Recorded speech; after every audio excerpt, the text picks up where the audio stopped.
show me love. No more riding with lies against us. You gotta show me trust. If you wanna ride with us, you gotta show me love. No more riding with lies against us. You gotta show me trust. If you're looking for inclusion, then talk to me. Talk to the family tree. We can all ride when it's time to slide on our enemies. And we can all ride when it's time to override these policies. If you wanna ride with us, you gotta show me love. No more riding with lies. You gotta show me trust. If you wanna ride with us, you gotta show me love. No more riding with lies. You gotta show me trust. You wanna ride with us, you gotta show me love. No more riding with lies against us. You gotta show me trust. If you wanna ride with us, you gotta show me love. No more riding with lies. You gotta show me trust. If you wanna ride with us, you gotta show me love. I'm already with lies. You gotta show me trust.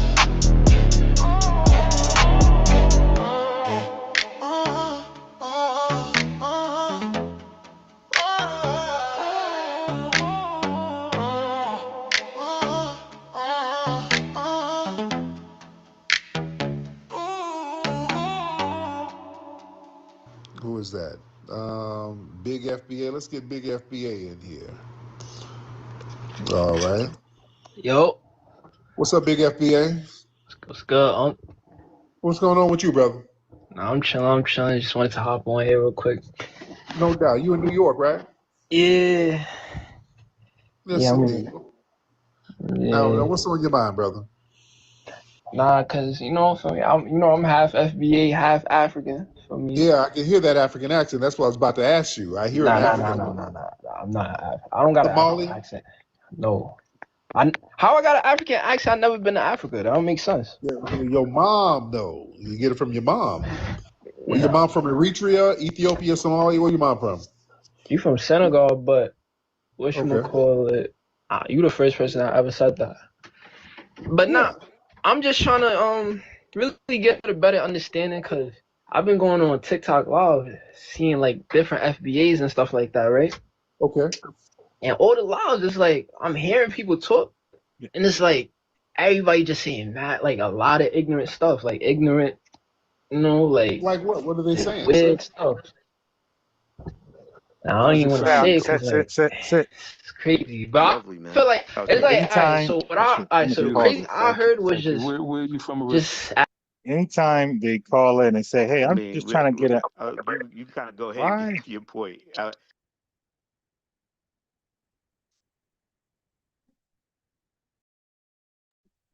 Little audio issues. Okay, let me back it up. I had two audios at the same time playing. I don't know how that happened. You from Senegal?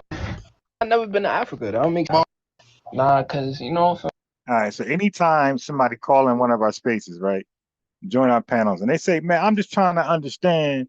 I'm confused." When they do that, they are come with some bad faith garbage. 100%. I'm just confused. I'm just trying to understand. What we're saying is plain English. Ann Coulter, Tucker Carlson, these guys get it right away. These women, they get it right away. White people who they call racist, they get it right away. But tethers, who's supposed to be educated, part of their hyper selected, 10% of the population, they're supposed to get it right away. They're supposed to have this high IQ. But they're the confused ones, right? They're the ones that need to understand. Like, knock it off.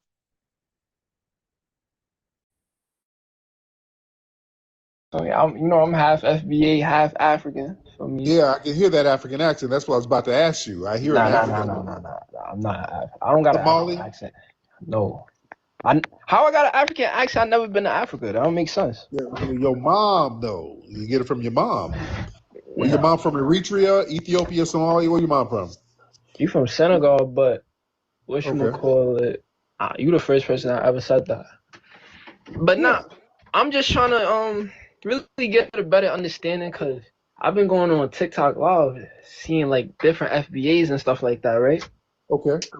And all the lives, it's like I'm hearing people talk, and it's like everybody just saying that, like a lot of ignorant stuff, like ignorant, like what? What are they saying? Weird stuff. I don't even want to say it because like it's crazy, but I feel like it's like so the crazy I heard was just African insults, African shouldn't be in this country, all types of stuff. People saying how like we cross-play on stuff like that, which I don't get. So I'm just trying to really get a better understanding of like where y'all coming from with that. Because I'm younger, so this is all new to me. Yeah. But it's 43 million foundational Black Americans. So whatever you talk about with the people online, I don't really have anything to do with it, brother. We're not a group or a club. Everybody ain't going to be thinking the same thing or whatever. It's a lineage. Our lineage is our lineage. So whatever beef, whatever beef somebody might have with you or whatever, I don't know. That really has nothing to do with the rest of us.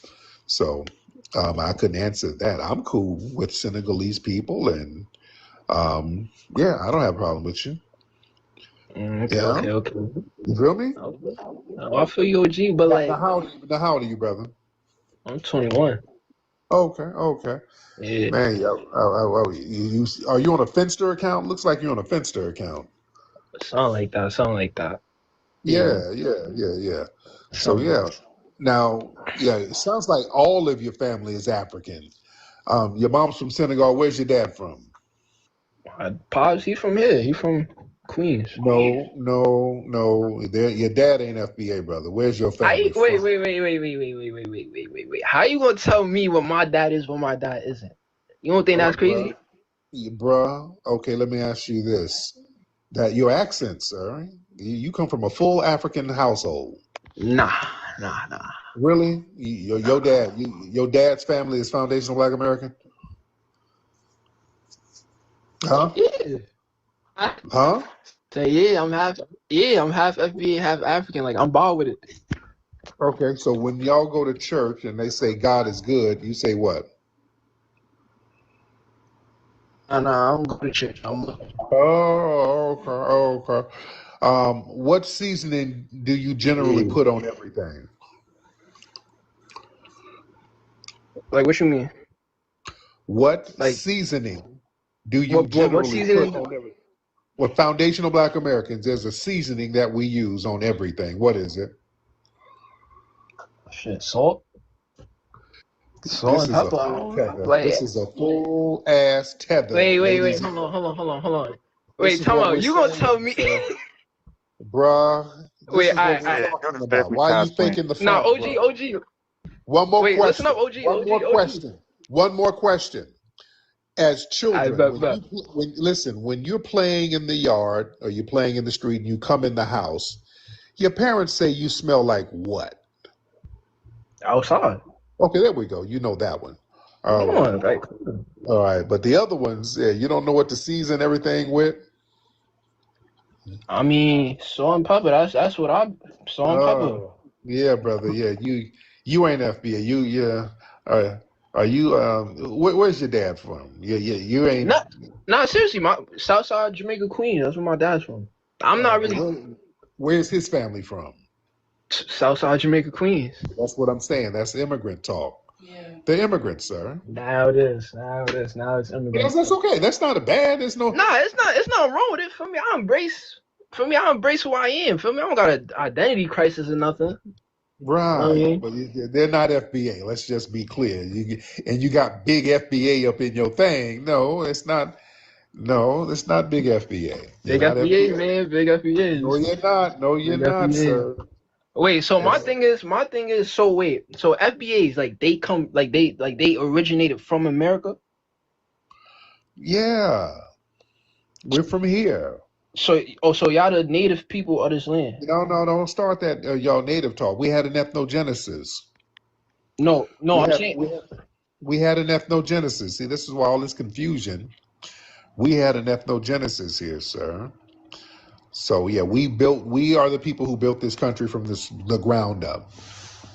All right. Oh, cause I'm like what I've heard, it was like y'all indigenous to the country, and stuff like that. Like y'all was here before slave trades and stuff like that. So some were, but that's not the argument. We had an ethnogenesis. So do you believe that you got African roots in you, like African, like? Yes. I got African genetics. Yes. Oh, okay. Yeah, I have African genetics. I'm not one of the people who say I ain't got no African in me. Yeah, well, I got African genetics. No, I respect that. Oh, I respect that. Yeah, because a lot of people say they don't got no type of African, like they would claim European or like other, before they would do African. So it's like, right. But you, brother, you are full continental African. You're not FBA. Nah. I told you what it was. I told you I'm bound with it. Half FBA, half African. You're not FBA. Well, y'all stop making the funk. Oh my God. Wait. So where's Jamaica Queens in? Jamaica Queens is in, exactly, and that's in the United States of America, right? All right. Right. And it's full of immigrants up there too. Now, yeah, of course, and we all together, we all one. So it's like, no, we ain't all. No, we have different lineages. No, but I'm saying as growing up in Queens, everybody's together. I don't look at my friend and be like, oh, you Black American, so I'm not about to. Oh, you Caribbean or you Jamaican. No, because they got damn Haitian churches up there in damn Jamaica, Queens. Yeah, there's Haitian churches, but I'm saying that's not. Yeah, so you think those Haitian? No, don't all that. No, because they mark their little territory. No. Right? Haitians are welcoming. They're welcoming. No, they got their different little territories. They got their little churches, even their own little schools up there. They got little Caribbean schools in Queens. No. It's the Caribbean schools. Yeah. They got little. Yeah. It's not a Caribbean school out here. Yeah. They got Haitian schools up there. They got Haitian, they got Haitian like blocks where there's like a lot of Haitian restaurants, Jamaican restaurants. It's different. It's super diverse. But that don't mean Queens, New York. See, where my Queens, New York people, y'all call up. Let's get this straight. Let's get it straight. I was born and raised in Queens. You can't. Where my Queens FBA family? Where y'all at? Like when somebody look at me, they know I'm Mr. Queens. Like you can't tell me nothing about Queens. That's what I'm saying. Where my Queens people? All right, man. Right here. Let's get the chosen one. Let me get the chosen one in here. All right. Let me get my brother the chosen one in here real quick. We're gonna get a couple of more Queens for you. I wish my brother Sage was in here. He's another New York. We got Coney. Hold on. Yo, OG, where you from? I'm from Los Angeles. I'm out here in beautiful Los Angeles. Wait, you from LA? I'm out here in LA, brother. That's the thing about my family's Detroit and Alabama. So no, I could tell. I could tell the way you dress, you look like an LA dude. Yes, indeed. Where's my? Okay, they're not getting on. Okay, I was trying to get some of these other cats on. All right, but anyway, brother. All right, but we'll chop it up. Man. Thank you so much, Big. Change that big effort. See, family.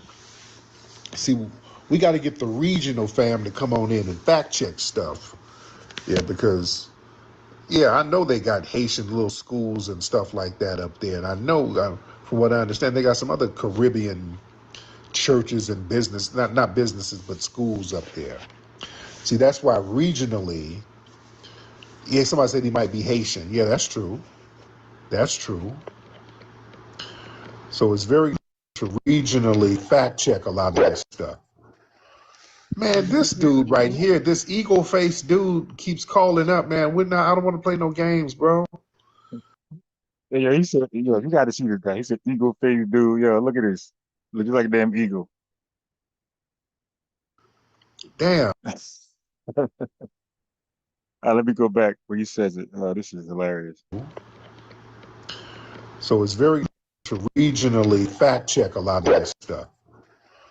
Man, this dude right here, this eagle-faced dude keeps calling up, man. I don't want to play no games, bro. Eagle-faced dude.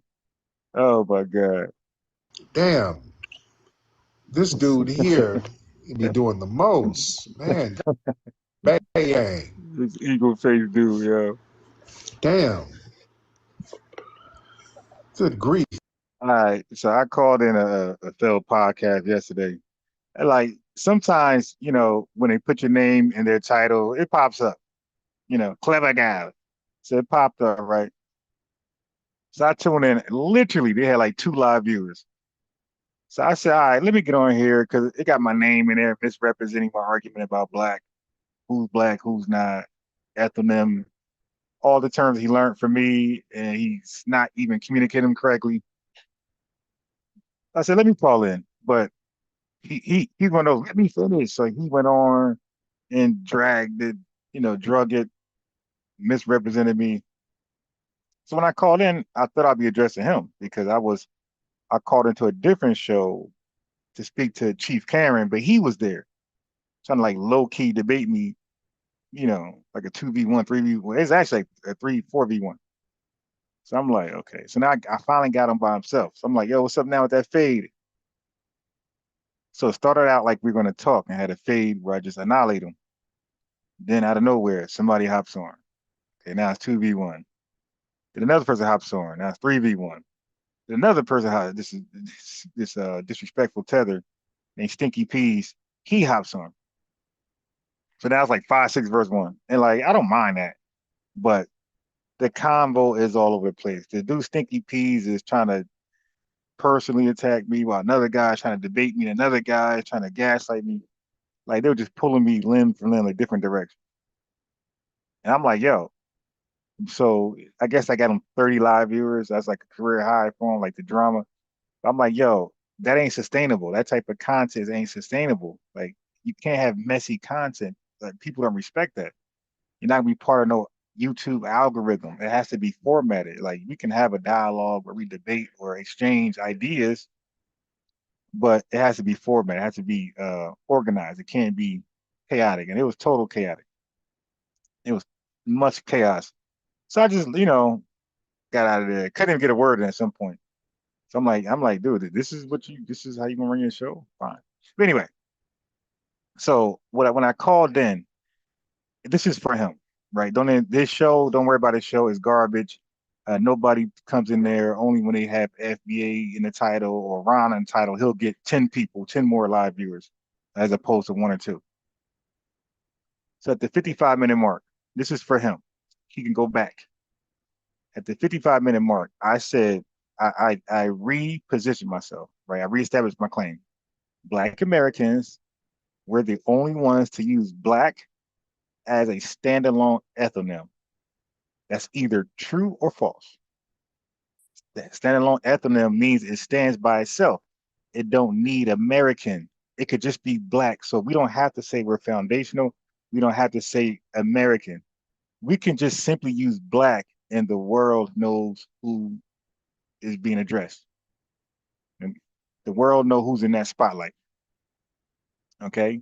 Foundational and American, it just puts some more respect on our name. So basically, just imagine coming out the shower, right? Aren't you naked? You're still you, but don't you got to get dressed up? So you get dressed up, you put some fly clothes on, you walk outside. So foundational and American, just fly clothes you put on black. But it's still talking about the same person. So whether the clothes are off and it's just black, that don't mean other people are that. You're still the only black people on earth. Okay. So what I was trying to communicate to this guy, I thought he was going to like really engage with me because he appeared to be that way on somebody else's platform. Like he wanted an intelligent dialogue, but I was fooled. So that distinction, standalone, proper noun, endonym used as the group name by default in common speech, that part is the part he keeps dodging in all these Pan-African, he's a tether, by the way. That tether keeps dodging and all the Pan-Africans that keep dodging. The distinction I keep pointing out, standalone, proper noun, endonym, black, used as our group name by default in common speech. There's no other name. Okay, so they try to mention Jesse Jackson, who forged African American on us.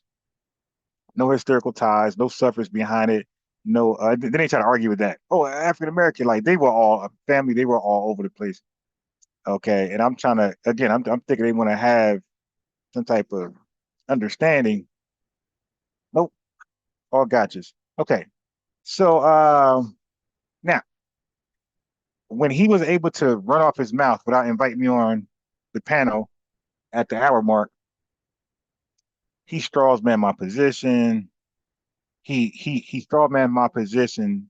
Well, when I say standalone ethnonym, he straw man that into saying nobody ever used black before. Again, like these tethers really, but him, I call him the lead paint guy because he's from Baltimore, and there was like a huge unfortunate situation with the kids in lead paint in Baltimore where they ate it, and you know lead paint damage is irreversible. I believe he's one of those kids that ate the lead paint and had irreversible brain damage. I never said we were the only ones who ever used black. I qualify by saying black proper noun, endonym. I say that over and over and over, not just flat out black. I understand people are called black, okay, as a descriptor, exonym. All right. But he straw man my argument in front of nobody. Nobody's listening. And he says nobody ever used black. Skip the whole standalone ethnonym part. Okay. That's not my claim though. Right. So one more time, family. Standalone, proper noun, ethnonym in mainstream usage. Not that nobody ever used black, Negro, Noir, Negro, Preto, Pardo, Sudanese, or Black Al Sudan. Nah, nah. So he's arguing against a claim I didn't make. My point is standalone proper noun ethnonym, not whether black was ever used as a descriptor before. I clearly concede to that. And I say that's not how we use black. Okay, then he argued that black was a racial descriptor applied broadly as though he's refuted me. He's basically saying what I already established. I already established that black was used as a racial descriptor, but it was in a derogatory sense. Okay, but a descriptor does not equate ethnonym. That's why I call him the lead paint tether. Okay. Now, he mentioned the Brazilians. Okay. He mentioned the Brazilians as a sloppy example, right? Because I corrected him. He acknowledges the weaknesses, right? That they were not black as a collective like we are, and he still uses it like he made a great point or he refuted me. He said Brazilians. Hey, stop. He said Brazilians. He repeated it and he said it before to me that Brazilians were the other people who used black as a standalone ethnonym, proper noun. I'm like, are you dumb? Annie, are you okay? Like, say that again. Brazilians use black as a standalone ethnonym, proper noun. Annie, are you okay? You can't be okay. Okay. Then he later admits, like in his own show, as he's like running his mouth, he double talking. He later admits it wasn't all of them, not 100%. What do you talk, bro? What's the argument? I'm saying when it comes to us, we all took on black. Like there was a small portion of Brazilians that call themselves negro, but it was a color descriptive adjective. It was how they look physically. So some dark skinned people use a certain Brazilian word for black or dark as a descriptor, and people a little lighter use that word. So you have Moreno floating around, you had Negro floating around, you have Preto floating around, you have Pardo, and these colors were representing their shade. Okay, so but to admit that 100% or a large majority would not call themselves an ethnonym, okay, that concession is fatal to my point, the standalone ethnonym. Okay, because Brazil is famous for multiple color terms and non-universal group agreement. You heard me? Brazil is famous for multiple color terms, adjectives, and a non-universal group agreement. So they don't agree on those one colors. And if they did, it's still an L because a color is an adjective. That's how they use it. All right. So when I called in, I highlighted that, right? So a non-universal activist label inside a country with many competing color categories isn't the same as a society-wide standalone ethnonym like Black. All of us were being called Black and all of us was embracing Black. So then he comes back with this. So now he got his ass kicked there. He runs with the Haitian thing, right? He just all over the place. He said Haitians chose Black as an ethnonym 200 years before then. And family, I'm going to warn you right now, that is a category error. Ruxpin does the category error. A lot of these guys do the category error. Okay, so he claimed Haitians chose Black as an ethnonym long before Foundation Black Americans. And when I called in, I said, bro, stop, man. He didn't even know the proper term they use. I said, bro, Les Noir. Hold on, phone ringing. Where's my phone?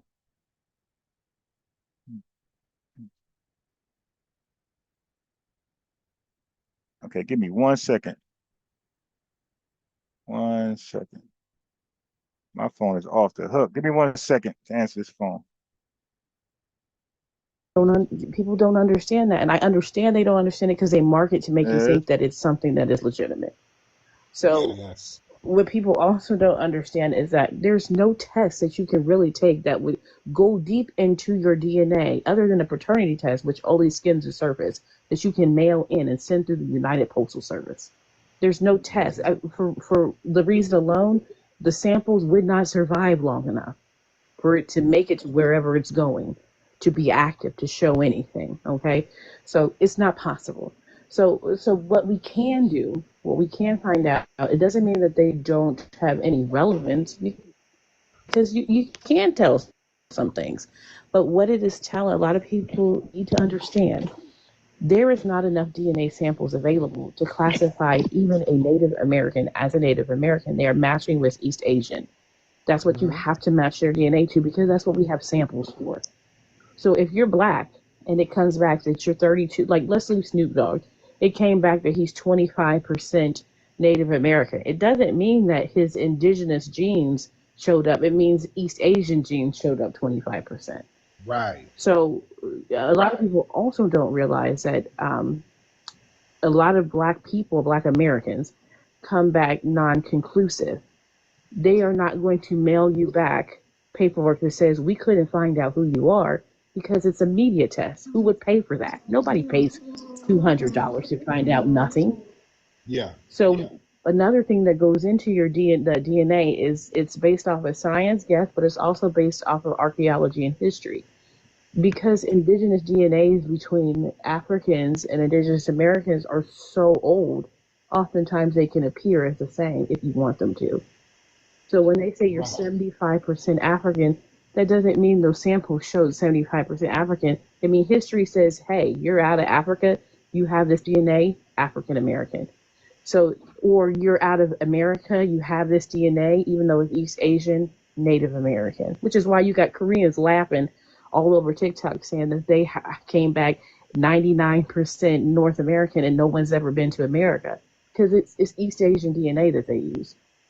Sister, do you remember the story that happened some years ago where they did a DNA test on a dog and the damn dog had Nigerian damn ancestry? You remember that? I remember hearing about that. Yeah, I do remember hearing about that. But if we want to talk about animals, has anyone ever heard of a Native American dog? There's a Siberian dog and a Native American dog, and they are identical. Mm-hmm. So, and people, even through the study of the dog, they're almost the same. How is it that so much of their culture, if you study Siberian culture down through Russia, they do eagle hunting, they have the same style horseback riding, their culture, they live in teepees. A lot of their cultures are so similar down to the care of their hair. but we believe that these people are completely different and not connected, and that's just not true. Like, and another thing is when you come to those DNA panels, the Native American today, they don't even donate, so they don't even have enough of the DNA to classify them as such. So Right. My fault, family. All right, so let me get back to what I was saying. My fault, my fault. I got a phone call. All right.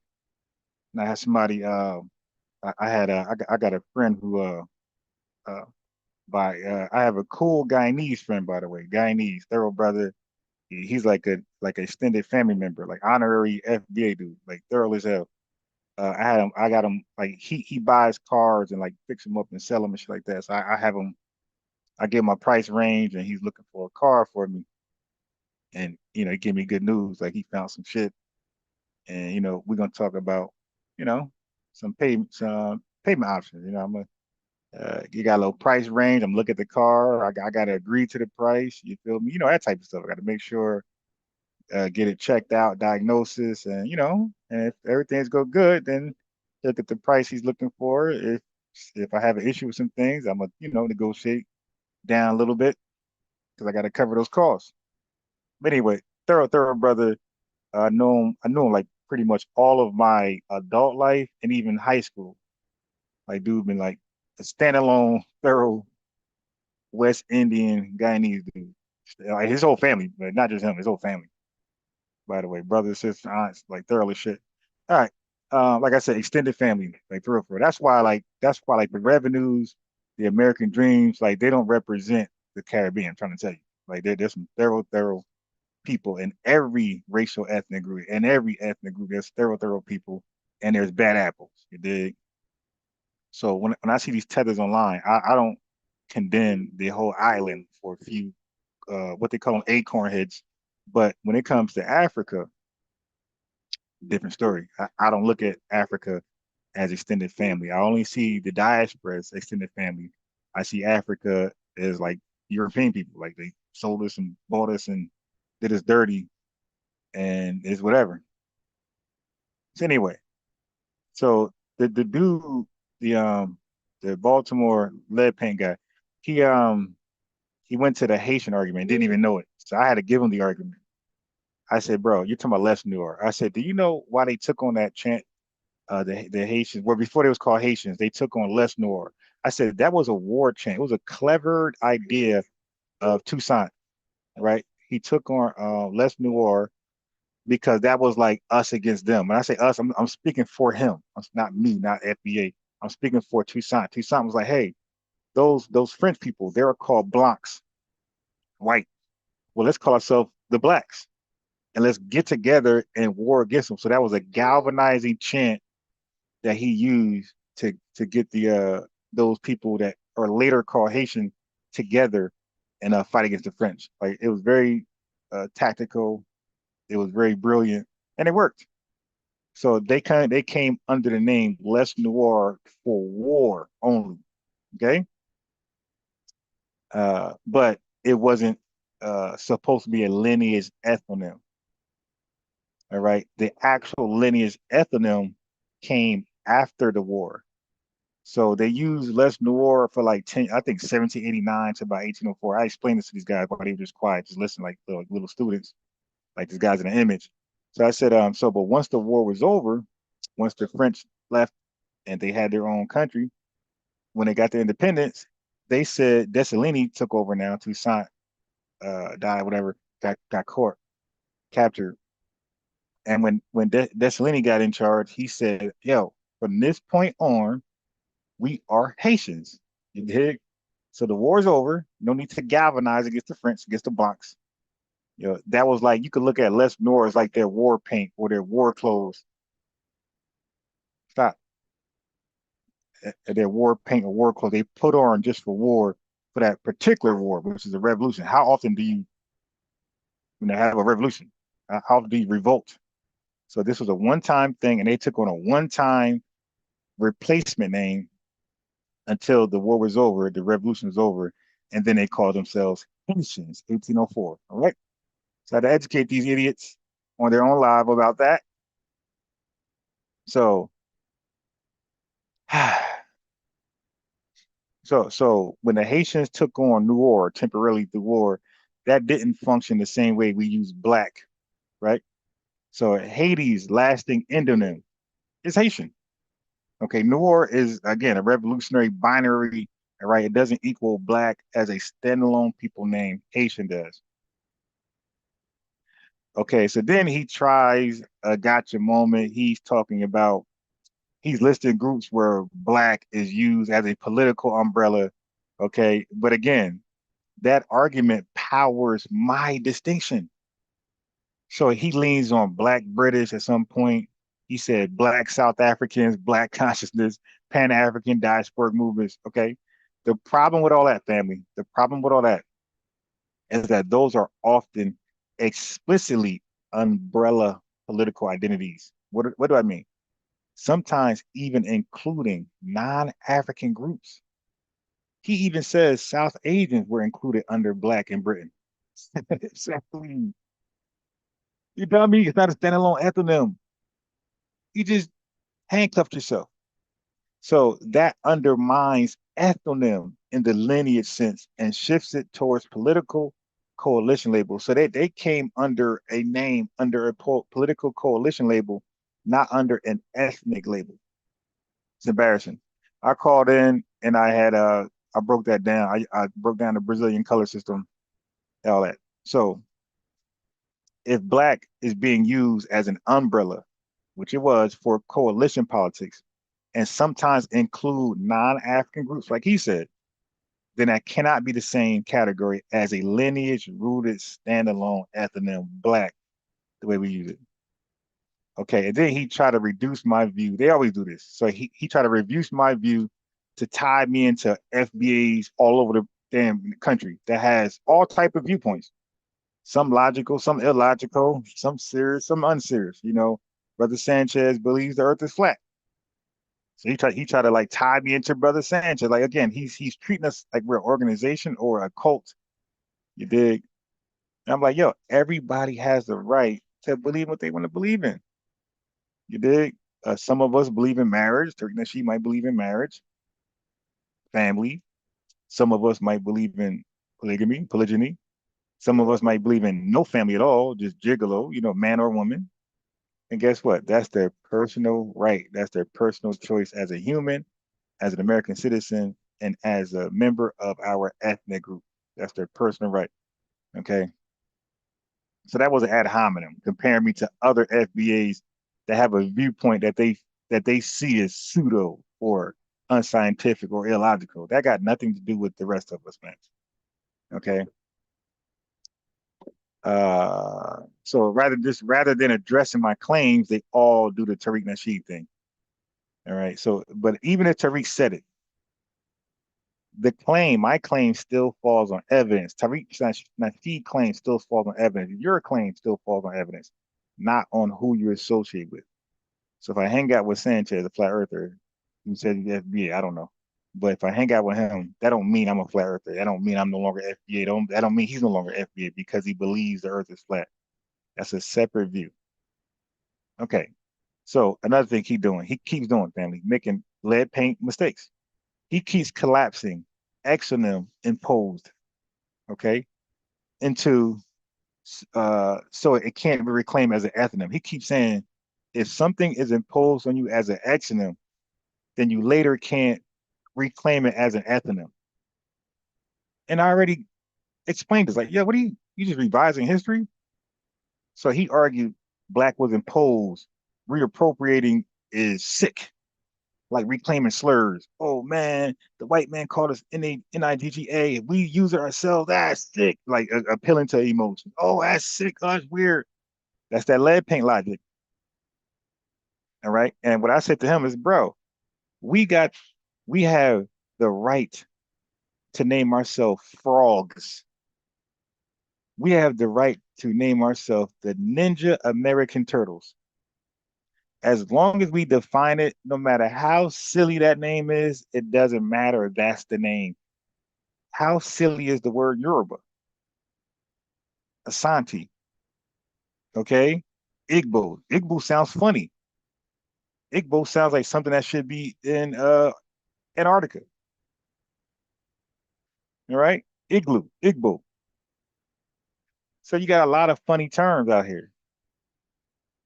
At first, they sound funny until hundreds, centuries of years of saying them or reading about them, they become normalized. So origins don't invalidate endonyms. So the origin of a word and what's his first definition, that does not invalidate endonyms. So the guys, they need grammar lessons, linguistic classes. So reappropriation is a real documented naming process. All right. That's like saying that Sudanese people are not Sudanese because it's an exonym. They were Kushites and Nubians, and they were renamed Sudanese people, Bilal al Sudan, by Arabs. So that's like saying they're not Sudanese people because that's an exonym. We turned the exonym to an endonym. That is our strong claim. That's something that's never been done before. An exonym is either borrowed, wholesale, or dropped. We changed it to an endonym. That's called power. Okay. So he attacks no one else ever used black. I never said that. So that's a straw man.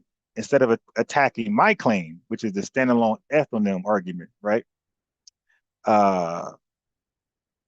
He proves black is widely used, right, as a descriptor umbrella, which doesn't refute my standalone ethnonym point. Like he's making a separate point that's kind of validating mine, which is dumb. All of his examples, Haiti, Brazil, Black British, Black consciousness, are mostly political coalition labels, not universal or binary reward time terms. That's not the same category as what I meant, right? So that's what's called category error. So he was debating a straw man, okay, a watered down version of my claim, and said, standalone, proper noun, ethnonym, nobody else uses black. No, I never said that. Okay, then a descriptor, my guy, isn't an ethnonym. Black as a political umbrella isn't the same thing as black as the default people name, fool. So if your examples, weird guy, lead paint guy, if your examples include South Asians under black, UK usage, you just prove it's just a coalition label, not a lineage ethnonym. And I kept saying, bro, be careful what you're saying, bro. This is recorded on the internet, and I'm gonna do a reaction. But I decided to not play his video because it's useless. So Haiti's enduring endonym is Haitian, right? Brazil's identity system isn't universally black. So none of those match my claim. He just wasted our time and the people's time. He wasted the internet's time with that live video. So anyway, I watch different people channels to see what they talk about. So Shaka Atmos was trying to, like, he had a fancy title. It was called The Black Church to School to Prison Pipeline. He got like part one, part two. Now, family, these videos are 8 hours long, 7 hours long, and they don't need to be. The reason why Shaka Atmos videos are 8 hours long because he be ranting, he be segueing, he be all over the place. So Shaka's my guy, but I think he might got ADHD or at least ADD. The dude be talking about something and then forget about that and start talking about something totally different and be all over the place. Family, I had to type in it one time. I said, yo, can you get back to school to prison pipeline? He said, oh yeah, oh yeah, oh yeah, oh yeah. He was 2 hours away talking about something totally some Egypt stuff. I'm like, bro, can you get to school to prison pipeline? And first of all, he never really, I don't even think he knows what a school to prison pipeline is. So listen to this excerpt. Here's the graph that it created.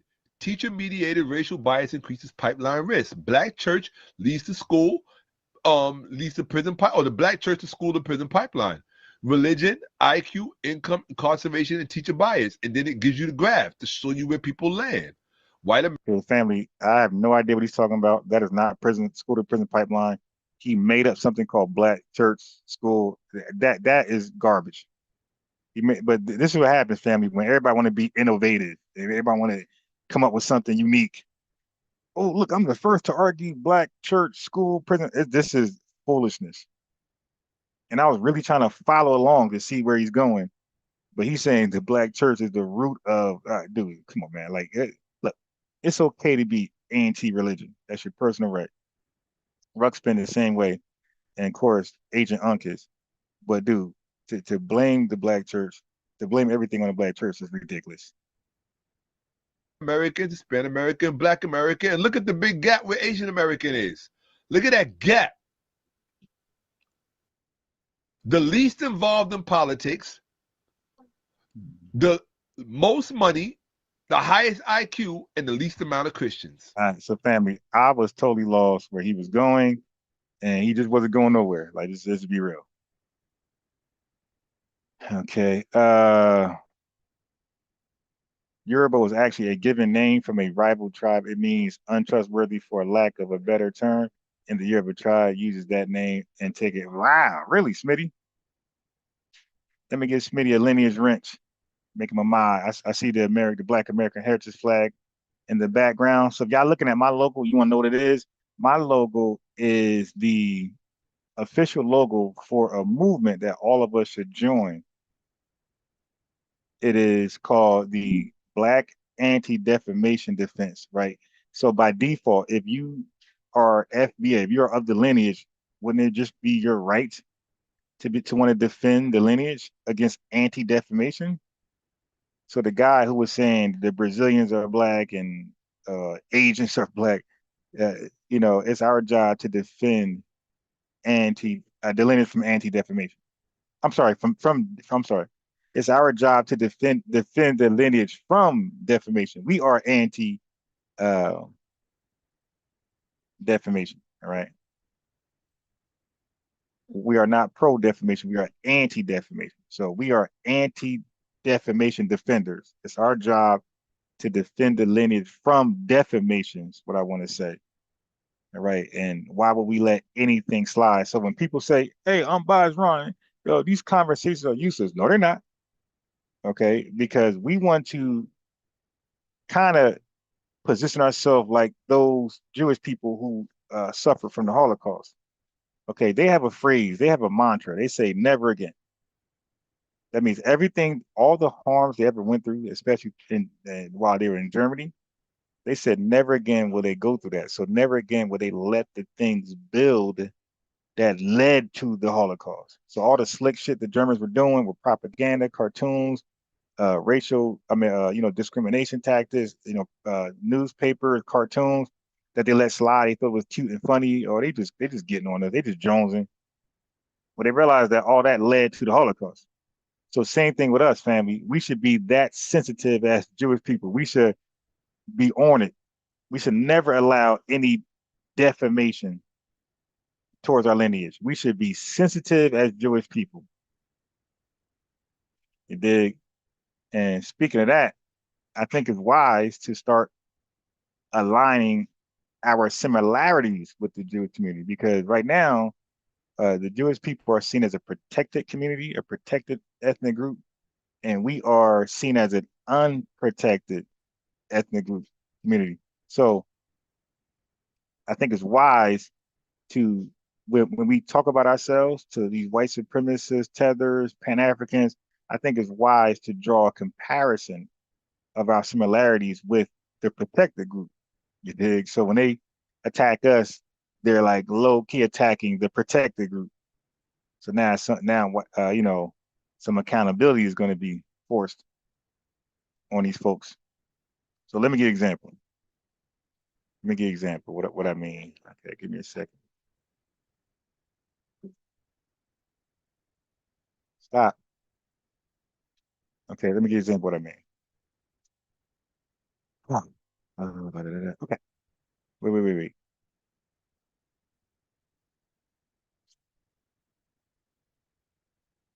So let's start right here. This is what I mean. So obviously in America, we went through systems like chattel slavery, black codes, convict leasing, Jim Crow, redlining, FHA exclusion, mass incarceration, etc. Right? And the mechanisms for this system was they used law against us, finance against us, policing, labor control, and propaganda. Right? The goal was to extract our labor, block our wealth, and control political power, make us just irrelevant. So Jews in Nazi Germany, okay, their system was legal degradation, i.e., Nuremberg laws, property seizure. Their property was taken from them, kind of like what happened to us in Black Wall Street. That happened to them all throughout Germany. Ghettoization, deportation, and mass extermination, as you know, the Holocaust. Now, their mechanism, Jewish mechanisms, Germany mechanisms were state law, police, kind of like us, SS bureaucracy, banking, confiscations, and propaganda, kind of like similar. So now the goal was to lock us out of power, political power, wealth, and just have us like a permanent underclass. The goal for Jews in Nazi Germany was to just, I guess, eliminate them, Holocaust. Okay, so, but the similarities is the harm in both cases wasn't just interpersonal prejudice as they want to make it to be. It was structured, enforced, and rationalized by the state. All right. All right. So things like that, you know, which makes us entitled to want to be very sensitive against defamation. Like, we shouldn't be strong when people are defaming us. We shouldn't take it on the chin. What I'm saying is we should be as sensitive as the average Jewish person when they believe somebody's being anti-Semitic towards their population. All right. So anyway, with that out the way, let me go right here. Let me finish. They don't have the right markers for everybody. And then that's what I always tell people. Like, it can get confusing. I understand that, but this is something everybody can understand. If you were reclassified in 1773 and made Negro, do you think that DNA sample is sitting down at 23andMe? It's not. Right. They can only test you for the panels that they have. So if you're from a tribe that they reclassified, and remember they reclassified a lot of people and didn't include black people until the 1980s as Native American, well, what panels do you think is down there for you? What do you represent in the Native American panel? You don't. So I remember why I was making the Jewish comparison, because when we delineate, right, we want to force these people to say, all right, then when the Jewish people delineated, that's wrong too, and whoever else. Like, so we're going to share the blame. We're going to say, hey, yeah, y'all blaming us. Y'all say what we're doing is divisive. Then you're forced to say these other groups are being divisive as well. Okay. So I want to say this.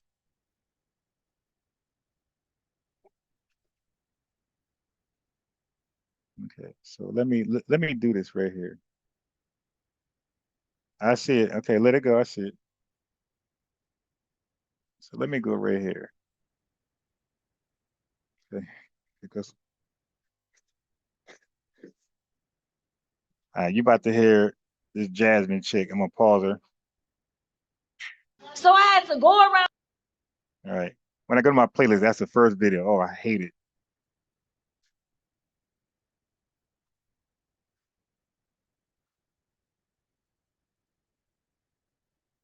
Okay. Let me go down. All right. So let me go right here. Let's finish up on this. How you doing? Excellent. And I'm sorry, sir. And how's your family? Right, you know what? Let me pass that one. I'll come back to that one. Let me go right here. What's up, Mobias? Assalamu alaikum. How are you? I am good. Am I pronouncing your name right? Is it Mobius or Mobias? No. My name is Ermias. Ermias, like my brother Nipsey Hussle, right? Yep. My man. So you're from Eritrea? No. Where you from? I'm from where he got his name from. I'm Ethiopian. Oh, okay. But he's Eritrean. Nipsey was half Eritrean, half FBA. Yeah, I know. But Eritreans are from Ethiopia. Okay. Fair enough. Marvin. Do you know about that? Yeah, I do. Okay. Yeah. Okay. Well, I want to say I appreciate that. Sorry to interrupt you, but I appreciate that you know that name, because that's a wait. Who? Who do you know? No, go ahead, brother. Go ahead. I was going to ask you where are you now? Are you in the UK or are you over in the US? I'm in Australia. Oh, in Australia. Okay, there it is. Yes. So I wanted to ask you a question, a couple questions. I wanted to ask you about your your thoughts on white supremacy. I know you have you explain it very well. Yeah. But I want to ask you what your strategies to overcome it are. When you say you build businesses and things like that, what do you do to overcome these obstacles? Well, you got to get codified. The name of the game is to be on code with people who's about Black empowerment. And that's one of the main strategies. Okay. Got to be on code with people who's on Black empowerment time. And a lot of foundational Black Americans generally are about empowerment. And, I try to get on code with as many of them as possible so we can replace the system of white supremacy with the system of justice. You say you have a code or you need a code? No, we get on code for the most part. We get on code with each other, and you just got to stay on code. And the more people who get on code, the more powerful you become as a group, and that erodes white supremacy. What is in your code? Well, the thing is, the part of the code is to make sure that the people of your lineage will not be mistreated, make sure that they're going to be good, make sure that they're going to be empowered, make sure they're going to have a sustainable lifestyle, make sure they're going to have protection, make sure they're going to have backup, make sure you're going to look out for them, make sure you're going to advocate for them. Make sure you're going to protect them from white supremacy the best you can. So that's part of the code. I've been listening to your Hidden Colors. It's very, very good. Very Yes, good. sir. But I see when you talk about, they have I heard you talk about like the athletes, they get very rich in America, but then they stay in the leagues that are dominated by white people. Is that off code behavior? Now when yeah, it is, because see, the thing is, when some of them try to form different leagues, a lot of times they get sabotaged. And, that's an unfortunate part of the game as well. When we try to branch out and do things independently, there's always a sabotage thing that comes from the dominant society because they get on code with each other against it. So we have to learn how to not jump on the bandwagon of attacking certain Black people when they are being attacked by the white supremacists, just like Diddy. I never co-sign the stuff that they would.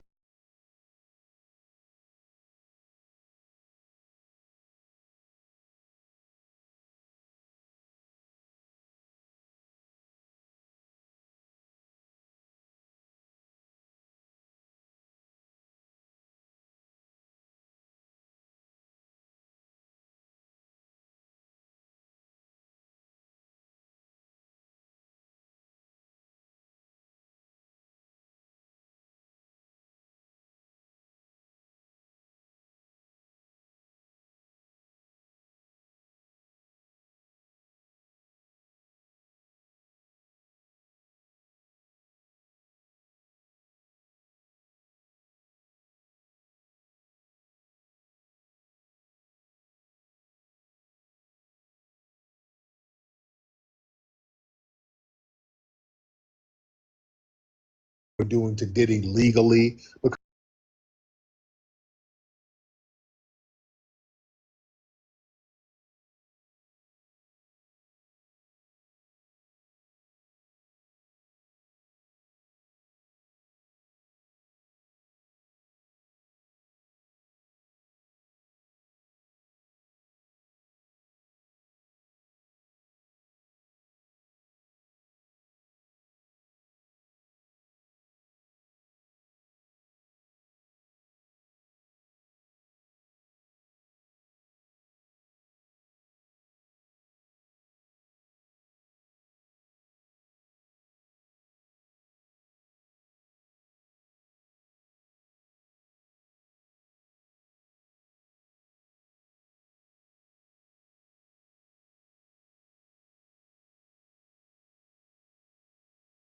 because that was really an attempted money grab. He shouldn't even be in jail now. what they got to.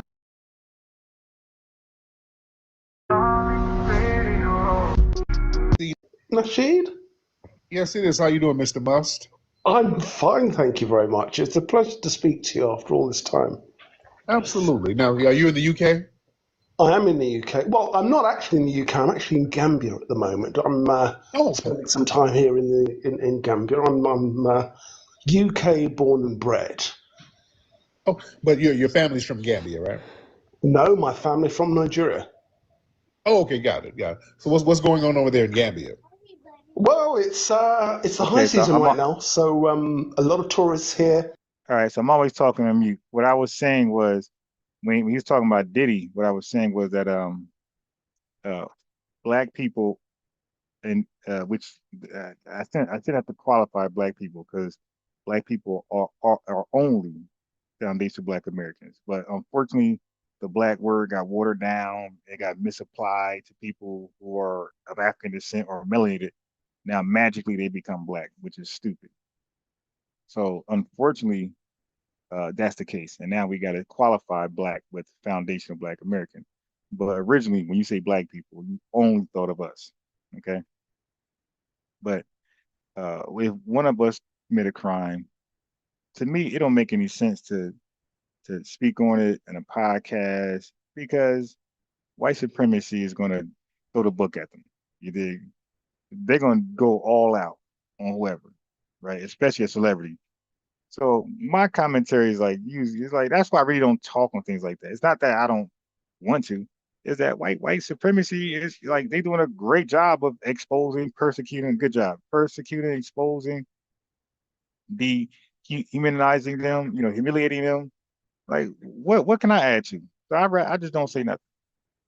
Everybody's having fun and just chilling out. White supremacy don't give none of us a pass. Generally. Okay. But one question I wanted to ask you, if you don't mind.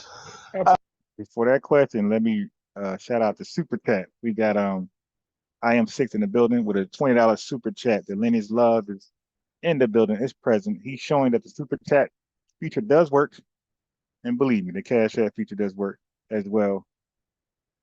Come over here.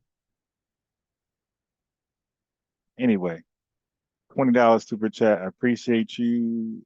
Finally, thanks, Ron, for all that you do to enlighten the family. Get some hot chocolate for this winter storm.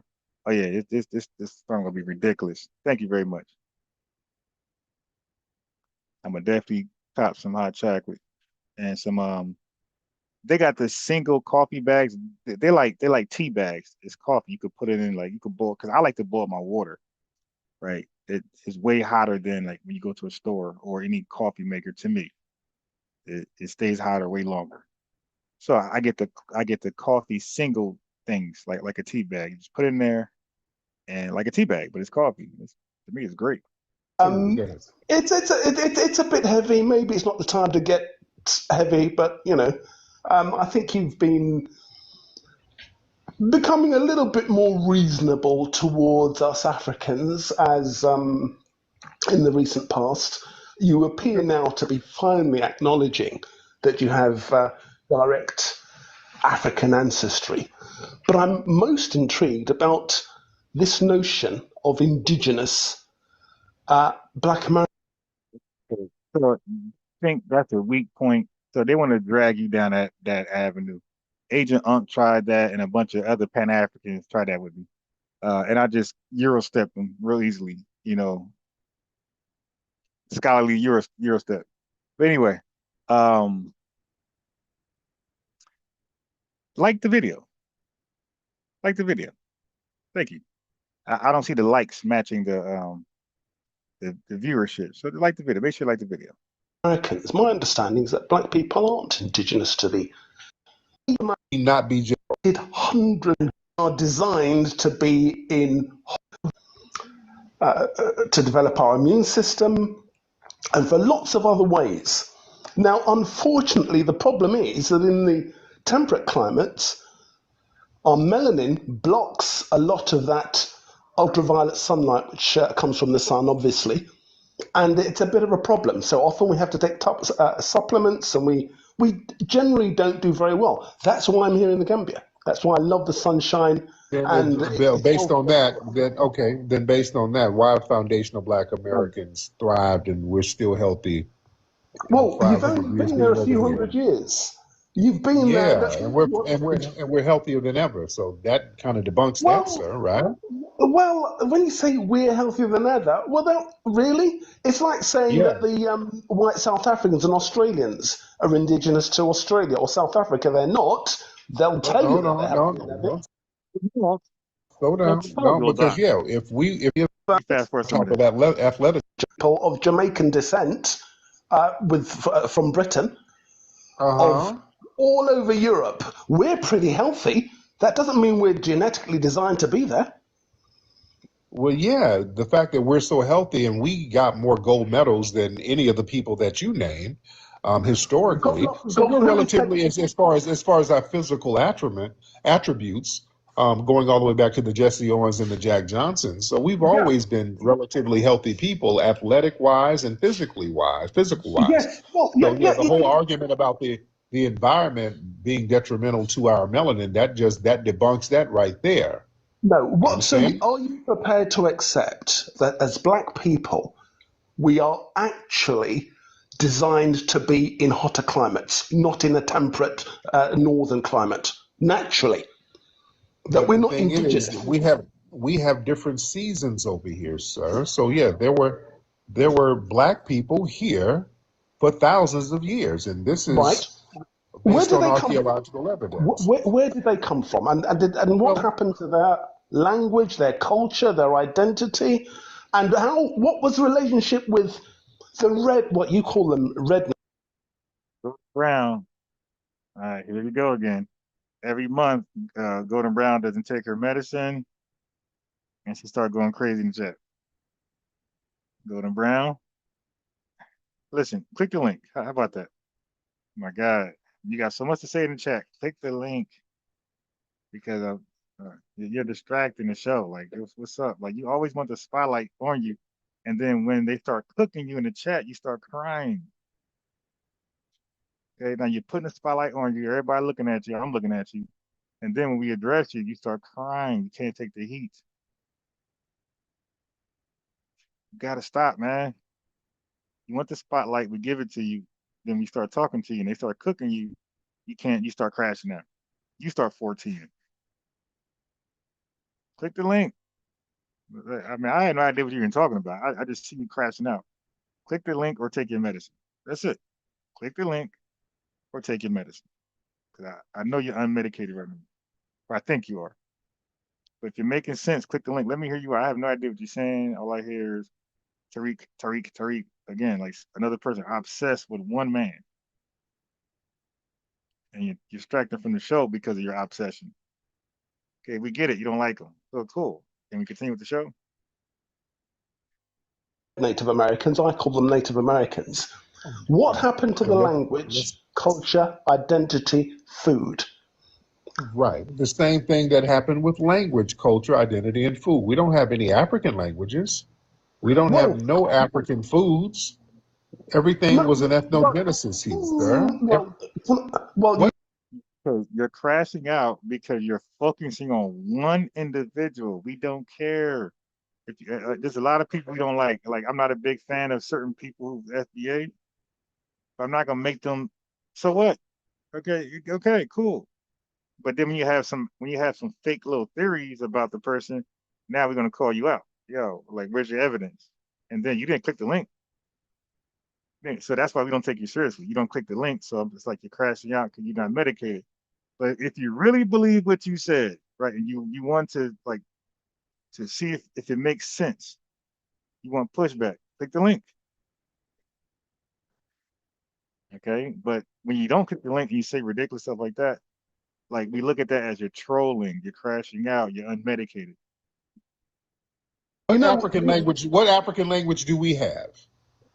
No direct African languages. No. Right. No, hang on a second. Right.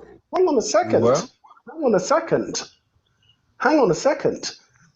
The food, a lot of the food that you have in America, black people that you eat in Please America, don't came do that. directly from Africa. Family, that be killing me. So that they'll say the food, they'll say our cell phone chips come from Africa, so we're African. They'll say the coffee beans. Okay, so what about all the natural resources that Putin is extracting? Are Russians now African? What about all the resources the French extracted? What about the Chinese people right now? Are they honorary Africans now? Like the argument's so dumb. So it goes back to then everybody's African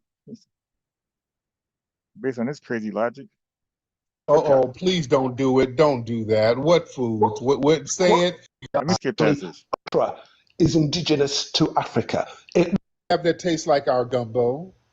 On top of that, right? This thing about warmer climates, yes, but that is not evidence that we are not native to this land. Now, if you believe, and I'm pretty sure all y'all do, but all life started somewhere, and it specifically started in Africa. What do you? Yeah, this is going to hurt when you're talking to tethers and Pan-Africans.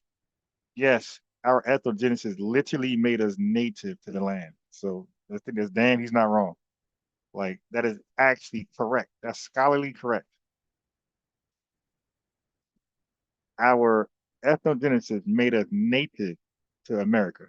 So we're literally Native Americans, Native Black Americans, like literally. So NBA is a proper term as well. But again, that's going to cause confusion, be more questions for the dumb public. But Native Black American or nativist Black Americans that serves right. Our ethnogenesis literally made us native. Just like Jamaicans, ethnogenesis made them native to where they're at. Mexicans, ethnogenesis made them native to where they're at. Haitians, ethnogenesis made them native to where they're at. Our ethnogenesis made us native to where we are. That's actually a fact. I think the people who got here, what do you think they looked like when they made it to this land? Look, it took thousands of years to get. What do you think those people look like when they made it to this land? They already traveled through Europe and had adapted to the colder. Do you think these people looked like when they got here? I think they look like Native Americans, not black people. So you think they were Asian? Okay, now, see, that's the thing. See, it goes back to black people. It's like, yo, what does a black person looks like to you? Okay? Their conception of the black person is anybody of African descent and I guess melanated anywhere in the world. No, that's a black person is only an individual that's native to America that went through the U.S. ethnogenesis, went through their ethnogenesis in the U.S. Okay, that is the only black people. I got to keep saying this over and over and over, and so far nobody has been close to refuting me. And I've been given an open invitation to talk about this, and it just cooks city on people, on the Tether News, the Tether Dreams, the Unks, the Rassons, BSIA, that stands for bullshitting, ignorant assholes. All these guys get cooked. They just talk in circles, dumbass logic. Oh, James Brown, he took back. He's the authority. He's the author of Black and Proud. So if he takes it back, it's no longer Black and Proud. It's now Black and Ashamed. Shut up, fool. Yes, I think they got there through the Bering Strait. I don't believe anybody, Aboriginal ancestors, arrived in America. That's what I'm asking you to tell me. Here's the thing I'm trying to get you on. Yeah. This place is underdeveloped. Not today. This is the type of thought that they got over here. All right. So enough of that one. Just looking through some topics. They always try to make it our obligation to kind of prop Africa up. Y'all prop it up. I mean, y'all prop your joint up. And he's getting paid. Shout out to iShow Speed. I like the kid. You know, my kids like him. He's a funny dude. But the thing is, foundational Black Americans, we don't need external validation, and that messes up their little hierarchical mindset. When we define ourselves without African approval, without African validation, that disrupts a long-standing dynamic where foundational Black Americans and non-FBAs, these African immigrants, they try to position themselves as authentic or original Black people.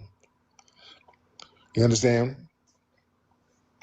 And our foundational Black American self-delineation and self-definition, that removes that leverage. See, FBA identity, man, that highlights who actually built Black culture in America: music, language, social movements, labor struggles, political gains, civil rights victories, all created by foundational Black Americans.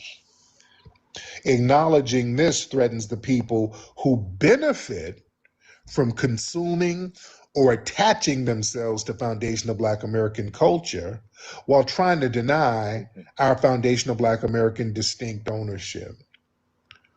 You see? And when we delineate and we identify ourselves, see, that forces accountability over who stayed and who left. When people start running around here, all this, Africa is our home, that is your home. You ain't got no intentions of living there, investing there, raising your family there. Foundational Black American identity, that forces a very uncomfortable question.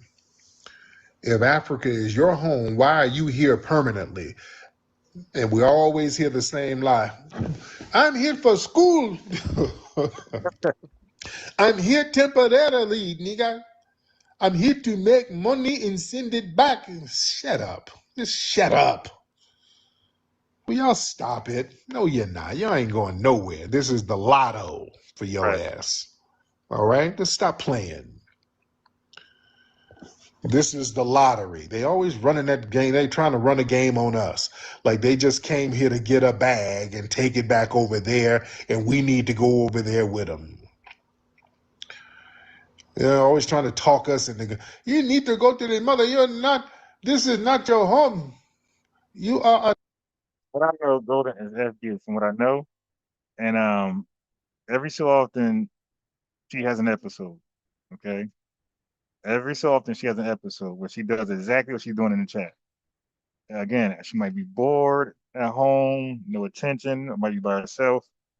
I don't know. Nobody's talking to her at the knitting club. But every so often we go through this with her. She start attention whoring in the chat, saying ridiculous stuff to draw attention. She gets the attention, then she cries foul. She start getting cooked. She lucky Moonduck not here. Because Moonduck be like, he ain't be trying to let go. He be having a pit bull bite on her. Okay, so, but then she'll cry to me, oh, like, yeah, you started it. Now you getting lit up. Now you crying foul, man. That's why I say, just take your medicine. An African in America, nigga. No, we're not. No, we're not. And your ass sitting up here trying to act like us. We're not no Africans in America. We're foundational Black Americans. We got our own lineage, our own culture. Africans in America. That's that Malcolm X garbage. The OAU. Hey, if you didn't like the video, please do that right now. And anybody who's new here, that's FBA, just make that known so I can give you your lineage wrench. Your FBA wrench. Make you a mod. I got a D wrench because was saying he's back with the FBA hatred, delusional.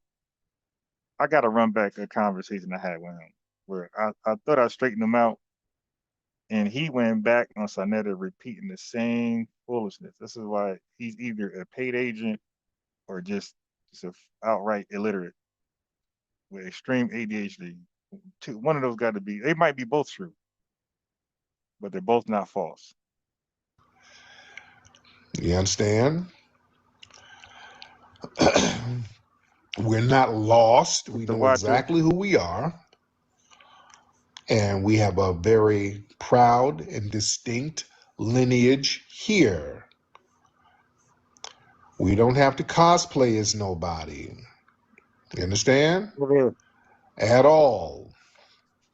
We stand on FBA business, ladies and gentlemen. Stay in here. Don't leave here. Don't let nobody run no game on you. No African nation, no African tribe, no African state can identify Black Americans as citizens, members, or descendants in any legal or cultural sense. That's why that misnomer, African American, is rejected.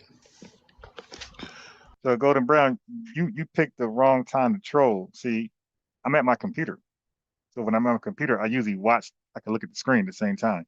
I can see the chat. When I'm sharing the screen from my phone, so Golden Brown, you got to troll when I share the screen from my phone, because then I can't look at the chat at the same time. You chose the wrong time to troll. That's why I caught you. Hey, run that back, Tariq.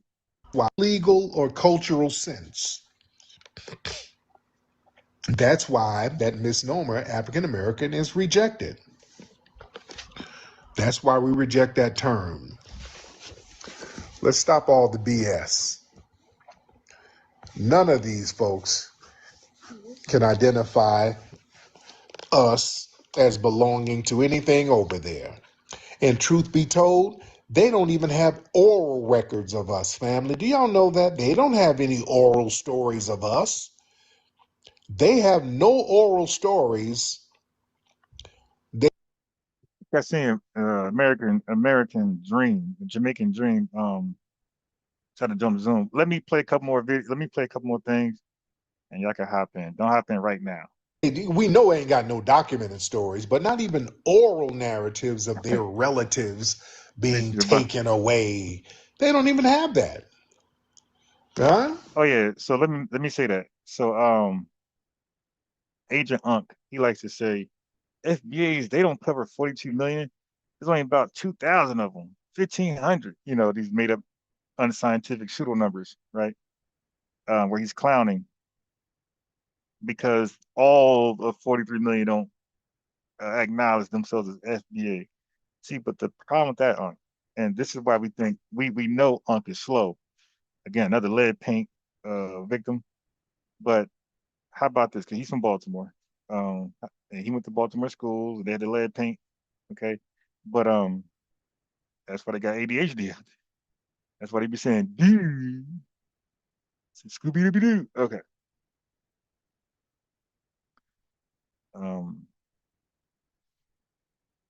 But he keep misrepresenting FBA or talking points. He act like he doesn't get it. Wait, one more time. Being taken away.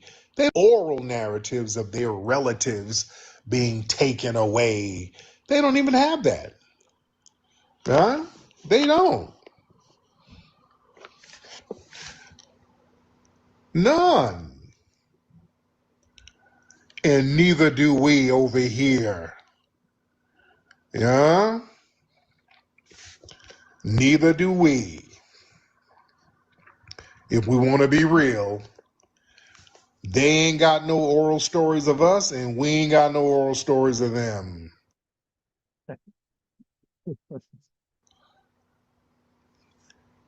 Let's be real. Come on now. Let's be real. Who's that? Different? What's up, different? I see you. Who is that?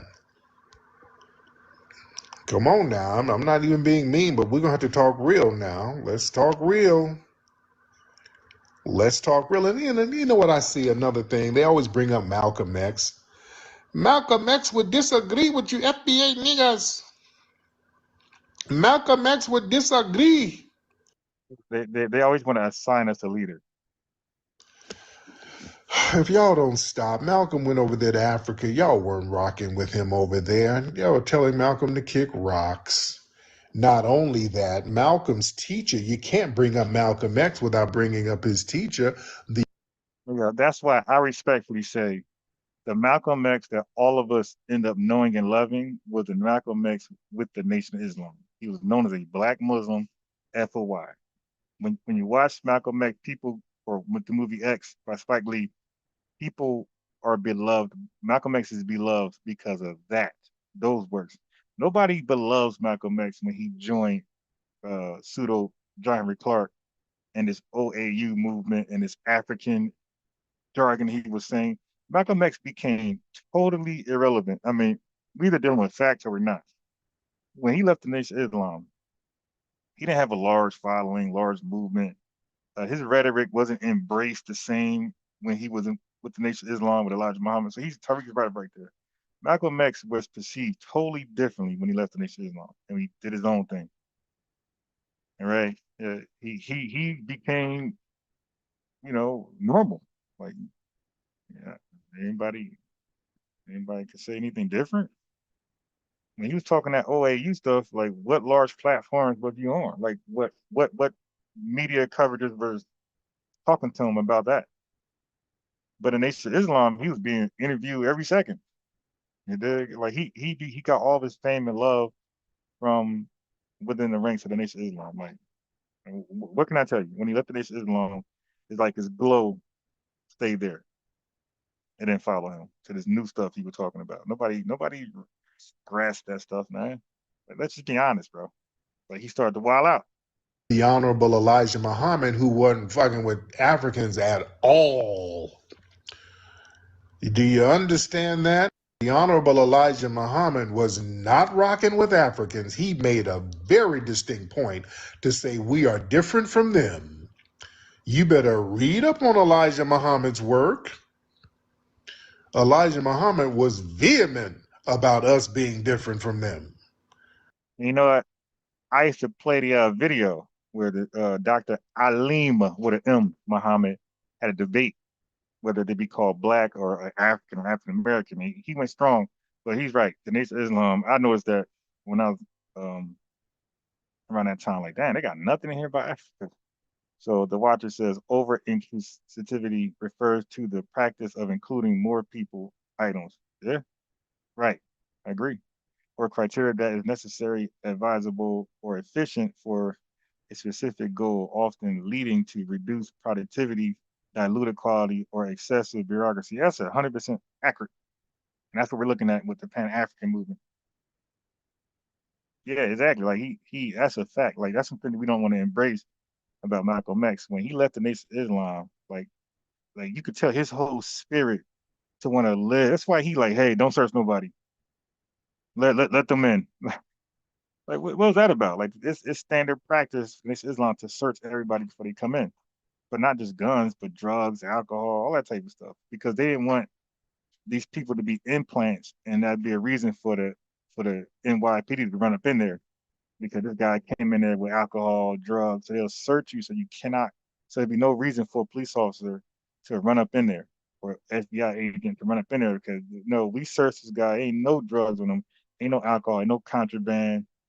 And if they were, it's in that bucket over there. So take that and take him. But you're not coming in the mosque.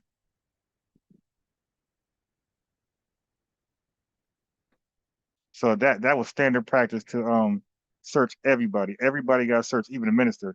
So for Malcolm X to wave off the search, that showed you he was off code, and he was not disciplined. Like, so when you're disciplined, you search everybody. Like there's no feelings, there's no respect of persons. Everybody gets searched. So for him to suspend the search, like it's almost like he's looking for his fate. And I personally believe he felt like, the glow was gone. I'm pushing this OAU, this African in America type jargon. It ain't hitting. He not really rocking with it. John Henry Clark, blind ass in his ear, can't see nothing, influencing him negatively. And the dude just had enough. Like, yo, man, no searches. Let me check out. Big Cheese, 1999 super chat. Lineage Love is on fleek today. Tariq's African voice imitations are hilarious. Yeah, yeah, he's pretty good with that stuff. So like that's my honest assessment of Malcolm X after he left the Nation of Islam. I really believe he felt like there was no life in him. Like he thought it was gonna hit. He thought people would follow him. When he realized ain't nobody come, he became irrelevant. And Elijah Muhammad did make the claim. There was a claim that Malcolm X was addicted to the camera. So that was an ongoing claim within the ranks in the Nation of Islam. They said Malcolm X was addicted to the camera. So when he got suspended, this is what I heard. When he got suspended, that was part of a test to see if because when he got suspended, he got orders to stay out of the camera. So they wanted to see that they wanted to test their hypothesis. Is he really addicted to the camera, or he ain't? Like, does he have an ego or does he not? So when they suspended him, right? They said, "Hey, don't do no interviews." Did he listen? Did he listen? He went out there, John F. Kennedy, assassination, the chickens came home to roost. Now, it's not that he was wrong, he was right, but his ego got checked. His addiction for camera, for the white man camera, which was confirmed. Like, yo, this guy can't stop. He want to be seen. You dig? So that's what happened, man. Like they wanted to see if this dude, well, some of the reason why he got suspended, they wanted to see if he can get out of the limelight. Is he addicted? Is he attention whore? And this is my honest assessment. As you can see, he stayed in front of the camera. My man's on game host. When he went to the game host thing, I was good. Like, this Malcolm X is on a game host. Let me see this shit. I mean, like, how do you go from strong? Do y'all really want to open up that damn Pandora's box when y'all keep bringing up? Don't let them bring up Malcolm without bringing up Elijah Muhammad. Y'all better check them. You better check them on that shit. Elijah Muhammad was like, hey, we ain't African. We ain't like them. He didn't like Africa. What did he say? He was like, we are Asiatic. Elijah Muhammad was talking like us. Elijah Muhammad was standing on damn FBA business, if you want to go there. Tonight we present the dynamic and controversial Negro leader himself, Malcolm X. Yeah, when you start doing stuff like this, I'm sorry, family. I checked out. I tapped out. I 14. Another hidden challenger panel, and this time you're going after an international story. Gordon, may we start with you this time, please? 3 minutes. The story happened on a continent beginning and ending with the letter A. Yes. Was that Asia? Yes. Was it east of India? No. Was it in India? No. Was it west of India? Yes. So was it up in the Persian area? When he started doing stuff like this, family, I was good. And this is post Nation of Islam. Right? This is when he was with that blind deceiver, John Henry Clark. Okay. When he started doing that, family, I'm like, Malcolm, are you fucking serious, man? Yeah, right there, I checked out completely. Like, cause he's already losing me with the and obviously I'm looking back watching this stuff. I'm saying, like, cause I used to be a huge supporter of Malcolm X because of the Nation of Islam efforts. But when I start tracking him post Nation of Islam, I start seeing stuff like that. I'm like, yeah, let me hit this eject button and get out my parachute. Let this plane not land. Let this plane crash. Elijah Muhammad was talking just like we were talking. He said the indigenous people of the Americas, the original Indians, were black Asiatics. Look up his work. It's all true. So let me go down further. Are recognized as distinct without controversy. You understand? And us delineating, that ends that whole one-size-fit-all blackness exploitation. See, unified global black identity, it benefits elites, institutions, and immigrants. Yeah, but this is what I'm saying. Let's get the language right. So I'm petitioning even to Tariq Nasheed and whoever else is out there. Let's get the language right. Yes. Let's stop saying black people and including everybody outside the Foundation of Black Americans. We gotta stop doing that. That is causing much of the confusion. Like, a lot of Tariq Nasheed confusion with these callers is that he's allowing them to say they're black. And as you can see, when they call my show, I'm like, how are you black? And that one question, everybody get confused and start to like kaka and kiki and start, murmuring. When I called in that lead paint show, right? Lead paint Baltimore show. I said, in what sense are they black? I asked Tether Dream, or was it BSIA, one of the guys. I said, what sense are they black? again, just no answer. When you ask what sense are they black family, they are forced to admit whatever answer they give. The answer will be admitting they're not black. If they're black in any sense, it ain't like us. You see? So they're confirming my claim. Black, standalone, ethnic. Proper noun. There are no other black people. You got Nigerians, Yoruba, West Indians, you got those people, but black is exclusive and designated just for us. U.S. chattel slavery, that lineage. Immigrants who gain access to FBA built systems while we remain on the damn bottom. And us delineating disrupts that exploitation by naming who actually paid the historic cost. And our identity as foundational Black Americans, it's really about self-respect, and that makes a lot of people uncomfortable. Because, look, at the core of all of this stuff, the resistance is not about history, it's about power. People who name themselves, define themselves, and defend their lineage, you can't easily be controlled, you can't be guilted, you can't be overridden, and you can't be exploited. You understand? So this is knocked over the apple cart for a lot of people out here. People who name themselves. So yeah, that's why a lot of people are just real bent out of shape, because the Canby, we are down some likes. Let's go ahead and get the likes up, please. Let me transfer this to my phone. I'm on Wi-Fi. We're leaving. Let me transfer this to my phone. And this is the best time to troll, Golden, because I'm sharing my screen. I ain't gonna be able to read the chat.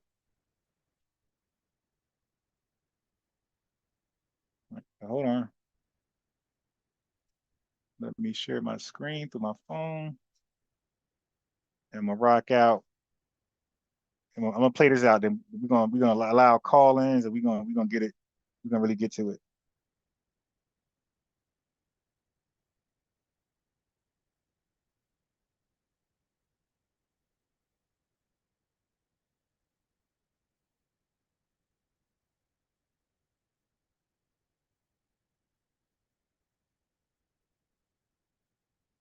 I'm just switching over to my phone. Give me a second.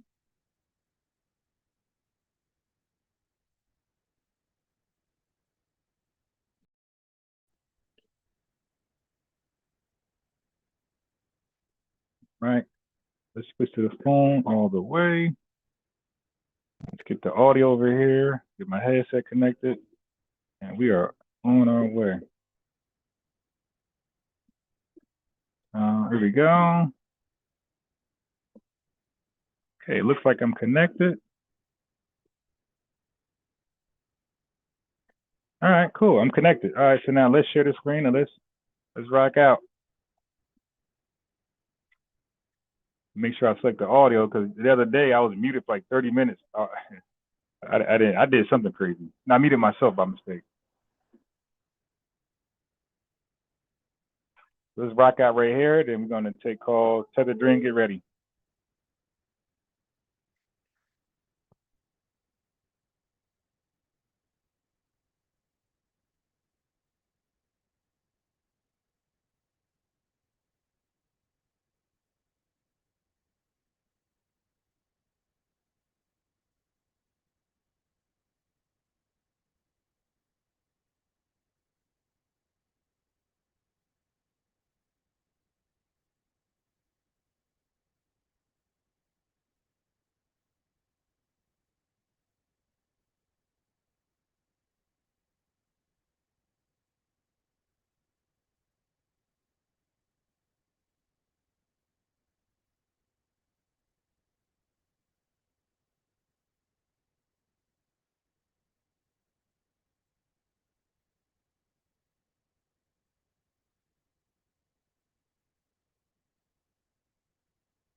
I fell for it. I fell for it. I fell for it.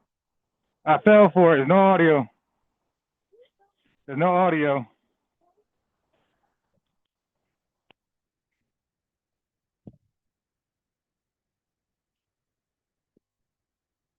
My fault. I just noticed I didn't click the share audio button.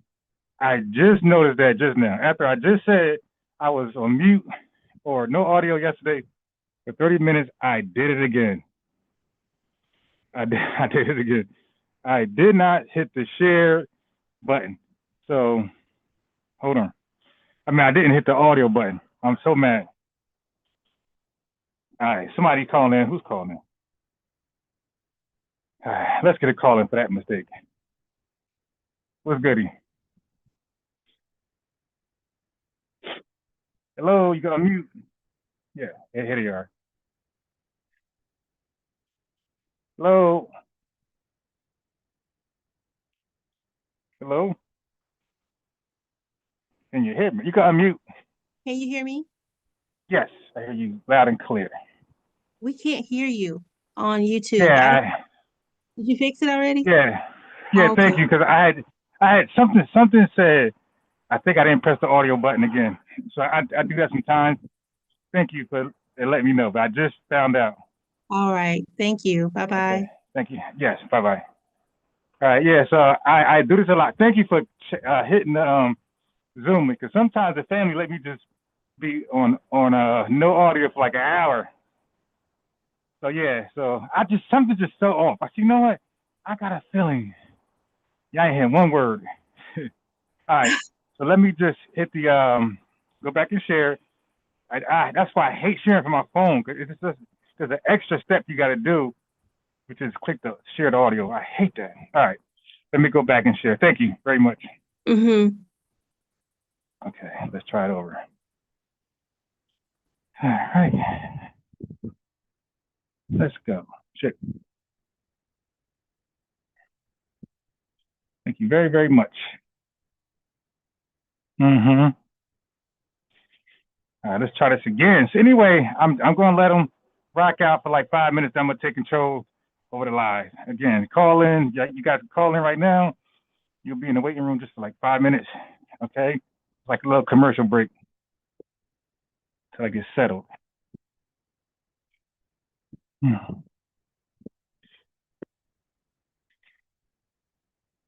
Okay, I will spell for it again. Almost. Okay, now you can hear. Those tethers, boy, they had the worst attitudes over there. They were so damn hostile and just jealous. It was just a real funky vibe from them over there. I didn't like it. I didn't like the Virgin Islands at all. The one I went to, I think it was, I want to say St. Thomas, St. Vincent, one of them. I can't even remember which one it was. St. Croix was one of them. And they had a stank attitude up there, man. Oh, I didn't like it. Man. So your dude said the same thing? You had a good experience in St. Croix? Yeah, I didn't like it, man. I did not like it. Man, yeah, their attitude was so damn stank. Yeah, y'all hit the hearts, ladies and gentlemen. Hit the hearts. What's up from Wilson, North Carolina? Respect to Wilson, North Carolina. Man. Let me see. All right, let me get some of the family in here. Let's get the family in the building. Let's get the family in the building. Who is this? Faded David? Faded David. Hop on, Faded David. Faded David, hop on. All right. I'm trying to get some of y'all up here. What's up, Melanie? Hop on, Melanie. What's up, Melanie Winter? Hey, Tariq, could you hear me? Yeah, I can hear you. What's up? Hop on, Caramel. Oh, God. Hop on. Let's show them how fly you are, Mel. You gotta show them. There she is. What's up, beloved? Hey, Tariq. How you doing, dear? I'm doing good. I just wanted to say Happy New Year to you and your family. Oh, I love that. And I'm glad that you guys made it back safe because you know how these trips is going crazy. Oh yeah, man. It's hot out here in these Latin countries. It is. But I'm glad that you guys enjoyed yourself, and hopefully you have a great new year and more to come. Yes, ma'am. Now, what you out there doing in Chicago? Chilling, we supposed to be planning the trip too. So that's why I was like, I hope everything go good with you. Like, I'm glad everything's safe. Because we were supposed to go to Japan, and I'm excited about that. I've been before, but it was some bags that I wanted to get from there, and they're really cheap in Japan. So I want to go back and get it. Yeah. Yeah, we're gonna go out there this summer. Yeah, we're going out there to Japan this summer. We wanted to wait till it warmed up. We were gonna go, last week, but it was too cold over there. So yes, indeed. That's good. Now who is we? Oh, my sister. Me, my sister, and my cousins. We supposed to go. Oh, cool. Yeah, that's cool. All right, beloved. Anyway, thank you so much, Miss Mel. All right, bye, Tariq. There you go. Y'all gonna start following Mel. Well, I'll show my kids toys in there. That's the lovely Mel. She's from Chicago. She came out to the museum some weeks ago. Lovely, lovely sister. Lovely sister. The FBA ladies, the FBA women are fly. And y'all got some fly ones in some of these other spots. All right, we here. We got some people in the back chat. Let's check them out. Who is visiting us? And what haters came to visit us?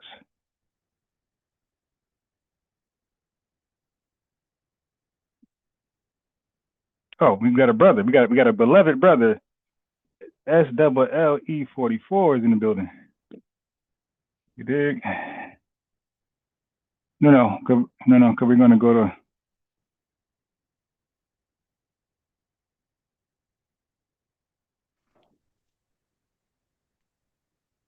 SL. Ron, what's happening, my brother? That's good, brother. Ain't nothing, bro. I see you having some technical difficulties up in. Yeah, I make that mistake often with the when I share from my phone. I hate that because you gotta click that stupid little, and the button is so tiny. Right. The shared audio button. You gotta click the share audio button. If you don't do that, it's gonna share. You're gonna see the video, but you're not gonna hear nobody. Yeah, I don't know that sister who got on the live with you and let you know that, but I was about to do that. I'm glad she did it. Glad she got on there and sort of poked you and let you know. One time I went live. I was sharing the video for a whole hour. Nobody said shit. You know what though, bro? You got to give it to FBA, bro. Our family, man. We love what you do, bro. We got a lot of patience with you. We know you're doing a lot. We know you work. We know you be putting in that work all the time, man. So man, we forgiving, man. Just like we let all these tethers come in here for years and we forgave them, and now we got to delineate, but we ain't gonna do that to you. So don't worry about it. Yeah, man. And when I was live the last time, I had like the same amount of people in the building, right? So I was relocating because one spot I was at, I had my laptop unfolded, and whatever reason it was closing earlier than normal scheduled hours. All right, let me go over here and lounge. I opened my live, and man, I was playing a video until I got there. Shit, everybody was gone. I said like 10. My thing looking like one of these Pan-African channels, like 10 people in there watching me. Wow. And that's I'm like, yeah, my God, I'm like, damn, I'm looking like Sabir Bay right now. 10 people watching. But yeah, I kept it going, and people end up coming back, not that full amount, but we got a nice little side. Cause I'm gonna go live. If it's 10 of y'all, if it's 100, if it's 400, I'm gonna still continue the show. I'm not gonna. A lot of these Pan-Africans, when they don't get a certain number of live viewers, you'll see them end their live in like 15, 20 minutes. It's like a 20-minute show. Because they're egos. Like, dude, if you're here to teach. Like, why does it matter if 10 people are there or 150? Exactly. And people can always come and replay it, do the replay. They could rewatch, if it's worth anything, they'll watch it. Like, cause I'm saying, like, the channels I'm subscribed to, I miss all their content, all their lives and premieres. I go back and watch it. Because if it's worth something, somebody will go back and watch it. Absolutely. Absolutely. And you can tell the love of our lineage because you can get like 40 people just waiting on you for like a couple of hours and they can't get 2 while they talking. So just imagine that. That's crazy. That's crazy. And you know what? I low-key give them like little gems, like what to do, because they swear that our spaces are lit because we're compromised. We're team white supremacy. I'm like, nah, that's a lazy cop-out right there. The reason why our spaces are lit, for one, we have integrity. So when I watch Afro-Elite, Red Supreme, or somebody, when I watch them, like, you could tell, like, they really stand on what they stand on. Like, there's no doing it for clicks and views like I see these clowns. When I see Unc out there in character like Charleston White, yo, Unc remind me of Charleston White, yo. Yo, when I see him in character like that, it's like, yo, you don't really, I'm telling you, SL, we be having private conversations with Unc. I stop. Now when I talk to Unc privately, I don't even bring up this stuff. I just have a regular conversation. Because it's useless. Like, all he gonna do is say, go live and say the opposite. Right.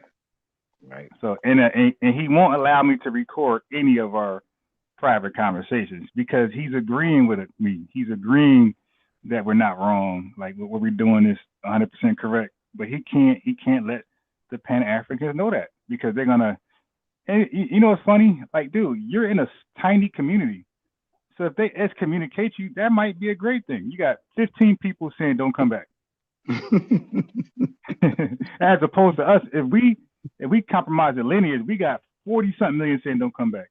So you're going to choose 150 people over 40 million. Like, the math just don't math. And I'll be like, yo, what? What do we, like Saracen said, he had like 100, 200 live viewers, 300 sometimes. And he sold out the lineage to be loyal to Pan-African. And that gave him he had 4 live viewers one time, bro. Like, yo, where is the reward? Where is the reward when you sell out your lineage for Pan-African, right? Pan-Africanism. Where's the reward? Could they go live now? 3 people? Like, that's what you wanted? 3 people? And they're not even like immigrants. Like, they're Pan-African Americans. They're Black Americans. So it's like, dude, so where is you sold out the lineage for Pan-Africanism and you don't have no immigrant support. That's crazy. That's devastating. No immigrant support. That's crazy, right? What you just said. Super crazy. It's devastating. Selling out to an audience that don't support you. Yo, that's like me selling out to, like, let's say Indians, East Indians. I'm glazing them. Oh, it's so great. Oh my God, the VVEX of the world. Oh my God, they just know how to just be hyper selected. And then, but none of them ever support my channel. Like, why? Where's the reward, man? And that's why we think these guys are lead paint victims or some type of agency is like taking care of their SSI checks. No doubt. And to piggyback on that, what you had when Tariq was just speaking a minute ago, and he was discussing about Malcolm when he was talking to that professor. I don't know if you remember that professor, but he was on some.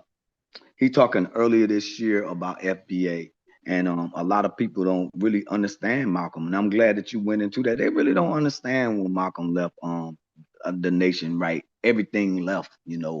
Right. They don't. No glow. Yeah, they don't want to honor the Most Honorable Elijah Muhammad, which is crazy. And the Most Honorable Elijah Muhammad, he built Chubby Checker, yo. He built Muhammad Ali, man.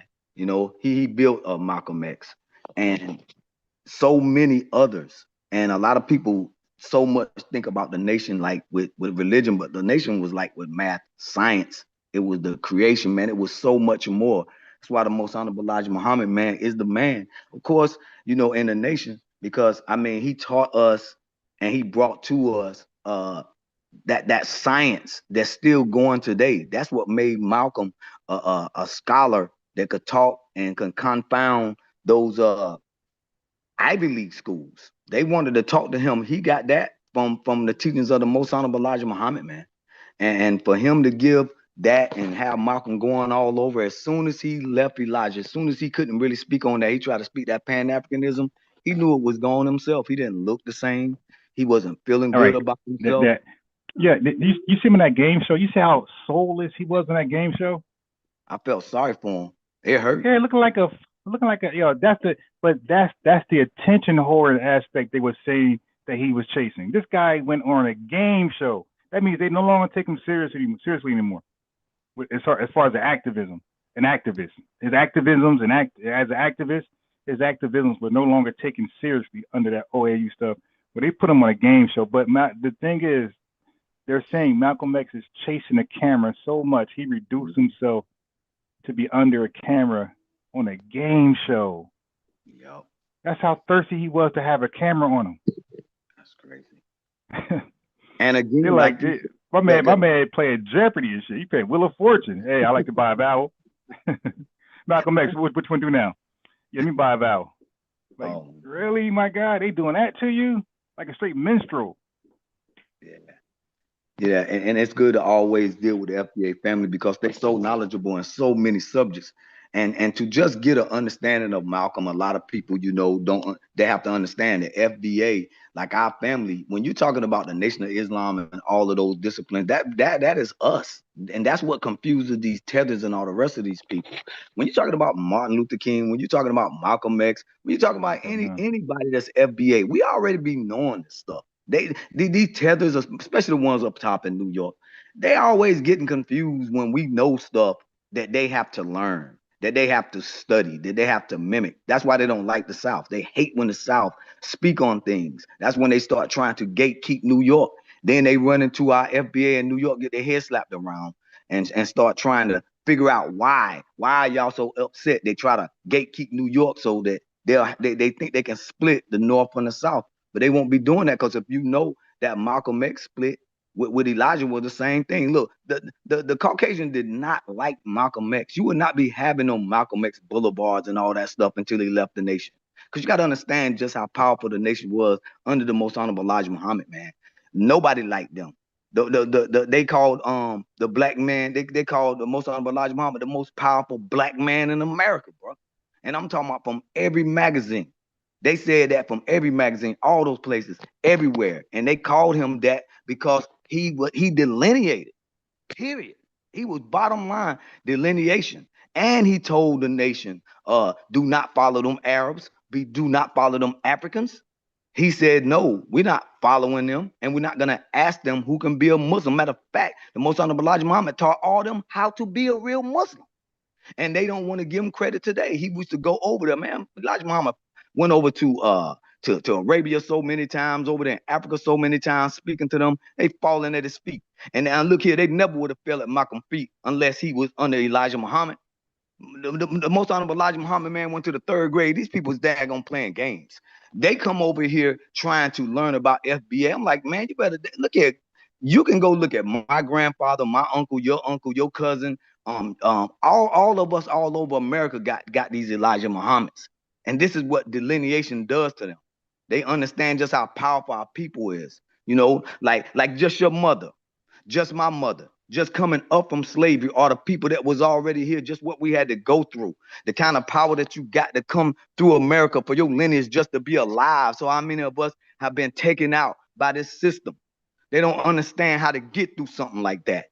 It's very, very, very disturbing to their very nature. Because look, the nation taught the nature of a people, man. It taught the nature of a man. The Most Honorable Elijah Muhammad taught this world the very nature of civilization of a man. In the 3rd grade, that's all he had.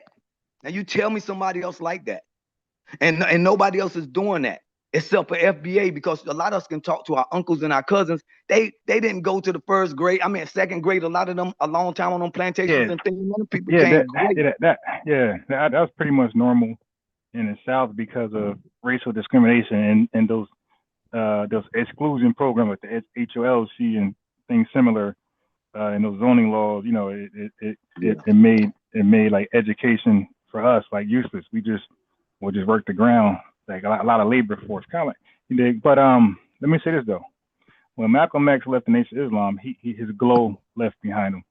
Right, his glow stayed with the nation. And you see, Farrakhan took the mantle, went crazy. You know what I mean? Well respect to Malcolm X did something else. Like his glow left him.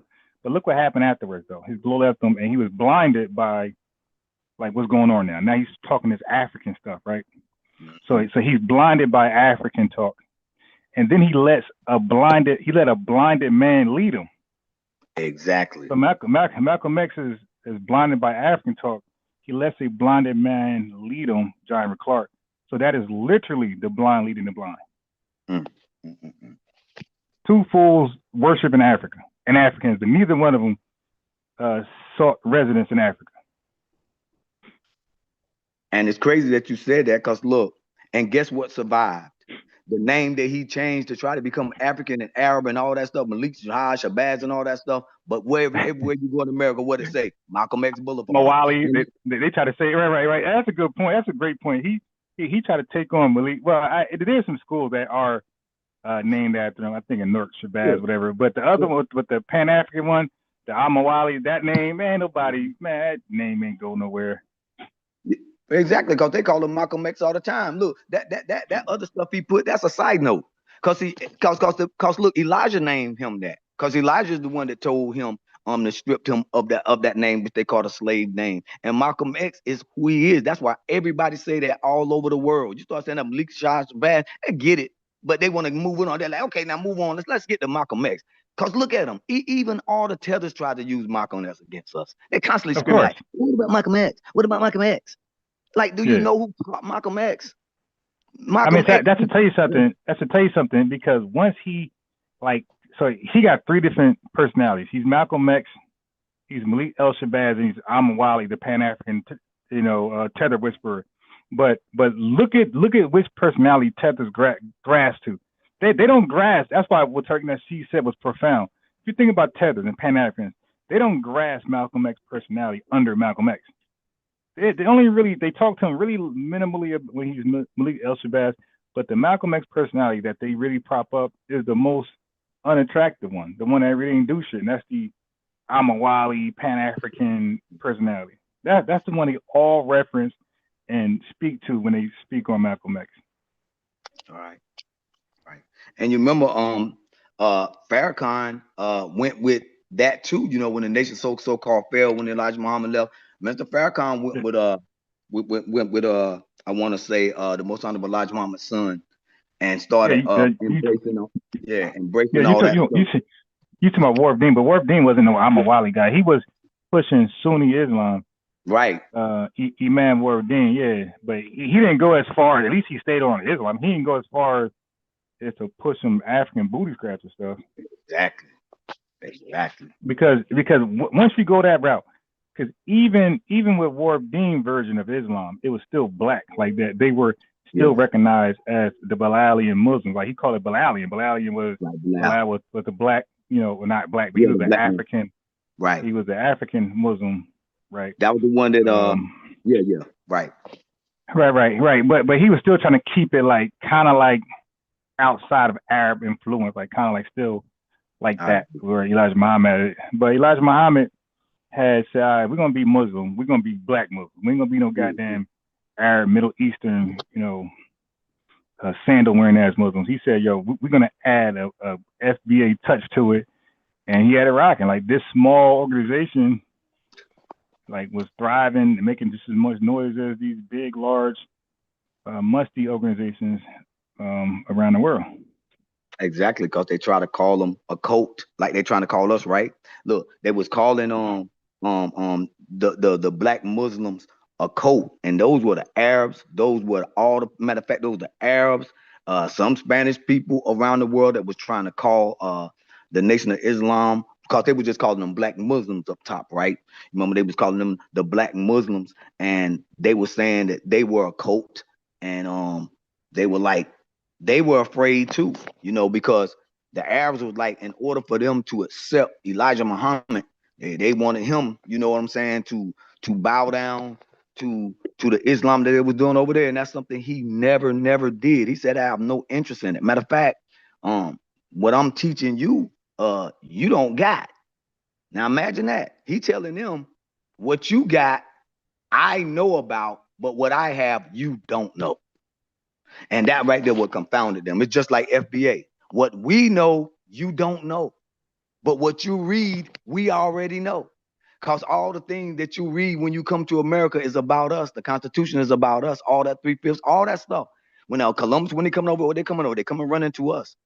It's almost like they hate the fact that we're here and they cannot like really latch on. It's like, we don't really look at you like that. We have never really separated darker skinned people like that. We always looked at them almost like as friends.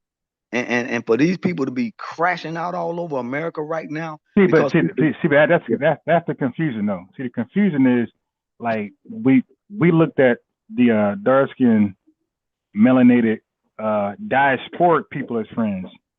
Okay, and what the musty Africans did was they snuck their way there, where we looked at them the same way we looked at our Caribbean diasporic, relatives. Yeah. So like we start to look at the Africans because let's be real, a lot of the Haitians, they look like they straight from the continent, right? Exactly. So we start to like see them. When we came across Africans, we kind of seen them like kind of like Haitians. So we kind of like extended the olive branch to the wrong people, the Africans, and that's where we start to really mess things up.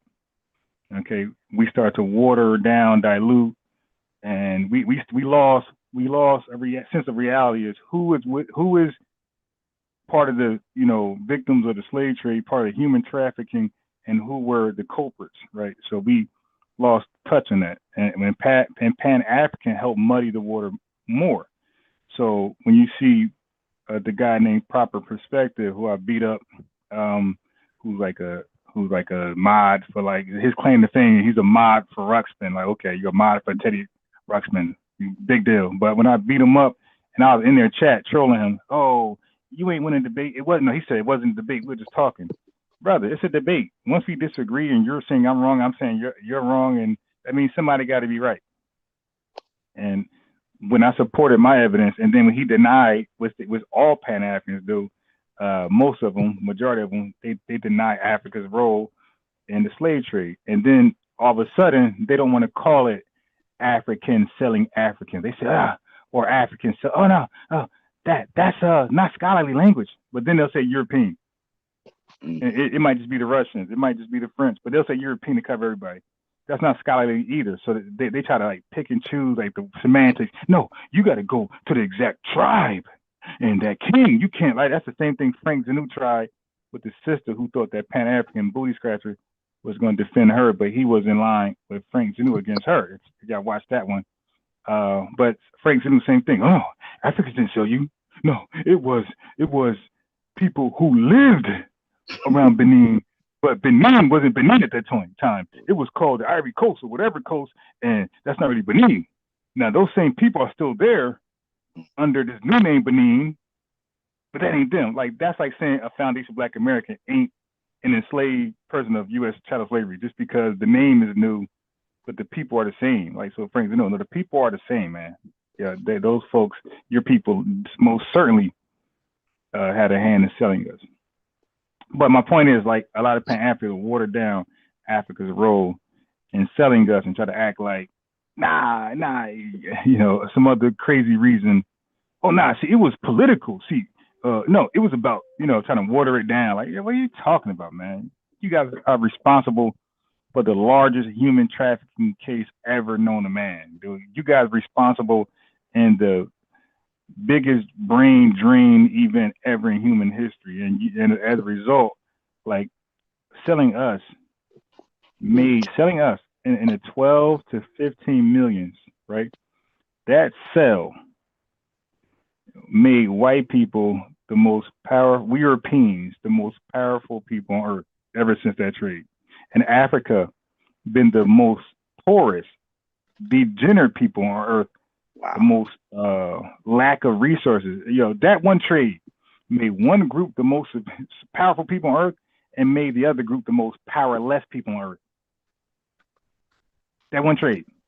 So when we talk about white supremacy, colonizers, you need to blame them too. Because ain't no colonizer, ain't no enslaver without that cell.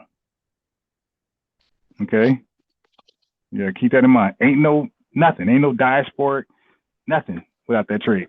So those guys are directly responsible for the colonizers of the world, the King Leopolds.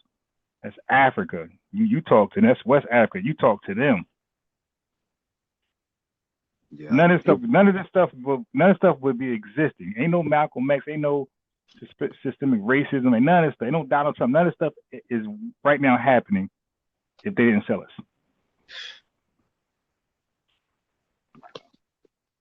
So that's why when they say, yeah, the enemy, I always ask these Pan-African booty scratchers. I'm like, yo, who's the enemy? So I asked Shaka that when he was like, oh, the enemy is the white man. I'm like, the white man, like, so everyone. And then he admit they all, but the enemy is white man. Like, so Africans are, yes. Okay. I'm like, the white man's the enemy? Explain that. So that's why I say, who the person you blame, the seller or the buyer? Like, so how does white people buy us, Africans sell us? So that means they're both part of this human trafficking thing, and you only blame one group. Like, no, you both are the enemies. What are you talking about?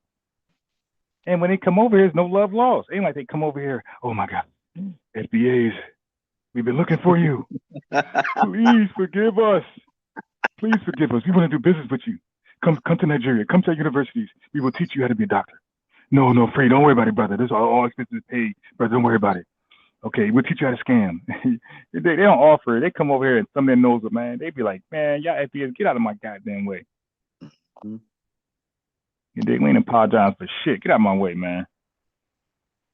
That's their attitude. Get out of my way. When they come over here, their attitude is not my long lost brother. We made a mistake. Their attitude is get out of my way. We actually come to America to finish the job, actually. Like the Terminator. We ain't come here to do nothing with y'all. We came here to finish the job. We came over here to undermine cosplay and ultimately finish the job. So I see them as a Terminator. They came over here to finish the job. You know, that's nasty work. That's exactly how I look at those dogs. I mean, it's nasty work, man. You know what I'm saying? And everything you just said is just absolute. And it's an absolute, it's devastating to Africa. And that's what happens to these Pan-Africans. It's like, okay, you don't want to accept the truth, which is what the only thing that got us through in America is the truth. That's it. We've only been able to live and be in America off the truth. And when Pan-Africans, they deny that by trying to prop up Africa and not saying that they're sellers. That is tricknology, bro. And most Pan-Africans know what tricknology is. And then they trying to blame the white man, which is what they're doing. When you deny, this right here is blatant truth that they sold and they were selling and they were raiding. And they just basically gave up. They gave up the ghost. They gave up their very essence and just like sold it. And now they want us to understand a conversation with them. It's got to understand what it means to be black in America, the FBA. You must understand that we don't like people that lie. We do. Look, most states, back in the day, somebody say, man, you lie, I will slap that shit. That's one of our terms. I will slap that shit out of you for that, right? We made all the terms. We made all these sayings. We say this stuff because we've always had to lean on the truth, because we always had to fight somebody that basically created a lie. America is the land of immigrants is a lie. See, the America, there was no black people over here is a lie. They also want to say that the black man is the beginning, but not in America, which is a lie. It's like everything that we push back on is against this whole world. We push back against the world. We have to live on truth. We don't got no other choice. We've never made it by just lying all the time. And for Pan-Africans to be on this continent actually calling themselves FBA trying to prop up 54 countries that don't like each other. And they want us to like, okay, well, you know, don't do that to Africa. Like they retarded, bro. It's like everybody over in Africa is riding a retarded bus. Like you can't say nothing to them. Africa act like immigrants in their own country. They be like, no, we don't want you here, Nigeria. No, we don't want you here, Ghana. No, we don't. Matter of fact, they be heading people. They they doing everything. They doing female mutilation over there. They throwing up coups every day. And you got a guy over there named Speed running over there talking, oh, this over is great. He doing that while all that's going on. And at the same time, they're running from there because it's a lie. And FBA can see right through that. So that little young brother can be over there being like Peter Pan all he wants to, talking about coming to Africa. Nobody's still beating the drums or trying to go over there. They're still trying to leave. And matter of fact, they over here in America don't want to leave. But he's like, oh yeah, I'm showing you how good Africa is. People got to understand, man, we know what the world is about. We understand that, look, Elijah Muhammad talked about the world. He talked about the original man. We get it. But we know about America. When you talk about the land, we talk about all of the land, not just Africa. These people want us to respect Africa. Like, dude, we've been propping up you longer than you've been propping up yourself.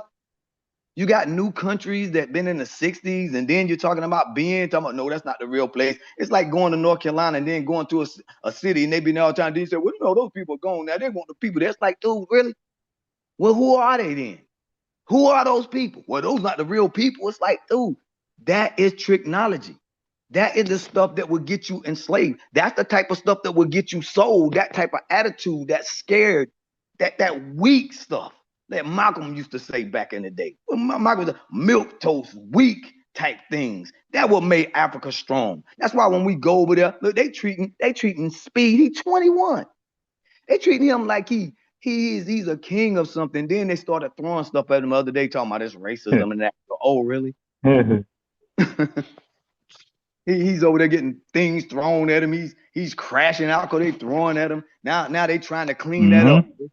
Now you see all that Pan-African running around. Well, you know, it's not really that. It's not really that. It's like, dude, why are y'all shuffling like that? You know, FBA don't get down like that, bro. Look, you cannot do that in any state. If you go from North Carolina to South Carolina, bro, you still got to respect. That's not the same place. If you go to New Jersey to New York, those not the same. That's not the same place. They got to respect each other. You go across that bridge, you know what it is. You go to Philly, you know what it is. You go to Philly and you go to Baltimore, you think they're the same. They're not the same. But I guarantee you, when it comes to FBA, they're all the same. But we understand we must respect each other when we get there, because you will get checked immediately. We're not doing this. We're not trying to be somebody else. When they say FBA, we understand that a lot of titles have been us, but we know that we must accept our own and be ourselves. We can't be Africa. If Africa is 54 countries, you let them get 1,000 outs. Who wants 1,000 outs? We don't want them. We want one way out. That's what we want. We want everybody to go through one door. That's why we want to delineate. If you want to run through 1,000 doors to get in and out of America, go ahead. That lets you know that you're not us. We're not choosing door 1 or 2. We don't choose, man. We get down like that. We're not running. The freak you talking about? Why you think bro got all these songs? Look, we creating a whole new genre with FBA. Look, soon as you make a song about FBA, it's never been done before. That's why y'all can't create rap. See, we can make a rap or a song right now about FBA. It's never been done before. That's why y'all can't make a song about fleeing. Why not? You're doing it. We'll sing it if you make it. If you make a song about being a coward, we'll sing it. We know it's you. We know if you swimming, backstroking, and trying to come over here to America being a coward, we would love that song. Because if you really stood on who you were, you will make a song about being a coward. You will make a song about fleeing. You will make a song about leaving thousands of babies and leaving women and having 4 and 5 wives. Why you don't make songs like that? Because you're not us, because you're scared to death, dude. We've been over here with the beast man, the real one. Y'all running around trying to find everyone y'all can find. These people fleeing to wherever the Caucasian at.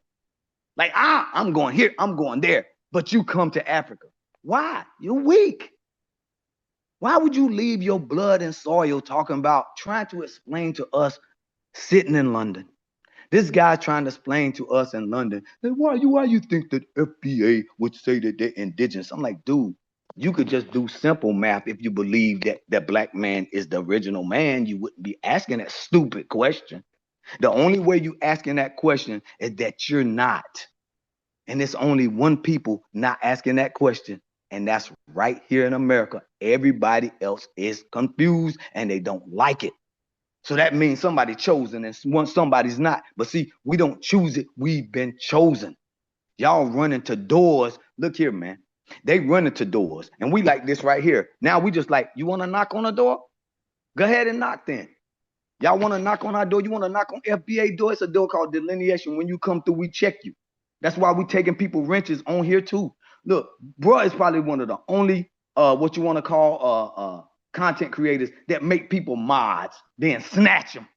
And you know why we do that? Because we checking you as a group, we checking you as a lineage, and if it get crossways with us, look, man, we got a forgiving heart. We want you to stay, but this ain't a game. We got children that's coming up. Our children go to school with tethers and people that don't like them. We're not playing these games no more. We're sending our scientists and our best Ron teaching hours and hours and hours and hours a day. You won't get this for free nowhere else, man. Stop the bullshit. Oh my goodness, look. We are not here to try to make people feel good. We are here to try to save our own people. We got the silent generation, and then we got baby boomers. They about out of here. Generation X right now is the next group. You're not going to live forever, but your lineage will be here. If you don't stand up now, why are you here? Hit the next train and go with the tethers, man. It's easier over there. It's easier to be a Caribbean, I guarantee you. Because you can look, if you're a Caribbean, you can talk out of both sides of your mouth. You can be FB. Look here, if you're a Caribbean, you know what you can say? You can say Bambaataa created hip hop. You can do that. You can say Kool Herc created hip hop. Wouldn't you like to do that? But it don't sit well with FBA. They know that stuff don't sit well with us. They know that hip hop was not created as okay, all of a sudden we're gonna create hip hop and that's gonna be something. See, that's trick knowledge. See, that means that we are the creators and the innovators. When we create, it don't have a name. What it does, it has a rhythm and a rhyme. That's why Africa's saying that they created R&B now. We know you did. We know you lying. Because if you had it, where is your James Brown? Where is your Michael Jackson? Where is your Whitney Houston? Where's your astronauts? Where are any of that people? None of them there. You people want to come over here and then tether on us when you can't even create it in your own country. We would have loved that James Brown would have came out of Africa, but he didn't. Pygmy Markham didn't come from out of Africa, but he didn't. You can't find no rappers in the 40s, 30s, or 20s that came out of the Caribbean. These people got Billy Ocean. Billy Ocean came over to America singing. Look, we don't need to try to prove anything to people outside of America. We're taking a stand not to try to make you look bad or make you feel bad, but because our children deserve it. They deserve it better than y'all immigrants out there crying. I'm just sorry. We tired of putting y'all over us. Why you so mad? Our children at 3, 4, and 5 years old mean something too. Freak wrong with you. You got the news going on 24/7 talking about a freaking immigrant trial. Let me tell you something. We got children too. They going to school with them folks. We don't have time for this. We want our check. We gonna get that, and we want y'all out of the paint. Move out of the way, move around. Move around. Because you see, you're scared to go out there anyway. That's why the Caucasian out there more than anybody else calling yourself black. Dude, if you black, why you not outside? Go outside. You're not going outside because you can't hide behind us. See, we the ones that march. We the one that get laws overturned. We the one that change this constitution. You people don't know how to do that. Man, you ain't had no wars, man. Come on, man. You ain't had no wars, man. Who is this? Everything they used a minority in, man. You ain't had no wars, man. Who is this? You know that, man. Who is this? Y'all gotta stop the cap. Who is this? I mean, just say your name. And I know hip hop hurt. I know hip hop hurts your soul. Introduce yourself. You know who it is, man. I don't know who you are. Y'all gotta just give up on the hip hop conversation, man. Just give up on that. Give up on the hip hop conversation. I was telling you. I was just telling you before I was rudely interrupted that this right here is the problem with these tethers. What part of the hip hop are we giving up? Huh? It only bothers them. The whole old Cool Herc, not the fuck, bro. Just give up on that, man. That's a lot. That ship's that ship's I know sick. you are. Hold. Not That forget him. ship's Forget that Cool ship is Herc. long Forget gone, Cool Herc. Right, it's long gone. Cause he ain't never created nothing. Neither have you. bro. Because listen, I'm you know outside what right else now, and about you nobody's guys? discussing. You know what Nobody's else about fighting that. you know what else about you? You know what else about you? You want me to tell you how lame and how weak you are? See, I The wasn't gonna last come up time I here talked until to you a weak mentioned listen, us. stop over talking. I You had scared? You I scared? was Stop listening. talking, I'm like, dude. I why thought he you was a mentioned us professional. for? I Ron thought you was a ain't mentioned us professional. one time, so I I ain't come thought up you was a here. professional. Soon I as thought you you was a mentioned us, I'm professional. like, God I damn, thought you went to school. what we got to do with I thought you went to your school. arguments? I thought you went to school. Just calm down a second. I'm getting to you now, because you jumped in something that you shouldn't have been into. You remember the last time I talked to you guy? The last time I asked you about Jamaica, you couldn't tell me nothing. What are you You talking started trying about? to trip. You started flip-flopping because you Bro, don't care bro, about Jamaica bro, because you ain't we're about nothing. foundational. Listen. We're What about foundational to the Jamaica history? Harlem. We back to Foundational to the Jamaica Harlem history. Aren't you Renaissance. on the line? Didn't you come over here to talk about who you are and your accomplishments? Yeah, we look how Well, much we then what have accomplished you here. accomplished over here in America? We was Except for foundation. jumping in and out of line to try to get online and run your freaking mouth. You ain't did Okay. nothing in America, dude. You ain't about nothing in America. No, you about to You ain't babble did for 30 nothing. Your minutes. mama ain't did nothing. Your Raccoon daddy ain't babble. did nothing. Your brother Raccoon ain't babble. did nothing. Your sister ain't did nothing. You ain't did nothing in America, dude. You've been around here about like 20 or 30 years. We You ain't created got your culture. nothing on us. You We ain't nothing created but your a culture. fleer. You We ain't nothing created but a sucker. You We came over created your here to culture. look at you. You talk like a white dude. They don't give a damn about you. You don't got no Jamaican accent. You don't know what they do in Jamaica. You don't know nothing about their history. You can't stand up for them. And then you going to jump in talking about some cool hurt. Nigga, Bro, you what about sound your Haitian. own mama? You What about sound your Haitian. own daddy? What your daddy do? You sound What your Haitian. daddy did in America? He's a millionaire. What? Oh, really? What's your daddy name? What's your daddy name? I'm not doxing myself, What's your goofy. daddy name? Lame? I'm not doxing What's your myself, daddy goofy. name? Millionaire Lame? I ain't never seen a millionaire jump on daggone low. Look, you dude, you got a podcast with 7 people. Oh, that's because you're a billionaire, right? Who you reaching? What podcast do I have? What are you Who talking you about? reaching? Who you reaching? You reaching What are you any talking Jamaicans about? out there? You got any Jamaicans fighting to get back? You fighting for any Jamaicans to stay in this country? I think your podcast was called The Dream Team. UBSIA and Ron, stop it. Stop it, Ron. Stop This it. dude ain't got this dude right here. He Stop always it, coming Ron. on here. The Dream Team podcast. See, Ron, I was listening to you. You talk about stinky. I'm like, all right, Listen how cool. I'm he not talk. going to jump. But as soon as this Listen how dude he mentioned talk. us, I'm like, Listen nah, how he talk. This dude ain't nothing but a cosplayer, man. let me What come kind of in and conversation? Man, we regulate. always letting these lames come in our sites, man. Bro, you don't have no From the wars. Caribbean and You stuff. don't have Coming nothing. over You here didn't do going to nothing. school, talking about they know something. These bums don't know nothing, man. You from These down lames, south, man. These suckers. that whole hip These hop little shit, sucker that ass shit, lames. Go up there that to New York. Go up there bro, and that try ship, to that learn how ship to is smoke long with some gone, flame. bro. Dude, we don't respect you, suckers. You gotta hang your You ain't hat about on nothing. funk, hang You're a little your lame hat on sucker. funk and shit Why don't you like that. take your punk ass? Where your daddy Hang at, it, boy? bro. Hang Where your your hat on daddy? jazz. Bring Hang your your hat daddy, on boy. jazz. Hey, Bring let me your step in daddy. real fast. Hold on. Let me step in. I'll take this challenge. I'll take the hip hop challenge. Okay, I'll take this one.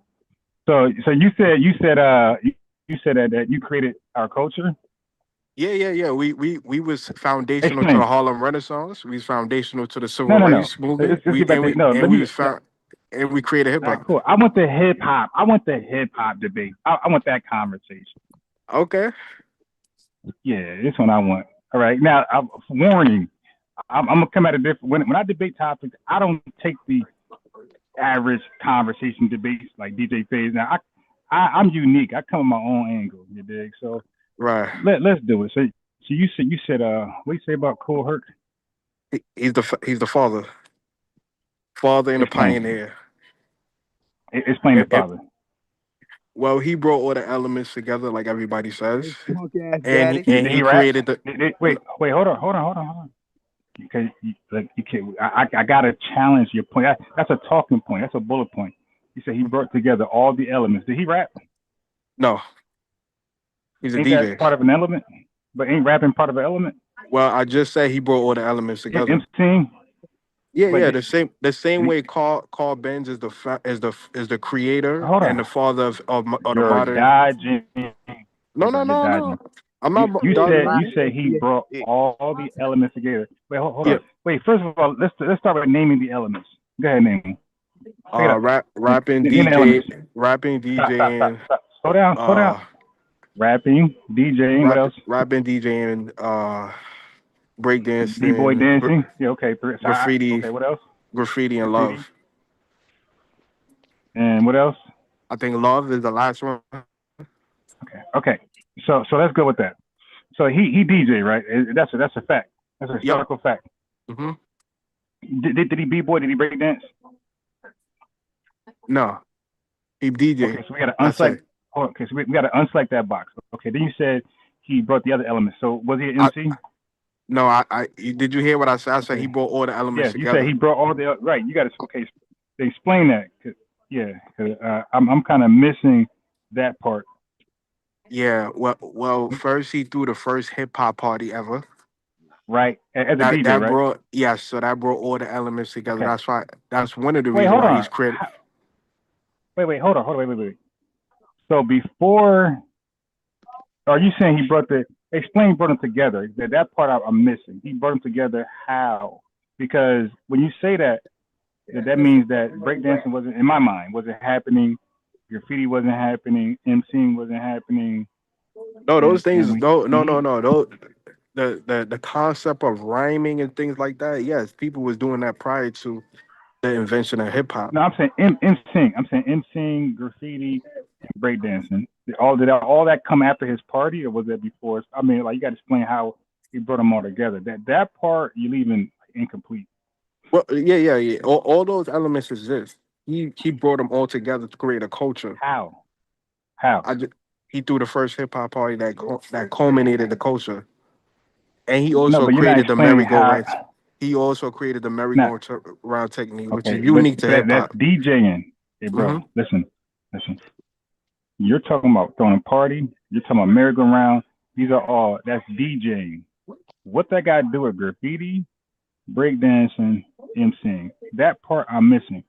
Yes, he did. I never say he created b-boy. I never say he created graffiti. I never say he created rhyming. I never once said that. How did he bring them together? He brought all those elements. As far as the spray paint crews, the MCing crews, and all those different elements, he brought them together to create the culture what we call now hip hop. Yeah, I don't think you did a good job. I think you just said that. You didn't really explain that. But anyway, I'm on the side. I was just a little trigger. I figured I'd jump on here to rattle the cage a bit. You don't know what you're talking about, you little lame. Yeah, that goes in. That's what that goes in the computer. Okay, so let me ask you. Okay, so all right, so let's extend the conversation because I don't think you did a good job of. I really wanted to have a conversation with you was talking about with Sanchez yesterday, but I'll wait till I get in. Because I want to tackle that hip hop thing with that. You said that, and then you dropped the mic and ran. I'm saying no, come back to the microphone. Yeah, well, I explained it. I'm giving a quick synopsis. Though. I'm giving a quick synopsis. Right, but you didn't, and you made some claims. You tried to throw a whole bunch of bullet points. I said, you know what? I'm going to take that argument because this is something I never really take. I don't really argue the hip hop thing like that. Okay, that's not my strongest point. But I sat back and I dedicated a live, like a 7-hour live to it.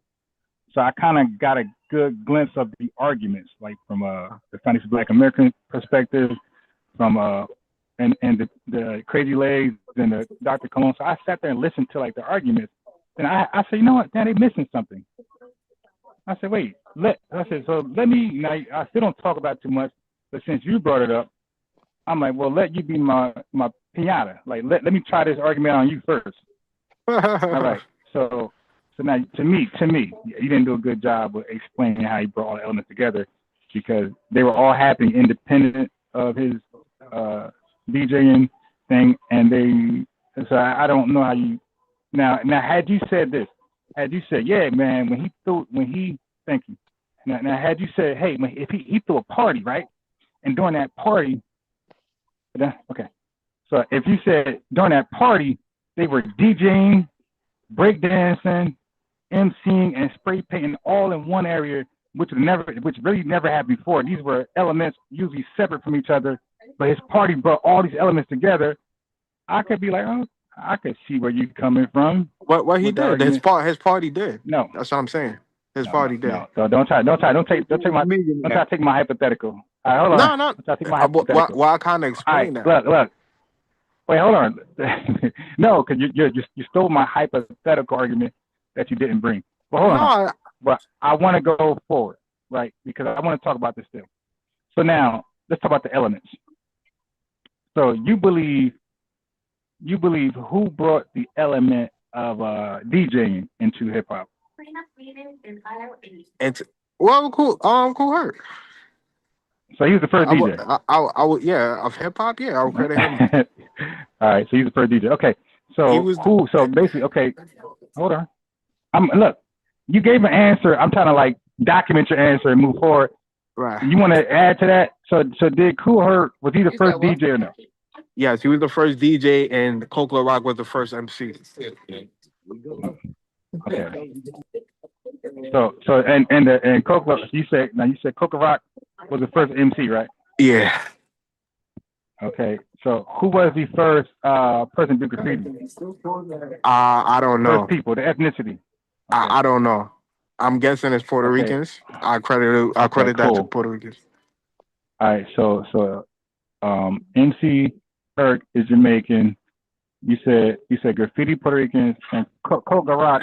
What's his ethnicity according to you? He's from your card. Wait, your card. Go ahead. Coke Rock, I think, is from North Carolina or somewhere, and then he moved to New York. Okay.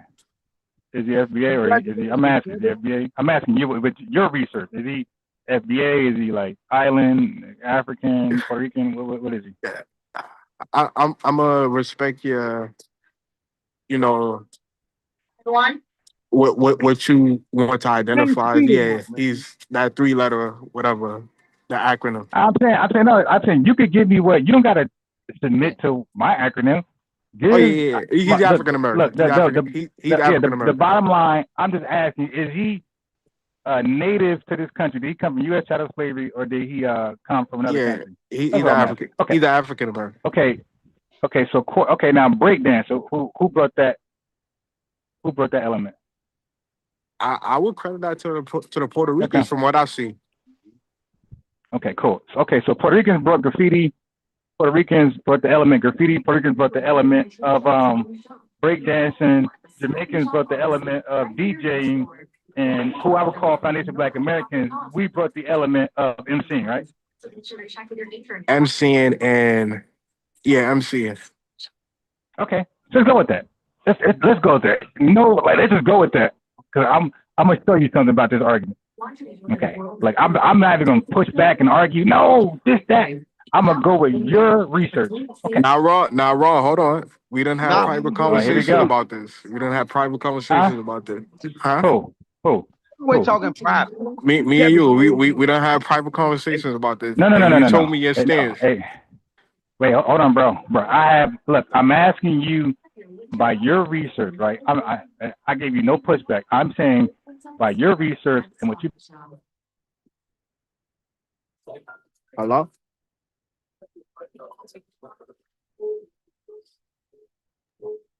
Ron, you muted.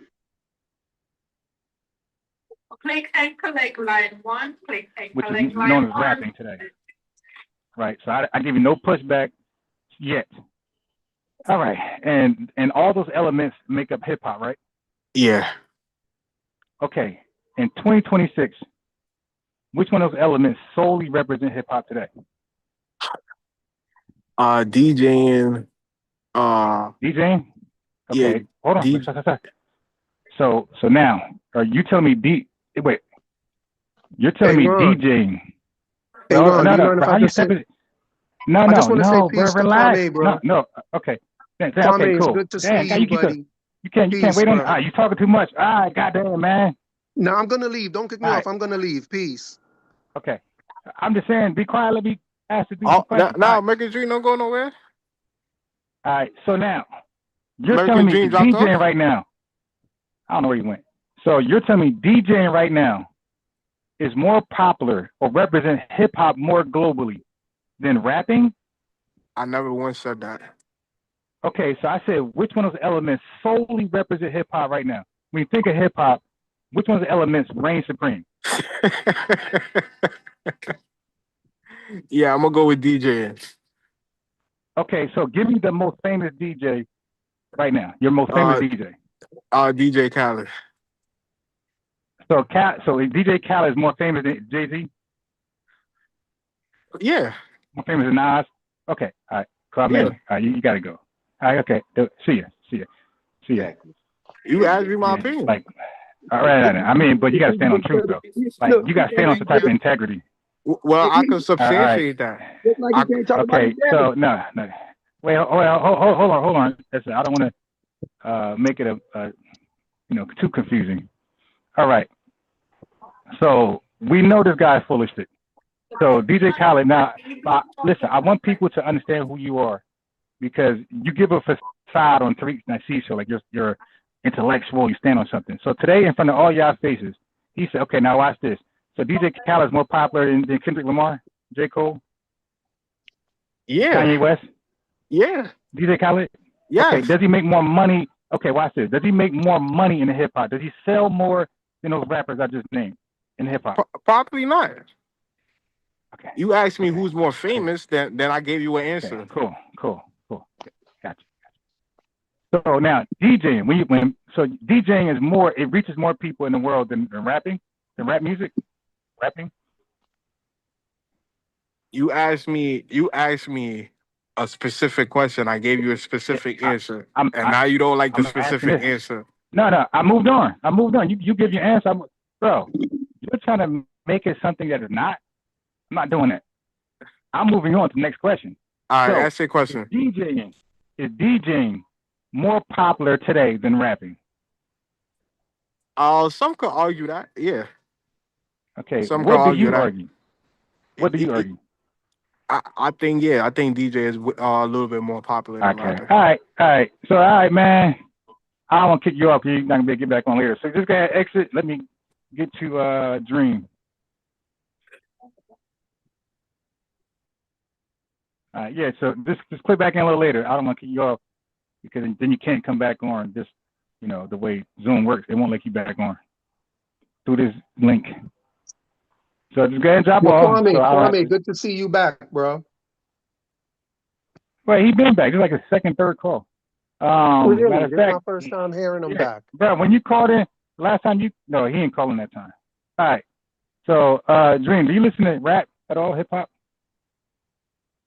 I listened to it more back in the day than nowadays. When I do listen, I listen to more. So when you say back in the day, what rap music were you into? Like what rappers? Rappers I was into. I always thought Common was one of my favorites. Cool. Common. Do you know what DJ at that time? Do you know what DJ at that time more popular than Common or Nas at that time? A DJ? Yeah. No. Do you know a DJ today? A DJ today, man. The first name that popped in my head is DJ Premier, but he ain't a DJ today. Right. Okay, so what I try to have, again, now you see, I let him give his answers. I didn't challenge none of them. I said, okay, bro, give your answers, and we'll move on with your answers, right? Because when you take a test, they ain't gonna argue your answers, your selection. They're gonna put it through the result thing and see what happens, see if they're correct or not. Like, or they might ask you about your answers. Hey, why'd you say this? It might be open-ended, questions. So what I try to do is have an open-ended, honest conversation with you guys. I don't care if you don't agree. It just let's have some integrity when we talk to each other. Okay, so the dude said DJ Khaled is more popular. He said somebody can argue that he's more popular than Kanye West, Kendrick Lamar. I mean, but we can even throw whoever in there. Drake, you could throw Drake in it because these are rappers, right? So he sat in all of our faces and said DJ Khaled or is more popular. And I said, okay, who capitalized more? Hip hop. Oh, DJ Khaled. So we know he's just being disingenuous, and so that's tapping out. Like that's doing all the 4 T's at once. All right. So just to close out this conversation, family, I don't even argue with them or about that, about who was the first to do what. As long as they can at least fix their mouth to accept that foundational Black Americans, for sure, without controversy, brought in hip hop and rap, then we go with that one. I go with that one. Because all the other 3 phased out. They're nothing burgers. They're nothing in hip hop today. When you think of hip hop, you solely think of rap. You don't think of DJ. That's why Dream couldn't even name one barely, and Revenue only could name one barely. When you think of hip hop has become synonymous with rap. Rap has become synonymous with hip hop. Not DJing, not breakdancing, not graffiti. Those other elements are seen foreign right now. Today, 2026, those elements are seen foreign to hip hop. Yeah, I think I would. I would. Yeah, I'm just saying. I think I would have to agree with you. I think those other elements are like background dancers to the rappers. Yeah, they phased out because at one point DJing was more popping than the rapper. Like it was all about the DJ, right? It was a DJ. But and then you had like the breakdance that was popping. But bottom line is that it phased out. It didn't stand the test of time. So that's why I don't really care to argue with that as well. So I don't care to argue who did what first and this and that. Go that petty lane. My thing is if what Revenue said was true, everybody had a hand in our hip hop. Okay, cool. But hip hop right now is solely held up by rap. And Revenue said FBA's brought in rap. So I mean, so from there, I don't even understand the argument going further. It's like, dude, what are we talking about? You know? Yeah, I would also say that everybody had a hand in hip hop, but I would also say Black Americans had 2 hands in it. And probably a couple of feet. Yeah, I mean, hip hop is solely surviving off rap today. Not DJ. If rappers stop rapping right now, hip hop is done altogether. It's dead. If rappers stop rapping, it's dead. If we go to country, jazz, like he just said we should do, if we go to that, hip hop is dead. So that's why I don't even get into the I think that's also, if you don't mind, I think that's also evident in battle rap. I think for the most part, it's Black Americans that really, are at the forefront of battle rap. I think when you see like Hispanics and Caribbean people, it's like you'll see 1 or 2 of them sprinkled in here and there. But I think for the most part, as far as I know, for the most part, they're mainly most of the battle rappers are Black Americans, as far as I know, or that's just what I think and that's what I imagine as well. Of course. I mean, the battle rap is done mainly, and I mean, you got some UK stuff going on in different areas, but like most of the spaces are in America, and we are more numerous in America. Yeah, so it's just common sense that, and we definitely rap. Like the average Black American, if you meet them, they for sure rap. Like I rap. Y'all never heard me rap one day in your life, but I rap. I know how to rap. You dig? And not just me, my brother know how to rap. And then the other guy know how, my other friends, we all rap. But if you get by, now I got Guyanese friends, none of them rap. Not one of them rap. So it's like, yeah, so we're like, this is something we really, the rapping part is something we really, really embraced. Like DJ Vlad is a real DJ. Well, he was. He was never a real rapper. Yeah, and I wouldn't even bring in, you know what I mean? I wouldn't even bring in, I think you mentioned the fact that there's battle rap in England and stuff like that. But I don't think there's a question that hip hop started in America, which is why when I was talking about battle rap, I was just mainly talking about in America. The stuff going on overseas is just really, I think, copies of what started here. So, again, I think battle rap in America is a good kind of reflection of hip hop in general. Yeah, I was trying to move the conversation forward, because I understand where everybody gets stuck at. like where they argue. That's why I said when I sat back and gave a whole 8-hour live dedicated to hip hop and the arguments about it, I sat back and listened to different people, and I'm like, okay, I see where they're stuck at. But I'm like, they look at the overall picture, like they're arguing at a certain time frame. But if you look at the collective, like if everybody brought in something, everybody want to double down on what they thought they brought in. If the Spanish folks are saying they brought in breakdancing or graffiti or both, if Jamaicans are leaning towards DJing and they're not moving off that, and Black Americans are definitely standing on those things as well. But for certainly MCing, for me, what matters is which one stayed consistent and blossomed, and they got the whole world. The whole world ain't trying to be a DJ. The whole world ain't trying to goddamn be a graffiti artist or tag artist. The whole world ain't trying to break dance. But everywhere you look at, somebody's rapping. Like you got Japanese people out there. They break dance and they rap.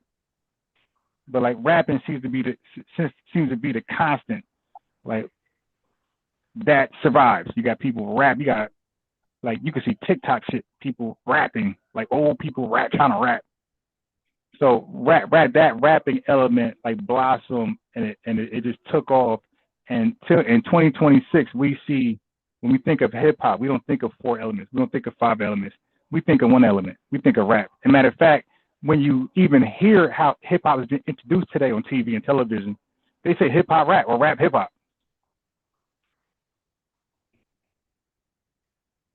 They don't say hip hop breakdown. They say rap hip hop rap. They use them interchangeably. You know, my take on it, Ron, is like I think hip hop has gotten to be very negative, and you know, and my take on it is that y'all can have it. Like as a Jamaican, like I'm like, listen, Jamaica has enough negativity to claim on its own. Like we don't need to claim hip hop because hip hop is very negative, and I'm like, y'all can have it. That's a whole wait, no. Okay, see now you're going somewhere else. We believe we know it's degenerate because you guys got into it. When you look at the drill rappers today, the Fabio Foreigns, the Bobby Smurders, all those guys are Caribbean, right?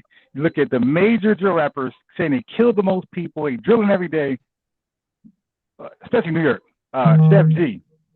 Okay, so we like, no, you guys, the reason why Nas said hip hop is dead because you guys took over it. Check this out. But that doesn't mean we created it, right? That doesn't mean we created it. No. Right? Not created. So that's all I'm saying. Everything you're saying is true. I'm not denying what you're saying. All I'm saying is y'all can have it. Y'all created it. But dude, you're shutting me up though, my guy. Like you just talked about blah blah, and I didn't want to go there. I didn't even speak for 30 seconds, Ron. You spoke for like 10 minutes. I spoke for 30 seconds. It's this guy. I gotta meet you, my guy.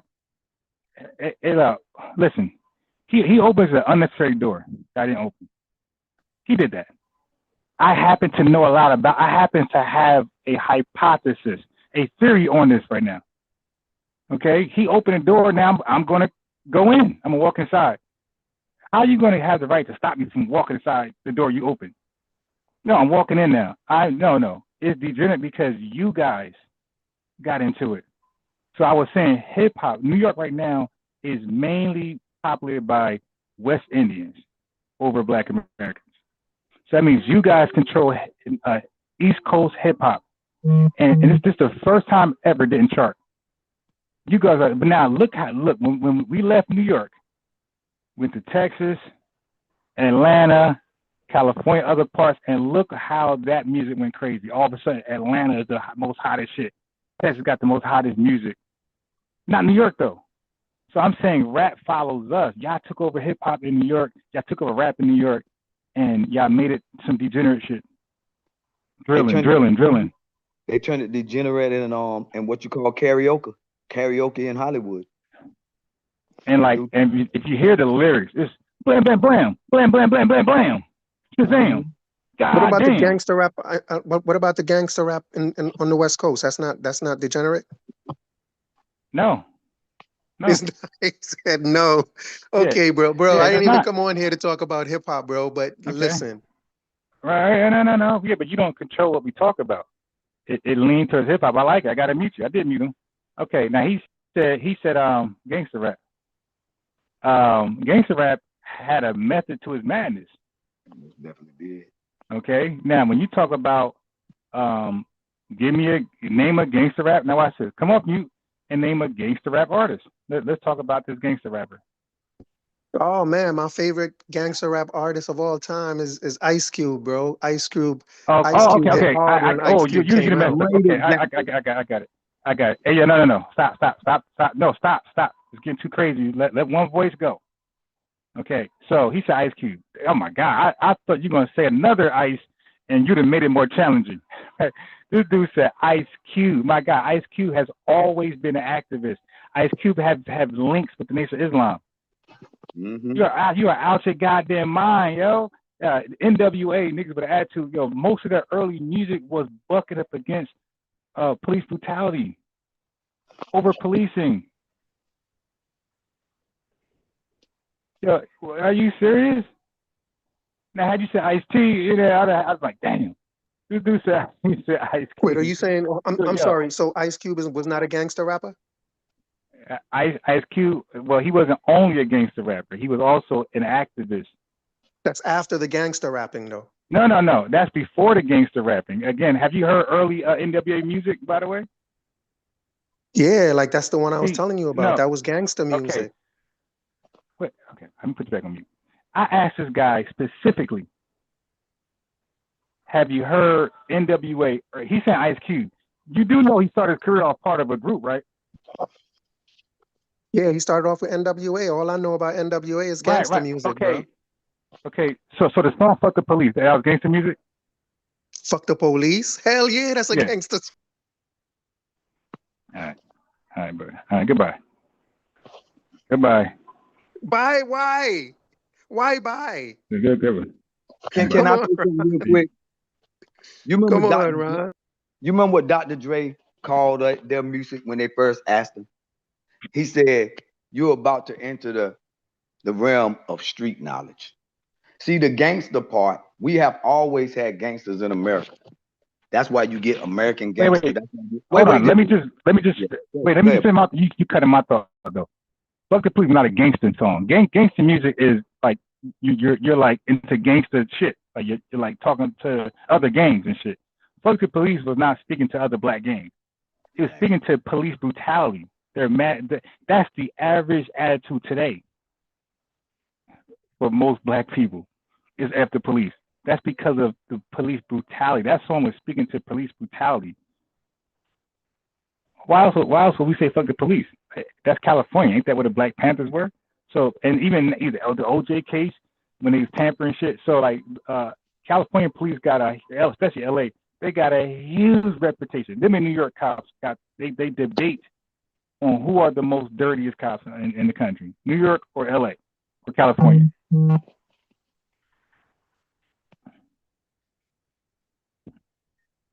Yeah, so he is grossly mistaken on that. Like I said, you could see Ice Cube sharing the same stage with Dr. Khalid Muhammad.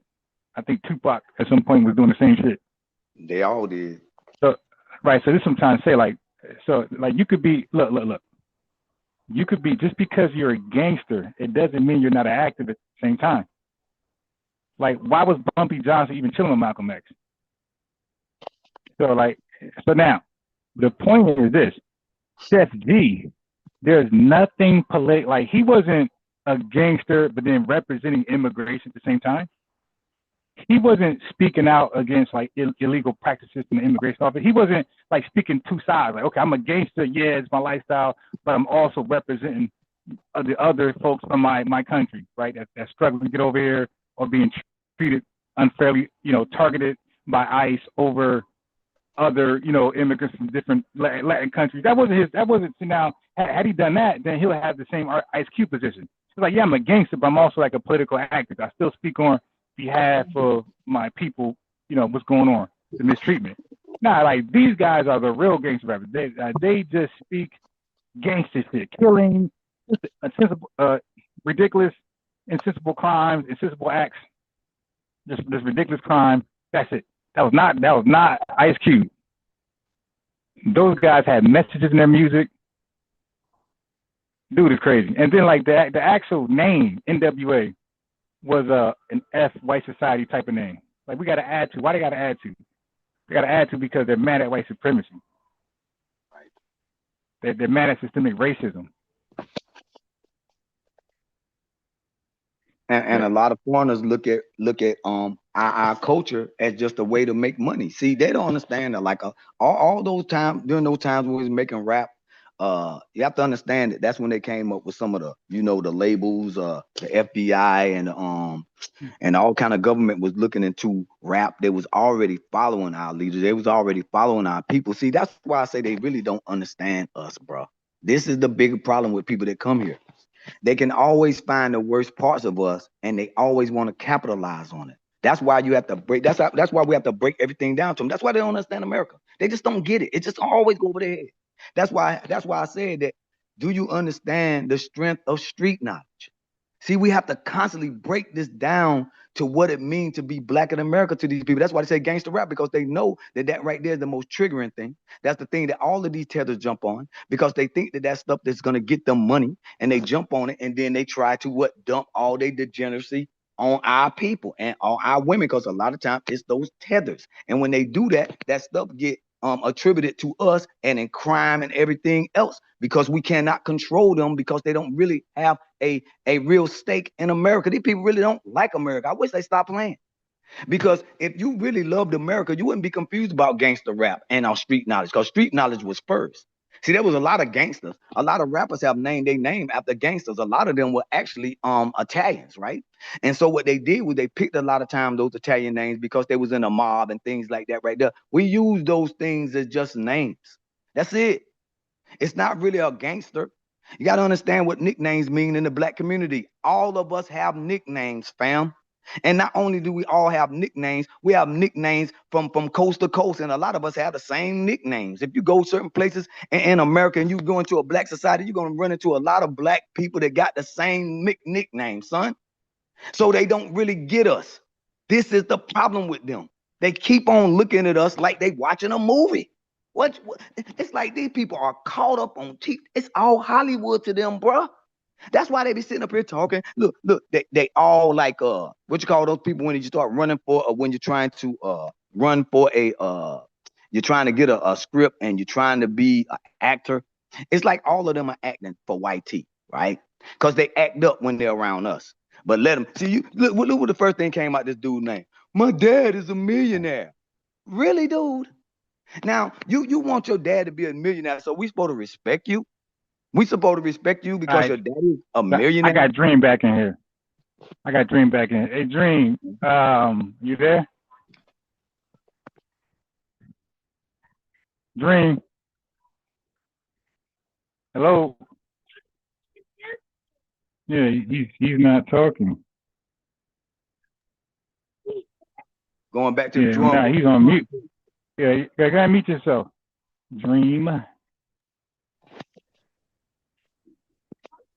Yeah, he's on mute. Trying to get his. He needs to unmute. Yeah, go ahead. Let me try to see if you could unmute. I asked you to unmute. Go ahead.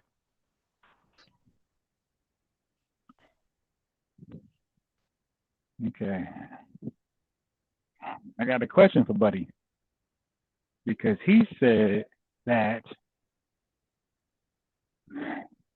Ice Cube and NWA pretty much were just 100% gangsters. They didn't really have no non-gangster music. Okay, so once you come off mute, we got a question for Buddy. All right. Okay.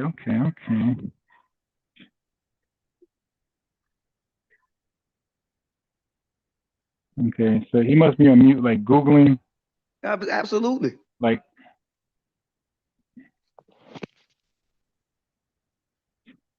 yeah, so he's on mute Googling something, and it looks like his Google search ain't line up to his conclusion.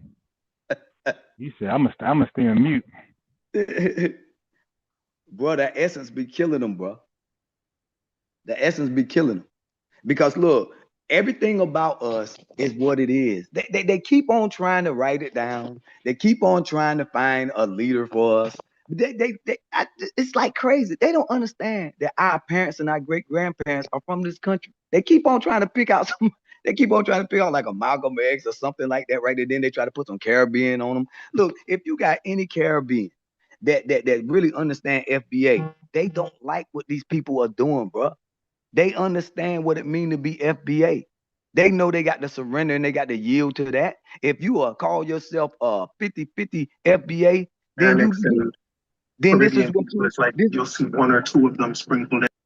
This is what you'll normally do. Okay. Hey, let me ask him a question. Hey, Dream, we know you're off mute. Okay, so you made a mistake, my guy. You came off mute. Yeah, no doubt. I actually walked away from my phone. Okay. No. I walked away from my phone and then I put myself on mute. Yeah, what's up? That sounds about right. Okay, you ever heard the NWA song "Express Yourself"? Yes. Is that a gangster song or is that something positive? That's a positive song from some gangster rappers. Okay, right. Okay, cool. Now, Chef G, can you give me a positive song? Who? Your boy, Chef G. Chef G? Yeah. I don't know who that is. Okay. So what we were doing was we were comparing rappers, right? Who's gangster, and I was showing you our gangster rapper would be quote unquote gangster because they got positive music tied to that. Gangsters don't have positivity music, okay? And I gave you the Caribbean guys in New York, the most popular. I ain't named some guy that we don't know. These are the most popular MCs in New York, okay? Chef G. Not one positive song. All his songs are gangster without. Okay, well, how about you ever heard Ice Cube's song "Today Was a Good Day"? Absolutely, yeah. That's one of my favorites. Right. So that had a theme behind, right? He was telling a story, right or wrong? Yes. Okay. Do Chef G tell stories that he just bang, bang, bang, wham, bam? Don't know who Chef G is, bro. I don't know who that is.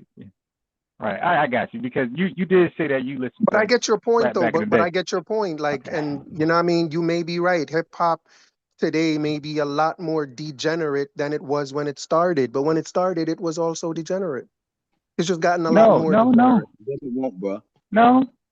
Well, first of all, hip hop started like hip hop origins. Well, you see what me. I hope Revenue's listening. You see what me and Dream is doing. We're saying hip hop, but we're using hip hop for rap. We're not even thinking about breakdance and DJing. We're both saying hip hop, but what we really mean is rap. And that's what I would say earlier. I said when we say rap, we use it synonymously today. We use it synonymously with hip hop. Like they're interchangeable. They're synonymous. So rap, hip hop, Dream. Never was actually clean, by the way. Rap never originated through clean, positivity. It had gangster stuff way back in its inception. You got people named what's my man Curtis Blow. You dig? So rap originally was never clean. It was like it had both elements. It had a gangster street type of thing, and it had a positivity, express yourself type of thing. You know what I mean? It had both originally. Okay, so it had a mixture of both. So now when you're talking about what we're talking about, when hip hop was dominated in the East Coast, they had both then. You had Trex, hip hop, hooray, hip hop, you dig? And then we had OPP, and then we had and even Biggie Smalls, who's Caribbean. He had both. He had You Must Be, then he had the gangster stuff. So rappers they usually have both, not all of them, but that was the idea, like to have both, like have a mixture of some gangster stuff with some other music that's non-gangster. So Ice Cube fit that mold. What I'm saying is we're talking about when rap became total degeneracy.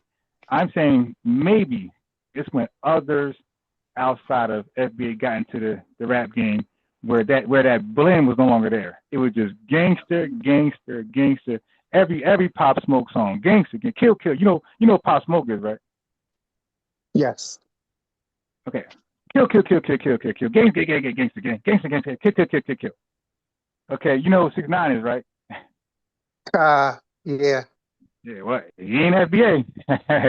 Right. So He ain't Jamaican. He ain't Jamaican. Nah, he's definitely Nor not. American. Okay. Yeah, but this is the L for the Latino community that's holding on to their elements. Yeah, they gotta hold this one. But I don't my know. thing is, I don't know if 6ix9ine is what they hold up as their element, Ron. Come on. he's a rapper, right? Yeah, he's a rapper, but he's not the hip hopper that Latinos say, yeah, we created it. No, C6ix9ine. Like they're not his standard. I mean, he's not their standard. I got it. You see this little fake brotherly bond they do with each other? Yeah, man. Yeah. All right, so look, let me go in. Now he twisted up something different. I was not suggesting. I'm saying he represents Latinos. He most just definitely like does. Just like any FBA rapper that's rapping, that's like misrepresenting lineage off code. We gotta hold that, and we gotta call them out. Boys. Oh my God. Okay. So now, that's why I mute this guy. I never said what he said. I'm pointing out degeneracy in rap. I'm saying the Caribbeans came in with Chef G, Pop Smoke, and rap went straight gangster against kill. 6ix9ine. So I'm talking to the crew who supposedly had a hand in the elements, right? So now I'm saying 6ix9ine. Now he pointed out, hey, that ain't one of ours. Well, then he's one of whose? Mm-hmm. And I said, Latinos gotta hold that one. Oh no. Bro, you just say he wasn't one of yours, but isn't he Latino? Yeah, but I only said it because of what you said. I was just being whatever. Right. What I'm saying, okay, anyway. what I'm objecting to, if I can, all I'm objecting to is you saying he represents Latinos. I got it. Hold on. Bro, stop. I never said that. I say he's that rapper. I never say he's a representation of Latinos. All right. I think you said that. Ice Cube wasn't a representation of Chinese Black Americans. He was a West Coast rapper that the East Coast really ain't.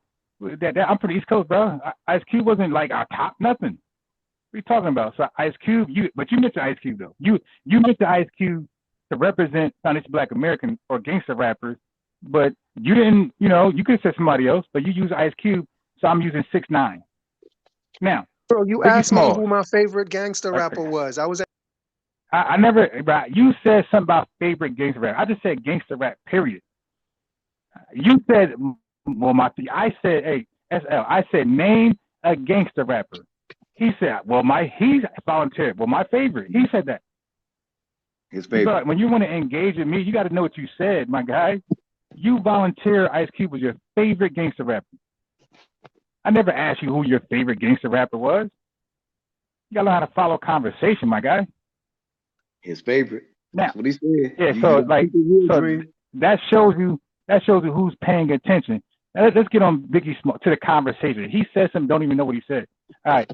So now let's talk about Biggie Smalls. Come off mute. I'm mute. Because we talking about degeneracy in rap. He tried throwing on us. I'm throwing it back on you. We're playing hot potato. Okay. So come off mute. Yes, sir. I'm off mute. Okay. What you want to know about Biggie? Are you know what Biggie said? Biggie Smalls is the he's one of yours, right?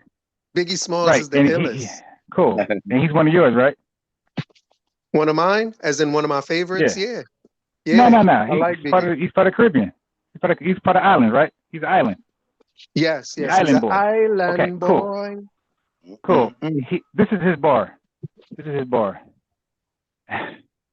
he's the first rainbow gangster rapper. My man said the girl looks so good, I even suck on her daddy stick. He did say that. But isn't Diddy accused of actually sucking on dicks? I don't know. I'm just asking. We're talking. And that's one of yours. And that's one of yours. Isn't Diddy one of yours? Look. This is why we got to mute the guy. We're talking about rappers and how they made rap degenerate. He's talking about a guy, personal bedroom activities. that's private.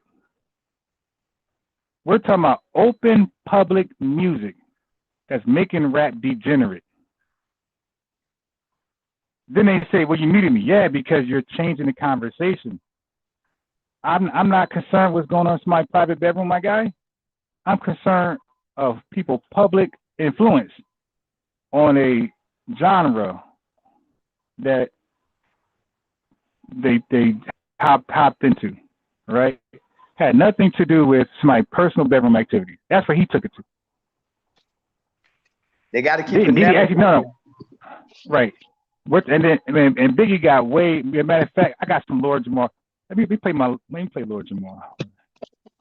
Check out Lord Jamar references to this, because I had saved it, and oh my God, yo, he got in on Biggie. Pause. What's this? I say this. Can I say something before you play it? Good. Well, yeah, but stay on topic. I'm gonna mute you. You start changing. Yo, Brand Nubians. You said we could have Nubians. Let me just say it, please. Brand Nubians was one of my favorite East Coast groups. But Lord Jamar was my least favorite in the group. Yeah. Well, shit, he one of y'all. I don't know why. He should be your favorite. I mean, he could still be my least favorite. See. So I'm fair. I'm not just one-sided like y'all. But nobody's asking you your favorite. You added that to the conversation. I just said name a gangster rapper. And you said, ooh, you're right. Like you're absolutely right. My favorite is Succulent Ice Cube. I said what? My favorite succulent rapper is Ice Cube. I'm like, what? You dig? Okay, bro. I got you, man. I'm like, yo, what that got to do with the topic? All right, hold on. I was answering your question, so I don't know. Okay.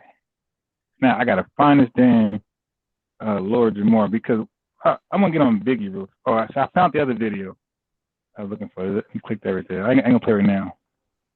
Play it in a second. Okay. Look, can I find that Lord Jamar? Is that? I know what you're talking about. I've seen that video a million times. Like I know what you're referring to. Can you share your screen and play it? Nah, I'm on my phone right now. No, not really. I'm sure everybody's seen it. Nah, I'm sure everybody's seen it though. Yeah, most things we share, everybody's seen. Yeah, we don't claim to be dropping groundbreaking news when we share our screen. Like, we do it for the record. It ain't because it's groundbreaking. All right. I mean, I think I got it. I found it. That's what's up. Damn, I found it. Okay. Now we got to see this. Now, by the way, I always ever had this. I just never shared it. I just something. But this is the proper time to share it. My man said, "Don't share it. Please don't share it." We got the first LBGTQTIA plus rapper. Shout out to him, man. Shout out to his rainbow community. No ill will, none of that. Okay, here we go. So,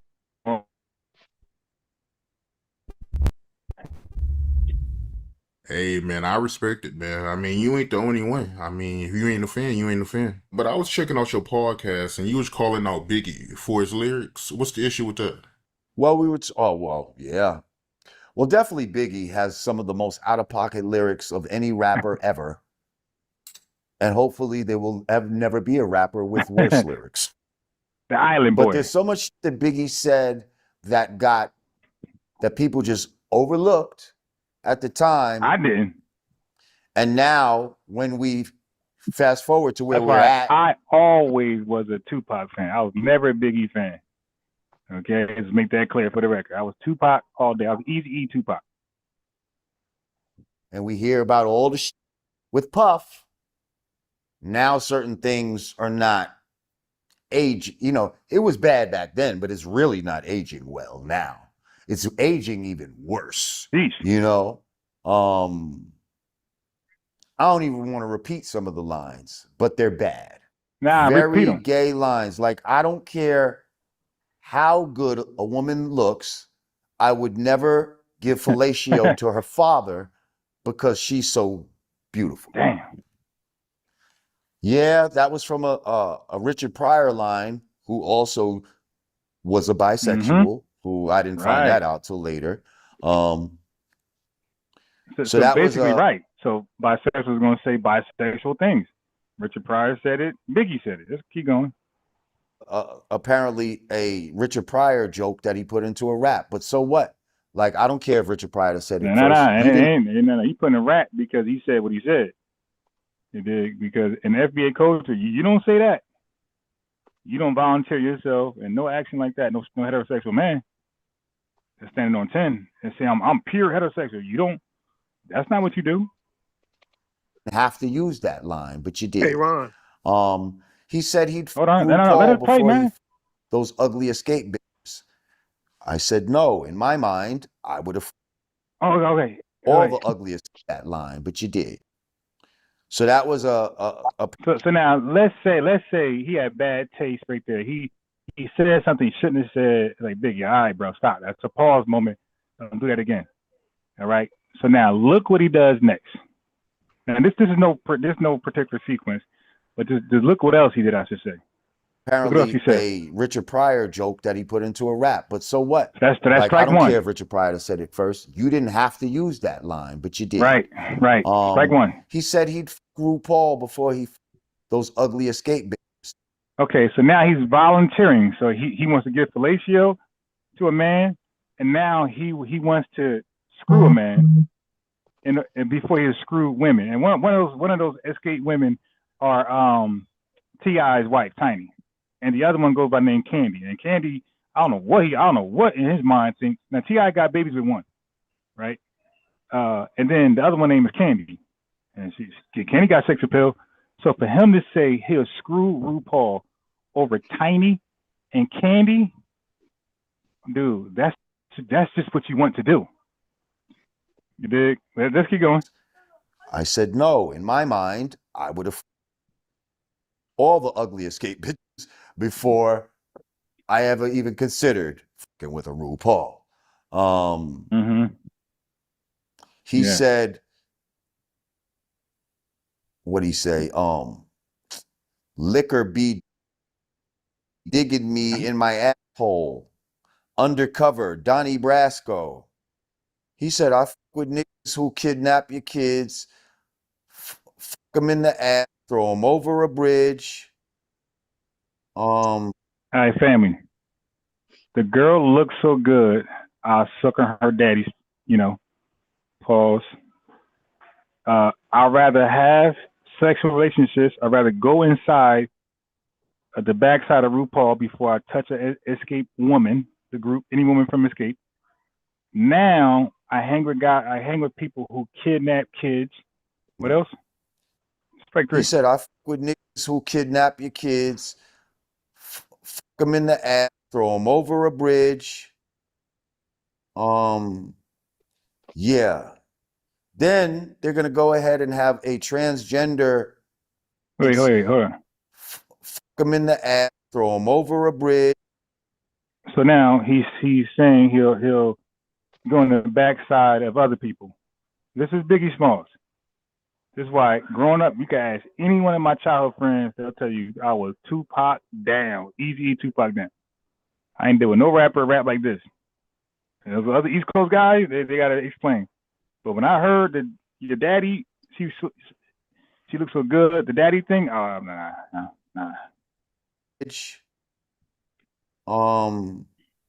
Yeah. Then they're gonna go ahead and have a transgender dude in the fucking Flavor in Your Ear video. Blue tissues. Evie, do it. Whatever you said, do it. He's talking about that. Okay, so that is Biggie Smalls. And then he has then he has one in his vicinity to do whatever he wanted to do with him. All the stuff he said he would do. Well, did he? Like, well, here you go. Do you, boo? Okay, so I just wanted to play that right there. Wait, anything else? Let me see. As well as in the Big Papa video and in the beginning of the Warning video. Wait, hold on. That person was in Big Papa, Kick Flavor in Your Ear remix, and the Warning. Oh man, that might have been his boo thing. And in the warning video, the Transformer is in the bed with Biggie. Oh my, yeah, it's done. It's done. I'm good. I'm good. I'm good. I ain't know that. Yeah. All right. So the dude said he's the illest. Yeah. Ew. You're right. He's the illest. Ew. That's hilarious. But can I ask you a question though? Yeah, shit. That's disgusting. So I agree. But how do you explain Lil Nas X? He's one of yours. Are you done? I'm Real done. simple. You know what? Real Lil simple. Nas X is But like he's not strike done. 4 through 100. If Biggie Yeah, is but strikes Lil, 1 through 3, Lil Nas is now, 4 to 100. now, family, this is called, again, not following the conversation. He said, I never said Lil Nas X was the illest. He said, I don't Biggie's give one a of the shit. biggest I'm artists. asking you to explain. How do you explain him? Hey, bro, you got to stop cutting in while I'm talking now. You right. talk, wait till you were done. But this is why you get muted. Then he complained, oh, he mutes. Yeah, because you just had the floor, and your floor was a question. I said, and I asked you, are you done? You said, yeah. So then I go ahead and explain what's going on here. We're not saying, hey, there shouldn't be no LGBTQIA plus rappers or musicians. We're not saying that. We're not changing the goalposts. You said Biggie's. I'm talking about your gangster rappers. How they claim to stand on manhood, but then they do something else. Wow, some wild activities where they're not really a heterosexual man or masculine in the eyes of heterosexual men. So then I talked about the guy you said was the illest. And illest must mean, ew, that's nasty. Okay, because what he said and what he was in the bed with the person. Okay. Now you said Lil Nas X. Lil Nas X was never my illest rapper. Lil Nas X never pretended to be heterosexual and then surprised everybody. And he was really, really open with it. Okay, that's what I'm trying to say, bro. Like you're changing goalposts, you're changing narratives, and you don't have to, man. Like we could just talk about it or just move to the next topic. But you're purposely you got no defense for Biggie. I mean, just hold the L. Like you're gangster rapper. I'm not trying to defend Biggie, bro. I'm not trying to defend Biggie. I don't yeah, care you're about gangster this rapper. stuff. I already told you All right, this ain't even cool. what I came on to speak about. Okay, cool. But this is what we're talking about right now. You could thank revenue for that. I got it. So, I got it. Okay. It's cool. So your gangster rapper was, doing some strange things for some change. That dude was, rainbowed up. It's all good. But he pretended to be straight his whole entire duration of a rapper. But his bars said otherwise. Which is crazy. I don't even know what your point is, bro. I know. That's why you keep chiming in and talking about something we ain't talking about. You did that twice. We're like, dude, we're not even talking about that. Like, you don't follow conversations well. But what's your other thing you called in for? Yeah, well, what are you talking about? Because you said Lil Nas X, and we're talking about gangster rappers. I was on topic of gangster rappers.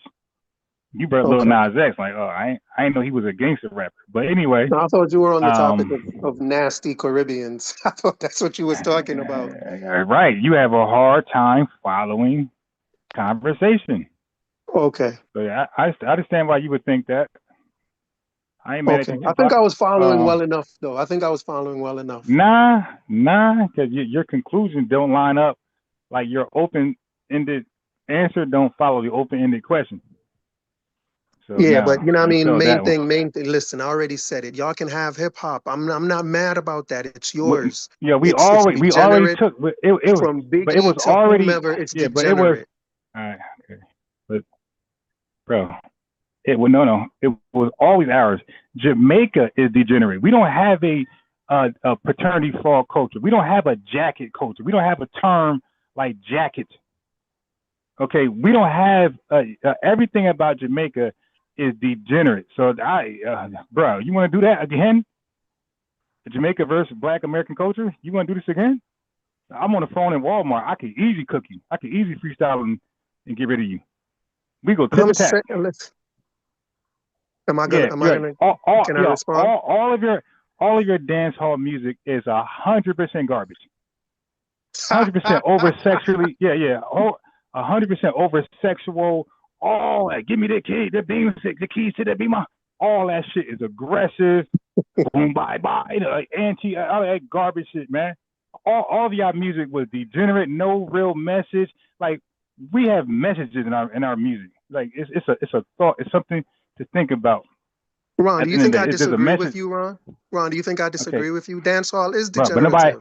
But nobody's asking you to not this. I'm just saying, you said we could have. It sounds like you think. See, I'm not following again. I don't know if it's me not following or you. I'm not sure. Okay.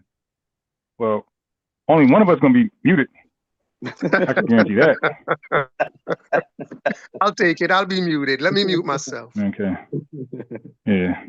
All right, but go ahead, SL. that was pretty good. He got a pretty good attitude about trying to stay on topic, but you know, we always have to do this, and bro be saying that all the time, and we're doing that for people that may not see this, you know, may have just chimed in or maybe watching this later, because when we have these topics, you know, they get an understanding of how FBA really communicate with each other, how we communicate across regions, across state lines, and it's always been confusing for them. And because when we talk about gangster rap, they immediately go to the worst parts. That is white tea supremacy. And we have always had to deal with that. You got to understand. We also have people called comedians, right? Greatest in the world. They have an A side and a B side. We've always had an A side and a B side. Some of our comedians would be on TV doing great shows, and then you'll find them other times with basically X-rated talk, because we understand America. See, when they come here, they don't know how to do this. They don't understand what's really happening.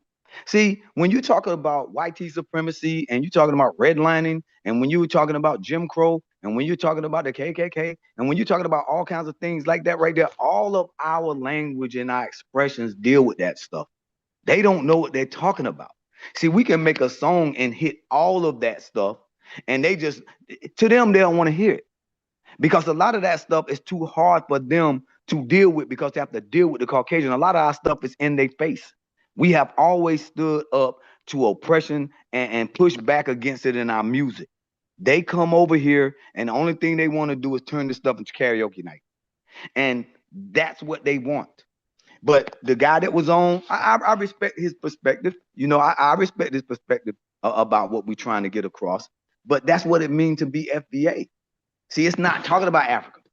See, the Pan-Africans trying to bring Africa in. It's like, man, we don't need Africa. We didn't never need Africa or the Caribbean to create hip hop. I mean, just a simple conversation that we have, and you know they got nothing to do with it. And it's okay that you don't have absolutely nothing to do with it, talking about some cool Herc and African Bambaataa. They've said it themselves over and over time that contradicted themselves about it, because they really don't have nobody to back them up. It's always first or second generation immigrants trying to give them some freaking party. These people think a party created hip hop, and that's why you know this stuff is all about it's about Hollywood. It's about immigration to a large degree, coming over here, telling them what they gotta do, how they gotta do it, how long you can stay, is it temporary, is it permanent residency? All that stuff right there is their life. We don't know nothing about that, bro. We not concerned about no freaking temporary residency or no green card or no immigration status, no lottery stuff, or my family and my grandmother over there in Africa, my family's down in the Caribbean, my family's over there. None of that stuff is us. It's like a game. They don't want to tell their real story. That's why you know they don't create hip hop. They have nothing to do with hip hop. They just karaoke with everything we do. It's all about cosplay. And it makes their families look terrible, because they're not really giving them anything. They're showing them options. They look at America as an option to do it, do this, do that, because if everything fails, you can go back home. These people do not like America. I don't care what nobody said. Nobody's ever going to be able to convince me that these melanated people love America. They don't. They want America to fail. They want America to crash and burn, because they can't stand the fact that they're not from here. And when they go home, the people that's been there for I don't know how long don't like them because they look at them as arrogant. They look at them as cosplaying us. But because they immigrants, you're sending money back home. You're trying to, and then you're trying to act like us instead of just saying FBA did it all. If it wasn't for FBA, I would be nothing. Those are the facts. If you would just surrender those, just surrender to that, then maybe the Caribbean would be better. Maybe Africa would be better. But they're not. They're not good, and they're not gonna get better because you don't want to respect that your homeland really want that the essence of what it is.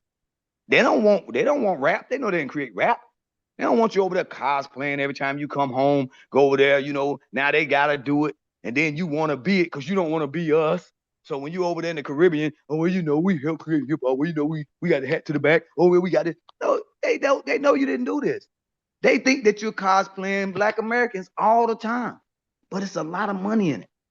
It's a lot of money in it. Everywhere you go, you're gonna get money and people trying to be us.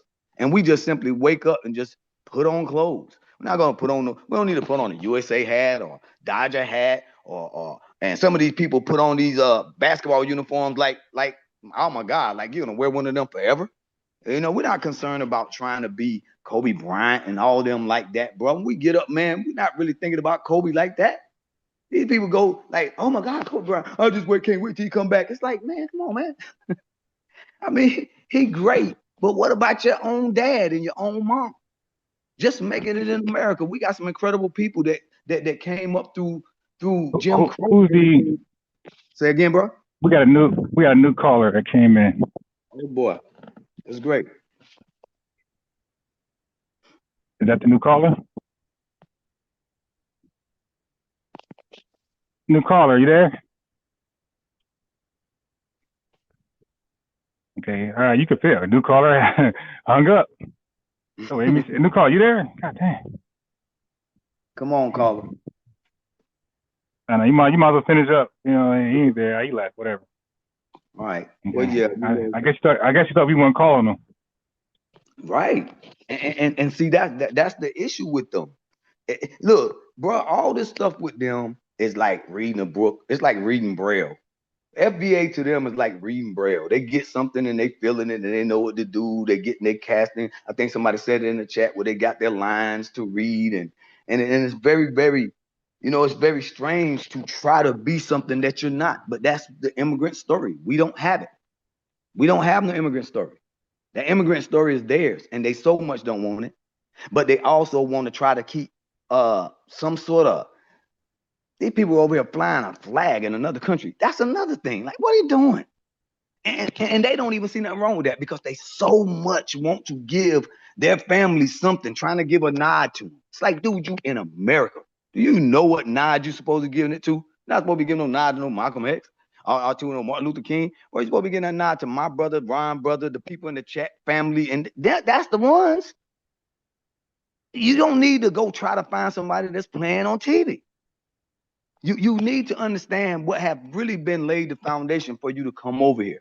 But the first thing they want to do is start giving some kind of credit to trying to find some Caribbean remnants over here in America to try to say that you did that, but they didn't do it. That's why y'all always end up going back home trying to explain to your ancestors why you left, why you had to leave to become great, and why you're not showing us all those great people that was over there in your countries, talking about people that did something like 200 years ago or centuries ago, like Africa. Our family are doing this now. We're doing it. Like I said, the delineation movement is creating a whole nother genre and everything. It's always underground. See, I don't know nothing about that. See, underground is us. We do stuff underground. That's why they're struggling right now. That's why rap is struggling. Rap is struggling in New York because why? Well, we're not interested anymore because they talking about crap. So we about to create something else, and we still can give them rap. We can give them rap, but if we give them a rap, it'd be like them songs that Ron played at the beginning. You see, that's not getting boom, bam, bam, bam, bam, bam. Ooh, do. That's all he be saying in that song. Say what? Oh yeah, you talk the way they rap. Yeah. See that's what they give us. And when we looking at that, we just walking away from that stuff. Everybody's turned off by it. The awards are turned off by it. But you know what we in love with? We're in love with this lineage stuff. See, we're not looking for views. We're not trying to get, none of our music have ever been put out there to try to get money like that. Because it's just who we are. We create that music and we create this atmosphere for us to be able to just express ourselves in this country. That's where you get it from. But they think for some reason they oppressed too. Man, look, you ever seen anybody that can't stand people that call them a slave, but as soon as we start talking about it, they start saying, well, we were slaves too. It's like, damn, dude. I mean, why you want to be a slave sometime? You know, sometimes they want to be it. Sometimes they want to call us it. They want to use it as a slur sometime. Next time they want to say, well, you know, if y'all get reparations, we were too, and give it to us too. It's like, man, come on, man. If you really was about who you are, you would never want nothing from another country that you don't deserve it. You shouldn't want people like running for office talking about, well, you know what, I don't think they deserve it. Well, why would you do that? Why would you do that? I mean, you're doing that in the face of children while you on TV talking about, well, you know, well, we don't necessarily deserve it. We should do another study. It's like, man, how about we do another study on reparations, get them all out of here about immigration. Let's just send them all home until we can do a good study. Let them come back. Think they all would pack up and go? Because then we could say, hey, we're going to come up with a whole new immigration process. We want y'all to go home first. But if you say anything about reparations, the first thing they start thinking, man, that is just so hard to think. Just who would you get? You know, maybe if this one, and would my grandmother get it? Like, if you asking all those questions, man, you're probably not going to get it. But if you really that close with FBA, man, you've been down that long with us, bro. If we got something, you got it. But y'all don't understand that. Y'all don't understand what it means to be black, first of all, and black in America. Black in America means when you get something, if you understand your lineage, you always share. You always share. You're not worried about what color. None of that stuff matters when you come through the struggle with us. See that stuff out there doing it for them immigrants out there marching? That's all fake. That's all fake. It's all fake. You barely got any immigrants. They're mostly white out there. And because they're more worried about their own rights. They don't worry about them immigrants. They're more worried about you know, the dominant society male putting some hurt down on his female, telling her she need to slow down. That's what they really marching out there about. They don't want Chad them to start telling them to shut up and sit down. It's like the suffrage movement. These people think that Chad them gonna start saying, look, sit down, I don't want to hear that. This is where it's going and all that. So now you got the liberals and the conservatives somewhat confused about what they want America to be, because they don't really want Chad in charge like that. They thinking Chad's gonna cut all their jobs, they're gonna have to go in the house, and then what they're gonna do? What they're gonna do now? If Chad don't want you in certain spaces, they marching for themselves. They know the immigrants and all those people ain't nothing but a buffer class. Because if not, then you would have Puerto Ricans marching every day talking about their Latinos and Hispanics. Why y'all not out there marching? If y'all were together, you would see hundreds and thousands of Puerto Ricans out there right now marching for everything that happened in the Caribbean, but they won't do it. You know their excuse? Well, we American too. Oh, really? How about you just be Spanish and go out there and march? Go out there and form human shields, because they don't feel no real kinship to them, not unless it's a benefit to them. The whole benefit is what we get, they want some. That's it. And when they get something, they want to tell us you don't deserve it. That's what delineation is about. Since y'all don't think that we deserve anything, and y'all want to argue with us if we do deserve something, then we want you out of the paint, because we know that there's some Caribbeans that really do back us, but they so much don't want to really step up there. Everybody got America as some sort of transaction that they know that they can do, and if all else fails, they can go home. If you have that type of look at America, then we can't do nothing with you, guy. We have no interest in helping you, and you don't have no interest in helping us, talking about if all else fails. Well, you see the people that's been here forever. We don't have that type of view of this world about if all else fails, and if America do this, and if China turn against them, as Russia do what? Suppose China and Russia get together and these people get together. What y'all gonna do? That goes to show that you're not American. You think we running around here worried about China or Russia doing something to us? You know how long we been here? America been in so many wars.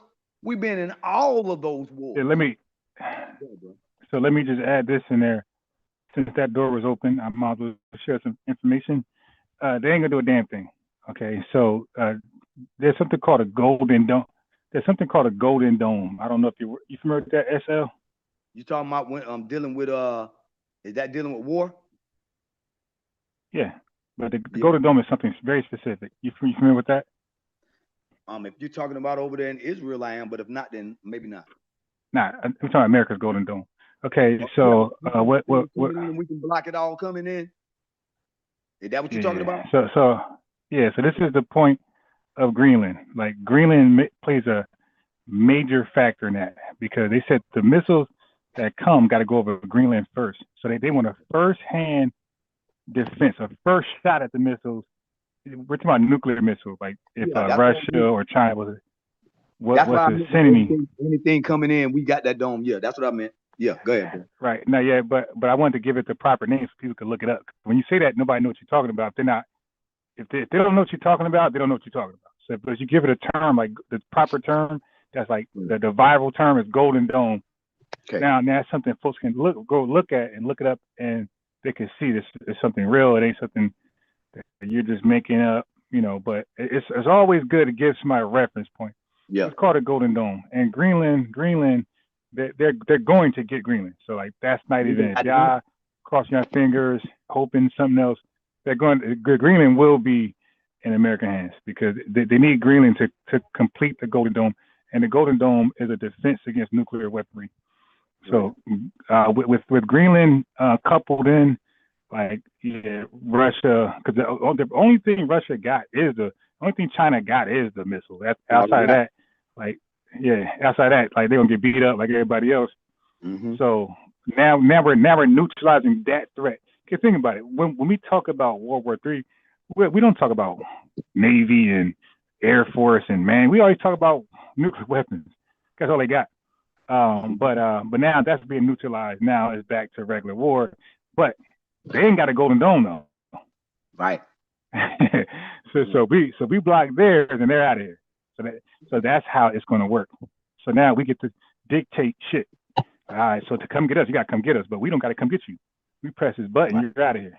So that's why Greenland will be occupied by American troops very shortly. But absolutely. So if y'all crossing your fingers, uncross them. Greenland will be occupied and dominated by America very shortly to complete this golden dome. That's going to protect all of North America, not just America, but Canada and Mexico. Yeah. All right, but look, the caller called back in. So let me see what he has to say. Hey, caller. Caller? Where'd the caller go? Hello? Oh, I did let him in. Hold on. Yeah, SOS. Call SOS called in. Well, you can say whatever you want to say until SOS gets his microphone together. Oh, I think that's the problem with SOS. SOS can't get his microphone together. All right, we got a dream. SOS got an SOS. I gotta tell you, I'm guilty of not paying attention, man. When FLE starts talking, I zone out, bro. I don't know what it is. But I wasn't paying much attention, so I can't even respond to what y'all were saying. I was in the middle of something else. So if you want to refresh my mind on what we're talking about. Do you back America when they talk about potential war against other countries? For the most part, yes. As far as I can remember, yeah. What don't you back? What do I not back?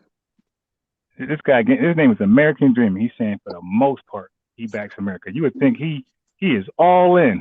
But go ahead, bro. No. What I meant to say was, if I look back in history, do I think there were wars that America got involved with? I'm talking about right now in 2026. Well, which wars are we in right now? The potential rumors of wars. Are you backing, regardless of anything we involve ourselves in? Are you backing it or you're? No, They hating it on us. can't be regardless. No, it would have to. It would have to be about what it's about. Okay. But no, it Okay. can't just be regardless of anything. He just proved my point. SOS. That's not a part of the American dream. Isn't about regardless. The American dream is purposeful, bro. What? I don't. Well, you got your own definition of the American dream. Yeah. Apparently. I don't know what you're talking. Yeah, because the American dream was always regardless. Like you come up with some new phraseology, okay, whatever. But the American dream has always been by any means necessary. That's Malcolm X, bro. That's the Nation of Islam dream. What the hell? Remember he had the gun at the window? That's Malcolm X, bro. Yeah. Malcolm X was so Malcolm X was anti-American. So for you to say America is about what Malcolm X is about, that's crazy. You don't know. You can't speak on Malcolm. I got. Hold on. I got me again. Yeah, family. This is why I just don't let him on. This dude nuts. He just created a straw man. I said America is about. They live by. They got a bloody history of living by any means necessary.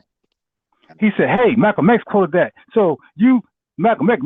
Yeah, are you that dumb?" Yeah. This guy just.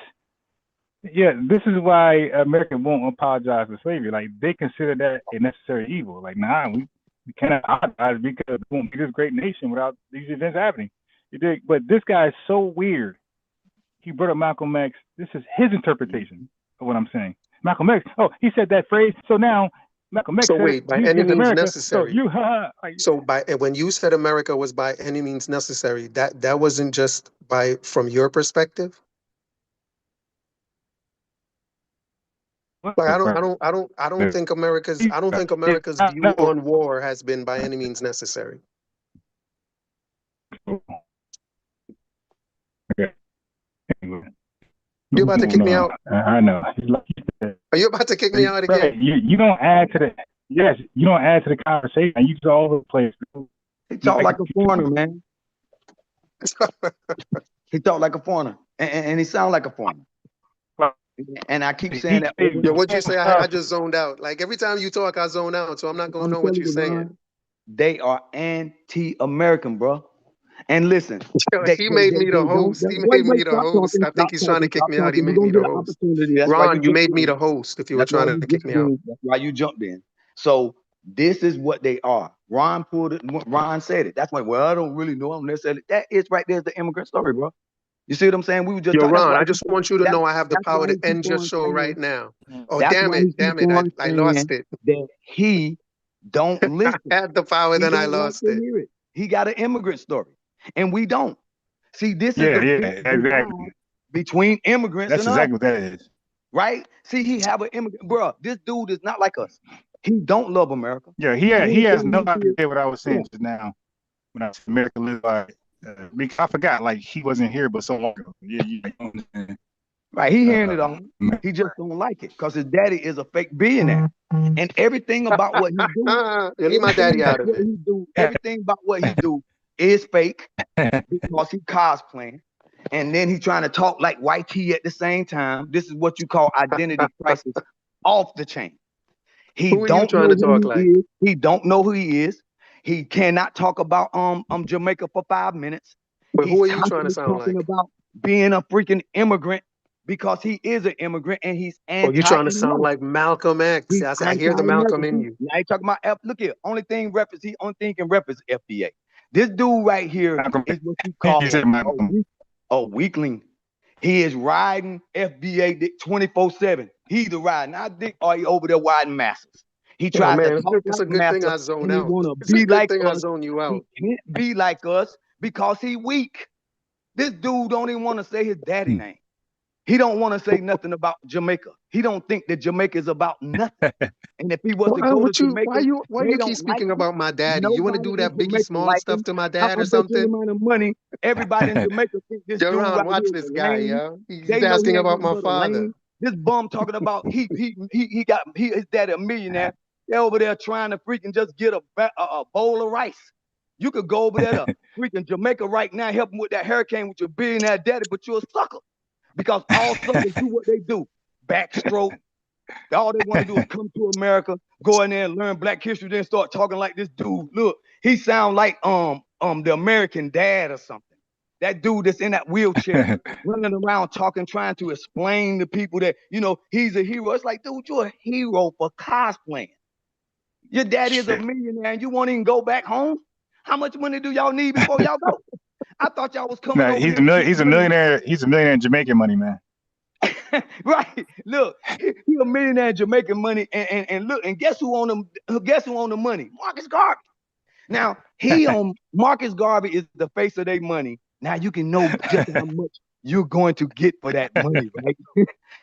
Look, they trying to throw him out and his money. So now we got the American dream. This dude don't even want to call himself the Jamaican dream because it's the Jamaican. Yeah, he said his money got Marcus Garvey face on it. Yeah. You know, like what is the cruise line? That's the Jamaican money have Marcus Garvey on it? Line that ain't even there. He want to go. You lying? It better, huh? It better not. No, I'm pretty sure. Yo, yeah, man, that better not. Yeah, bro, that better not. If I Google that, bro, and if that's true, man, I'm about to go crazy. Cool Herc on it. Man. Cool Herc on their money. Look, Cool Herc is the most. Look, they don't even like Cool Herc that good. They don't even look. Cool Herc on their money. Nobody's trying to spend it. You know what I mean? They got Cool Herc. They probably got Flash on there. Hey, Ron. Who else? Yeah. Ron. We got Marcus Garvey, and y'all got Barack Obama. Marcus Garvey. But Obama ain't one of ours, though. He was one of your leaders. He's one of your leaders. I mean, we got a lot of. Hey, bro, we got a lot of. But America's a melting pot, though. We got a lot of leaders over here that's not of us, our lineage. But Marcus Garvey's of your lineage, though. So that's not the same. Yeah. And we deported them to your homeland. You may be right. We deported them over there, and what y'all do? What did y'all do with them? The same thing they're gonna do deported them to London. Go back home. Look, they're gonna do the same thing to him when he go over there with his millionaire daddy, right? Him and his millionaire daddy gonna go back over there to Jamaica, and what they're gonna do to you? Slap you all around. But wait a minute. Y'all got Malcolm X. We got Marcus. Y'all got Malcolm. They don't have no respect for people like this, bro, on them islands. I guarantee you. Believe a dude like him, the people on the islands, man, don't like this guy. This dude is a sucker. I guarantee you. Sucker. You're a sucker. First he talking about my dad. Now I'm a sucker. I think he's gonna get to that last word soon. New York, coming from Jamaica, don't say nothing about Jamaica. Ain't nothing about him Jamaican. It's all cosplay. This dude ain't nothing but a fake. Dude, won't you represent who you are at some point in your life? Be real. My God, man. Bro, why is this guy arguing? You're arguing like a woman, bro. We don't know who your daddy is. We don't know who your mama is. We don't know who your arguing like is. a woman, bro. All you do is come on these freaking sites. Ron, are we gonna have a conversation, or is this guy gonna keep yelling like a woman? Like a little sucker. Listen at him. Let me try these out. Ron. All right, so what did you want? What did you want to? What'd you call him for? You said you called it for something. I thought that the topic was the black thing. Hey, yo, I'm gonna try these. I'm looking for some some vinegar. Yo, Dream, what you know about vinegar and onion chips, man? No. Vinegar, salt and vinegar chips. Salt and vinegar chips. You know, whenever I see that, I pass them up. There's something about the salt and the vinegar. I don't know why, but I always be like, nah. Bro, damn, man. Dude, you got at least, damn. Try it. That's a shit. All right, I'm gonna try it one time. Yes. I'm gonna try it one time. Use some $100. All right. So now you said the black thing. What about the black thing? Wait, I'm trying to get some chips. I can't find no good salt and vinegar chips. Oh, I got them. I got them. I don't want no less fat stuff. Give me all the fat. Here we go. Okay, go ahead. Yeah, my name is Stinky Peas. I'm not trying to get a non-fat diet. Give me the fat. Oh, do you mind if I can I read something? Go ahead. Hang on, let me pull it up real quick. Jokes.com? You know how I do, bro. It's all chat GPT, bro. Okay. Oh, yo, they always use it ChatGPT, you know how incorrectly. I do. Always use it incorrectly. I gotta Oh always teach them how to man. use it the correct way. I wonder if he gonna chat GBT about Jamaica. Jamaica money. Yeah. Yo, let me So see right now. yesterday we were talking about Le Noir. Yeah. Oh, you about to get demolished. Go ahead.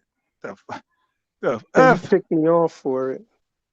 Yeah. You about to get demolished. Yeah, let me find what Yeah, go ahead. ChatGPT said about it. Yeah. Go ahead. Yep. Are you I'll gonna let share your you know when screen? I'm ready. I'll let you know when I'm ready. No, I'm just gonna read it. Okay. All right. So now here's a problem. Go ahead, bro. Okay. So here's the problem with that. How about this? Because I'm gonna share my screen. You're not gonna share yours. So we don't trust you're reading from middle of the paragraph, the end of the paragraph. Hold on. Let me go to my ChatGPT. I'll type in what you typed in, and I'll share my screen. I'll do what you're not gonna do. Matter of fact, Because hang you on. don't Let me want try and share my screen. Yeah. Because the top. Hang on. You ask that question right, we're good. You don't ask that question right, you still could read it, but it's gonna be nothing. Yeah. So I asked a few questions. So let me go to the top. I wanted to just read one particular section, but I asked a few But I questions. want you to hold on. So I'm going to give you all because it's kind of like a sequence in my head. Okay. So and it kind of flows. But hey, here, bro, let me get to ChatGPT, one question. So here's the first it question keeps I a asked. record of the. Go ahead. First question is, which people in history have used black as a proper noun to refer to themselves? No. Okay. Nah. See. Yeah. You see. Heathers, Bro, you asked the question incorrectly. That's why I What? say you could read it, but I told you, family. He asked, brother. Again, I just did a whole live right now today. I was correcting that lead paint tether in Baltimore. Do you know how I do? Can I say something, Ron? Ron, can I say something? Ron. No, you got look, hold on. ChatGPT answered the question. How are you telling me I asked it wrong and ChatGPT gave me answered the question? It even repeated the question back. I got you. I'm ASL in chat. I'm listening, bro. You would think if I heard the question, and if he had any genuine bone in him, if he gave me the question and I said that question is wrong, it's phrased wrong, SL, you would think the next thing he would say is, then what's the right question, right? Exactly. How should I phrase the question then? So I could put it in later or whatever. He could say, let me read what I got to read now. But How are you should I going to have tell me what my question is, Ron? I'm not. What? Yo, is he crazy? Bro, your question is based off my claim. So if you asking the question wrong based on my claim, you won't get there. You're not representing me. Yeah, he's trying to read ChatGPT to debunk me, but he asked the question wrong. Okay, so tell me the right way to ask it, and then we'll both type it in. And well, I already typed it in. You do it. So tell me the right way. Okay. Hang on. Let me get back to it. Got it. Now watch how easy this be, family. Go ahead. Okay. Are Black Americans Are Black Americans the only people? This guy the said only try to say proper now. Right. To use. I might get my hair. Black as a stand-alone ethnonym. As a stand-alone ethnonym. Right. That's how you answer that question. That's how you Are ask Black that Americans the only people to use black as a standalone ethnonym? Right. All right, I'm going to send that. Mm-hmm. Can I read what it says? Sure. It says short answer. It says short answer, no. But Black Americans are the most sustained, consistent, and institutionally entrenched users of black as a standalone ethnonym. No other group has used it in quite the same way for quite as long or with the same depth. Keep going. Keep going. Here's the clean There's breakdown. more. Here's the clean breakdown. Black American. Okay, wait, stop. Okay, I think you just skipped a bunch of stuff. So look, I'm going to type it into share my screen, because he paused. Okay. And SL caught him. I caught him like, yeah, keep going. Like, why you? You want me to read it again? You want me to start over from the top? Because I can start over from the top, and you'll see that I didn't skip anything. No, but how do we see it? We can't see it. But you just said you were gonna type it in yourself. Go ahead and type it in yourself and share your screen. Let me do it. All right, got you.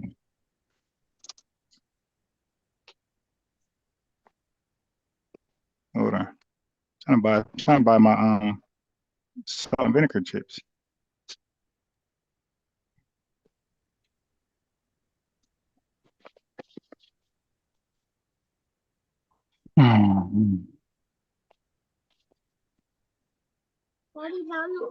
Yeah, no, not yet. You ain't gonna like them. That's mine. I got cookies for you. Okay, you ain't gonna like these salt and vinegars. Dig. All right. Okay, so Ron, I agree with what I read so far. Do you agree with what I read so far? I don't know what you read. You want me to read it again? Hold on. Nah, because you can't share your I'd screen. like to read it again, and then because it's very short. Let me just read it again, and we'll see if we both. Nah. We don't know what you're reading. What do you mean? You're about to pull it up. Right, but we don't know what you actually typed in. Like I said, type it in, but we don't know what you actually typed in. We can't see it. There's no way to verify. Okay, so now I'm gonna be more responsible and share my screen so y'all can see what I typed in. So nobody has to trust me. You dig? Mm-hmm. No, we gotta wait. We wait. Can't open it right now. We gotta wait. All right. Okay, so boom. Okay, cool. All right, let me go to my chat GPT.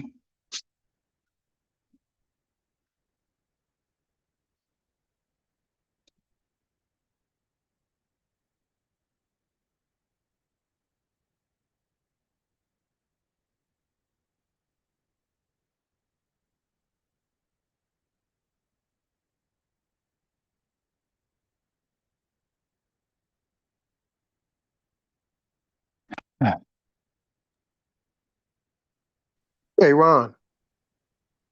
Bro, you got it. No, relax. I got it. Okay. I'm going to mute out. Cool. Please. No, don't. You got a water already. No, leave that water fountain alone. Okay, I dropped my phone. I got it ran over by a car in the snow. So it takes a little, it got some lead paint issues. Be careful. Mm-hmm. Come on.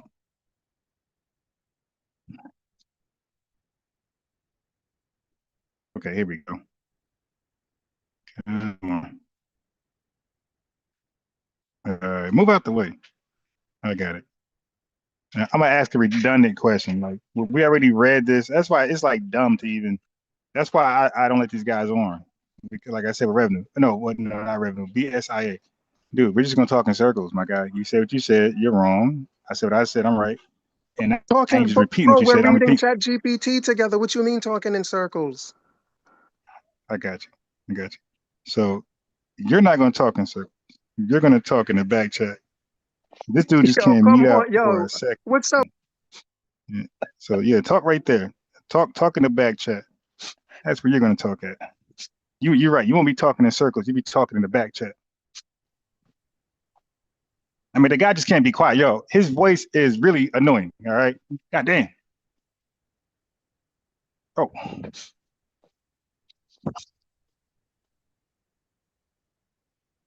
He talk like that dog on Family Guy. What's that Family Guy name? What's it? The dog that be talking. Come here. Yeah. Him. I know it ain't Stewie. This is Stewie's the baby. He might say no. He sound like Stewie. Come here. Yeah. Get away from the door. It's cold. Just like Stewie. All right. So let me do this real fast. Dang, I didn't clicked off because I had to mute him. I mean, I would have had it. You know, when you're dealing with these cheap phones, I had to mute them out, and then I go back to the browser, it reset it on me. So now I gotta wait again. Wait, no. Listen, I don't got to read anything over. I'm gonna read what I already have. Oh God.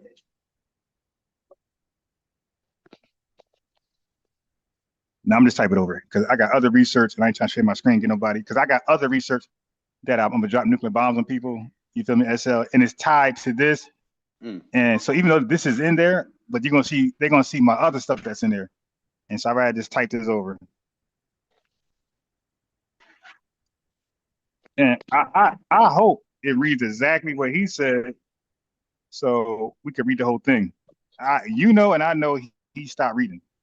Right. He skipped R. And it still was overly favorable to us. Right. But Americans. Right. I wanted to see what happened was, had he read it, it was going to list other people who attempted and failed, which I already know. Okay, which will only be like the Haitians. All right, which is dumb. And if y'all check my live at the very early of this live, I already tackled this. Are Black Americans the only people to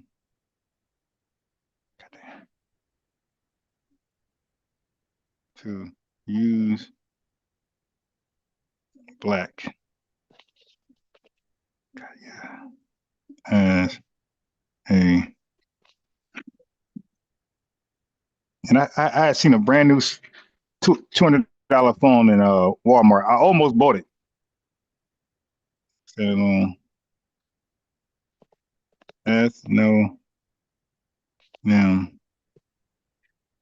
For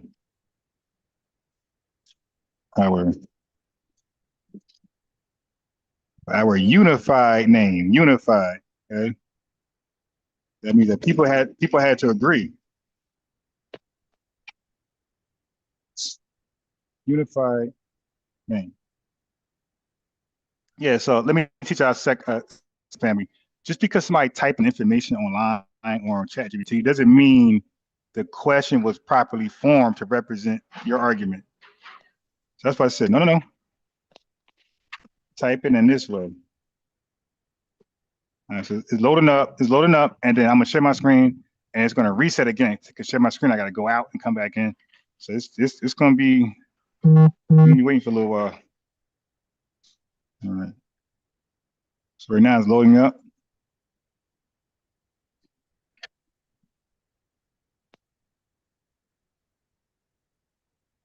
Yeah, I didn't want to read off my other stuff because they're gonna see what I'm working on. And by the way, family, I'm always like up to date on this type of stuff. This is why I accept challenges. I go to people platforms. I present the arguments. I'm trying to see if this argument is truly unbeatable, and I understand it is. That's why I bring this to everybody, no matter the education, no matter the scholarship. I bring this argument to everybody.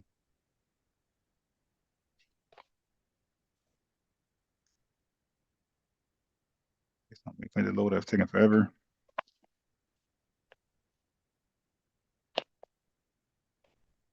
God damn.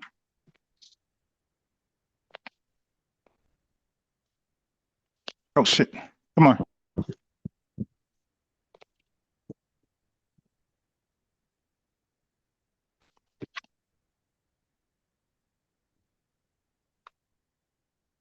Right here. Come on here, Yugi.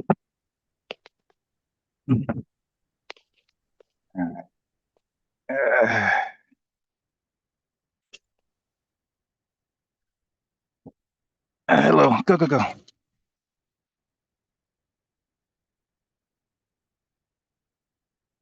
Okay, go.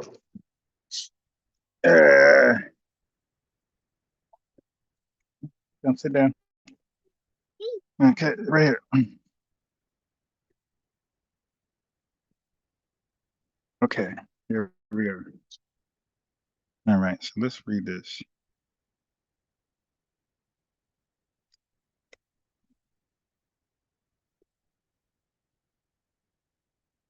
You could go in SL until I get it, because it's gonna be a dead silence. It's slow. I gotta pull it back up, and yeah, so it won't be too quiet. Yeah, but you know we're gonna keep it popping. We waiting on you, bro. Then we ain't going nowhere because we know these tethers running in here, running in and out, trying to find out what somebody's saying about them. And it's like all we do is talk about ourselves. They just happen to be in America, so we can talk about them. They do. Yeah.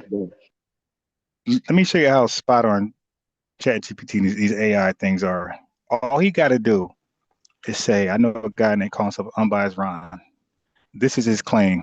Is there any validity in his argument? You know, where are the strengths and weaknesses?" That's all you got to ask. And is he correct in making his claim?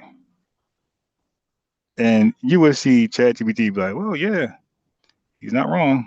You know, A, B, and C, and this is going to explain the other people who he will probably try to say can do the same thing, can't do the same thing. That's what it's going to explain to him." Okay.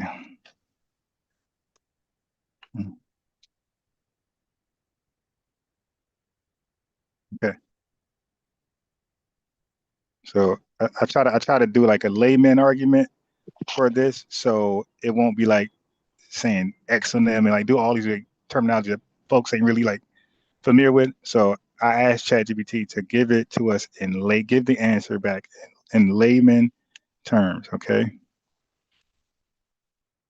So it pulled up. Wait. All right. Dang. Yeah. So that's why I know he's lying. Cause I typed that one. I typed the same question in SL, and it pulled up a bunch of stuff. I already know. Okay. You've done it so many times. Yeah. The same question. Like I looked at something. I expect like just a paragraph or two. Man, this thing got a whole damn, presentation. These people are not trustworthy, bro. So, hey, can you see my? Wait, I'm gonna share my screen. Let's see. Let me share my screen. I got happy before my phone died too. So, Dream, hope you're watching. Cause after I read it, I'm gonna pull you in. Okay. And then we're gonna read. We're gonna hear you read yours, and we're gonna know somebody's lying. Right. Okay. We're gonna know somebody's not reading now. Everybody's gonna see my entire screen, so we can verify if what I'm reading is accurate or not.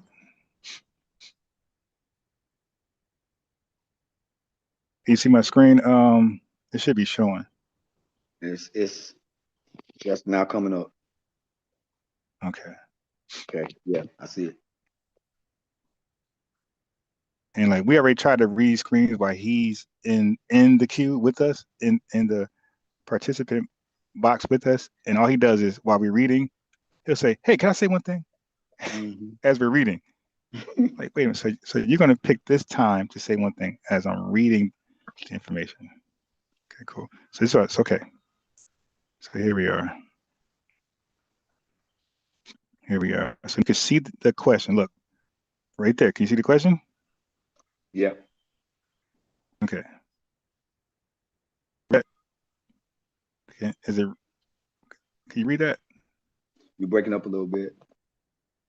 I said, are you able to read that? The question? Yeah. Are you talking about the short answer? It says, "Great question." No, just the question. Can you read the question?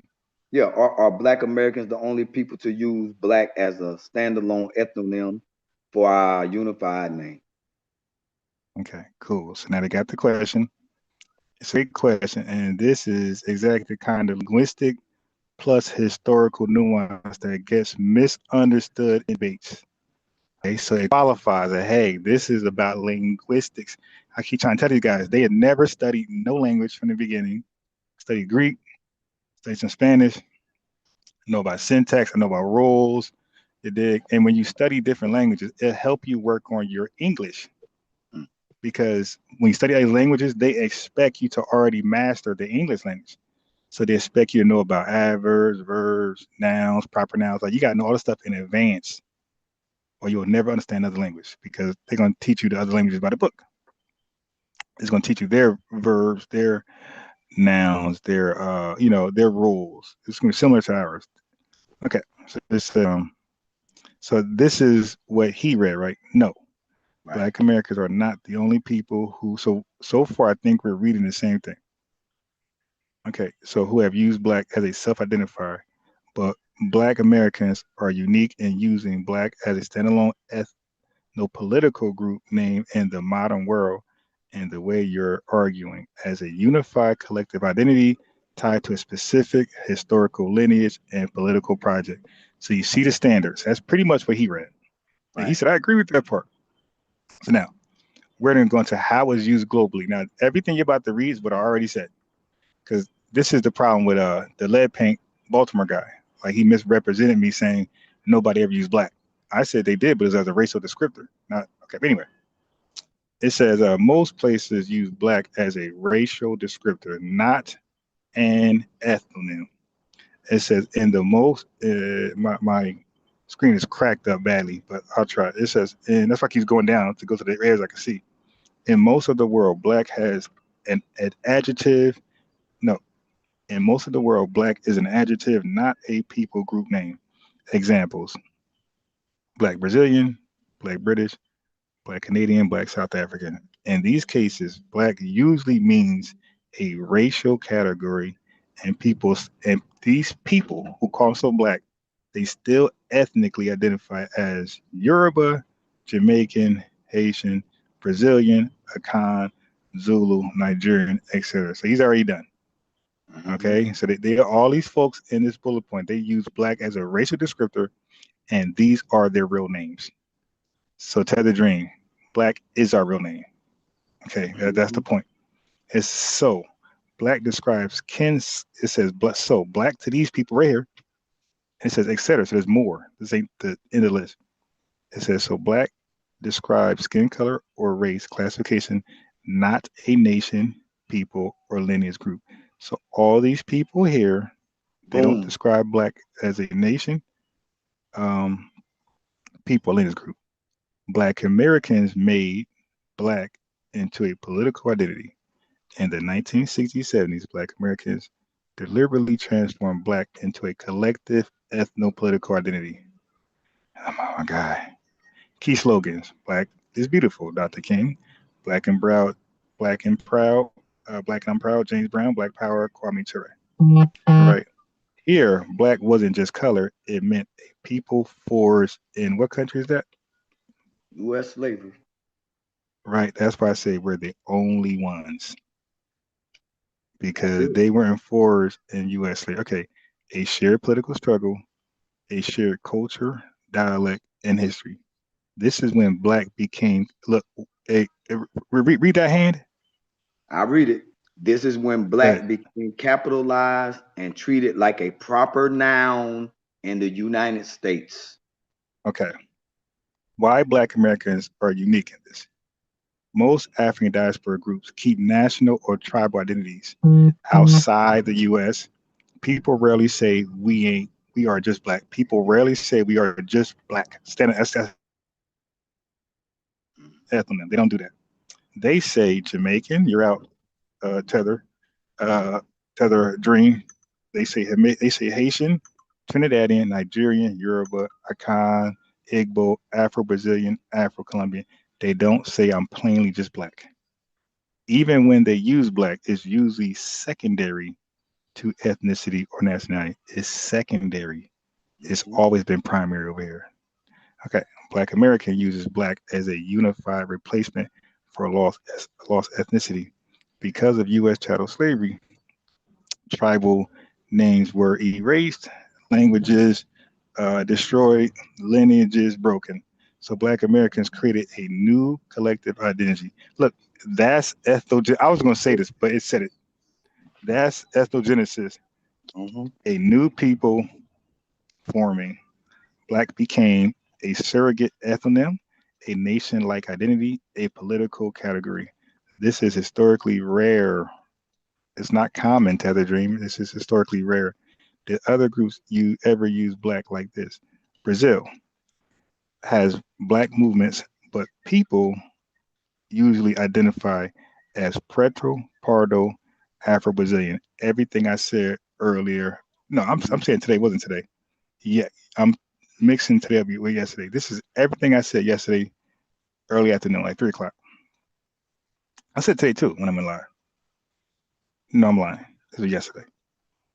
Okay, so Black Brazilian is not a unified ethnonym replacing nationality. Is that clear? Okay. So now look at South Africa.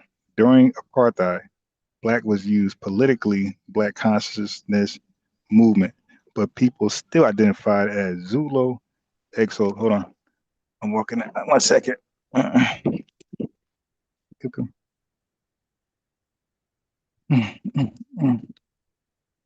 Come. Oh, let's go. Okay, go. Come. Go, jump. Alrighty. Okay. So these people in South Africa, their main name, run. Their main name was not Black. They still let that go. They still call themselves Zulu, Hausa or Hausa, Soto, Afrikaner, colored. Okay, Black, and you see the question right there still on the screen. It says Black was a resistance. Black was a resistance identity, not a single ethnogenesis group. I mean, what are we talking about, man? What are we talking about? Okay. All right. Let's keep going.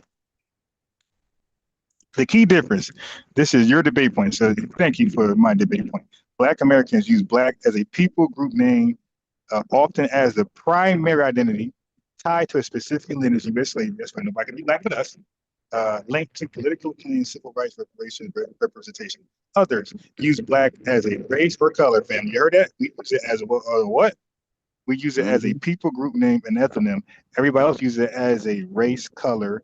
Primary identity remains ethnic or national. So their primary identity is not Black. Their primary identity was Hausa, Jamaican, Haitian, and all those other tether names, right? So let's say, why critics get this wrong? This is why Dream gets this wrong. Africans and Caribbeans call themselves Black too. They confuse, right? Look what he confuses. So it's preparing you for a stupid ass rebuttal.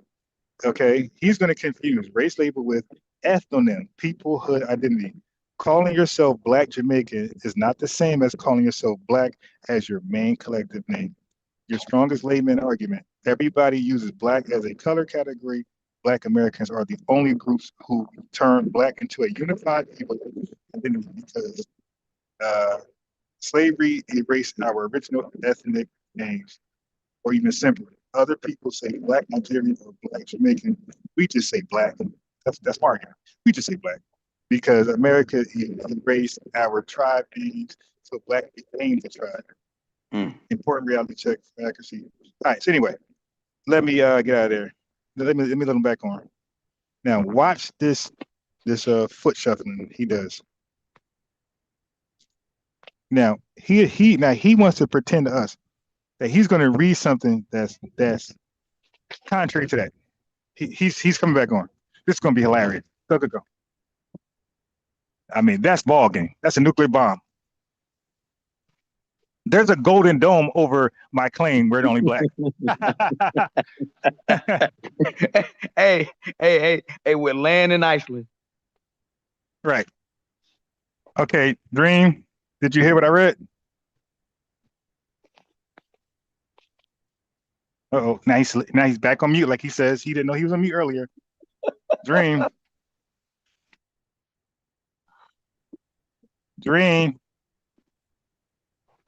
Why'd you come on talking like old boy on the what's the name of that thing Stewie? again? Stewie. Watch. Watch. If he ever come back.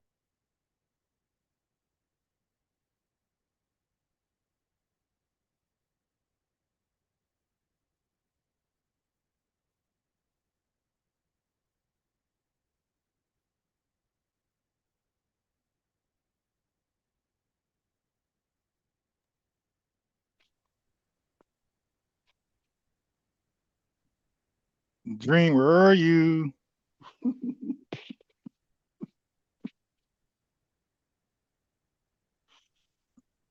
Okay, so he's coming back on another, I don't know, he's got double accounts.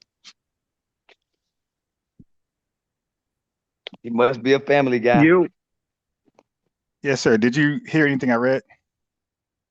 Yeah, pretty much, yes. Okay. So did your research mirror that, or was it different?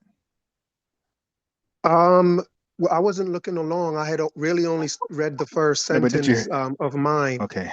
No, I'm talking about Okay, mine. cool. I'm talking about mine. I only read like I the got first you. sentence, and you told me to Okay, stop. cool. So, you know, But you're so asking me in if my what you absence, read mirrors wait, hold that. on. I don't know, because I wasn't looking at that. Look, bro, you said the same thing 10 times. I'm just making it clear, bro. You made it clear 10 times. I got it. But I thought, this is what I thought. I thought when I was scrambling to type it in there and listen, SL chat, I thought when I was scrambling to pull it up, it took about, how long it took? About 10, 15 minutes? I thought he would have Hey, you were read his. scrambling. Yeah, so I thought you would have proofread your research by then.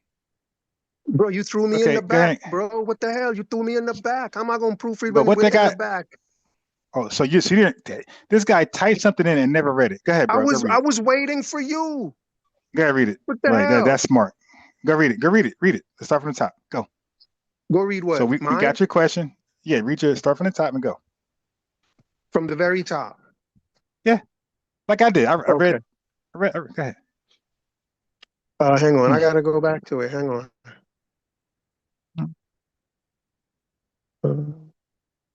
You're not gonna like these. These are not for kids. Here. So I'm going to repeat the question you told me to put in, and then read. Okay, whatever. Just go. It don't matter. Here. No, wait. Hang on. That's the question. That was my question. Let me get back to your question. Well, you could read yours. It's here. We got the. You could go to yours now. we can see the difference. Okay.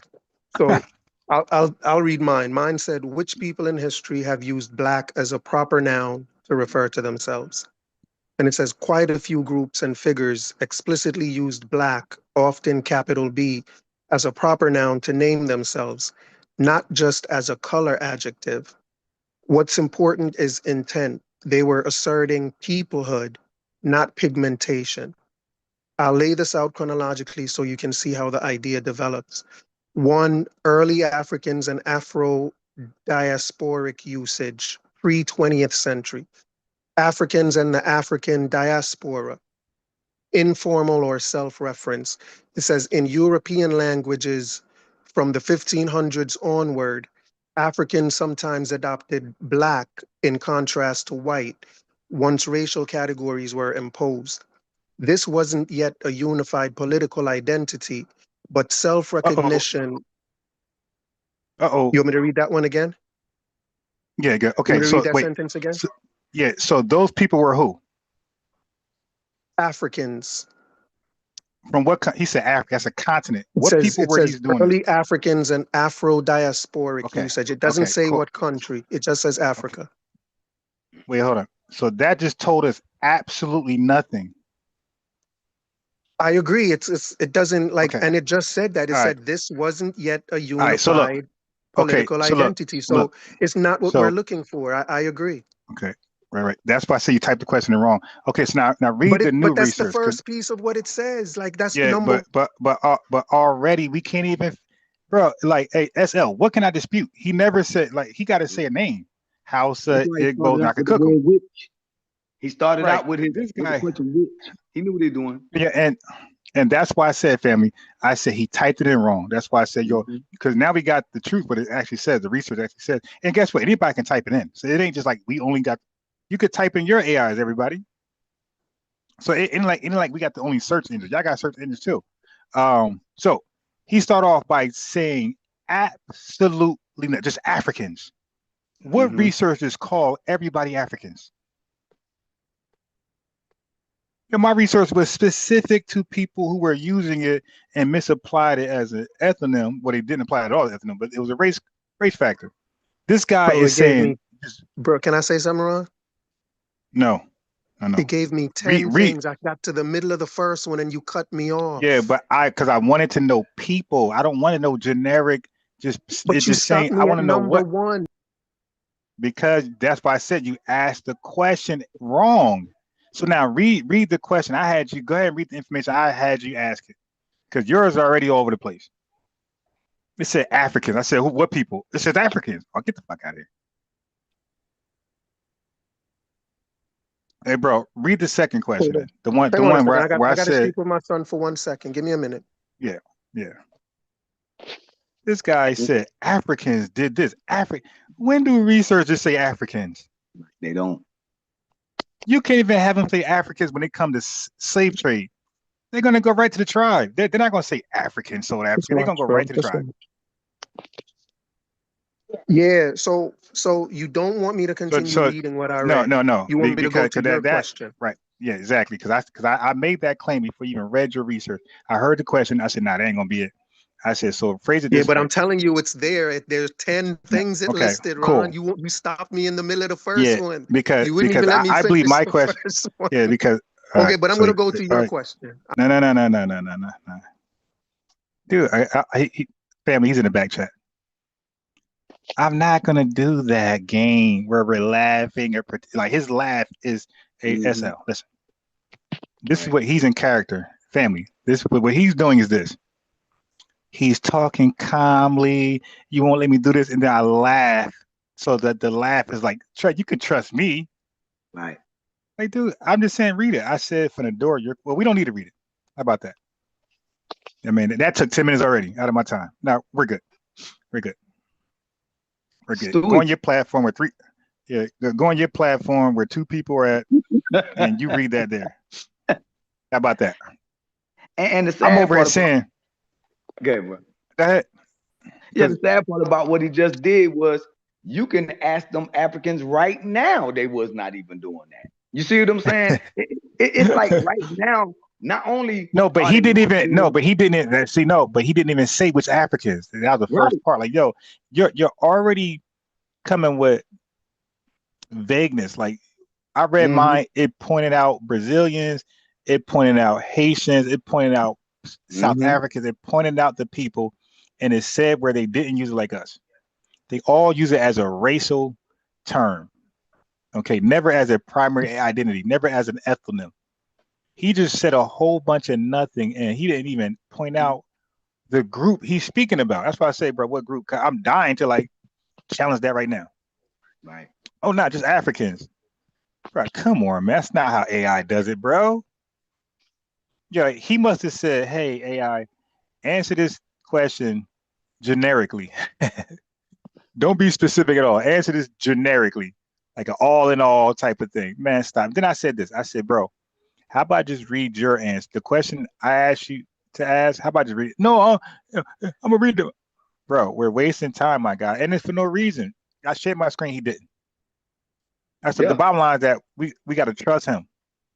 Oh, okay. You ain't got to trust me. We all read together. So I'm good. Like, he's disingenuous. We can't trust him. And I'm saying, go ahead and read it. And like, why even read it? It's not going to say anything different than mine. All right. When I start off reading it, it said exactly what his said, almost word for word. And check this out, bro. You remember at the beginning of your thing, had a professor on there, and you had Tariq Nasheed, right? They were talking about that ethnogenesis right then, and what that professor say. But what tribe are you from? But really, you Black Americans don't really know, because which tribe? See, they killed their own arguments. That was a guy that was actually from I think Nigeria, was confused about this, about delineation, talking about trying to make Tariq Nasheed pick a particular tribe so he'll know specifics, just like we're trying to do with this guy right now. And it's like they want specifics when they want them, and they don't want specifics when they don't want them. Because everything that we do, they always trying to, if it's going to benefit us, they want to try to make us back Africans. But if it's gonna benefit them, what tribe are you from? You see the way he was talking to Tariq. He was talking to Tariq, trying to change Tariq's narrative, talking all calm too. But you know what I really? And then Tariq was saying ethnogenesis. He was saying to him that no, we're not Jamaican Arab. You just killed your own argument. But they won't accept it. But then you got this guy on here doing the different thing. That's why we keep telling them they're not like us. You're not like us. You do not accept what we say because you're not American. You don't like America. These people cannot stand America. They want America to fail. I keep telling people these immigrants do not want America to be even on the map. They want America gone so that they can go back home finally, because that's the only way they're going. They want America, they with the Chinese, they with Russia, they with any country that's against America, but they want all the benefits of being America. They want to cosplay us. Man, if they want Phantom on us, they wishing Phantom on us. They wishing that other countries would do this. They want the dollar to fail right now. They want Donald Trump to fail. They want everything to happen towards America because it don't work in their interest for the first time in a long time. They think Donald Trump is not good, but they voted for him. And they want everything to go their way. And you always find FBA somewhere. Somewhere you always know where we are. It's where everybody else is trying to figure out, should I be there or not? We never have that feeling about where we should be. Because every time we go to another state or anything, first thing we do, we know where the blacks are. When they say where the blacks are, they are not talking about Jamaicans. White people are never talking about where the blacks, because they know who they're talking about. They're not talking about go over there with the Jamaicans. If they say Jamaicans, they're going to say Jamaicans, even in America. They know that historically where the blacks are. They know this. You check out the census, 1870s and things like that. They're talking about us, and they calling them blacks. They're not running around here trying to find out if a Jamaican or a Spanish guy, they ain't even speaking Spanish. So everything that they say about us all the time, it just contradicts themselves over and over again. They just want, look, they dealing off race. They everything about them is based on race. They think that we are like that. We keep telling them that we don't deal with race the way that they do. We got very, very light-skinned people, certain different colors and hues that we call black. They accept it. Look, a black American that's real light-skinned is just as pissed off about everything that a dark-skinned one is, because we see the world the same way. But we understand this colorism in America. But where they are from, they know that the lighter they are is better for them. Over here, we joke with them. We joke with our family members, and they joke with us. But we know it's a joke, but it's not no joke to them. These people know for a fact that their color is very, very important to them. It's ingrained in them. They don't want to be black. This is a game. And I guarantee you, if they were anywhere else, if the benefits was to come in, they'll flip-flop on black again. These people don't want black. These people want America to you just fail. gave me an idea. I wonder, do any island on the Caribbean, do any country in Africa got like a chant like I'm black and I'm proud? No. You know, I wonder if any of them got a similar chant like that, where they are talking about their color, their melanin is beautiful, and they're so happy to be melanated. I wonder if any island, any country has a similar chant, a similar proudness about their color. It's just so beautiful. Because I don't think so. I think they try to be light. I think they try to. I don't think they're proud to be melanated collectively. I don't think they're proud to be dark skinned. They're not, so and they don't want to be melanated. That's the challenge. I want to know if any of them, any country in Africa, any island in the Caribbean, have a similar chant with how like their color is just so beautiful and they're proud to be that color. They wouldn't exchange it for any type of lightness, whiteness, brightness at all. I want to know that. Now he want to know because he's so detached from his culture. He's over here cosplaying. But I'm just mad I even entertained such an idea that he's going to type a question in AI. I'm going to type one in AI and it's going to give us opposing answers. Like it's going to tell me, yeah, Black Americans, you guys are the only ones. And he's going to type it in, no, that is for the first. Like, come on, man. All right. So if anybody else want to type it in, anybody from the chat, anybody, I say anybody want to type it in from the chat and click the link and read off your results, you can do that. All right. Just type in, are Black Americans the only people to call themselves Black as a standalone ethnonym? What I add in lastly as a name unifier? As a name unifier. Press enter click the link, read the results. It is real simple. And you probably don't got to read the whole thing. Maybe 1 or 2 paragraphs, and that's probably said enough. Because I'm going to prove a point. Because he thinks that he's acting like, oh, I got this. Wait till I read. Look, wait, the Joker. Wait till you get a load of me. wait till you hear what I got to read from ChatGPT. Like it's going to say no tethers did it first. Like stop. It's very disingenuous. That's what I say. I'm mad I'm even entertaining like such a oppositional argument can exist. But for anybody else who just get straight to it and ask ChatGPT that question. Or if you don't want to click the link, still research it and press 1. Matter of fact, I should do a poll. Press 1 if your research pretty much said what mine said, or press 2 if your research didn't say what I said. It contradicted what my research said. That's if you don't want to click the link, still do it, and then press 1 if your research aligns with my research, or 2, it doesn't align. It opposes what I said. All right, because you kept reading U.S. chattel slavery, U.S. chattel slavery. That's what I say, man. Last I checked, y'all ain't from the U.S. That kills them. It kills them. Y'all ain't go through U.S. chattel slavery. I mean, so that's the cutoff. The cutoff is that dangerous word, U.S. chattel slavery, and that's why I say we need both. We need foundational, and we need descendant slavery, because both of them are double sword edges. You need foundational because that shows what we built, but you need descendant of slavery. So you need the FBA ADOS together because it shows what we did great and what we suffered. Right. Because foundational just talks about what we did great, and ADOS just explains what we suffered. But both together explains our story, what we did great, and the suffer that we going through that's unique and not tied to anybody else on this planet. That used to be a negative basically all around the world for us, and they all know it. They all know that was negative, and they know that everything about Black that we turned and we made it good for them.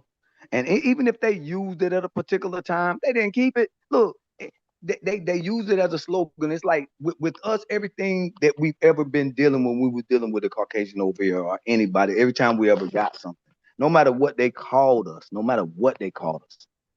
we always knew that just by us, our lineage in this country was always something, because we always got a deeper story with America. That's why a lot of us call ourselves indigenous. That's why a lot of us call us other things, but it's always tied to this country.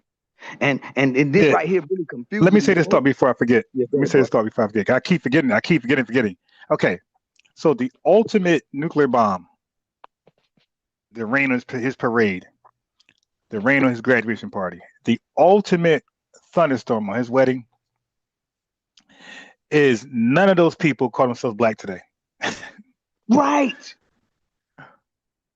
Exactly. I mean, so what are we arguing? Nobody here, he can try to act like, called it. The bottom line, Tether Dream, the bottom line is not when you said it or how you said it. The bottom line is when you said it, do you continue saying it to 2026?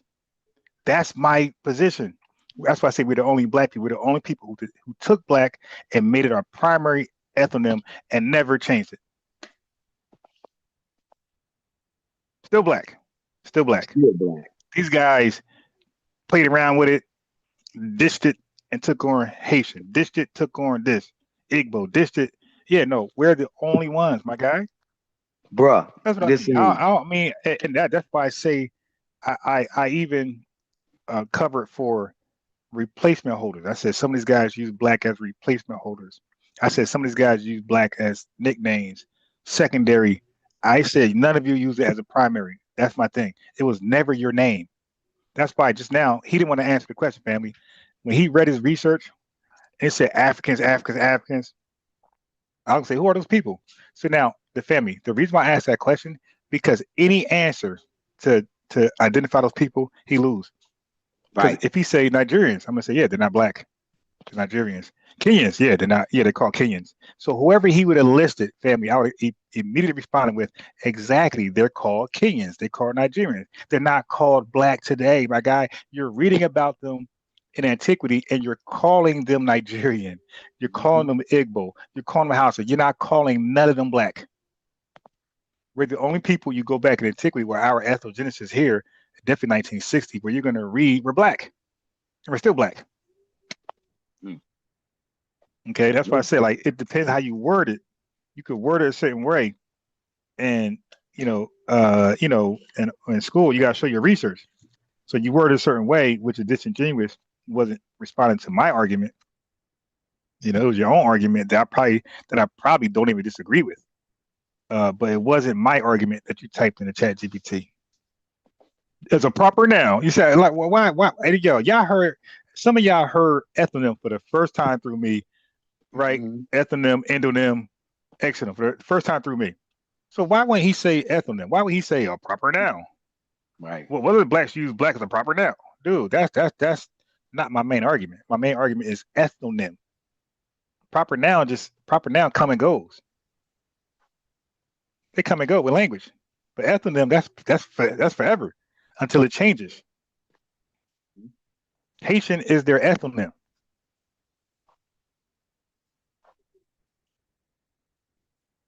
Yeah, they could have they could call themselves something else with a capital B or capital C, capital T as a nickname or secondary name. That don't mean that's their primary name. So that second thing they identify as can come and go. But the ethnonym remains. Our ethnonym is black. Yes. Their ethnonym was never black. Right. And bro, they not getting deported because they black. They getting deported because they Haitian. They getting deported because they Jamaican. They getting deported because they're Caribbean. It's just crazy, right? But that makes sense now. Wait, no, let's unpack that. That makes sense why they want to call themselves black. Black is undeportable. That's crazy. Because they understand if you're black, you can't be deported. We know they not like us because guess what they said when they was getting deported? They're coming after y'all next.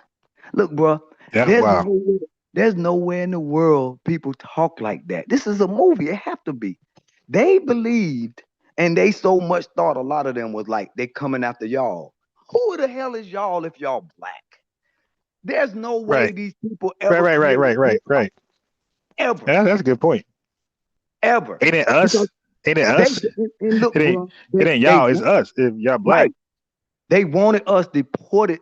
They wanted us attacked out there, and all of them sat back talking about y'all better. Let me get the language right though. So this is what they would have said if they believe their own bullshit.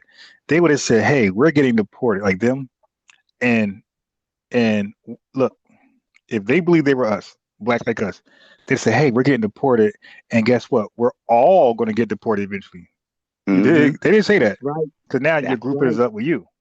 You said y'all next. Right. Right. And even the ones that come on your chat talking to you was saying that. They was calling it y'all. They talking about black Americans out there laughing and all that stuff, but you're gonna be coming next because when they grab you with the police, they're gonna call us all the same thing. Dude, you constantly making the difference for us. They telling us, and look, and guess what? We were saying, okay. Now listen, if you say somebody coming to get us and we're like, yeah, okay, and then you keep on saying, well, why y'all not out there? Then dude, you like, look, if you know we're not out there, then who are you? It doesn't make any sense. They literally snatching. Look, they marching right now in Minnesota, bro. They marching in Minnesota right now for Somalians. Now, mind you, they're marching for Somalians on February the 2nd. They said they're coming after the Haitians. Now, you tell me this. Is that us? And I'm saying, are they black? Because when Donald Trump said they coming to get them, he said Somalians. They said, well, they're going to confuse y'all with them. I'm like, well, why are they not confusing them with us then? Right. You think these people don't know who we are and who you are? See, they want to be us, and they keep on like, it's like by the skin of their teeth, people like American Dream. See, the American Dream is getting deported, fam. Okay, see, hold on. We got SOS right here. Okay, he got his mic together. SOS, go ahead, brother. Sister, whatever you want. Good night, brother, for FBA Run. How you doing tonight? Great, great, great. Good night to that is SLE44 or SLLE44. Good night. How you doing, brother? Yes, sir. That's Great. it, bro. Appreciate it. I'm doing good. Good night to the panel and good night to everyone in the chat. Thank you for letting me on, Ron. As you can hear in my tone, I'm an American, but I was born in Jamaica. Okay. I want to ask you a question. When you see the term ICE, ICE, what does it represent to you? What does it represent to you? It represents deporting illegal immigrants. Thank you. Okay. Do you understand that there are 3 levels of reading? How many levels are you at, Ron? I'm very comprehensive. No, I'm talking about the levels of reading. Brother? Well, there is your ability to read is going to tell you what level you are in the architecture. I got it. I got it. I got a counter question. Yes. No, hold on. That's not going to hurt here. When you see the letters ICE, what do you think of? Well, according to the U.S., it means the Immigration and Custom Enforcement. Right. And what are they enforcing? But they're enforcing the immigration policy. Right. So they're deporting who? Immigrants. That are illegal immigrants, not just immigrants. Illegal immigrants. So now your reading level got to be 1.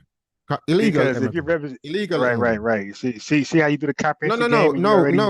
And when you said my reading level is at 1. Yeah.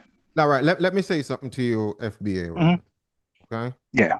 The term wait. Hold on. Wait. Before we go there. Yes. Before we go there.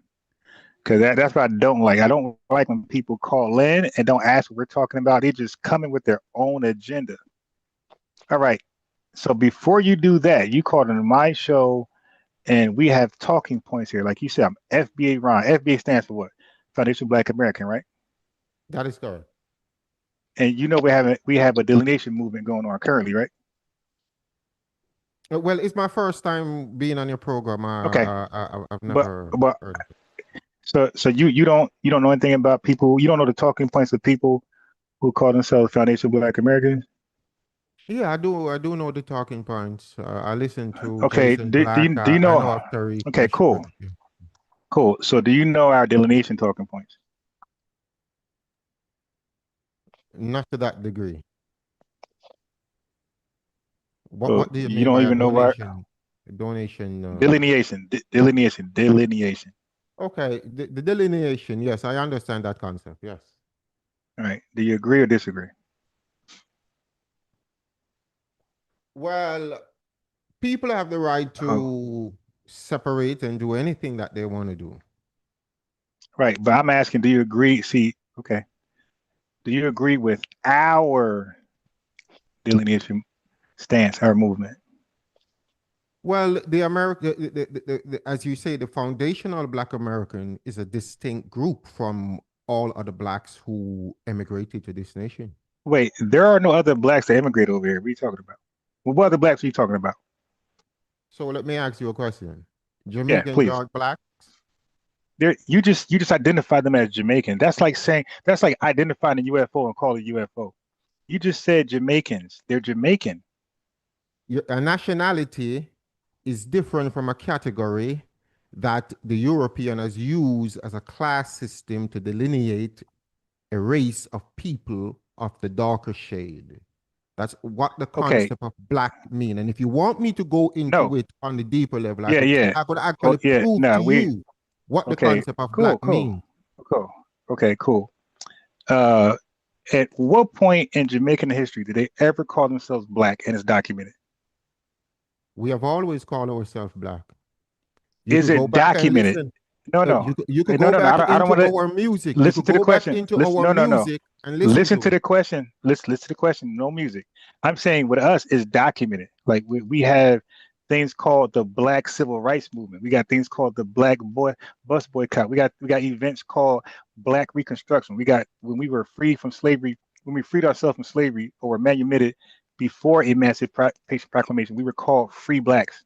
That's called documented history of us being called black from 1800s all the way down here to 2026. So now we have the Black Panthers. The blacks in Jamaica were called freed blacks also. You could go and find it documented also as free blacks. Because the term black was a European term used to class a group of people. A race of people. Listen, hold on, relax. Brother, when you say, okay, define what a free black Jamaican is. Define what a free black Jamaican is, your question. What do you mean by that question? You just said there's a such thing called a free black. Jamaicans are called free blacks. Define what a free black Jamaican is. And I'll define what a free black American was. Okay, go ahead. Define a free black, where were they free from? What's a free black Jamaican? In what year? It has always been documented, even in the freedom of giving emancipation to blacks in Jamaica was documented as slaves, blacks being freed. That's how it is documented. Okay. The term of black that you guys are claiming is just a foundational American thing. This is a term coded by Europeans to use to delineate a race of people. Okay, I got you. But let's start from the top. I'll address that too, because I'm the right person to discuss black. Matter of fact, I don't think nobody's more qualified than me in these spaces. So you're talking to the right guy. I can guarantee you. I can guarantee you. If we go to this discussion, I'm now going to take it to you on another level. We are though. Where we're going into the esoteric realm. I'm going to prove to you exactly what that means. All right. Well, now I'm gonna stay. Well, you go to Mars all you want. I'm gonna stay on Earth. But listen. Now you said Jamaicans, after they were emancipated, they were called free blacks. What else were they going to be called? They were black people, and that's how they were termed, blacks. Bro, listen. Why everything's a song and dance? I'm just asking you I'm confirming what you said. Or because I'm at Google right now. You're saying when Jamaicans were emancipated, they were regarded as free blacks, right? You could Google it. Yes, they were regarded as free black people. Okay, cool. Now, why were black people in America called free blacks? For the same reason, black people in Jamaica were called free blacks because of the color of your skin. Okay, you're wrong. Okay, so now let me help you out. Like I said, you're talking to the right guy in this discussion. We were called free blacks before Emancipation Proclamation. After Emancipation Proclamation, we were not called free black. We were called freed men. Okay, so free blacks predates Emancipation Proclamation. Freed men is post Emancipation Proclamation. So now there's only a few 6-7 different ways we become a free black, and that's it. One, you were born free. You were never enslaved. Your parents, they had you already. They were free, and then you were their offspring. You were free. That's one.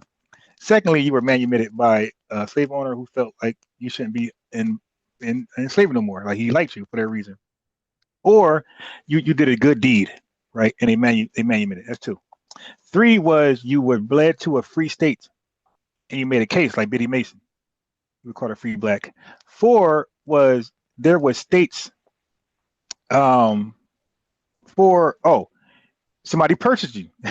Another free the ACS, some white supremacists, or another free black, because slaves can't own slaves. So another free black bought you. So you became free only, and then the other way, you're not really a free black, but you'll be in a state where it's illegal to purchase people freedom. So they had to just own you on paper. So a relative will just own you on paper. So you're not technically a free black. But those are the major ways when somebody becomes free. But the system of slavery is still legal and still going on. That's different than what you just explained. You said you guys were emancipated. That means slavery is done, gone, and now illegal. The same concept you're talking about, the same concept you're talking about. Okay, so now he just said something about reading levels. No, the same Hold concept on, you're wait. talking about All right, existed slow in down, slow down. Jamaica. All right, so let me ask you one by one.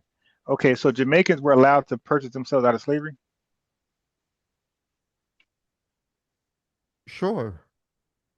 And when they purchased themselves out of slavery, you had freed people in hey, Jamaica who weren't slaves. Listen, bro, I'm asking you. Okay, whatever. I'm just asking you questions because you're mirroring your blackness to ours, and I'm saying it doesn't match up. That reflection in the mirror is Dracula. It ain't us. So I'm being very clear. When did Jamaicans have an option to purchase each other out of slavery? Yes or no?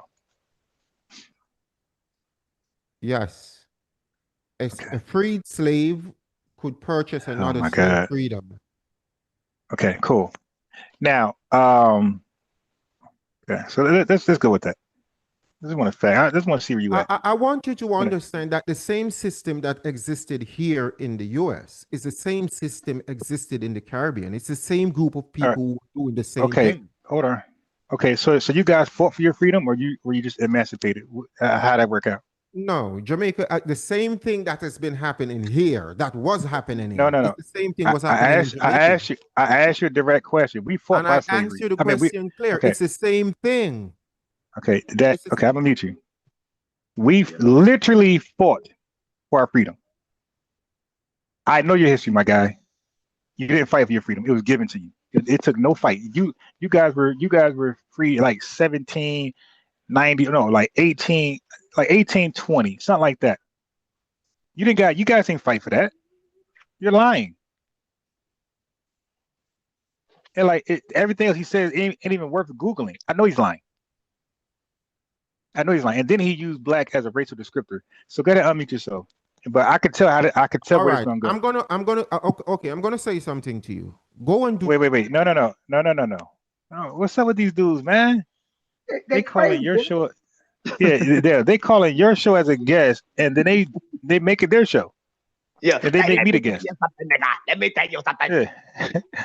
Like no humility, just pure entitlement, disrespect, all that in his dude's character. No, but he starts off as but he starts off as, man, how are you guys night? Man, you having a grand night? He starts off with that, but they come with this and look at our energy. Our energy is poised, laid back. We ain't even giving that energy back. We ain't joking like that, really. Not with him. We just trying to be serious. He can't answer. Here's the issue. Here's the issue, SL. He can't answer no question. The dude doesn't know in history. I know he doesn't. No. Okay, so now I'm gonna skip past slavery. Watch this. SOS, unmute yourself. I got a question for you. I'm listening. Okay, so I'm gonna just jump to this.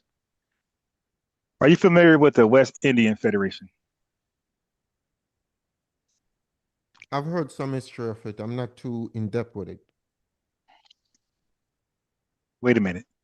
This is not right. Okay, hold on. What year or what country? Are you from Jamaica? Yes, I am from Jamaica. Okay, so what year were you granted your freedom? You didn't fight for it. What year were you granted your freedom? You're saying Jamaica didn't fight for their freedom. That's the thing. You can't. Bro, I'm just asking. I'm just asking you what year. I just tried to explain in 1816. Okay, no, just 1816. Okay, cool. I said 1820. Cool. Okay, so now you were granted freedom. Why did it take you to 1863 to get independence? If you were free for 50 years, why? If you were free, why it take 50 years later for you to get independence? It wasn't 50 years later. It was 19. I'm sorry. Yeah, that's your word. I'm sorry. Yeah, I'm bugging. That's worse. My fault. You're right. God damn. Yeah, these guys were free in 1816, right? And they didn't get an independence until 150 years later, brother. Why it took so long to be independent? You're free. What happened? It's insane. What happened, brother? You are asking me question, and then you're jumping from one question to another question without allowing me to address any part of the okay. So question. I want, because I see where this convo is going. But I would like to address the first part of the question. No, I'm good. I'm good. I'm good with that. I take that back. The question is, if you were free in 1816, why did it take you 150 years to gain independence? Because they love their master. The same reason why it took Black Americans who gained freedom in 1865 to only gain the right to vote 100 years later in the 1860s. In The biggest 1960s. problem is they Wait, know hold on. Esa, I'm trying to speak in order. I don't like that. I don't like to have podcasts. I like the podcast to be replayable, where I can replay this next month, where it's cool. I want nobody. People want to listen and learn. All right, and they're gonna learn through his ignorance because he said something about the 3 levels of reading comprehension, and I don't know what he's doing right now. All right, my guy, listen. You guys were free, okay, in 1816, right? So now, when you were free, were you Jamaican at that time? So in 1816, you were free. What did you call yourself? You call yourself Jamaican? They were called freed blacks. Okay, so you were called free blacks for 150 years. At what what year did you become Jamaican? The same time American became African Americans. Because these are terms created by the West. Wait, well, we're in the West. That's where we're from. You're in the Western Hemisphere as well. Where do you think you at? All right. So in 1989, you said we were called African American in 1989. You familiar with that? No. You said you were called Black Americans were called Black Americans 1989. Is that what you said? No, he just said the 3 levels of reading comprehension, and he's doing a poor job. I didn't say the 3 letters of reading comprehension. I talk about. I said 3 levels. You asked the 3 levels of reading comprehension, and you're doing a poor job of demonstrating your past level 1, which I said you were stuck at. I can tell by your accent, my guy, that you don't have much education. I can tell by your strong, thick accent that you really didn't have no real school. Like you went to school in Jamaica. It wasn't over here. There's no way that accent that thick, and you got a collegiate education. All right. So now I'm asking guys simple questions. He's repeating them back stupid. This dude said the same time we were called African American. So listen, guy. You just said you used the term African American for us. You said you were called Jamaican the same year we were called African American. I gave you the year we were called African American, 1989. I said, so is that when you guys were called Jamaican? He comes back to me and say, did you say Black American, Black American? I made just stupidity. Brother, I'm gonna give you another shot. I'm throwing you off because like you're boring. I'm not. I thought I was gonna have a challenge. I'm not. It's just not going nowhere. So mute yourself. We'll try one more time. I got to boot you off. You can't take challenge, brother. You're not intelligent enough, man. You're just here to make fun and games, but you're not here to solve the problem of the people. Yeah, we are solving the problem. The solution is delineation. Matter of fact, get out of here. Yeah, get out of here. I mean, dang, I think you could be dumb as a dream. This dude's dumber than a dream. And I had no. I'm being real. I had no idea where we're going. Like, I want a real. Look at a challenge. Look at a challenge. I want to have a real conversation. How about just that? Because I was trying to have him with Ted the Dream, but he goofing around. That's why I say revenue. Y'all can see what I want, but he gives the best conversation out of these guys. Like these guys be all over the place. Like sometimes revenue be a brush your fret there. Like, all right, cool. Let me talk to revenue. Yeah, go away. This dude was. He kept saying free black. Now I know he's lying, but I'm not gonna waste my time. Cool. My point is, family. I don't. Yo, what country did he say he was from? Did he ever say? He said Jamaica.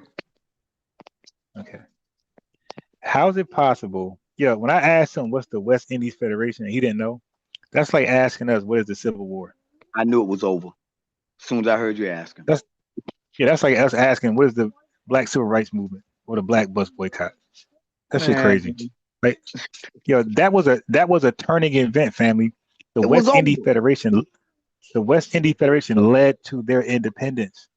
Man, these people sick, man. That's why, and I The know you, West, but I was just like, oh my God. yeah, no, I wanted because I wanted to be some order because I had Right. first of all, I don't want to entertain. Look, what I'm trying to figure out is the guy even worth being on the channel? Like, is he going to have a conversation? He's starting off with entitlement. I'm gonna ask you this question about ICE. Oh boy. But Yeah. I'm trying to determine. I'm trying to assess him to see if we're wasting our time or he's really somebody we could talk to for another hour. But evidently, it's a waste of time. Like this guy wasn't listening to anything, and he want to start off talking about reading comprehension. This dude reading level was like nothing because I don't believe he went to school at all in America. Like he went to school in Jamaica. He came over here and just started working. You dispatched them in about like 4 minutes. It was Yeah, over. my man got that Marcus Garvey money. Yeah. And he ain't got it in his pocket right now. And he want to explain to us that, well, we put Marcus Garvey on there, but y'all took him from us. Everything that they say, every time I listen to them, especially them Jamaicans like him that think they smart, like Dream them, that's why I always ask them, what about Joe, you come Jamaican in here. history? I always ask them about Jamaican history, and they always get triggered. And at least this guy showed us why they triggered. Everything he kept saying was because America did, because Black Americans do it, because it happened to Black Americans. And I'm like, listen to that, bro. You was asking him, look, he got on talking about, do you know what ICE means? Now you tell me right now, this is the best thing he had going for himself. ICE. He wanted to know about how we feel about ICE. And then when you started giving it to him, then he was like, yeah, I'm ready. I'm the guy that you want to talk to about that. Then we start asking about Jamaica. He destroyed. Look, every question he asked about himself. And I told you, they cannot stand being who they are. They want to be us. And they want to be them when America falls. Look, I'm let you cook for. Okay. I got to take a phone call, so I'll let you cook. But let me just read this real fast. I can't believe this is true. It says, yes, Jamaican money features a picture of national scammer Marcus Garvey on several coins and banknotes. He is featured on the $20 coin, the 25-cent. Oh my, they got this scam. I never knew this. I thought you were joking. Wow. No wonder they sick. Oh my God, they got a national scammer, a national American scammer, a guy who they didn't respect at all. Didn't even want him. Okay. He didn't want them. They didn't want him. Yeah. All right, bro. I'm gonna go on mute. I gotta take a phone call. You could cook. Let me go on mute. Yeah, chat. You just heard it. You just saw it. You just saw it again. A man that thinks he's real smart. He came on talking dignified. And the minute we start asking them people about who they are and where they are, it's always just like a whole lot of problems. You can't get it out of them. It's like pulling teeth because they really don't want to be from where they are when they're here. They want to talk about us. They want all of the conversation to be centered around us and our struggles here because theirs is like in some book, like thousands of years, 400 years ago, however many years ago. That's like their clarion moment that they have. They have that time to talk about themselves and their ancestry, but they think that we really living off what they got going on. It's like, dude, we don't need what you got going on. You guys keep on thinking that America is Hollywood. FBA is not Hollywood. We actually have our own sisters and brothers and stuff that you people think that honestly you don't get it. We are those people. Our lineage is that stuff that you read about. Y'all just put a Hollywood face on it. And you come over here and you talk to somebody like, or you get on these panels, and there's very distinguished people on these panels, that they're distinguished people that are in the chat that understand FBA history. When we hear y'all, man, it's sad. It's very sad. And I see I'm with Alice in the chat says sad. We look at you and we start hearing that talk. See, when we put lineage on them, it's like them being at a interview for a job with YT. That's why they keep on thinking like, oh, y'all started talking about the white people. No. See, when we ask y'all real questions about who you are, you're not used to that kind of authority from us. Y'all used to that coming from the Caucasian.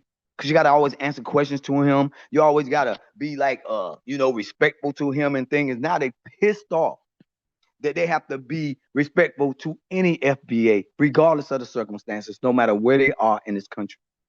And they're just so disgusted with it. They don't want to have to tell you nothing. Nigga, we don't want to explain it to you. Dude, you got this mantle in 4 minutes talking about ICE.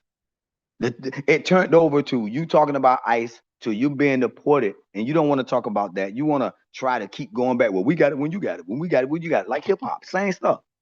Somehow these people get folded into our history, talking about they were there, but then when we go to where they really are, they have no idea about no idea about it. He don't even know about Jamaica. He doesn't know about Jamaica. He knows that people from Jamaica really don't like him. These people that are over here in America, man, them people, them islands and stuff, man, are ready to move past that stuff too. They're ready for them to accept who they are, their real history, about the West Indies, by the way. They want them to accept that real history and stop making them feel bad about who they are, trying to be FBA.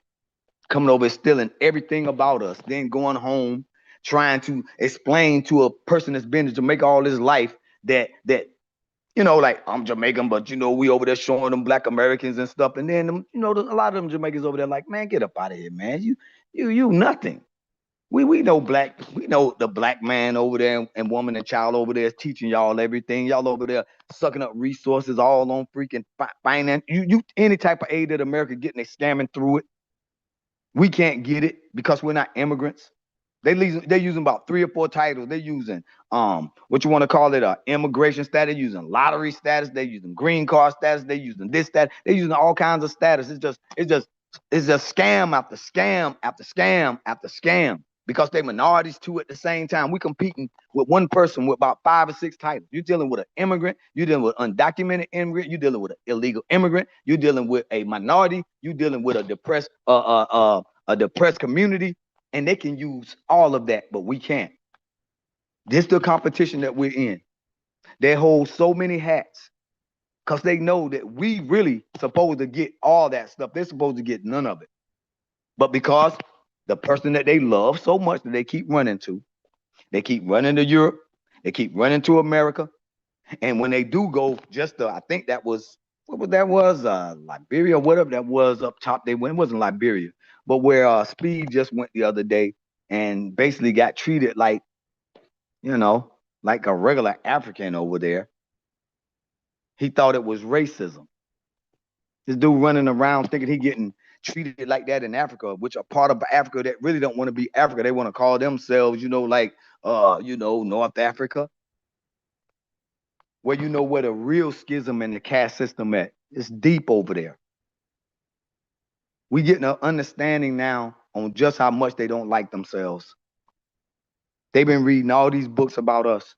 We got books where so many people have written books like Black people don't love themselves. They're not together and all that stuff. A lot of times we didn't write those books. Those be tethers.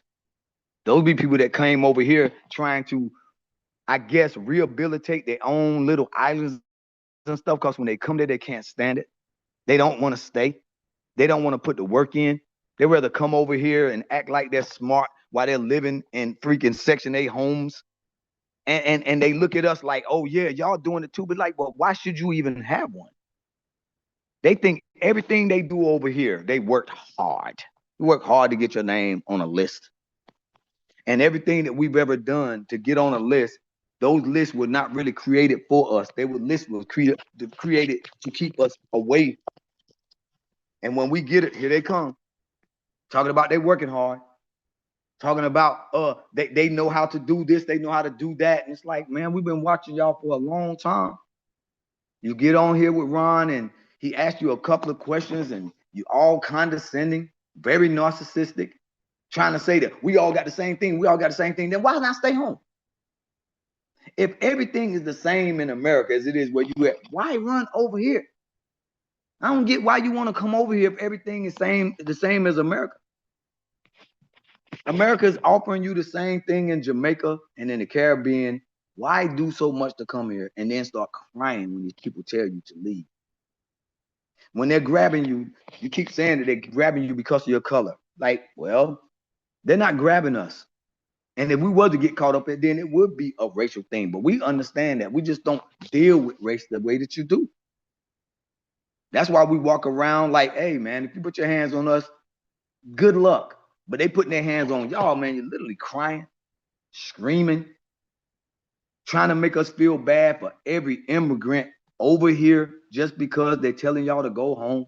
Places that y'all keep trying to make us like feel proud of, or you don't like Africa. You don't like Africa.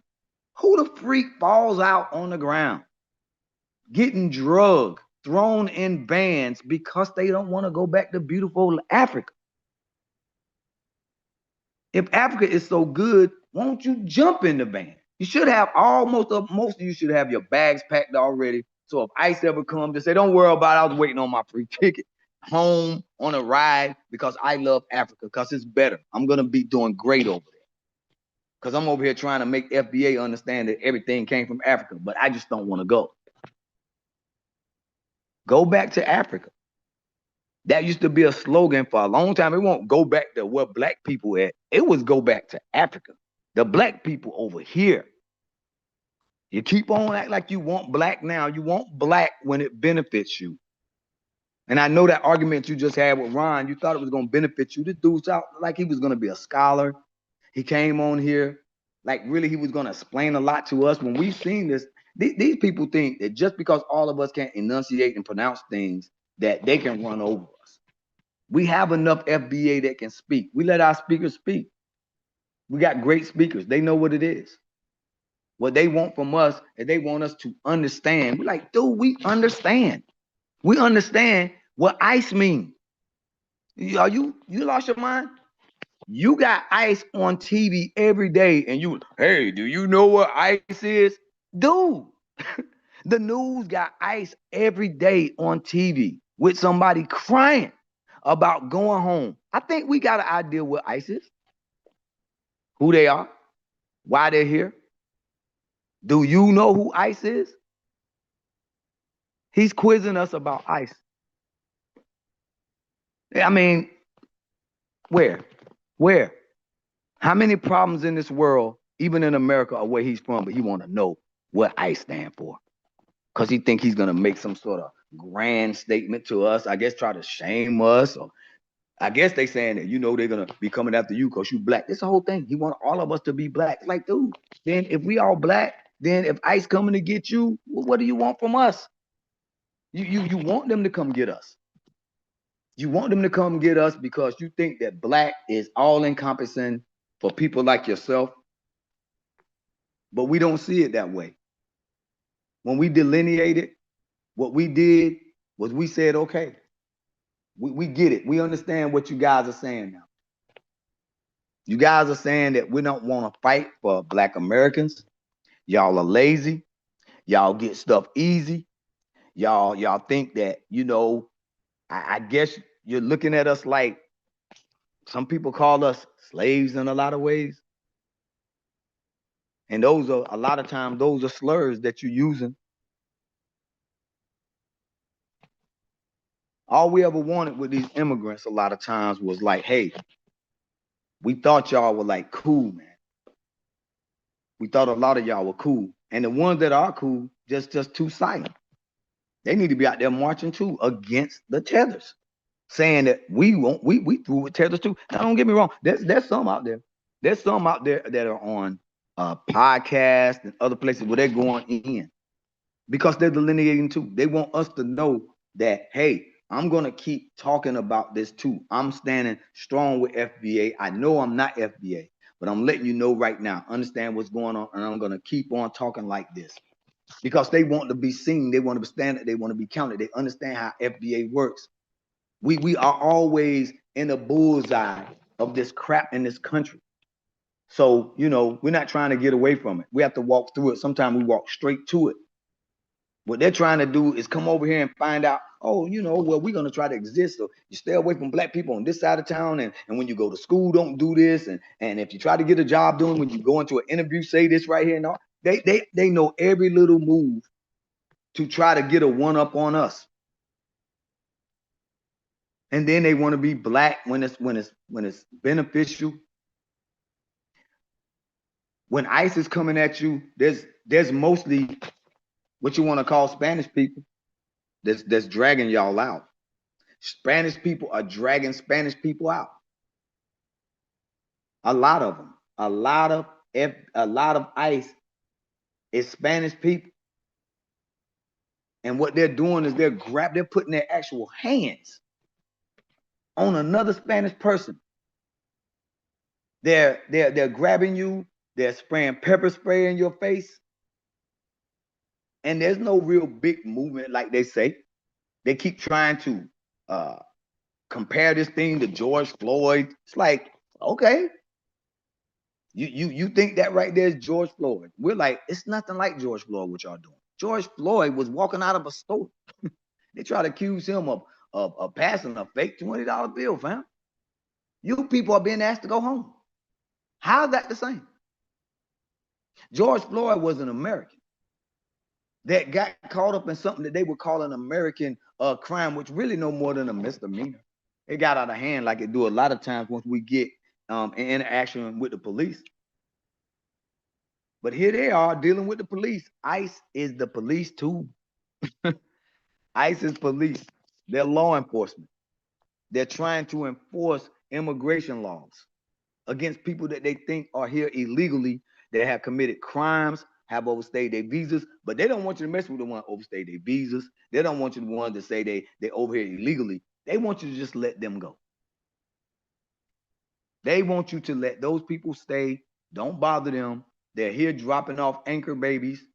And you can imagine these anchor babies are being radicalized on TV because all of them are being told how to deal with ICE, basically how to hide because you are committing a crime or your parents have committed a crime. What the Democrats keep on saying, it's really not a crime. We've had to go through this country a long time dealing with a whole lot of petty crime. George Floyd was not a crime. That $20 thing, man, they should have let that go. But these folks want what they're doing to be like George Floyd. I'm like, passing a fake 20? That we still don't know whether that was a fake 20 or even if he passed one. These people are literally crying that home is so bad that I would rather fall out on the ground, cry, get people to march for me because I'm here legally, because liberals and progressives say that that's not a crime. And they want us to be out there for that. Talking about, we was out there during George Floyd. George Floyd and coming over here illegally is the same thing. That's why we're not the same. We don't see it being the same. We don't see someone that wants to stay in this country for the rest of their life and drop off as many babies as they can so that they can have a tie to this country so that they can tell everybody to kiss their rear end. I'm Alice. Okay. Hello? Carla, you there? Alice. Are you on mute? Alice, unmute yourself, please. Okay. Hello? Hello? Alice. Yeah, I'm here. Yeah, hey, how you doing? I'm doing good. How are you? I'm good, I'm good. What's happening? Am I on yet? You are on. You're Oh, live. okay. I have a different way of looking at it, just a little bit. Sure. Can you still hear me? I can hear you. Can you hear me now? Yeah, I can hear you. I heard you the first time. I hear you good. Okay. What if? Can you hear me? Yes. Go ahead, talk. We can all hear you. Oh wow, to delay. Yeah. You probably listening to it in while you watching it at the same time. You probably need to turn your volume down. Okay, hang on. I'm sorry. It's okay. All right. Yeah. Can you hear me? Yes, I can. All right. What if I just want your opinion. I mean, I'm not trying to argue or anything like that, but what if this is kind of like theater, like a show? Like, what if the illegal aliens, they want to go home because of what is about to happen here in the States, but they put on this show like, like they're getting drugged out, and maybe some of them really are, but it's all just to hide the fact that they're actually putting them on planes to go home wherever they're from. Do you know what I'm saying? Interesting. Oh, okay. So that's a question for me? Yeah. I mean, what if they're just, the cosplay is more than we think because of what they're about to do here in the States. They want to go. You know what I mean? But they got to make it look like they don't want to go. I mean, it's an interesting take. Where are you from, by the way? Carolinas, North Carolina. Okay. All right. So if immigrants are pulling an elaborate game like that with the government, because that's who they got to be doing it with, right? Right. All right. So if they're trying to pull an elaborate game with the government, the game, the game. I mean, really, the game is on them. See, one thing about us, we've already done gone through COINTELPRO. We call people house Negroes and sellouts and things. We made songs about them. We've had things on the slave ships about it. We have things about it, and folk tales and rap music and jazz music about this very thing. So if these people want to play a game with the Caucasian about playing on TV, about what may be coming here. Now, when it comes to that, what do you think that they're going home and it's a game? So what is actually you think that's really happening? What is the game? What is the end result of putting a dramatizing this? Well, this is what I was taught. Like I'm a Christ follower. All right. And I believe what the Bible says. And I believe that we are in the last days or the end of days. And according to the end of days, the true people of the Bible, which are Black Americans or foundational Black Americans, the true people will be persecuted. And if we don't get in the street and, help them right now, I think they're going to throw it up in our face when they come for us. It may be from afar, it may be, they may be giving us up, the ones who are still here. I don't know, but I think it's so they'll have an excuse to give us up. Do you understand? Like Nazi Germany. Okay. Yeah. Like I said, you got some interesting takes. I'm gonna just give you the flip side of that, right? Okay. So since that would be more biblical and more prophetic, which is fine, I get it. I understand what you're saying. We are very prophetic, for seeing in the future. I know we do that.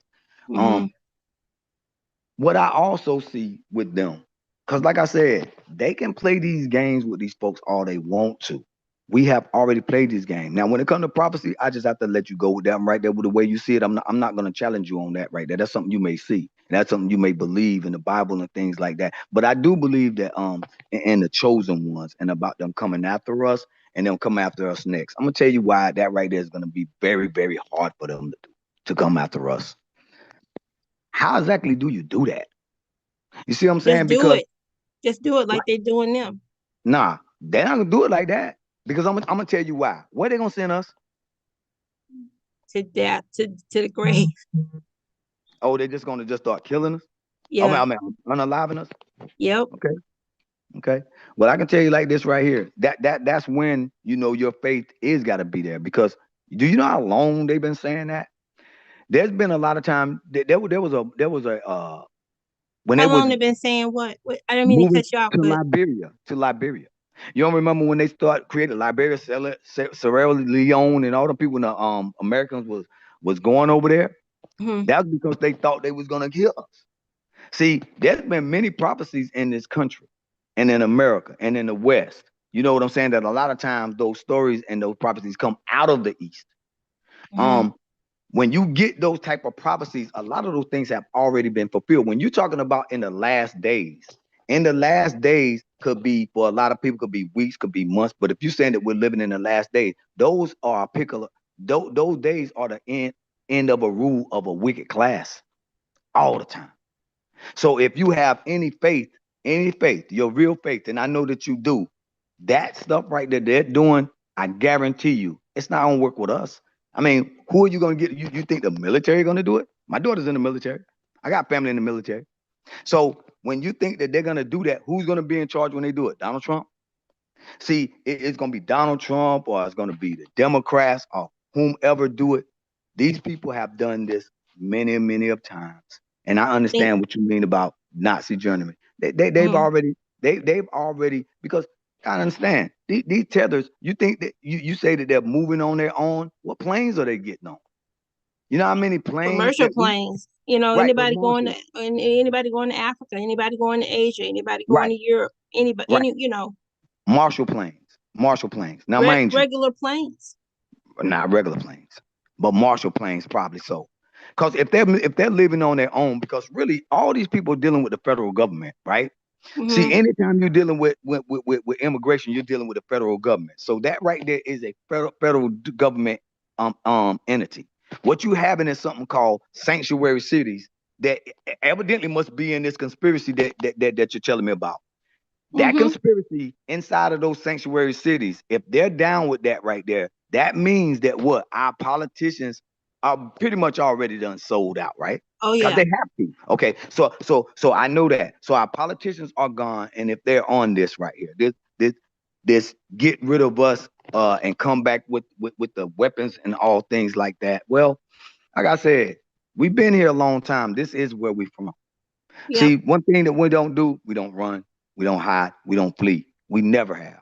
Because see, the belief that we had, we went through slavery, we went through Jim Crow. We've gone through in North Carolina. You already know what it is. See what I'm saying? Because that's where I'm at. So you already know what time it is. For them to try to pull something off like that right there, it just really, I mean, yeah, I understand what type of people we are.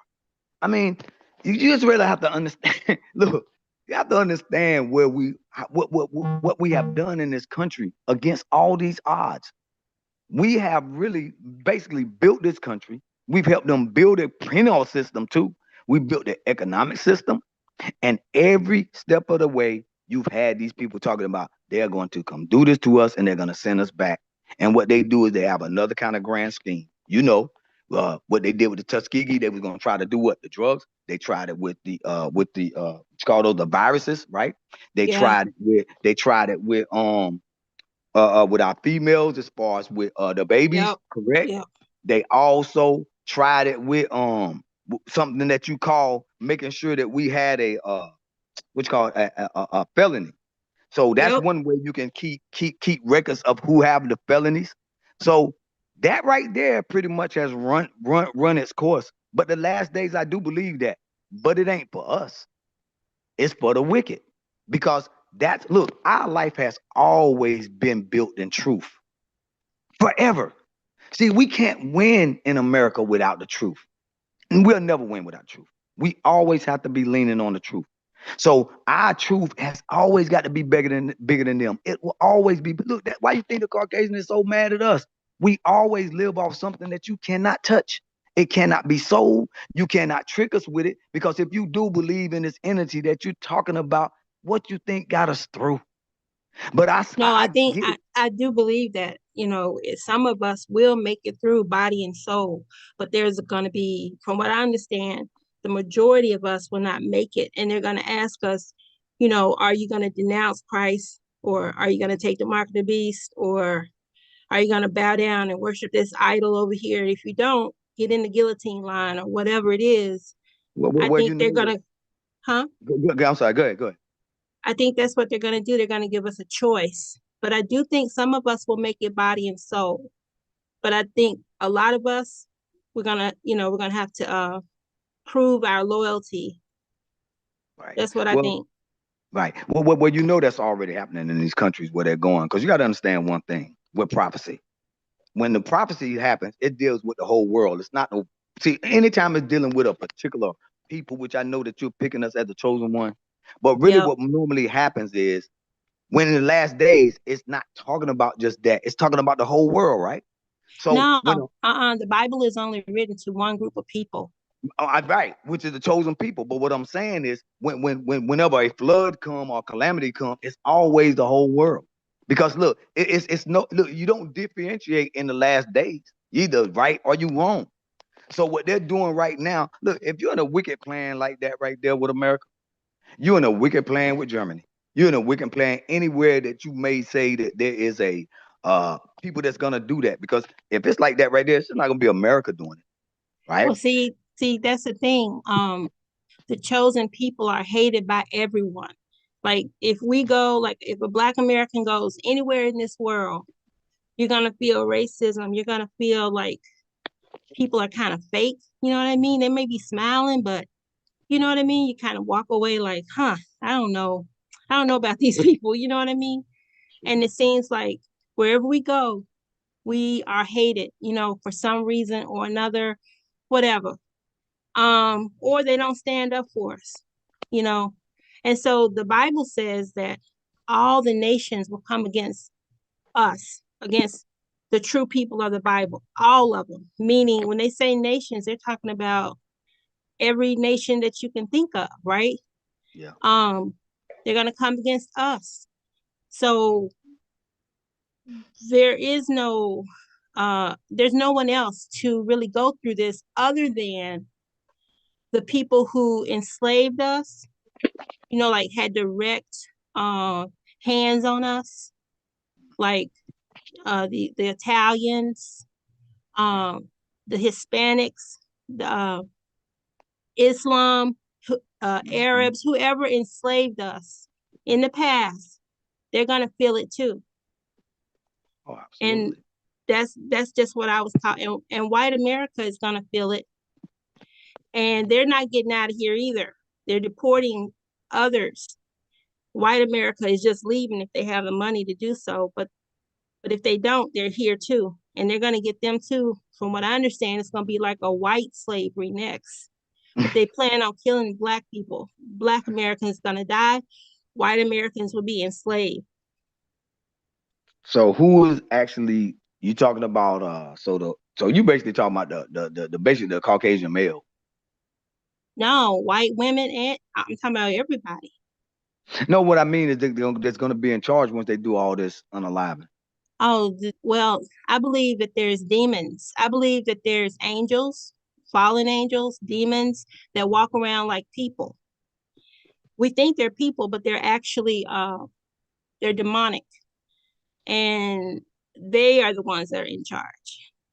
So, but they can have children. Okay, angels can have children on earth, but not in heaven.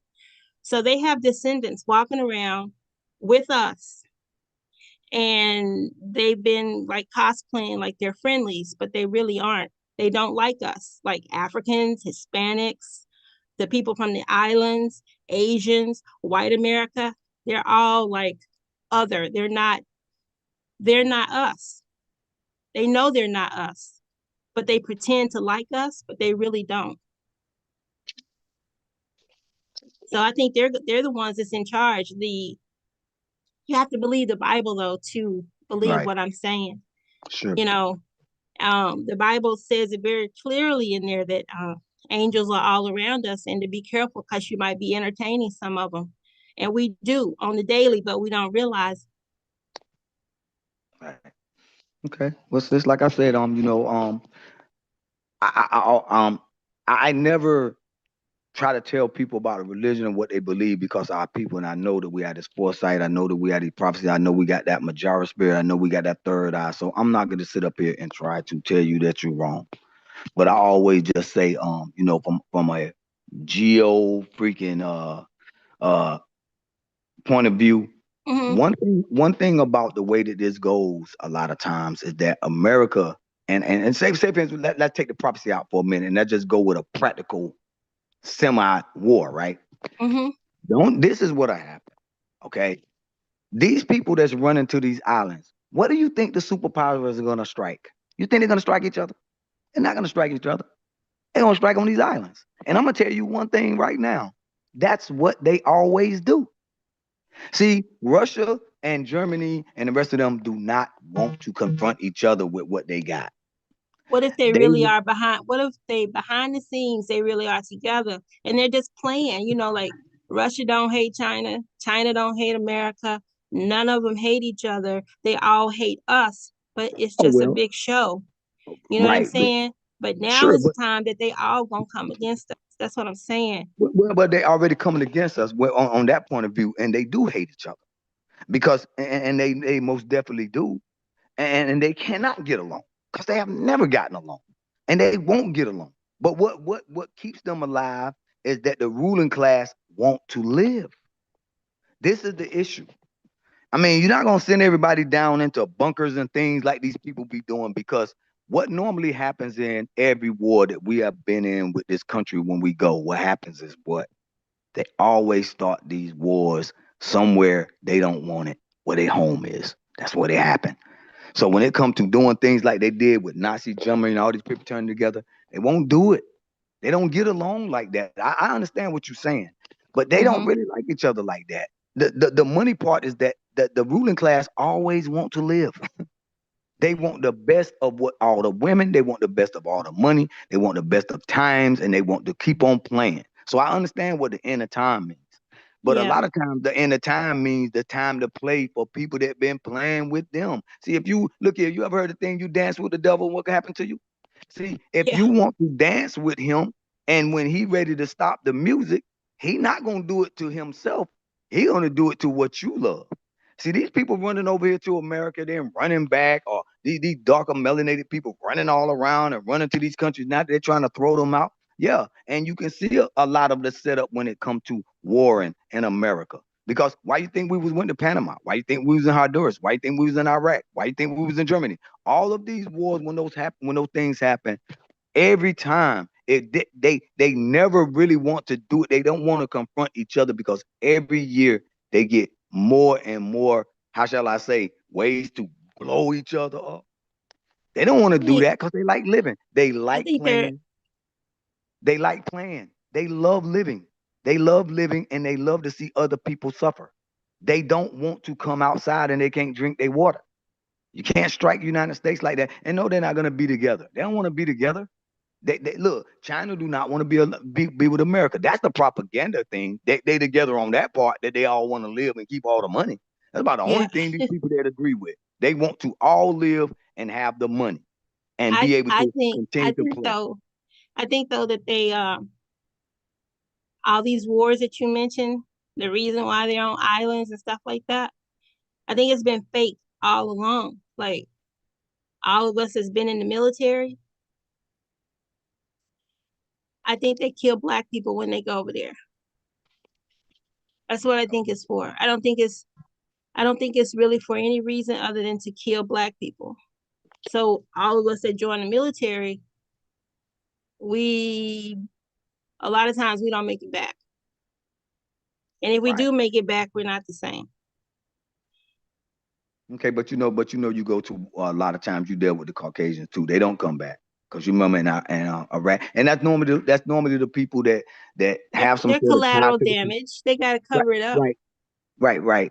And that's what I'm saying. But see, like I said, you looking more at a prophetic way. I look at it more of a practical way, but I never discount the prophetic part because I understand.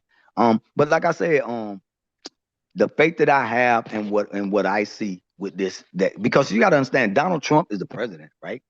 So since he's the president, if you put him in scripture terms, you're gonna see it a particular way because he's here and it makes sense a lot of ways in scripture. I look at it more practical. I look at it like people that love money and love to keep everything in their power want to do that. And what Donald Trump is doing is saying, I'm gonna do whatever I want. You don't normally have an American president do that. Most time American presidents are backing up. They're pulling back. They're trying not to do this. They're trying not to do that. He's like, man, F all of them.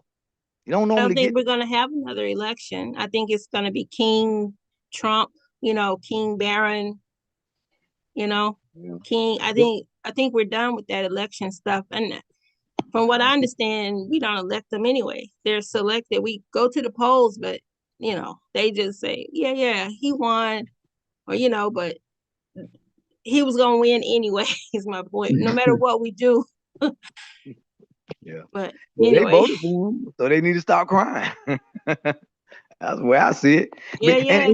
And it doesn't really matter that the FBA voted for him or not. To me, it doesn't matter what we voted for. It's them. Because like I said, these people really do look at this country like it's the land of immigrants. But most of us, and I know I don't look at America as a land of immigrants, but they do. That is a war too within a war, that one that you're talking about, where they may be, doing something with America and all these people out there all for show. It's very strange. But like I said, I believe in my lineage for real, right? And so that's the most important thing. We've never been concerned about this stuff. I understand that. I know. This. We've always had prophecy. Our people are deep, steep in religion and in the church and in the belief, and we the most believing people they are. So I think they've been pimping America though. Like using up all the resources, all the gold, the silver, the wheat, the ability that we have to grow food here, all the seeds, all the lumber. I believe they just been pimping us until the land is almost, it's not giving what it used to give. And so now they're gonna go. They're leaving. They're gonna make their nest somewhere else. While they bomb this place. That's what I think is gonna happen. They're gonna just destroy this place. I'm gonna tell you how that would be like catastrophe for the rest of them. You're not gonna survive like that. See, because if you think you're gonna get with Germany or Europe, you know how small Europe is. See, a lot of people confused about how big this world actually is, right? This world is but not they don't want big. that many people to survive. Remember, but you gotta understand. Listen, they don't want them to survive. You got to do that to Canada too. See, so what I'm saying is, if you're looking at it from that point, because I know you're in the military, you gotta really just put this in context. If you're gonna do that right there, Canada got to be on board. They have to, right? And you also have to have Mexico on board, which right? So everybody's on board. We just don't know it. That's what I think. Right. So you got them on board. So if you think that he's going to flee down to Mexico and take over, sure. I mean, make a lot of sense that they would go to Mexico or go to Canada. But if you're talking about they're gonna be dropping these BOMs, I mean, where you gonna go?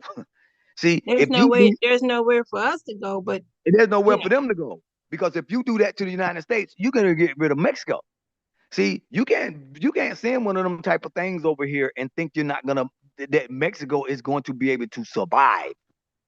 I don't think they care about that anymore. I don't think the very rich care. What they gonna run to? Survive. If you run to Europe, Europe is not gonna be able to absorb all them. And then what you're gonna do is you're gonna destroy the infrastructure of a whole country, and you're gonna destroy the water lands for like I don't know how long. And how long are you going to be able to survive doing that? You're not going to be able to do it. You're right. See what I'm saying? Because the water, the air, and everything, it have to make sense. This universal order have to work. You can't just be there by yourself. You can't be on an island. Nobody can be an island, right? Them people trying to what you're saying basically is that the Caucasian gonna have to literally go back to the cave days.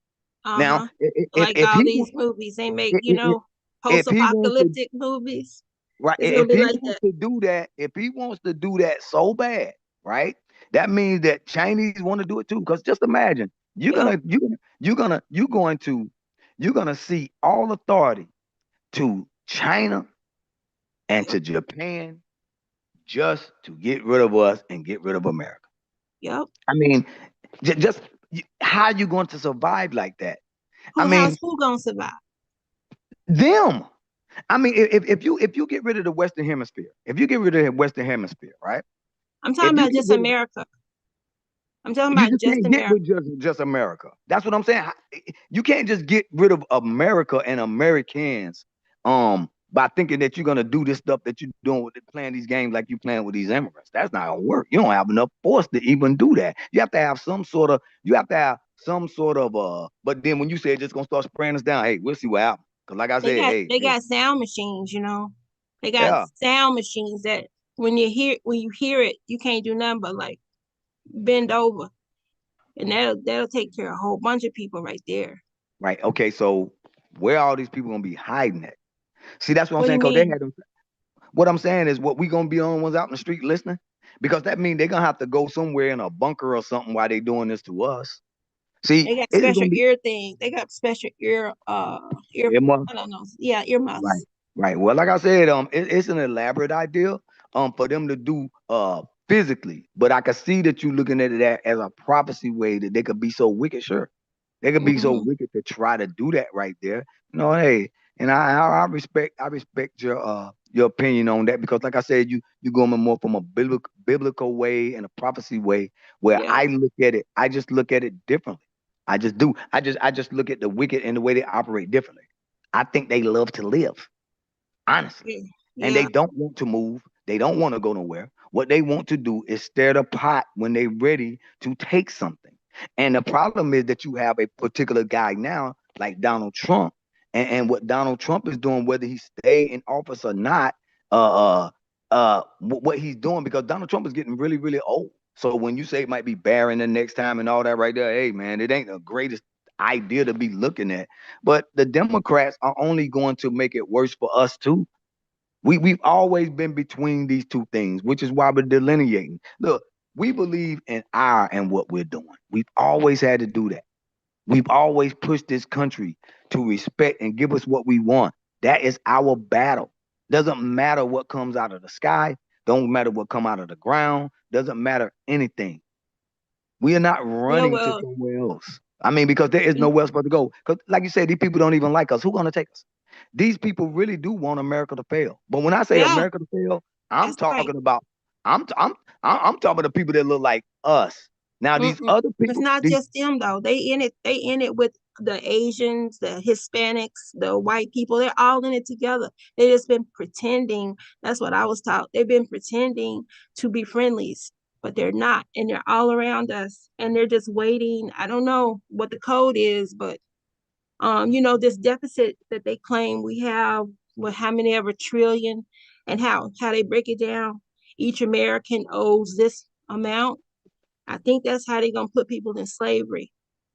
well, I'm gonna tell you like this right here. America's not paying no freaking debt. So they can run that debt up all they want. Because Donald Trump do you know that Donald Trump, I think it was Argentina, did you see what he just forgive them for? You see how many billions of dollars he just wiped off the books for them? A lot of people miss that. I Now they don't know. know. Why does Right. he do that for other people? He gives other people lots of money, but he won't Right. give Black people reparations. Well, see, we're gonna tie into that. But see, we see it. We see it. Look, you on this panel. So Yeah. so we know what we're doing. We see this stuff. We get it. But like I said, one thing about the way that we live and what we do, we have always been under big time problems with our government in other countries. That's just the way that it goes. We just happen to have Donald Trump now that's doing something totally different. But it's not bothering us. Look, we had to take a side either way, or we fall on a side at some point in America, because our soil is here. It's different for us. And I understand what you're saying. But regardless of what prophecy is or how these people think they're going to get rid of us, we have been like this for a long time. So yeah, I agree with you. I agree with you on it. Yeah, I get what you're saying, but I'll never ever stop believing in our lineage, man. I just believe I'm just not concerned like that. But I do understand why you would be. I'm just not concerned at all. I just don't believe that these people want that. These people want to live, they want to play, they want to spend, they want to have all the women they want all the cars, and they want all that right there, and they like it the way that it is. They love it this way. They knew it was gonna come to an end though at some point. They knew. That's why I think a lot of people are giving up their secrets and everything. But I'm like, why y'all telling all this now? It's a reason why people are being honest now. Why now? They've been keeping this lie up for centuries. So why now? Why are white people coming out talking about, yeah, black people are the real people? I'm telling you, it's some kind of trick bag. I don't know exactly how it's gonna go down, but I just think, I mean, I believe that we are from here. We never were in Africa. I believe that, we are what they call the indigenous or whatever, and I believe God put us on this earth here in what they call North America now. The Bible calls Asia. The Bible calls it Asia Minor, and we know it as Turtle Island and Tartaria, but we're not from Africa. Africans know we're not them. That's why they're always like so against us, because they just seem like they can't help it, because it's like ingrained in them not to like us, like how it says in Genesis, God says, he's going to put enmity between Satan's seed and Eve's seed. And I believe that Black Americans are Eve's seed, and that everybody else just about is Satan's seed. And so there's this natural hate that we don't understand, but it's biblical. And I think they gonna always not like us. And now they know the time is almost up. So even some of the white people are coming forward talking about, yeah, y'all are the real people. Y'all are the real Jews or the real Hebrews. They've been knowing all along. They know the truth, but they just, they didn't want to recognize, or they didn't want us to realize that this is why we were enslaved. This is why we get stopped and frisked. This is why they put us in jail for free, continued slavery, working for free while you're in prison. This is why they go after our men. This is why they hate Black women, and they got even our Black men like hating Black women. It's like Black women are out here all by ourselves. Like there's no chivalry. There's, they just, everybody talks down to us. And sometimes even our men don't even stand up for us. You know what I'm saying? So they got us all messed up. That's all I mean. But I do believe that we are from here, just like you. The slave ships or whatever, they were coming like from this place going out. They're too lazy to bring ship after shipload after shipload after shipload of people from Africa over here. I mean, they didn't even want to, farm the lands that they took from us. They want us to do it while they sleep in our house, and wear our clothes. These people have stolen everything from us.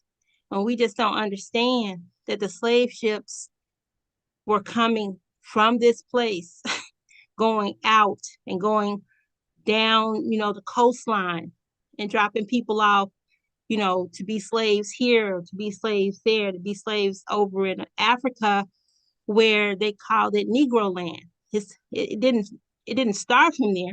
It was taken there. We were taken over there. And they know this. That's why they hated us when we were over there. And there's still some of us that may be over there, but I think that they're always going to, Africans will always hate us because they know that it's a lie, that we're not them. And like people get confused when they say, well, how about the transatlantic, the slaves, and how it changed the course of, the sharks and stuff, because they were throwing us overboard. That still happened, but it was coming from here, going the other way, not how they say. And so like they said, but we're going to serve in a land that's not ours. So how is that? Well, the Bible is talking about one particular group of people when it says you guys are going to serve in a country that's not yours. Well, then you have to break up America into countries how it used to be before evil took over, and they changed it because it wasn't always like 3 countries. It was 16 countries. It was more than just what it is now. So if you were taken from, say, like New York City down to Memphis, you would be in another country. So if the Hebrews started out, let's say in New York, and they were taken down to Memphis, they were in a different country back in those days. So it's history that they taught us is just all messed up. It's not true, and we have to stop believing our captors. We have to stop believing the books that they wrote, because they're our enemy. So they're going to train us to think one way when really it's another way. They've stolen everything. Okay, sis. Well, like I was saying, you know what I'm saying? Look, I hear exactly what you're saying. And I know a lot of podcasts that we got, because we got a whole lot of point of views. And but that's what happens when you delineate. So the delineation is very, very important for us. So we have some major talking points and some major goals that we got going on. We don't really, I see what you're saying, but we ain't worried about these folks and what they're doing, because we busy with FBA business that encompasses all of our people, whether it's ethnogenesis, whether we've been here before, whether these people came with us. And I understand when you say that America was basically in different countries, the way they said, that's fine too. But when we come together, which is what we're doing, and I see what you're saying. I see what you're saying. Like, hey, I'm behind you. Keep doing what you do. But like I said, some of us are more practical. Some of us are more spiritual. Some of us are more prophetic. Some of us are literally just angry and pissed off. But our lineage is what keeps us that's changing this world. It's not what these folks do. We have always changed the world. So when we change the world, that's when the world moves. Delineation is changing the world. I am with our lineage. Bottom line.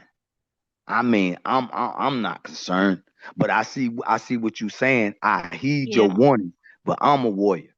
So and I appreciate that so much. I'm a warrior. I'm a warrior. You know what I'm saying? And our lineage is everything to me. You know what I'm saying? And look, and check this out. We got a brother, Unbiased Ron. You on here now? This is our brother show. He in the chat. He just letting this go. You can't get this many places that you go.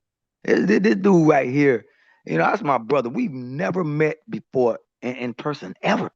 Yeah. Ever. And he's allowing this because I appreciate that.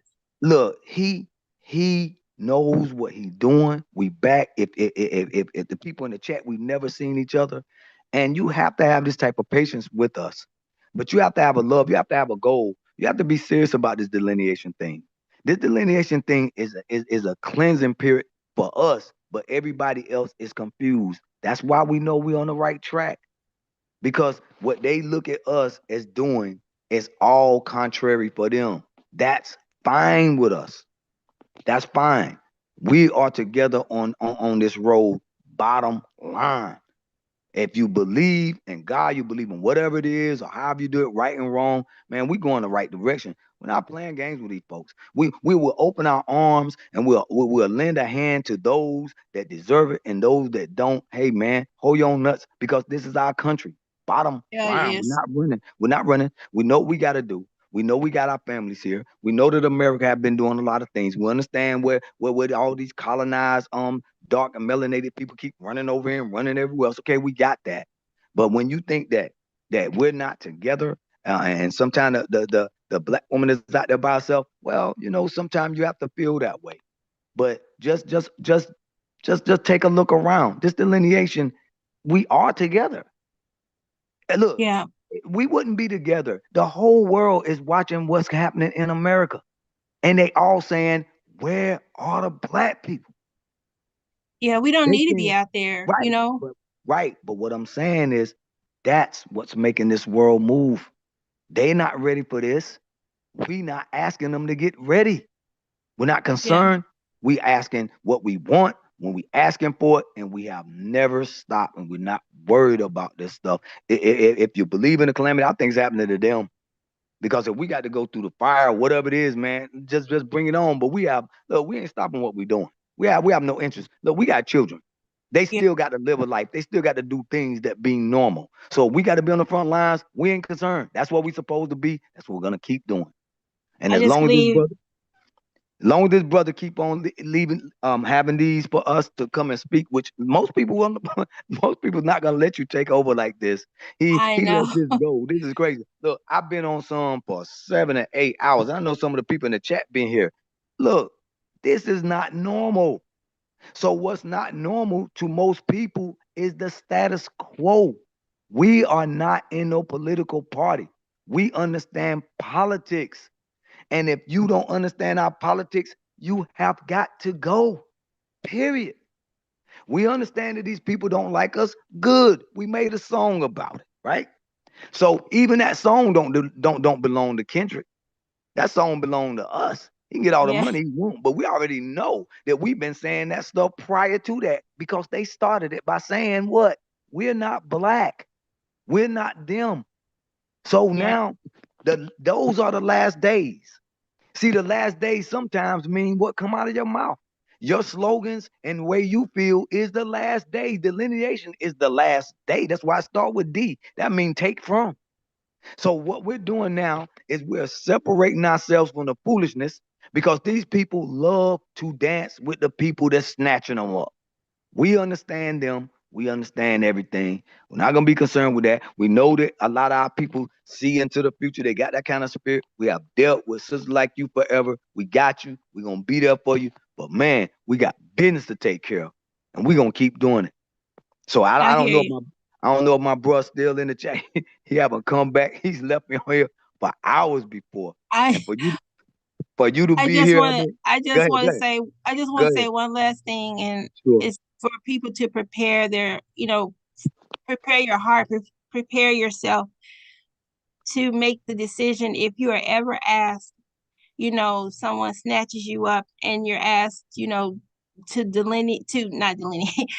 denounce Christ, say he's not God, or, if you're ever asked that, be ready to give your life, because why will they ask that? That's the first thing you need to ask yourself.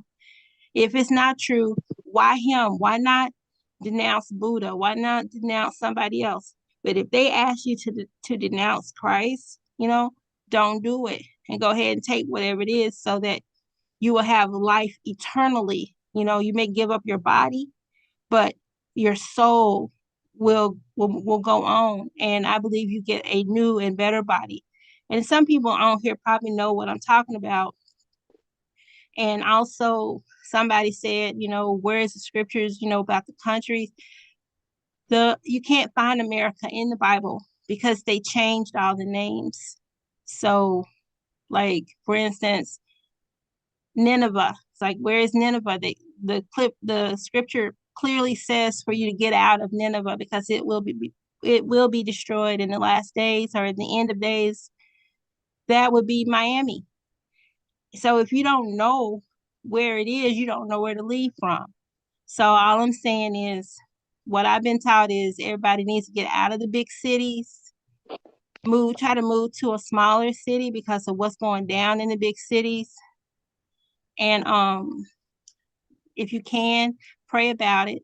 Move away from the coastlines, especially the East Coast. From what I understand, it's gonna keep getting hit, with these big waves and stuff. And so you need to be like 250 miles away from the coastline, and you need to be east of the Mississippi River, and you need to be north of the state of Kentucky. So this is just what I've told. They've got doomsday maps and stuff where America is split, with a big thing of water in between the east and the west. There's all kinds of things out there.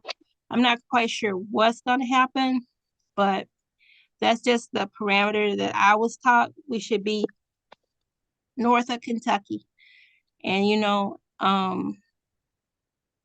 just pray about what I've said, and maybe God will help you, to understand if you should move or if you're in a good place or not. So that's it. I'll land my plane there. Thank you so much for your time. I hope it helps just one person. Hey, no And with doubt. that, I bow out. It was nice talking to you. No doubt. Hey, I appreciate that.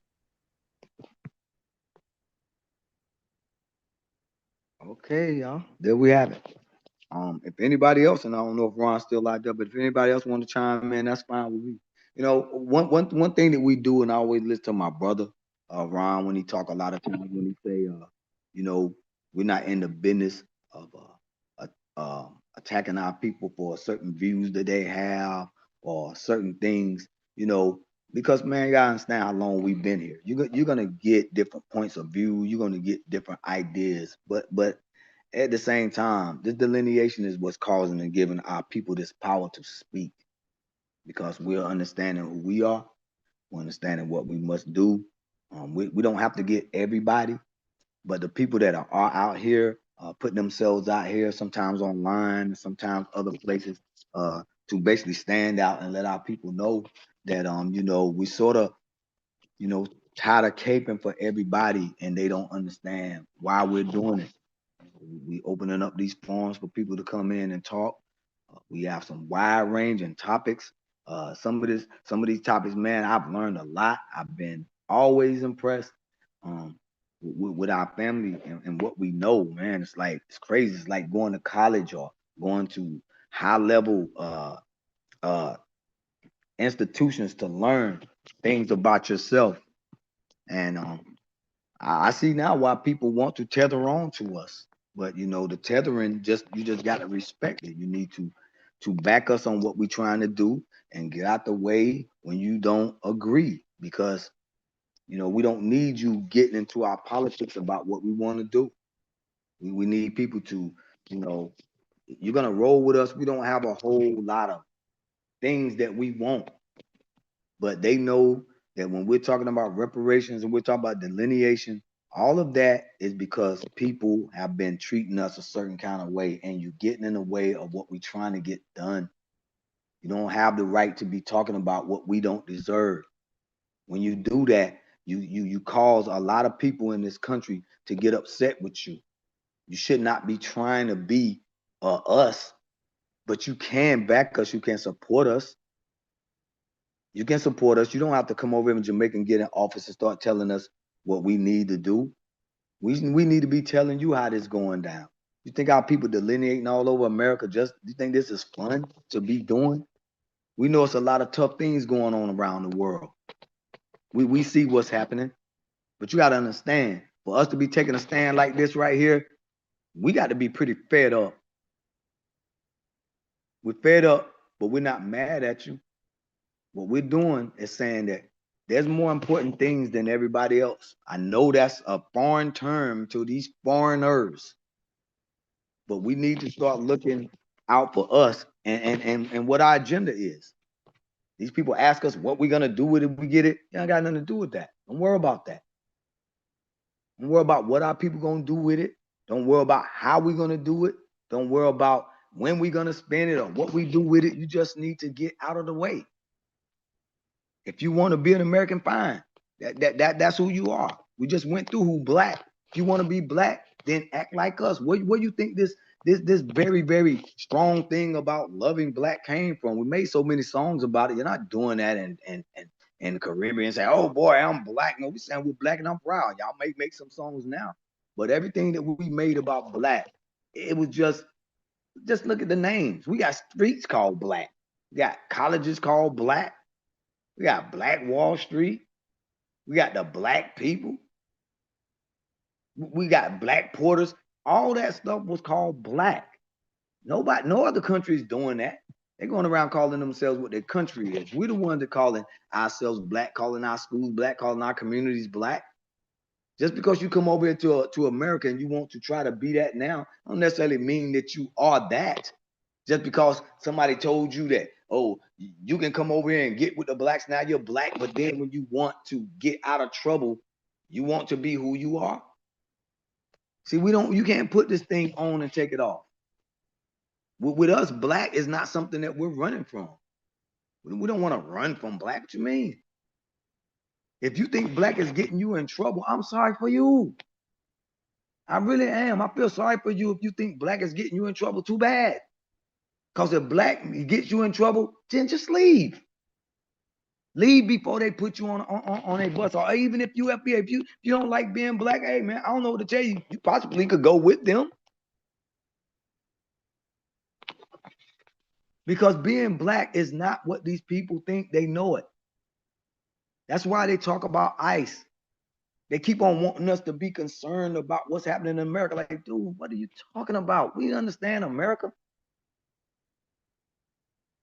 We understand what it means for people to be chasing you and wanting to do harm to you for with us for nothing. And now they're saying, well, they're chasing us for nothing. I'm like, wow. They're chasing you for nothing, but they used to chase us for nothing. But you think we are the same. And I'm like, well, they actually were chasing us for nothing. They're chasing you because they think you belong somewhere else. You could just really leave. Or you could stand up. You could stand up for what the people that helped you to get here and bled and all that for you to come over here and enjoy all this time. Now you want us to go out there and do it so you can sit back. It's a lot of y'all already sitting back now. You want to know when the coast is clear so you can come back out again and you know, America start being mad at us again like they always are, so you people can go back to doing what you do best, which is scamming, getting a lot of benefits, lying about your age, lying about your lineage, lying about your immigration status and everything else, lying about whether you're white.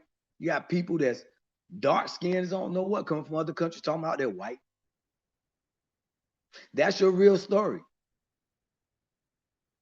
You should be leaning on that. You would make a whole nother movement out of it. Like I said a lot of times, don't run from who you are.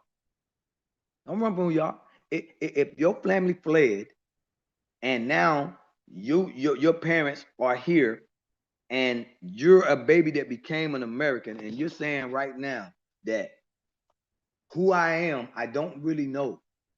I don't know who I really am, but my parent may be an immigrant. I want to be able to save them. I want to fight for them. There's nothing wrong with that you want to fight for your own parents.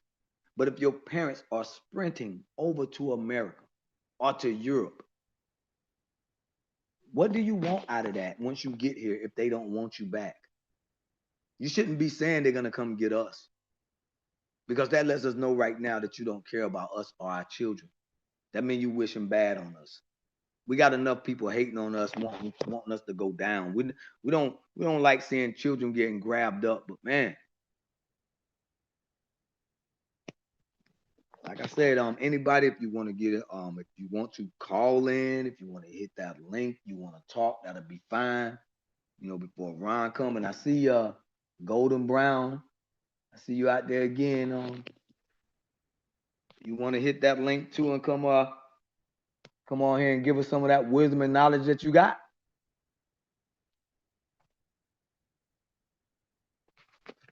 Because it doesn't really matter a lot of times what other people think now. You know, we need to do this. We're doing delineation, and for some reason these people think this is the worst thing to happen to them. And I'm like, how? How is us trying to say that we're not going to go out there and fight the same thing that we've been fighting for over 400 years and more so that you can be happy or you can be comfortable? They're getting way too many ways to get money from this system that's called America. It's just like you can roll over and become a TPS. You can roll over and become a green card holder. You can roll over and become, you know, what they call it, visa, and all these things for people to be over here and get money and become minorities. Like, we can't do that. If I could become a minority and get some money and become a TPS and get some money and then say that I'm a refugee, if I get money like that right there, I'd probably be rich too. No wonder y'all don't want to leave. There's just so many ways to get money.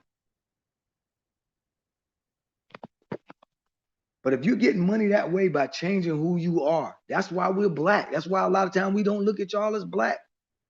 If you want to be a TPS and you want to be an immigrant and you want to get benefits from that, and then after those run out, now you want to be a permanent resident. After that run out, you want to be a lottery person. It's like, wow. After I look at the Democrats, like, what are you doing? What are you doing, Democrats? I mean, my goodness. These people literally can just get money for the rest of their lives. We cannot get immigrants. We cannot get immigrant funds. They literally on TV wanting us to argue for people that literally want to start the gravy train all over again. And they're getting billions of dollars. If they were just to give $1 billion to our 50 million, you know how much that would be for each? That's just 1 billion. We got 50 million so-called. They give 1 billion, and all of us got that. That'd be pretty nice right there.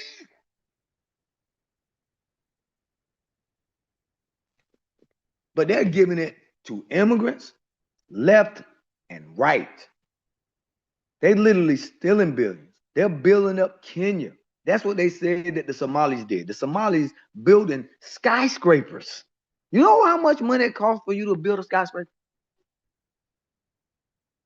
They're building skyscrapers in Kenya, and they from Somalia with scam money.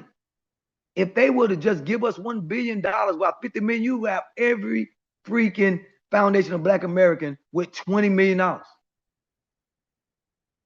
That's it. Maybe we should just be more realistic sometime and just ask for that. Because what they're giving these immigrants is just unsustainable. They're literally just throwing money out the door. These people are sending money home. And the scams that they're pulling, all of them are pulling scams. They're talking about billions of dollars of scams. They're driving all kinds of nice cars, all kinds of houses. Then they're telling us that we're lazy, which we know we don't buy that. But it's just the money that they get. Just imagine.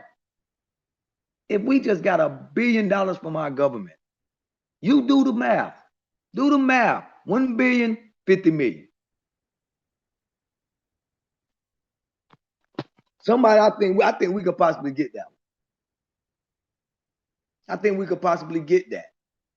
Now, I know some people want a whole lot more, but if we could just get that, we need to start looking at a more realistic things with our government. Maybe we can get that out of Donald Trump. Maybe we can get enough Republicans and Democrats just to do that. But of course, we got people trying to muddy the waters. That's why we delineating. These people are so greedy. They don't have no respect for us and what we've done. But Donald Trump just basically just forgave billions of dollars from Argentina.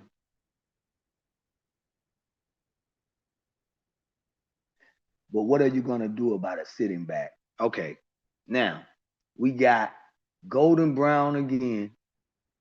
Will not hit the link. Will not hit the link. Asking what are we doing about it? But what are they doing? Why are you in the chat and not online so that we can talk to you? We just had a sister come on here. Because instead of you sitting back, you could step forward, put your voice, bring your voice. Bring your voice. Tell us what you think. You're not going to get on this on too many other platforms. You're not going to get this on too many more platforms.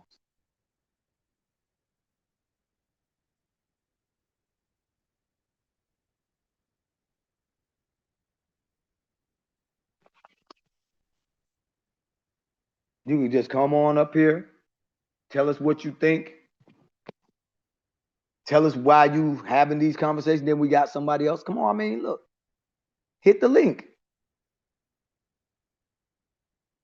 Yeah, I did mean a different one. I'm sorry about that, y'all. I had to know mixed up.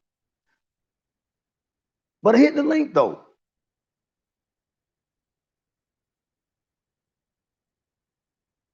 See, this is what you get. This is what you get when you give somebody a wrench, right? You give somebody a wrench and they just want to just like what is the help? What is the help? That's why I love when I be in the chat, because I'm down with the D-wrench mob. I'm down with the D-wrench mob. I think if you can speak like that in a chat with a wrench, I've never seen the FBA run with a wrench. Ron have put up so many videos that you could go back and answer those very questions that you got. This is not my platform. He let me speak though. But if you really want to get a lot of these answers, you can go back. Bro, I got so many of those back there. Here you are wanting an answer to a question that he normally put up. Yeah, I had the number wrong, Coin Stevens. Sorry about that. But a lot of people, but see, that's just how it goes. See, FBA probably know that, yeah, I know what he meant. But see, with you, and I know Coin Stevens 1593, you could hit the link too. You can hit the link. You can't get it nowhere else.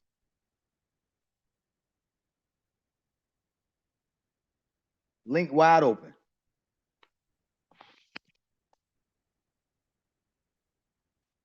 You got something you want to say? You got something that you think you could add to the conversation? You got something that you disagree with? That right there is nothing. We can get past that. But there's a whole lot of other things that we need. You know, I'm thinking you people may have something to say other than just with your little Twitter fingers, just twittering away. You can come on here now and put your voice on wax. We're waiting for you.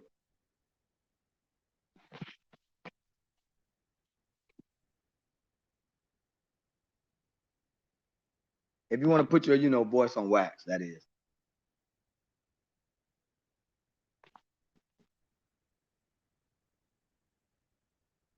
But like I said, a lot of people, FBA, a lot of our people, they're stepping up and they're speaking now. They're not concerned whether it's all the way right, because we have so many of our FBA family that can clean this up. See, some people are so petty. It doesn't matter if I may get things a little bit wrong. I got a lot of FBA backing me up. They got the numbers. But see, you could actually come on here now yourself and talk about that too. Maybe you got a better number.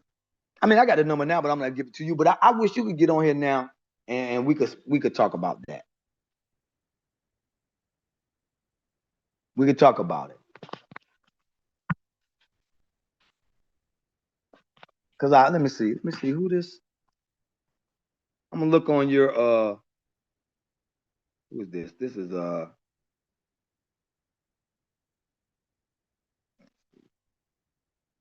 think his name is Coin Stevens.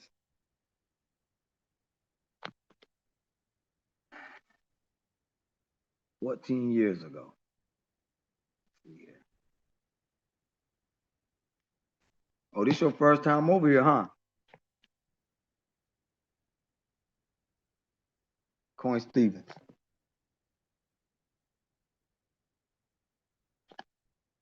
Yeah, this your first time here.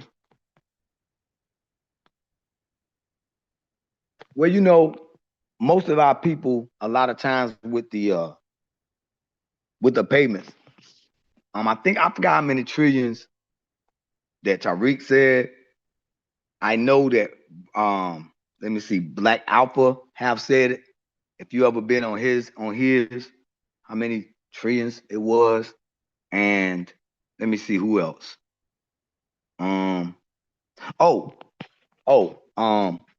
Afro-Elite 2. They had it on there too. I forgot how many trillions it was.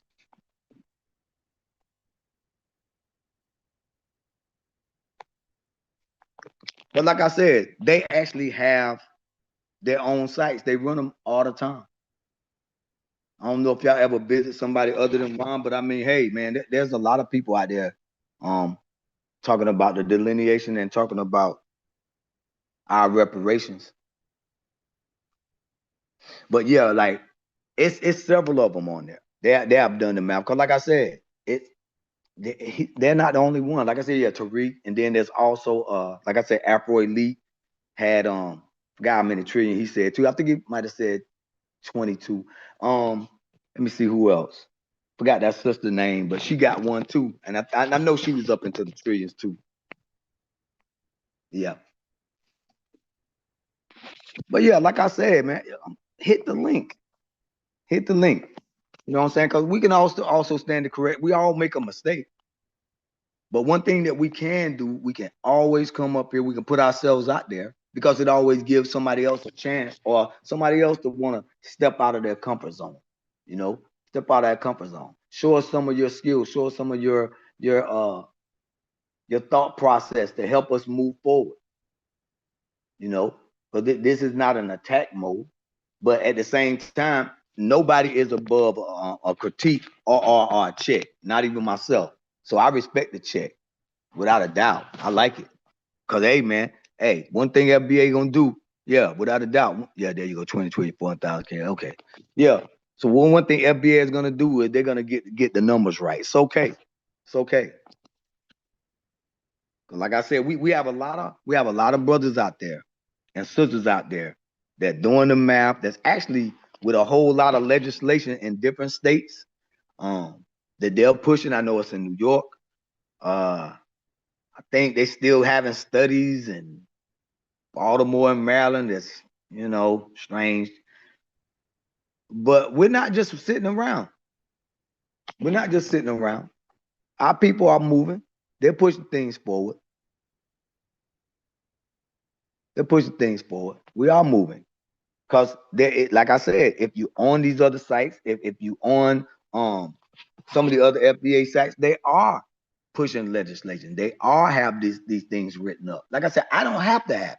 I already know that we got people on it. I got family members now that are on it. So there's a lot of people on it. We ready when it happens. It don't have to be me. I'm not the numbers expert. That's why I don't have a podcast, because I know that if I did, I would have to go back and really be, you know, study as to deliver the message. Because like I said, this is Ron thing. Like I said, man, it's incredible. What it allows us to do. And there's nothing wrong with the critique, so don't get me wrong. But I do like people that critique to come on and give their point of view to sort of let us know where you're going with this. Let us know what you think. You know, but then again, you know, some people don't want to come out because, hey, everybody don't come on here like this. Everybody's not going to come on there. Everybody's not going to come on and do that. But anytime you talk about delineation and you're talking about reparations, then they're going to be thinking about FBA. So long as they talking reparation, delineation, and FBA, we're always going to keep tightening that up, because we got a lot of people that some of them think that they should be involved. Some think that they don't be involved. We have those discussions going on at the same time. So it really doesn't matter to me, because like I said, I see so many brothers in every state, every city, every town. They're on top of this. That's something I don't really have to do. Only thing I do is I bring my voice. I know I bring my energy. I know I've done a lot of things in my life and the way that I've raised my children and a lot of things like that. So I'm not really concerned, because there's always going to be people that's smarter than yourself. But I think we're in good hands, because we're not afraid to, check each other. We're supposed to check each other. And that's good. If you look at if you FBA, man, you can stand a check. There's nothing wrong with getting a check. Somebody check you on something, we just get it right. We're going to get this thing right. But straight up though, if anybody want to hit the link, it's there. We don't have to talk about reparation. If there's anything on your mind, like I said, the question was, you know, Tariq teaches a cosplayer, African. He ain't FBA. You know, we started that out with Tariq talking to this professor about FBA. I saw him once before on, I want to just say, you know, Boston, New York, Georgia, California. Yeah, for starters, yeah. Yeah, so I saw the guy talking about FBA and his thing about trying to make us look like we don't know what we're talking about when they bringing it to the indigenous part of America, talking about we're the Indians, stuff like that. And Tariq really did, you know, explain that very well. I love the way that he did it. I love the way he explained it to him. And like I said, I'm learning a lot when I watch them. But these brothers have been on YouTube for a long time. So we got the people said, our people are in place to make this happen. They've been doing it a long time. You're meeting a lot of people that's already know they YouTube savvy, they TikTok savvy, they're, you know, X savvy, all of that, they're putting that information out there. They're putting the information out there for our people to grab onto and for them to push forward, and for also for us to correct some narratives. We need people to always come in, help us tighten up our tools. But like I said, I'm just not concerned. I just see, I know all I have to do is basically just try to donate to family, back them, hit the like button, donate when you can, come back on, go to other platforms, let them know that we're supporting them, let them know that we hear them, let them know that we're behind them. Because that's basically what I do. I see some of the people in the chat, I be seeing them in other spaces. So I know we put a lot of time to this. I know we put a lot to this. Yeah. I see what you're saying. I see what you're saying. Yeah. Well, my niche, honestly, haven't really found a niche because, like I said, I'm always impressed with what we got. I see what we got. I'm sure that our delineation and our reparations claim is in good hands. Everybody cannot speak like that. Everybody cannot be the one to introduce the information that we need to whatever platform. But we got them. We don't need me for that. We definitely don't need me for that. I get on here and get my 2 cents. I go around and I donate. I go around and I big up my family because I know they're going through a lot. I know they take a lot of abuse. I know they take a lot, because you understand, the whole world is watching this. The whole world watching what we do.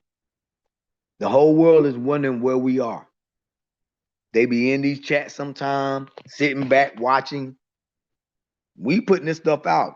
It's on replay. That's why I say they know what we want. And they seeing how we operate. Even right now, in these few minutes, y'all are helping me out. And like I said, my energy is for the ones that are out there that keep these platforms open for us. I mean, every time they reach one sister or brother that's FBA, or one that's not even FBA, somebody that want to ride with us, we're looking for them. We're looking for them to say, hey, I know what FBA is about. Then you got people that say, I'm half FBA. Okay, well, if you're FBA, you should not be running against us, period. Not in our country. If you have FBA, you need to be down with your FBA side. You should not be getting in the middle of politics that may hurt your FBA side. They can't be trying to play both sides of the fence here. You need to be helping us, or you need to be not in the business. Say, hey, well, I don't want to take sides. Okay, then. Well, don't come into our politics and stuff if you say you don't want to take sides. Because we need people that's on code. They know what we want. They don't like it. They don't like it because they want us to change our views on what's happening in America. It's like, we don't need to change our views. A delineation, if it's hurting you that bad, then you know you're not us. It's not bothering us when they say delineate. It's not bothering people 77, 80 years old. Like I said, my mom's 77. She's fine with it. She's not concerned with all this stuff because she knows where she's coming from. She knows we're not talking about we're African. We're not talking about we're African. We're talking about we are Black Americans. We are descendants, and we also, man, it doesn't really matter what you call yourself. We even got the dates down to who we want to be.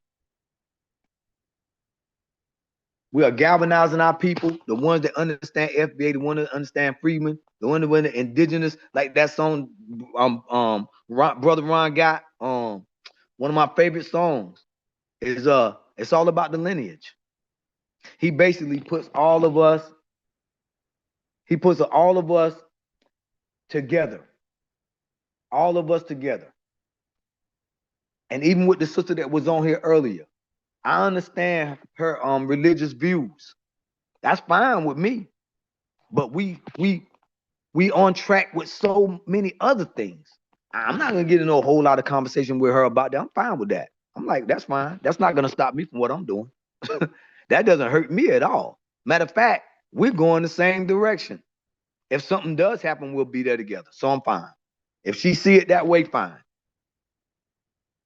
We already on our way.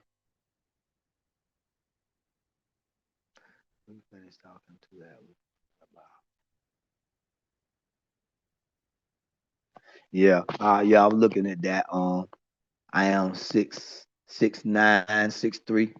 Well, bro, like I said, you know, I've been around for a while, but I know there's always something more important to me. There's always something more important to me. Yeah, I see that that New Jersey in slavery, January 6th, was indeed the last northern state to abolish slavery. Chat research, New Jersey Supreme Court. Okay, so we got a case in the chat that we might want to look at. Then I see Golden Brown. I am Indian, indigenous people, ancient turnaround. Yeah, of course. That's in the lineage, baby. That song. All of us in there together. Okay, I see. Okay, let me see. Dick Gregory said, "When the universe chooses you." Yeah, Dick Gregory. Yeah, Dick Gregory. No doubt. No doubt. Dick Gregory and of course Dr. Claude Anderson, one of my favorites. But Dick Gregory, no doubt. That was a great name drop. So, like I said, we're moving in the right direction. Look how fast that one guy got. We got rid of him. He just left. It was just a waste of time for him to come on here, trying to, you know, talk about. It seems like the places they always want to go, they think that they know our weaknesses and they go there. And it's like, man, it's okay that y'all talk about our weaknesses when you come into our platforms. You think that when they try to attack us on our values, on become descendants of slave values or anything, it's like now it's like rolling off our back. It's like, man, we really don't care what y'all say. We think all of us are the same. And they just cannot stand it. But that's who we are. We're not trying to separate ourselves from our indigenous roots and from our lineages that may have vestiges in Africa we have no interest in it. The freedmen, we don't have no interest in talking to you people about we're not those folks. We're all the same. They think they can divide us by having us trying to get into granular talking points about who we are. Because a lot of us are on FBA platforms. And then they call themselves freedmen. They call themselves indigenous. It's like, y'all don't get this, that we really are together. That's why when sister was on here saying that stuff, I said, man, hey, I think we're in good hands. I think we're in very good hands. If you, like I said, you go on some of these platforms, and I know it's a lot of sisters that got a lot of platforms too. Hey, go on there and check out some of theirs sometime. Man, some of them are like, man, they bringing that heat. It's like they are very much on code. And like I said, that like button. Sometime if you can send something through the chat. I mean, what's that? Cash App. Hey man, do it. But by all means, come back though. By all means, come back. And I know, look, whenever you online like this for all these hours, I know that y'all know what it is. I know y'all know what time it is. I know we're moving in the right direction. And I told us, sister, I said, our lineage is everything to me, y'all. It's everything. It's everything. It's like I'm not even concerned with what happens tomorrow. It's like that right there is fine. I'll just think that what we got going now, I don't wake up worried about all this stuff like these folks. And I think our lineage, just us talking together, it's creating a whole new genre of music. It's creating a whole new type of Hollywood, the way we're supposed to write our stories. And as soon as we start doing that, there's going to be a lot of money in that too. We're slowly but surely moving to that. That's why I know these people didn't create none of our genres. Because you can't be going through all these issues in America and ain't creating nothing. Right now, the only thing they're creating is, let me stay, stop messing with us, and will y'all come outside? And if you want that, then you should be making songs about it, but they're not. They're still trying to do rap. I'm like, well, go ahead. But if you really was from America, you really was from this soil, you would already have a national anthem of what you're doing. These people are out there talking about George Floyd. They're comparing themselves to George Floyd. A foundational Black American that's not here. They want him to be the face of what they're doing. It just goes to show you right there. We all are not the same. What else we got in here? Great men leave great statements. Oh yeah, we got to get that again. See that? We go back. See if I say anything else.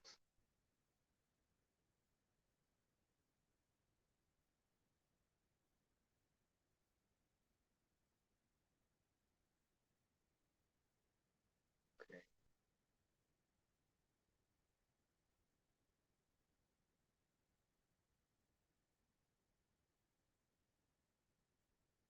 Yeah.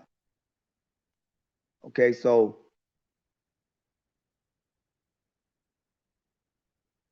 see what boy had that.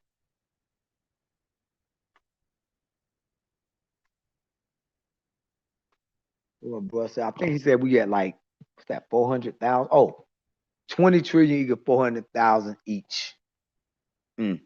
What y'all think about that? What y'all think about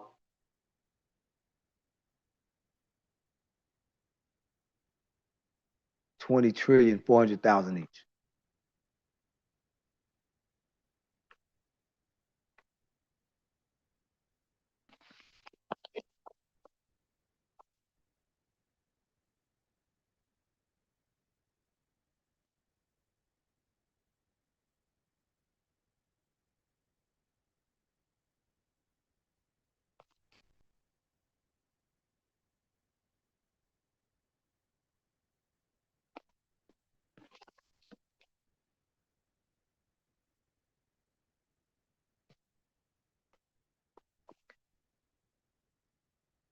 Yeah, that.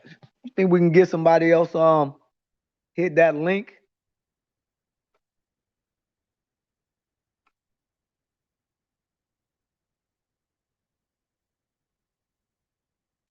Hit that link and bless us with your presence on any topic that you like.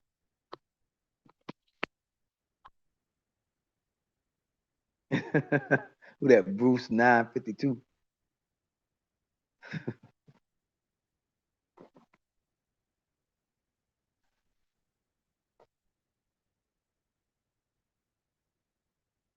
Yeah, that sister was saying some real heavy stuff early on.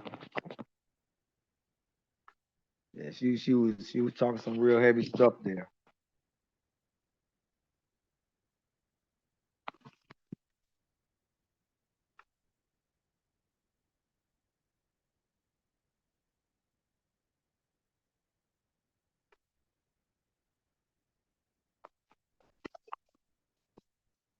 Yeah, but Golden Brown, won't you hit that link? Help us out a little bit. I definitely want to hear you speak. I want to hear some of your point of views on some things.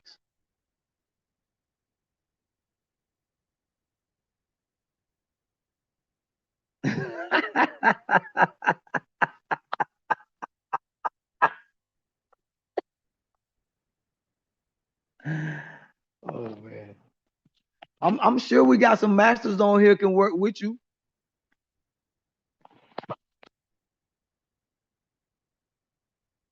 I'm sure we got some masters.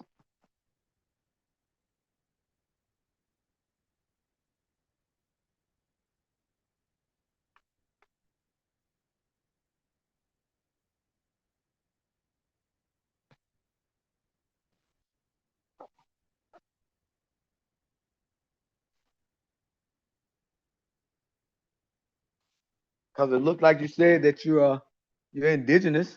I mean, you can come on here and speak on that. We got a lot of brothers that and sisters that are that. Nothing wrong with that. You don't even have to talk about that. We just want to hear some of your perspective on it. I mean, we got a lot of topics out here in this country right now that deserve some different voices, some different takes on a platform that will allow you to come up and speak your piece as long as you want. without somebody saying, okay, that's enough.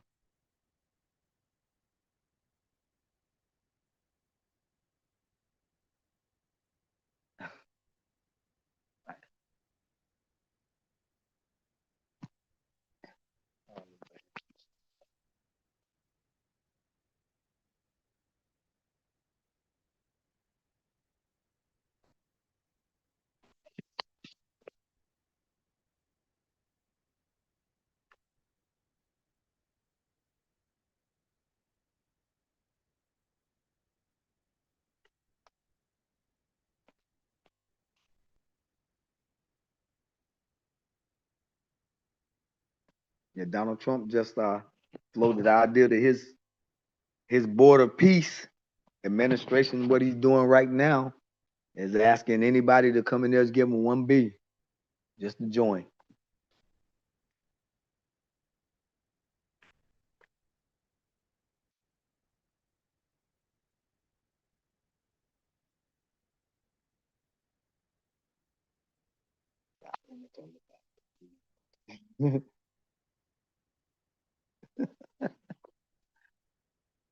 Bruce, what's that? Bruce W952.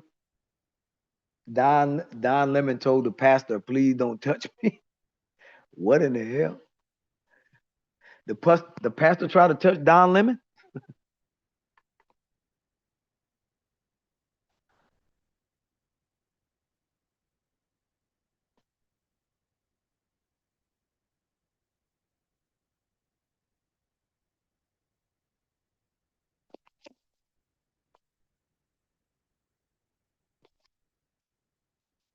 Golden Brown, is that question to unbiased Ron?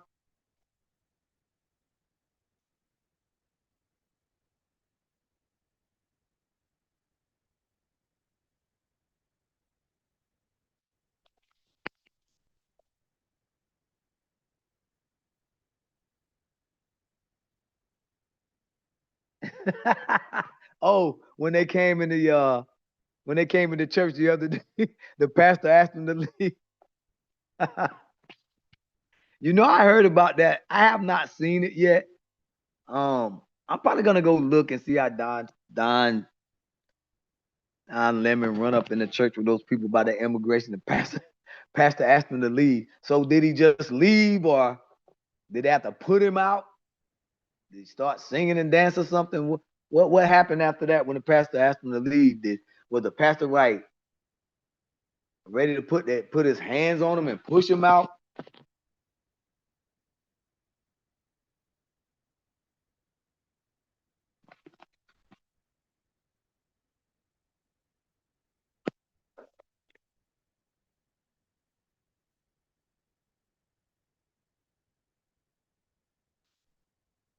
Golden Brown, won't you just hit the link?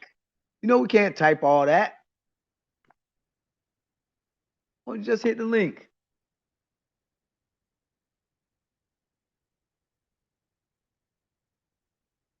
Come on, you got a wrench?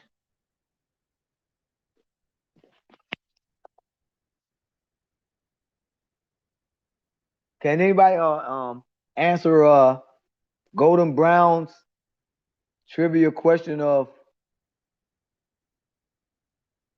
why is the baby blind until it opens his eyes?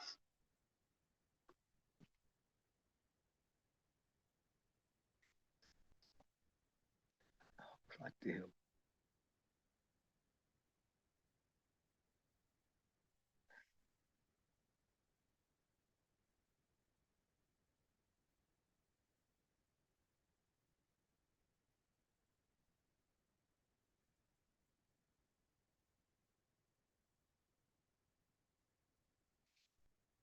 Boy.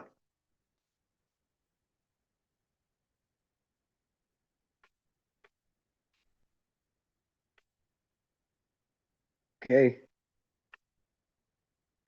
I guess you got your answer, Golden Brown.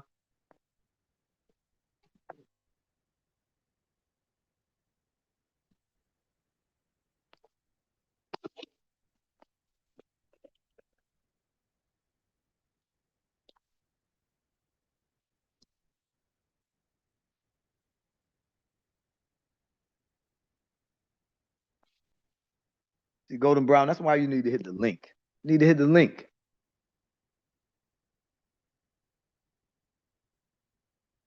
You see that answer you got?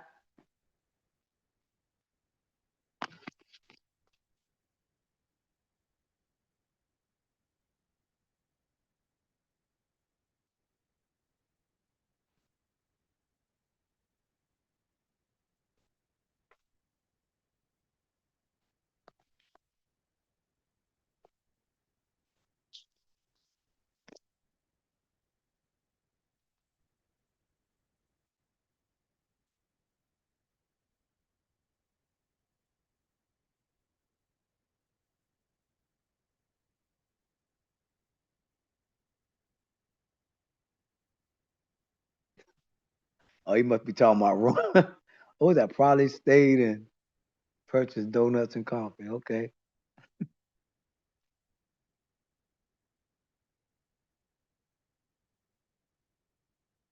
Oh boy.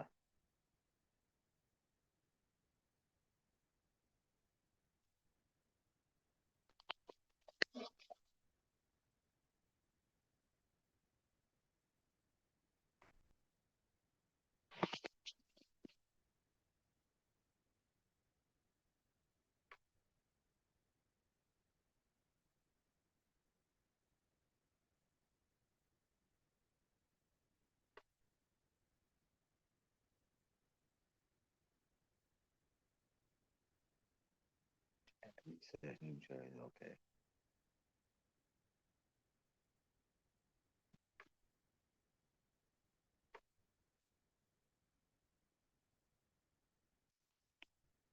Donnie C. Williams. What's happening?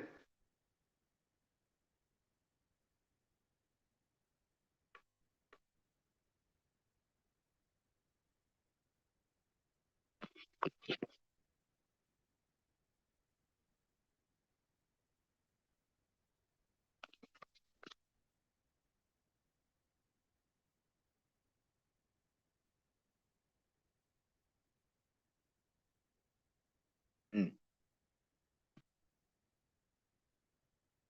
Oh boy. Okay. I am 66963. Uh-oh. Got somebody, got a bell. Got a bell. This. Hey man, peace. I gotta address Golden Brown. Okay. Cause when I hopped off, she went to talking. We need learning centers. Golden Brown, are you retarded? Okay, you know there's 50 states in America, right? You know Black Americans are spread out through the entire country. Where's the learning center going to be? Like, she act like there's one FBA learning center. Golden Brown, stop acting like we're an organization. Okay, there are many learning centers in many cities in Black America. Okay, there are many learning centers. There are activists. You got Street Media TV who comes on here. You got George Macon who comes on here all the time in Philly doing great works. What are you talking about? You're just mumbling. And then she's not saying what she got going on. So the thing I don't respect, SL, is people keep saying what we need but don't provide shit, don't work or nothing. See, I'm a solutionist. So if I complain about something, I'm gonna provide it. I won't complain till you see. When she got tethered energy, she wants to complain forever. How about being the solution? Yeah. How about while you complain, how about showing how you're doing it? Say, look, FBAs, y'all ain't doing shit. We should be doing this and show that you're doing it. But to complain about what we don't have and you ain't doing it, I mean, you ain't shit. And you should take your medicine. Okay, you should take your pills. Take all of them, all 20, tonight. Doctor's orders. Don't OD, doctor's orders. Okay, but one thing I don't respect is people to provide pseudo solutions and don't have nothing in motion. Okay, last time I checked, you're not out there. You have no outreach, nothing. You're not talking to the youth. You don't have no platform like this. You ain't talking to the masses. I'm talking to you. You ain't talking to me. You see, so you're sitting your ass doing nothing. We're doing something. SL over here doing something. He's talking to you. You dig? We out here doing something. You're doing nothing but complaining. You're not on our level. Just make that very clear. Like to us, you're a coward. You just type. That's easy to get on the chat room and type. Like we out here making sacrifices. Real life sacrifices. Y'all see my day. I'm online all fucking day. I'm a guy who usually bowl, play basketball. I'm active as shit. I'm healthy. I'm a fit dude for my age. Golden Brown, 48. You were never in my shape. In no stage of your life ever were you in my shape. I don't give a damn how young you were. You were never in tip top shape like me. Every time I look, hey, SL, when people hear me talk, they gotta ask how old I am because my age don't reflect my voice and my energy. When people see me in real life, they gotta ask how old I am because my age don't reflect my look. And when I play basketball, young dudes, but how old are you? Because my game don't reflect my age or my look. You dig? So when y'all sitting your ass doing nothing, I'm out here taking power walks. I'm out here walking a mile and some change to get coffee, talking to y'all live. You dig? In a freezing fucking cold air. And that's me staying healthy. That's me being active. That's me getting my heart pumping. That's me working off cholesterol, whatever fatty stuff I took earlier. Well, y'all sitting your ass all day and get fat and sloppy. I'm out here make sure I'm in tip-top shape. When I play basketball, I can't play with guys my age. I'm like Michael Jordan. I got to play with 30-year-olds and 20-year-olds. You dig? To get a challenge, to work hard and lose and win and maybe get cooked, maybe cook somebody. But my age, I'm like Michael Jordan to guys my age. I run circles around them. That's too easy. So I go and play against the 20, 30-year-olds, and I get respect. Like I'm picked up when they pick teams. I'm a guy they picking up at 48. I'm on a 20-year-old. I'm on a 25-year-old team. You dig? He's picking me over another 20-year-old. You dig? Yeah, cause you see, but you wouldn't know that because you're on your fucking couch typing. But you don't know the feeling of a 25-year-old, 30-year-old picking a 48-year-old over a 20 and 30-year-old. You don't know that feeling. You ain't put the work in. Okay, now in my city, unlike some of y'all, I'm well respected. People, if anybody docks me and asks about me, they might not like me, but one thing they're gonna admit is that guy's a researcher. They're gonna say he's a reader. They're gonna say, nah, he be debating. That's one thing they're gonna admit. Yeah, I might not like him for so and so, but he definitely do be debating. He definitely does his research. He stay with his laptop. That's what they're gonna testify on my behalf. Even somebody who hates me the most gotta confess that nah, he stays with the laptop. He stays arguing, he stays debating, he stays teaching. Okay, so I'm not an internet troll like some of y'all. I do it in real life, and I came on the internet to do it here too. And that's why people chime in, because that's a familiar energy. They can resonate with it. Okay, but I can't really resonate with some of y'all energy because it ain't the same energy. Motherfuckers lazy. People gave up. They're a part of no solution. So that's why, like people out here doing street activities like George Mason, we can like link up and you see like it's respect on both sides, like because like they could feel that I'm about that life. They can feel like, hey man, if I had to ask unbiased Ron to come through one time, he's definitely coming. They can feel that. But some of y'all, they won't even invite you because they can't feel that energy. It's not reciprocal. I joined organizations, by the way, I joined Black organizations for Black people. 90% of y'all never did. So when you join a Black organization, you have an obligation to Black people. You're required to do something. You're obligated. I did that. Some of you guys never did that. So I felt a certain way, and I joined organizations I thought could help me be productive. And when I felt like the organization wasn't being productive or living up to the standard, I left. But I definitely tried. I joined them, and then when I felt like no one was out there, I did my own thing. In my city, the youth respect me. Okay, I'm like a low key Tariq Nasheed dude in my community. I get respect from my age, the elders, the younger, the youth, the babies. So yeah, so we don't want your chat solutions. We want to know, what are you really doing in real life? What have you ever done in real life?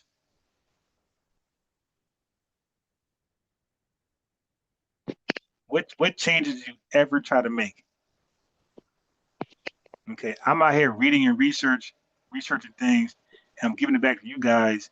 Some of it stuff you heard already, some of it stuff you didn't hear, but this is my contributions to help everybody be great in real time. They sacrifice a lot of my free time to come on here and talk to y'all, and then inviting people like SL on here to do the same thing. So I even created a platform for other people to exercise their activisms. So I created a platform for other FBAs to come on and activate their activisms. So you gotta be humble. You ain't got no solution. You got fake solutions. You got fake. I'm talking go around. You got fake solutions because none of them are in practice. Like her solutions are mirroring those of Pan-Africans, right? When they came to London in the 1900s, they just talked about shit, never did it. That's not respectable. You got to act out your ideas, or you ain't shit. If you don't act out your ideas, you ain't shit. Just sit back, like the video, send a donation here and there, and be quiet.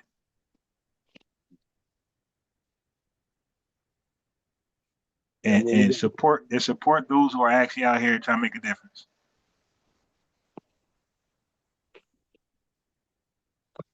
Go ahead. We got Golden Brown said, I'm in my 7th decade, so I imagine that Golden Brown must be 70 years old. That's what he got. But you ain't do shit. Okay, but you ain't do shit in 7 decades. Like you gotta provide receipts. What the fuck you do in 7 decades? Because I expect a lot to be done in those 7 decades.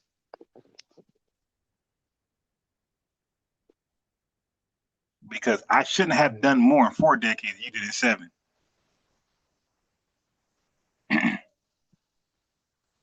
So the bottom line is, don't throw rocks at living in a glass house.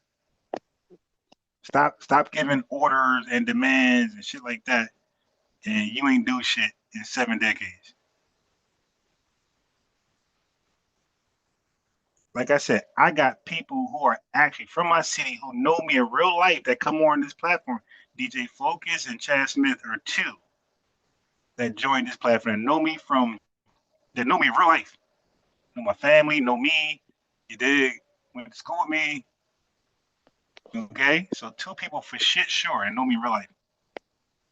And there's more than that I invited over here. I invited Tyrone, young dude. I invited Kurt Flirt. So that's 4 people right there that know me for sure that came over here. Oh, my brother came on, that's 5. And I think I had one other friend come on. So I had friends come by. So some of y'all, nobody knows you outside of the internet. Like there's nobody who could vouch for you. But I got people who could call in and vouch for me that never been on my platform ever. First time hearing about it, they could be like, "Now let me vouch for this guy. He's thorough."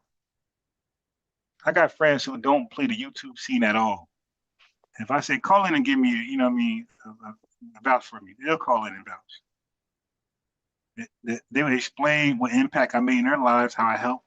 I always, SL, everybody I ever chill with, all of them could say I never negatively influenced them. So whatever negative shit they was in, when they was around me, they couldn't do it. Like, I didn't allow you to smoke weed around me. You hang around me, you're gonna be clean for those hours. Or you can't hang around me. You're a drunkard, you gotta be sober for those hours you're around me. You gotta go. Okay, so y'all gotta stop, man. Some of y'all got make-believe lives on the internet.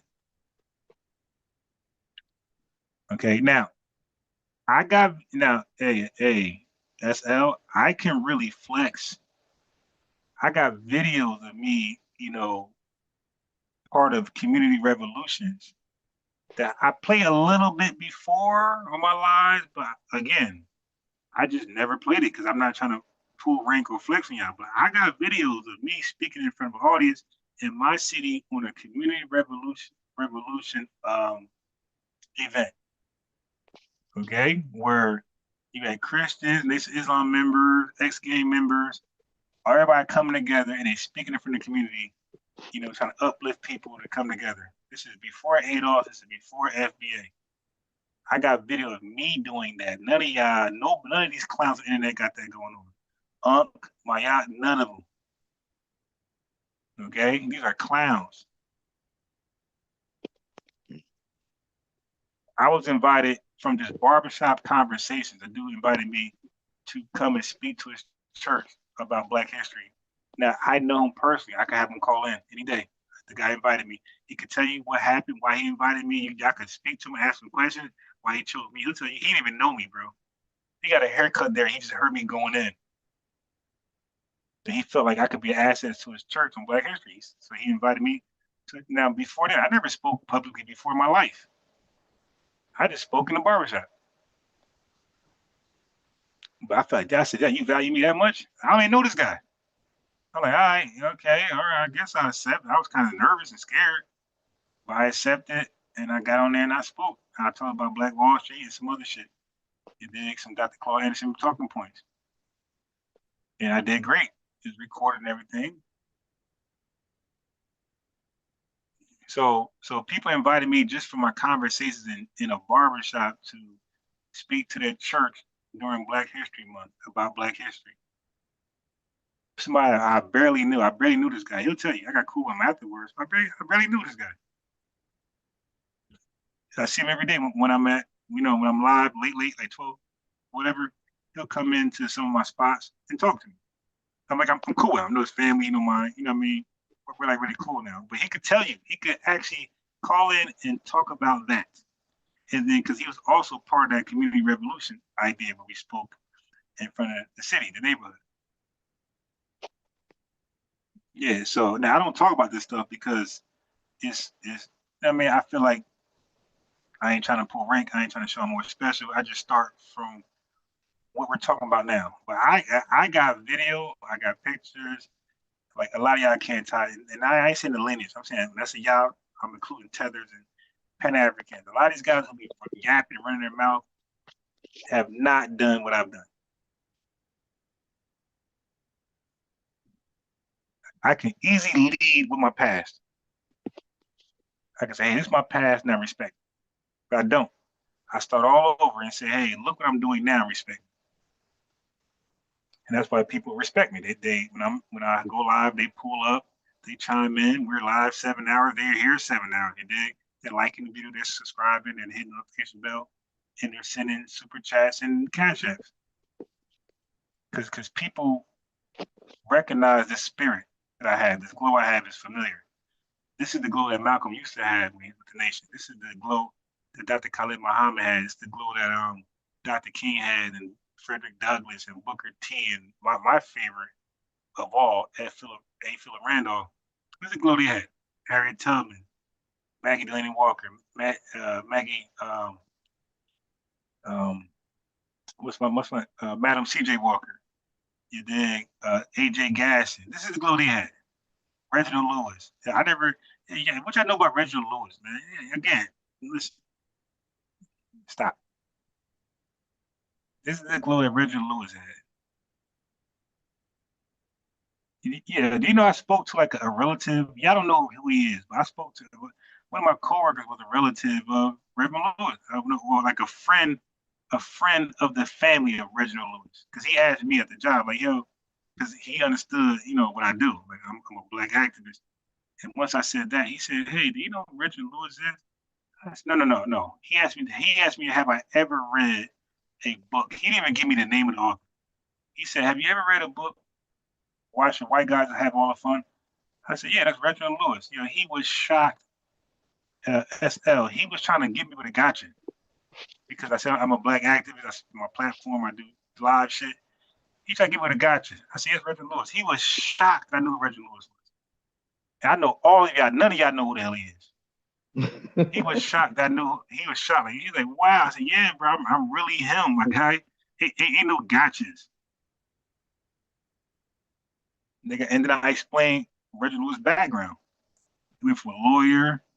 You dig? I know how he got chosen. He got chosen right with Dr. He was right in the same experiment with Dr. Khalid Muhammad that Anthony Hilder speaks about defaming Dr. Khalid, but he speaks about it when you watch the debate between Anthony Hilder and Dr. Khalid Muhammad.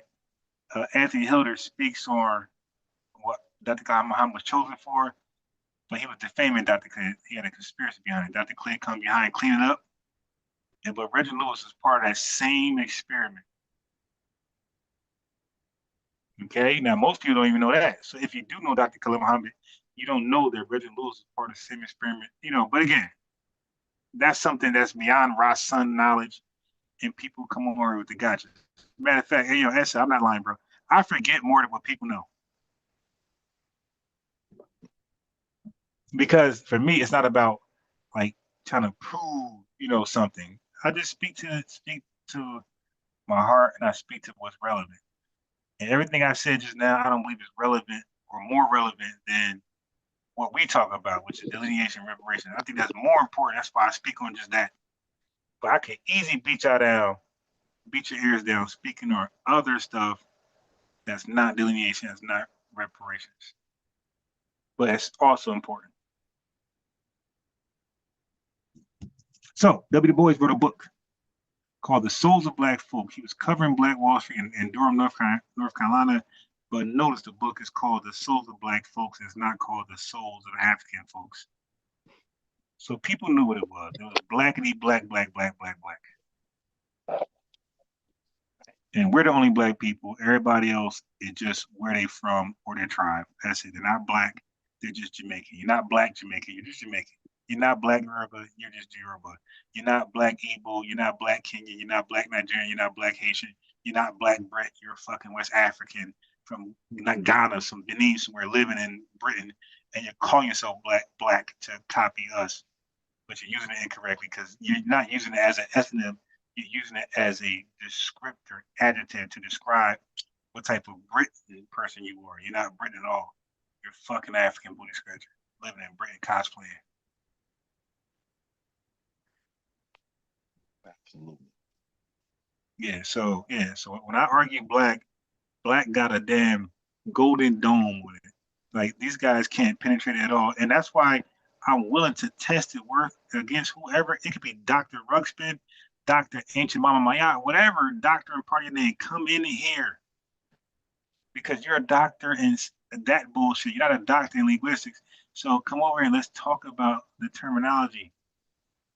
Okay, I know y'all can't defeat it. We're the only black people. And I'm standing on it, and we're not calling none of these fucking immigrants black. We'll call them dark. We'll call them melanated. We'll call them African descent. You dig? Afro-Caribbean, whatever else. But I'm not calling none of y'all black. You're not. We know that black is synonymous with U.S. chattel slavery. We read it ourselves. We know it. So if you're black, then you're part of U.S. chattel slavery. If you ain't part of that, you ain't fucking black. All these immigrants that come over here, right? They don't come over here as black, they come over here as a Nigerian, Jamaican. Where's the black? They come over here as Somalians, Eritreans, Ethiopians. Where's the fucking black? Mm-hmm. None of them come over here as black. So stop. Y'all come over here as your country name, your tribe name. None of y'all come over as black, but all of a sudden, once you get here, you're magically black like us. Not happening. We're gatekeeping and we're keeping away from your ass.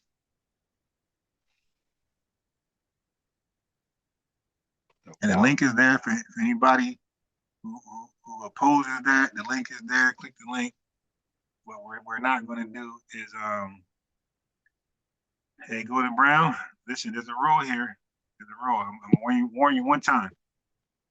Do not type the NIGGAS word in my chat. Okay? We're gonna be respectful, especially referring to people from the lineage. So I'm gonna delete that message. Okay? You're 7 decades and you're that sloppy with your language. Okay, so right now, by the way, before, like, she's one of the only people with a wrench I had to time out and take that wrench. I had to take a wrench before. Okay, that's embarrassing. Because when I give somebody from the lineage a wrench, they're supposed to keep it. Okay, so she won't click that link though. She got a lot of shit in the chat, but that link, and I got a phone number too. If your computer fucked up, they ask for the phone number. I'll give you a phone number to call in. But what you're afraid to do is call in, and you're afraid to click the link and speak to us directly. We're both right here. Because you're going to sound just like a tether. You know that if you call in. You know for a fact, once you call in, you will sound like a fucking tether. You're going to be whining and complaining and talking in circles and being emotional and over talking and feeling inside. You're going to talk just like a tether if you call in. You know that. That's why you're not calling in. That's why you're not clicking that link. So I'm not reading none of your comments. I don't give a fuck about none of your comments. Okay, swarthy Israelites. I ain't reading none of your comments, by the way, going brown. They're worthless. Okay, shalom to you, shalom to you, swarthy. He says, a lot of my Pan-African poop, but our critics haven't taught Black people how to tie their shoes. He said, I thought a student base of 50. He said, I taught a student base of 50 Black people in Lemur Park, Inglewood, California, South Central, Los Angeles, and Palmadale, California as well. See, that's people out there who did real things in real life. And I'm saying go to Brown. That's your history, tell us, but I don't think it is. I think you're just talking and chatting. Easy shit. Okay? I don't care how many decades that you're in. And to be frankly, like, listen, man, I don't, hey, SL, I don't play favorites. I'm not a respected person. I don't give a fuck your FBA or not. If you are not contributing, if you're not on code, right, what I'm gonna do to you? I'm gonna get rid of you, right? Right, yeah. Right. So I don't care if you send donations. I don't care if you subscribe, you like the channel. Once I feel like you're off code, you're out of here. And so, like, there's no way to buy me. You can't send me donations and you get a pass all of a sudden. No, you don't. I don't give a fuck if you send $1 million donation. Once you're off code, I'm blocking your ass. I'm de-wrenching you. So no, you can respect this. This channel is called FBA News and Updates. And FBA covers Descendants of Freedmen and it covers ADOS. Okay, so if I think you're off code, I think you're on some bullshit, I'm blocking you, getting the fuck out of here, and go to a Pan-African. Go to Dr. Ruxpin channel. he would love to have you.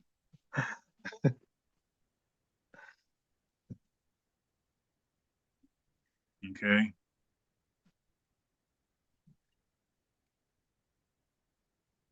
Okay, so matter of fact, I'm gonna time you out for a little while. Okay, this is embarrassing. I'm gonna time you out for 30 minutes. I'm gonna save you from you. So I had to time out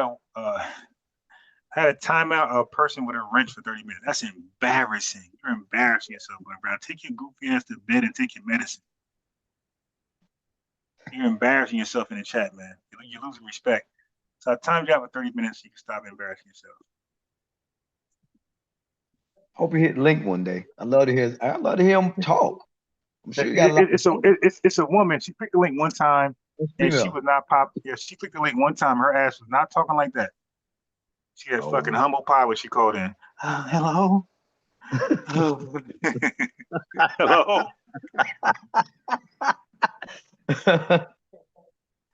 Oh, you know, I keep forgetting that that's a female. Okay, she's right because she's so fucking aggressive. You like, yo, you a man? Yeah. And then, like, if you're a female, you must be that damn rainbow flag or some shit. Yeah, like you must look like damn Bernie Mac or some shit. Like you must be aggressive-ish, Debo ass fucking woman. Fucking what's that rapper Ma? You on that shit? Jeez. Like she wait till she turns 70 to entertain like lesbianism. Like, damn, Ma, that shit you look too old for that. Yeah, she definitely need to clarify a lot of this stuff. Without a Yeah, doubt. well, I'll tell you one thing. I timed her ass out, so our messages went with her ass. But by all means, come back, Golden Brown, when you're not timed out. You just timed out. We definitely want to get you on this live. Yeah, she got to listen. She still could click the link. Right. So just because you're timed out, don't mean you can't. You want the phone number? I give you the phone number. Put the phone number in there. And you ain't gonna babble either. You dig? You ain't gonna call in like the Jamaican piece of shit guy that called in earlier. He gonna tell us what we gonna talk about. Yeah, I got questions about ICE. Nigga, we ain't talking about. We never talk about ICE like that. Yeah, he came in like he had a script to read us, and we better listen. Yeah. Like, but they do that, man. They come with this sense of entitlement. Like we have to, obey their command. Like, dude, you can just tether ass out of here, man. People respect you like that. Boy, he came in talking about trying to get the confirmation of what ICE is. I'm like, what? He gonna the dumbass. He gonna ask me. So when you think of ICE, what do you think about? Nigga, I think about immigrants who need to be illegal immigrants who need to be fucking deported. That's what I think about. That's asking what you think about. He never gave me an answer. I said, all right, what you think of ICE? He said ICE stands for whatever. And he said, yeah, they get rid of immigrants. I said, immigrants, illegal immigrants. Yeah, see, fucking liar, caught you. I'm definitely ICE get rid of illegal immigrants. But here you go, Gordon Brown. Let me give you a phone number. Okay, which I know you're not gonna call. Cause she like, hell no, I see what you do with tether. I ain't fuck with you. Come on around. Yeah, he's like yeah, because you should know, you hop on my live. This is replayable stuff. This ain't just because we're live now don't mean I ain't gonna replay this back in March or some shit. All my lives are replayable. Yep. That's why I don't want us talking over each other. Okay. To make it replayable. I'm trying to get this phone number down pat. I got this stupid thing in my way. All right, here's the phone number. There you go. There's the phone number. That's the phone number. The 8479 is the access code. Okay, so go to Brown. You got the link pinned. You got the phone number. You're timed out. You can't see shit in the chat. Okay, and if you got goofy again, we'll time you out again. But in this timeout, it's not too late to take your medicine. You can pop those pills right now. The doctor prescribed pills. Yo, bro, not 70. Huh? I am 963 says she's not 70, yo. That's really crazy. Why you say you 70 then? Like, well, what are you doing? 7 decades. Okay. Yeah. Well, I'll say she talks like she's 70. Some senile shit. I'll tell you right now. 7 decades, 70. But yeah, but I'm not gonna allow you to troll the chat and cause confusion. It's embarrassing to be timed out with a wrench. That's embarrassing. And then you that old, you still can't behave. I mean, like, ain't she an elder? Yeah, she's 70. That's why I'm like, jeez. Yeah, is that how elders behave? Lead the way, lead by example. Imagine like somebody 70 talking to you like that. You be like, damn. Yeah, she's talking like a 30-year-old hot ass. Yeah, that's why. From the projects, Chicago. Yeah, somebody in the chat was like, "Oh, that's a female SLE." I was like, "Oh, okay. Well, she's hit that link." And then she said 70 years. I'm like, go to Brown. Here's some advice. Go edit your name and put Miss Golden Brown, because the way you coming off to people think you a man. That's because you giving man masculine energy, man. Yeah. Like, yeah, you all cool. It ain't like she really donates like that. You feel me? So it's like she really don't. Like, push come to shove, we really don't need you around. It ain't like you a major contributor. Like when you do show up, you cause confusion, you cause dissension. You dig? You rattle feathers and shit. Damn. You're not on code. When you in the chat, you're not on code. And you lucky Moonduck not in here. Yeah. Because he'd have really cooked your goofy ass. Yeah, but now I was reading her comments and disrespectful. It's undermining. Like she kind of moved like a tether. Yeah. Okay, I'm just letting you know. Like when I hear her comment, when I read her comments, man, she give off tether energy. So I'm gonna call her a suspected tether, man. I don't appreciate you. I don't appreciate you in my chat with that bullshit. Like I don't really. I mean, you could disappear tomorrow, never come back. I wouldn't care 1 second because I don't like negative energy. I'd rather have 30 people listening with positive energy than 200 people and 80% is negative energy. I'd rather have just 100% positive energy over a lot of viewers and most of it is negative energy.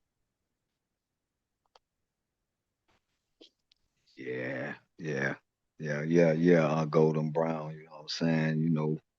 Yeah, we got a lot of patience with you. You know what I'm saying? We rooting for you. We just trying to figure out like what's your angle? Come on. And then you said you listened to her already. She nothing like that. I love to hear her because I'm like, sheesh, man. She ready to go in. I'm like, hey, that's what you do on here. Let us hear you go in. I want to know what you got to say because you saying some stuff in the chat like you critiquing every little thing and you like consider like, hey, just come on in the chat. You might be. energy. Yeah, Yeah, go ahead, she bro. critiquing things and don't have no alternatives, no proven concepts. Just run her fucking mouth. 7 decades of doing nothing for black people. I wouldn't brag about that. And I would stay humble. Said brothers questioning whether she's 70, which is not a good policy to be dealing with us like that. Like, look at this. I just turned 48 in December, right? You see how easy that is? Like, I'm 48. So nobody got to speculate. Right. No, I'm 48. You can't do that. Like, your age is a fucking mystery. But I'm 48. Yeah. It's real simple. You're ashamed of your age because you know you're going to sound crazy. Yeah, because if she's not 70, I'm like already like, look, come on now. Don't Yeah. She probably 35 years old.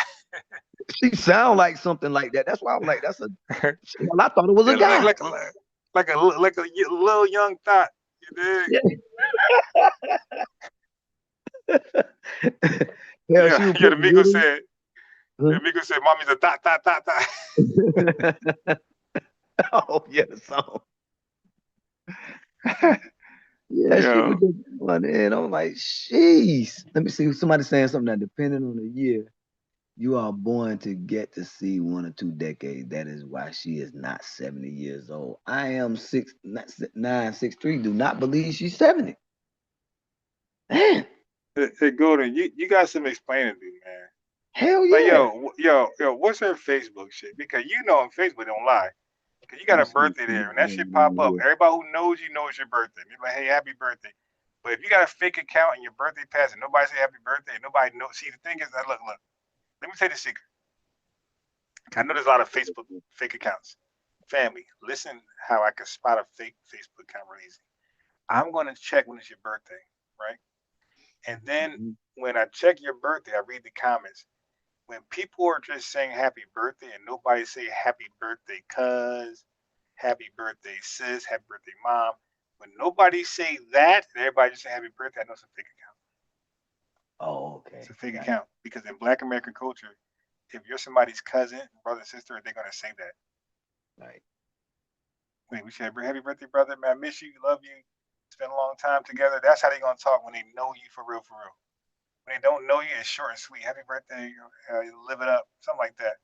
When they know you, it's more intimate. Okay, yeah. So I spot out fake accounts by your birthday and the comments, the comments that's there, because I know what an FBA person would say, and I know some shit a stranger would say. Yeah. So, So let me. So you want to be real to me? Give me your Facebook account. Let me look at that damn thing. I'll know who you are right there. I'll read those comments when you make a post or have a picture. I'm gonna read those comments. I'm gonna know who knows you for real, who doesn't. Right. Okay. When y'all read my comments, when I do some shit, you're gonna see people talking like they're gonna give stories like, yo, remember Ron when we used to play ball? And you're gonna hear that type of shit. Remember when we was playing ball, this happened. Remember we did this and that happened. That's how they're gonna be talking with you. All right. And that's the thing about these internet personalities I'm trying to tell you about. The internet personalities. If people in their hometown, their friends and stuff can't validate them, they're probably boo-boo. Like you guys seeing Tariq Nasheed invite people from his hometown that knew him back in the day.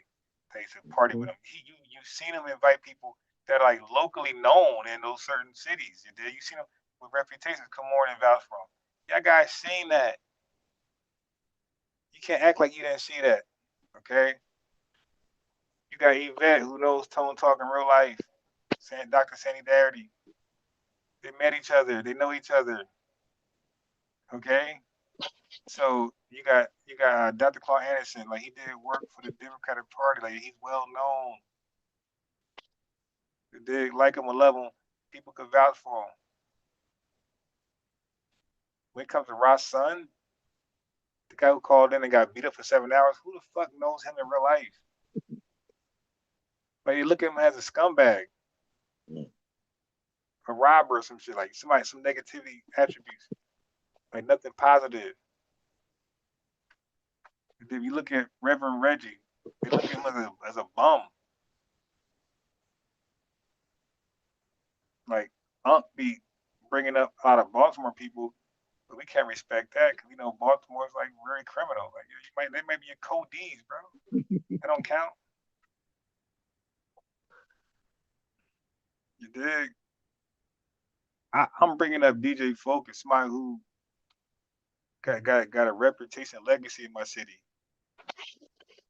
His family, like got big strings, huge strings in the city. I used to have Rashawn Ali pull up, like back in the day, under Unbiased Ron. That channel. You guys can't do that. Like right now, like if I need to, I can show you guys a chat group I'm in. You dig? Share my screen to my chat group. See what we talk about in there. Like some of you guys got no life, nobody knows you, everybody ran for you, or you chase everybody off. You're miserable, you're lonely, and you're online for comfort. Nobody really messes with you in real life. So that's some of you guys' reality. And it's okay, because I'm here for you. Respect the platform. Oh man.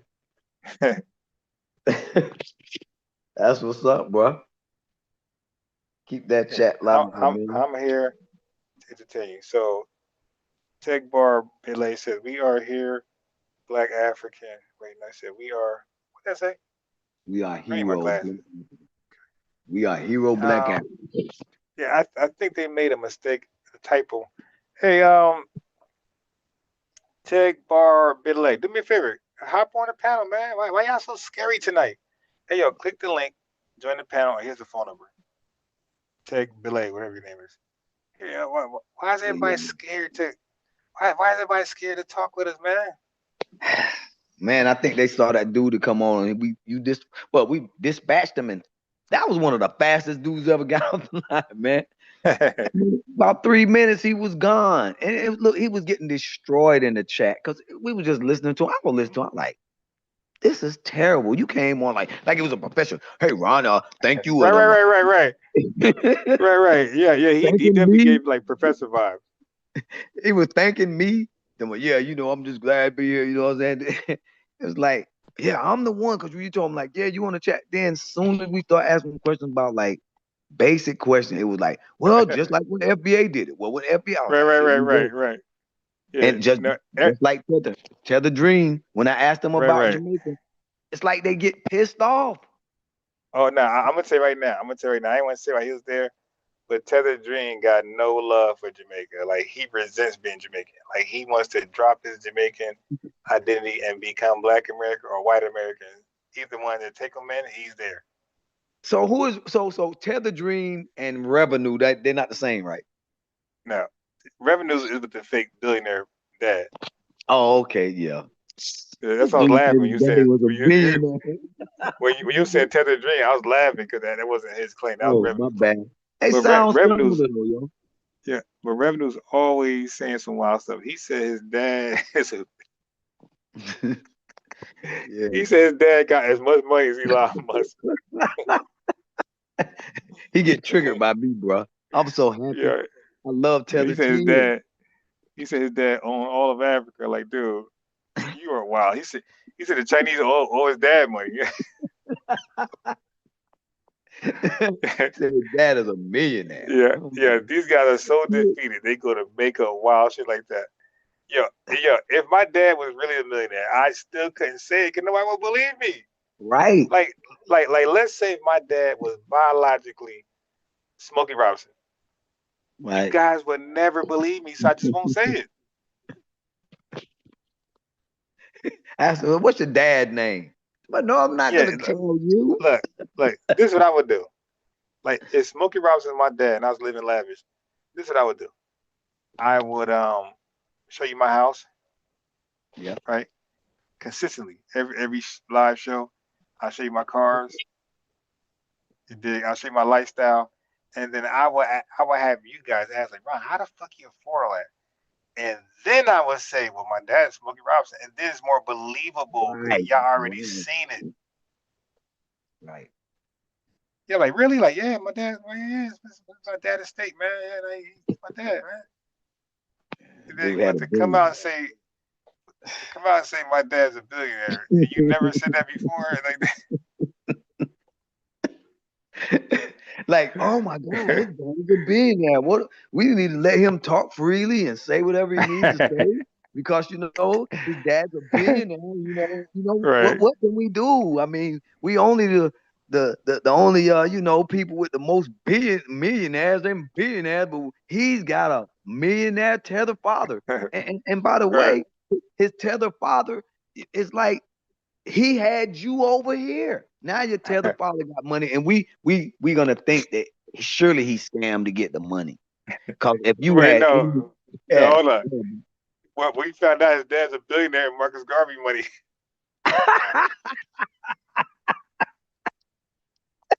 Look, and when I said it, he knew it was that because he got quiet because they actually do got his money over there. Yeah. When he come back on, joking. Yeah, when he come back on, you gotta be like, yo, why you tell me your dad was a billionaire in Marcus Garvey money? With Marcus Garvey. Yeah. You got quiet. And then somebody came on there and said, well, you said family. they had Marcus Garvey on the money. Family. Marcus Garvey money is equivalent to that cryptocurrency. They'd be like, you could like 0.0000009%. That's worse than Disney money. When you go to Disneyland, that money better than that. They give you Disney money. You go to Marcus Garvey, they gonna if you go to any currency exchanger, they give them $100. They're gonna give you. They're gonna give you about $300,000 of Marcus Garvey money from $100. You give them Marcus Garvey money, they're gonna arrest you on the spot. Like, what is this? We're not taking this. Yeah, that is contraband in America. That Garvey money. You can't put that over here. Oh my God. I have got to look that up.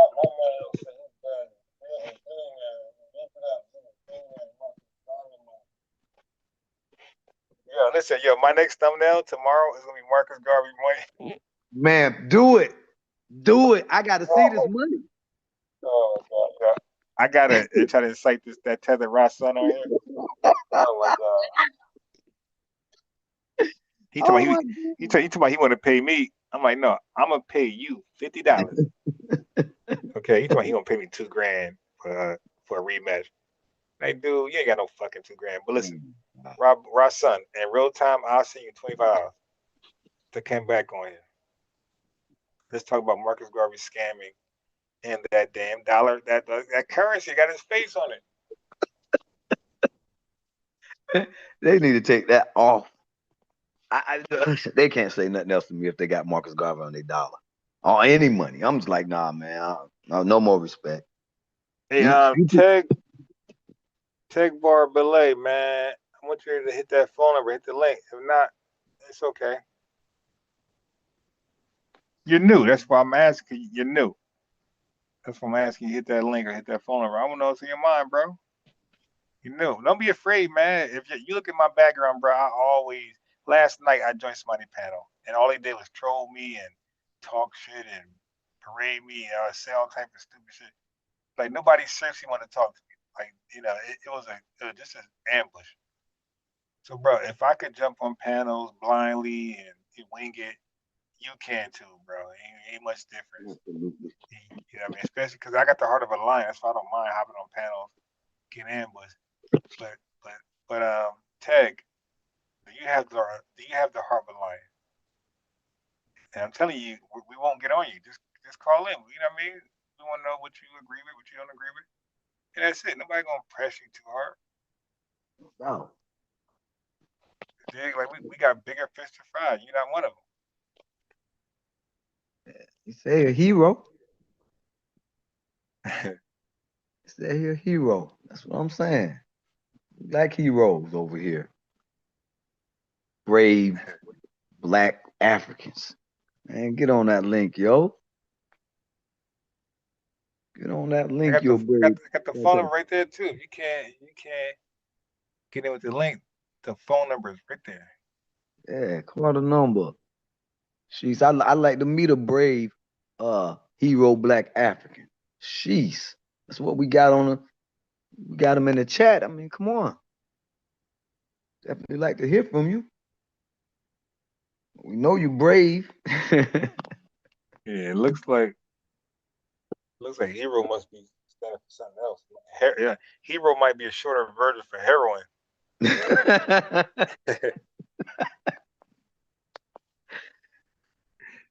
Come on, what's his name? It says hero, but if you add an IN, that says something else. Oh, how do you say his name? Tig Bar Bailey. Tig Bar Heroin. Jeez. It's like they just pop in.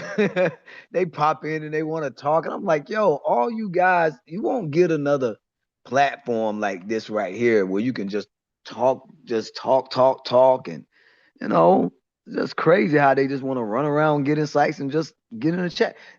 Get online. I mean, come on, man. I mean, they said they Black. That's what the Jamaican guy was saying. Everybody Black.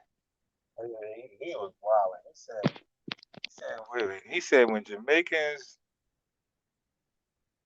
were gained freedom, when they gained freedom, that's when they were called free Blacks. I was like, bro, do you know we were not called free Blacks when we were free? We were called free men. We were called free Blacks when slavery was legal. So we're not even free Black in the same way. Right. Oh, he researching now. I want him to come back. I love him to come back. I know he got destroyed on that one. That was terrible. Man, dude, you don't even want to talk about Jamaica. You literally destroyed your own history. And I definitely want him to come back. He destroyed his own history. He didn't want to deal with West Indies or nothing. Like, what? We in your wheelhouse. And he deflecting to America. Talking about, yeah, when y'all got it. Like, dude, you think this third grade, like somebody say something and you say it, the same thing they said. I'm just like, this is ridiculous. You're sitting here trying to have a real conversation with us, and you're talking about you got it at the same time America got it. Oh, yeah. Man, terrible. And I mean, he sounds so smart. I thought we really was about to hear something, yo. I was like, this guy's getting ready to talk. He ready to say something. I did too. And he just turned out to be like terrible. Like, get out of here, man. That's like if you say, what school you go to? I'm like, really? Where did you go to school? You just lost the whole conversation. You lost everything in about like 4 minutes. And I was just like, man, this is crazy. This is crazy. He came, he waited all that time to talk about ICE. And I'm like, bro, talk about ICE? And bro, look, I had the TV on when he said that, and they were literally snatching people because they're showing it 24 hours a day. But he's from Jamaica. I'm watching people get snatched out. He said, "What do you think about ICE?" Like, dude, look on TV. What do you think about it? Jeez, that you don't really have to ask about these guys. These guys are on the news 24 hours a day. And you asking us what we think about. Man, good. Okay. All right. Matter of fact, I got the news on again. I'm looking, they grabbing somebody right now. The news are sensationalizing this all day on, especially what's that cable TV stuff, man. They got the kids on there, and I'm just like, wow. I guess he was saying like, well, you know, I think it was he think we should be out there, but he couldn't get to that. Because when you started asking him questions, it was like he wanted to move past that. He didn't want to talk about it. He wanted to talk about what did he really want to talk about? I mean, we were talking about ICE. Man, if I talk to these guys, man, in real life, I don't know what I would do if I actually was in a store and an African dude start asking me about ICE. And I probably would give him the same respect. Like, what do you think about ICE? Man, I see him on TV, yo. They doing a lot. I mean, I saw one slam somebody yesterday. One get popped the other day. One got kicked in the butt. What do you think about them? You think it's not good? Okay. Well, I mean, you can always go out there and get in between them. I mean, nobody's stopping you from getting between an immigrant and ICE. Nobody. I guarantee you, if you run out there and get in the middle of ICE, we will talk to you when you come back. We want to know how that work out. Then you can tell us what ICE really about. Because see, if you really want to know them up close, just go get between them and an immigrant. Go get between them and an immigrant, bro. And then we're gonna ask you. We want to ask you now. Well, how's ICE, bro? I mean, how you feel about ICE? We saw you on TV. We saw what they did to you. How you feel now about it? Well, you know, I'm still feeling the same way. Oh, really? Okay. Well, no, for me, they doing their job, I guess. They getting illegal aliens out, illegal immigrants. I guess you feel some sort of way about that, but you know, we got something called. I remember when you asked him, "What about delineation?" And he act like he was confused. I'm like, dude, you are very, very studied on this stuff. It's not your first panel. You know you're here for a reason. You're not here to just listen in. You thought you were gonna try to school somebody on. I don't really know what he was gonna try to school us on, honestly. I just got confused because when you slowed him down, it was like he just wanted to get past it and get to his talking points about the way he feel about ICE. Like, dude, have you ever been in our chat? We talk about ICE too. I mean, it's not a lot of times funny. It's more a lot of jokes about it, but you know that these are spaces, man. We get it. But if you really got those kind of concerns with ICE, just go jump in between one of them, bro. You go jump in between ICE and what they're trying to do, and hey, go find out. Go talk to one of them. Go talk to them. Go ask the ICE agent one day, why are you here? What's your job? What's your intentions on being here? You know what they're here for. You know why they're here. There's a president of the United States that said, I'm going to have the biggest mass deportation in American history. He said that 1 year ago. And right now, he's still trying to do it. You don't know? This man been going through every immigrant that's known to man. He might be deporting some Caucasian ones, and a few of them. Not many, but I'm sure some of them probably getting caught up in this. But if you don't understand what ICE is about right now, then that means that I don't really know what to tell you. I mean, they had a march today. I want to say, I'm looking at it. They said they had thousands of people out marching against ICE. Like, God, this is top of the line news, especially for the Democrats. If you got any Democrat leaning, you know what ICE is. They're calling ICE freaking slave catchers, bro. This is incredible. They're calling them that. They're saying that they Gestapo. They're saying that they fascist, they KK, you name it. That's what they're saying ICE is. And this guy wants you to explain it to him. He wants you to explain to him what you think about ICE. I'm like, bro, just imagine what these people calling ICE. They're even in my city right now protesting against ICE. It's not a lot of them. There's a few people out there standing on the side of the road wanting people to blow at them about that they feel like Donald Trump is turning this country into something that one of those other presidents on that money didn't do. I'm like, hey, because Donald Trump is not on the money, but Marcus Garvey is. And Donald Trump have not made it on not one bill. He might want one after he leaves.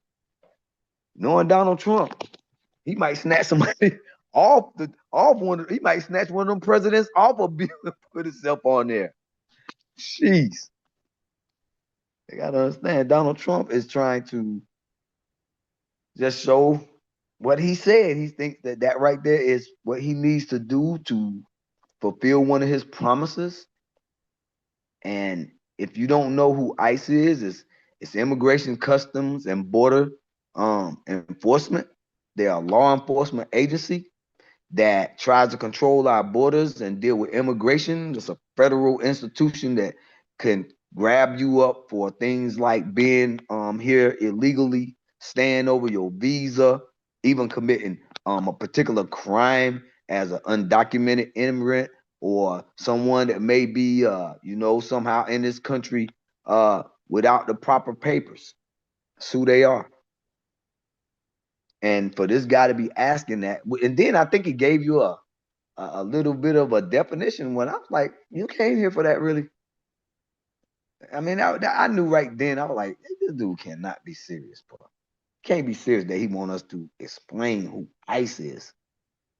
Like they're marching in every city, even cities that are red in little more democratic leaning areas.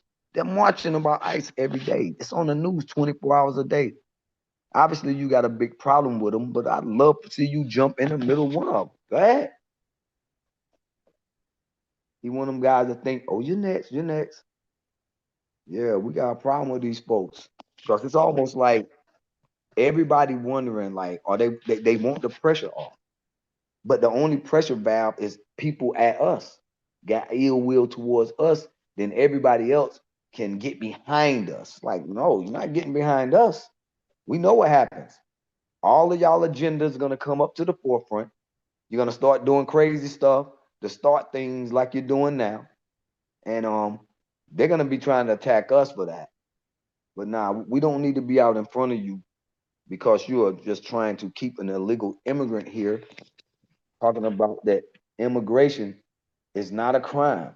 Illegal, being here illegal is not a crime. Democrats want it to be not a crime. They say it's a civil crime that shouldn't even be touched. Like, lost your mind. They think like, oh, this is nothing. It's like, for any FBA to like really absorb that, it's like, do you hear what these people are saying? These people are literally saying, just break the law. Break the law because it's not a real law. And they literally want to get rid of it. They saying abolish ICE. They don't want nobody being deported. Okay. That's the problem. They want us to be Democrats. They want us to vote Democrat. And the Democrats' only agenda for you now is that they're going to stop ICE from deporting people. And they want us to vote for them. And they don't care anymore.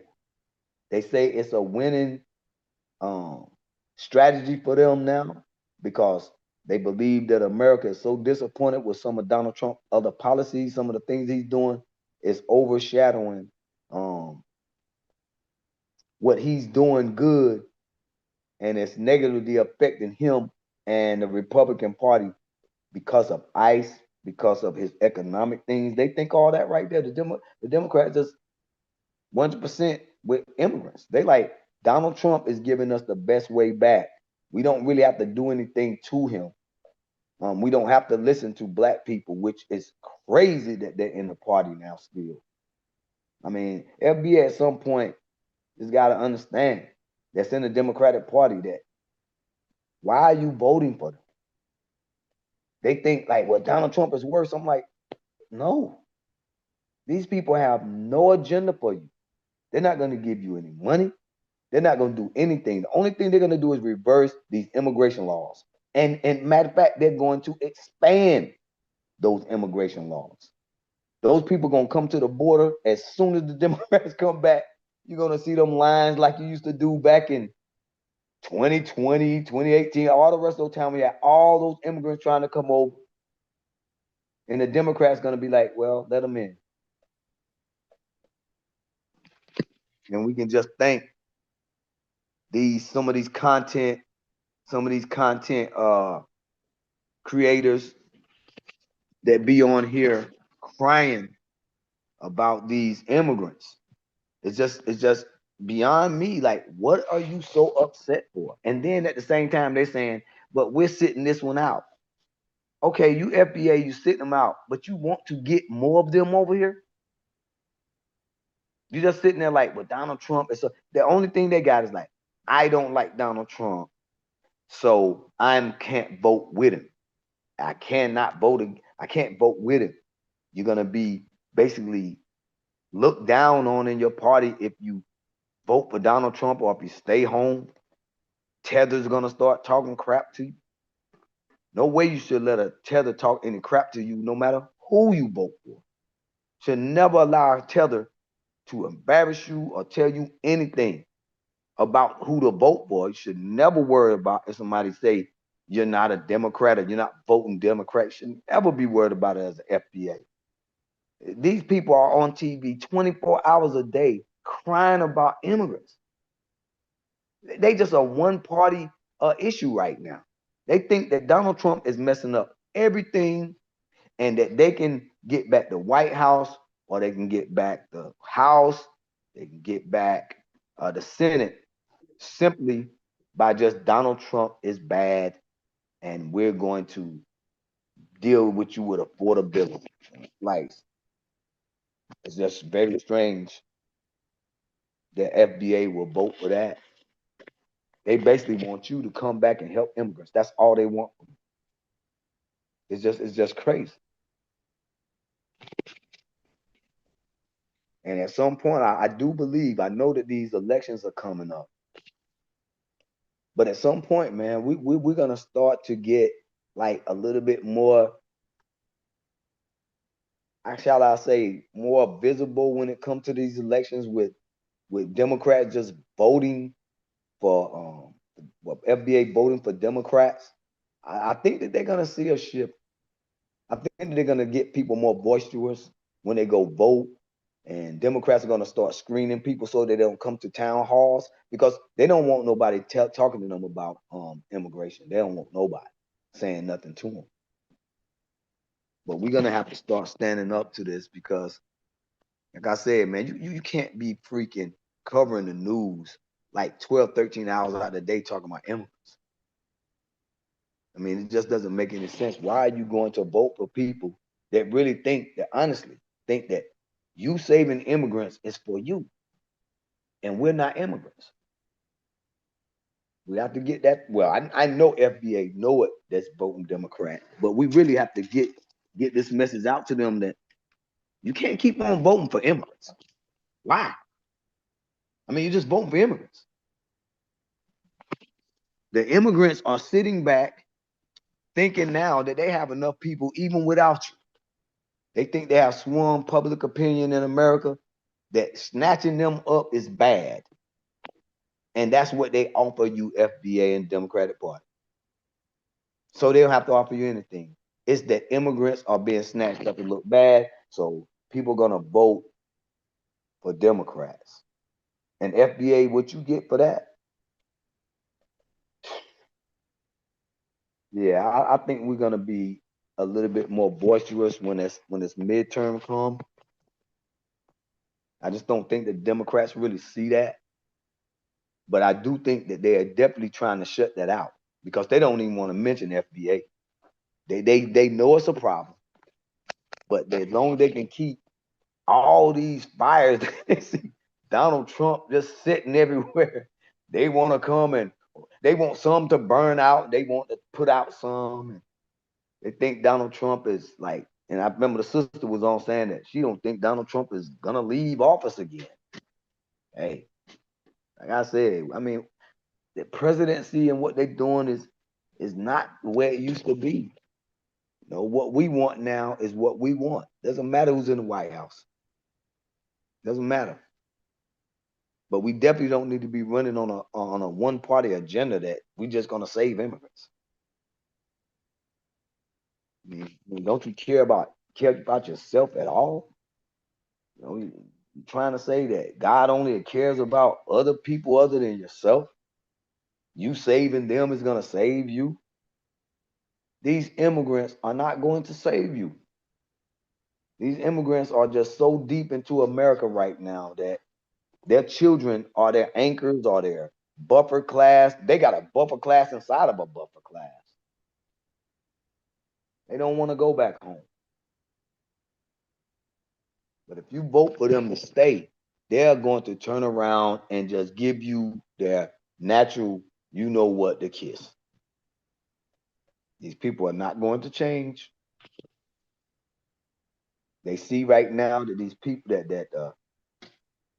what Ken and Karen are out there crashing out for them like never before, which they now think that Ken now is the new, I guess black people that's out there in the streets for them. So FBA got to understand, look, let them do them, but you shouldn't vote for Democrats. I mean, why? They don't even want you. They don't even think that they need you this time. We need to get the word out to FBA. They can't win without them. But they literally think that they can, especially the immigrants. The immigrants think that them and the white and brown coalition, that's the new thing. So FBA need to get up out of there quick, because the white and brown coalition is the new thing in the Democratic Party.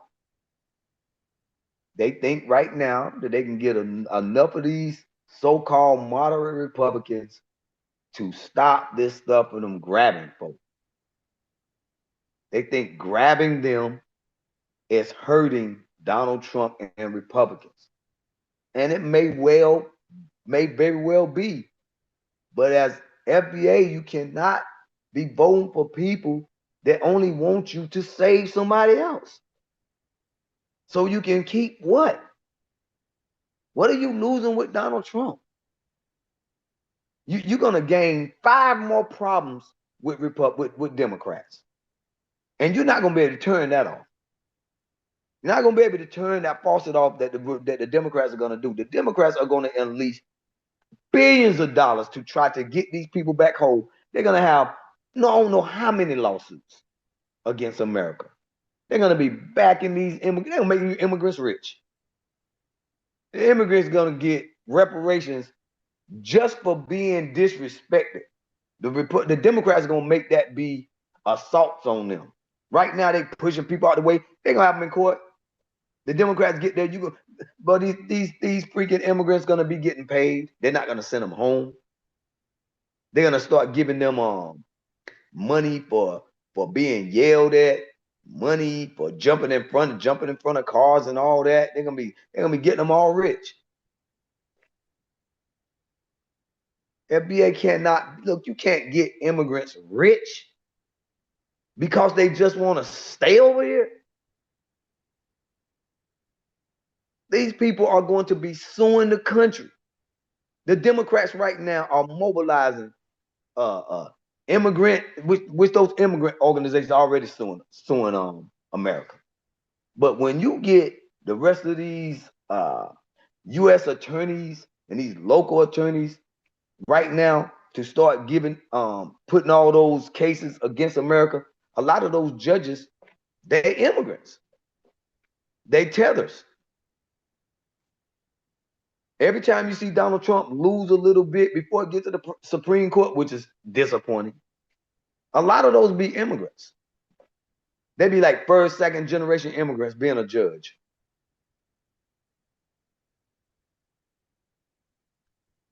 Yeah, you can't vote for an immigrant when he has a judge that doesn't care, a judge that think that crossing into this country illegally is not a crime. So you have judges that then gone off the rails.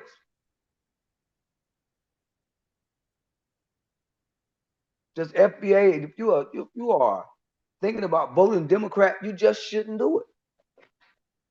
They don't deserve it.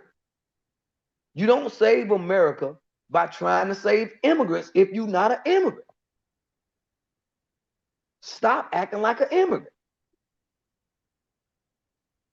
Man, we got to get our people off that Democrat plantation and tell them that saving immigrants is basically un-American because they are not here legally. You should allow them to either ICE should be able to do their job or these people need to be voting for what we want. They need to vote strictly about reparations. And they need to do it. We don't need to vote for them. They just need to do it. They need to be proven to us that they'll do something. They got some skin in this game. We don't need to be standing in line for Democrats that are on TV 24 hours a day talking about immigrants are being treated bad.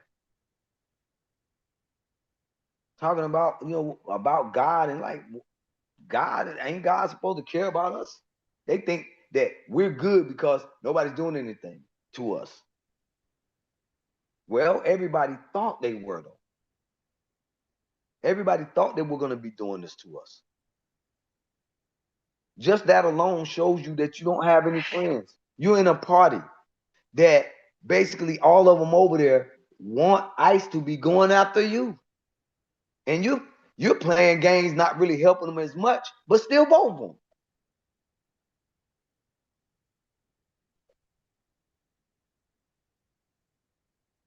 So our FBA that are in the Democratic Party, I do believe that they're shedding some of them all the time. But the things that they're offering some of them, especially the politicians, is just out of control. But they still can't force you to vote for them. People like Jasmine Crockett, it's outrageous that she get our vote. They drew her out of her district. Made the district so bad that she quit running because she a sucker. She quit running for office and now she's running for Senate. She's running for Senate because the Republicans drew her little map so bad she can't win. So really what she did was hurt her own constituency. She's so toxic to the other party that they drew her map so bad that she can't be reelected. So she quit like she always do. She quits on FBA. She's supposed to run in that district anyway. But she left them for bad. Now you got black Democrats that's basically inside of Republican districts because of Jasmine Crockett. And she ran and they just love her. I'm like, she fled. She fled from District 30 in Texas because they drew it to have more Republicans in there. So she like, I'm going to leave y'all with them. I'm sorry. I can't win here. So she just left FBA right there. But they're not calling Jasmine Crockett a AA. She's a coward. Now she's running for Senate. This lady in the Senate office is just going to be terrible. She win that vote. Oh my goodness.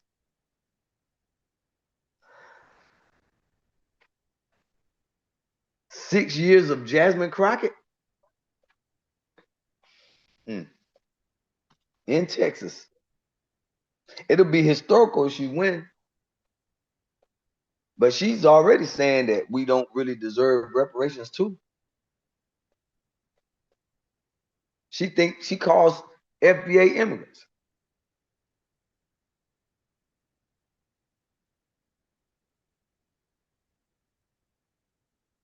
I think that it's going to change a little. But these one issue Democrats, I just believe it's going to be different because FBA overwhelmingly voted for them. They're still helping them out with these elections, but I just believe that this is going to be different for them. Because if Jasmine Crockett don't win that race, the Democrats going to have a freaking connuption. They're going to know at that point that it's over. If Jasmine Crockett lose that Senate seat, they know they through. I don't care what you think about what Donald Trump doing or what Republicans doing, but if Jasmine Crockett don't win that seat, the Democrats are in trouble. Right now, she's set up to become that nominee.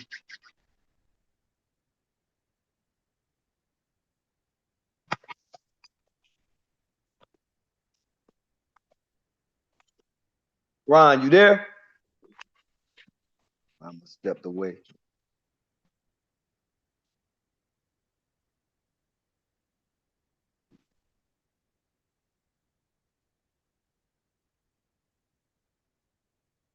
I'm noticing the radical pushback on application disturbance. It's that lady.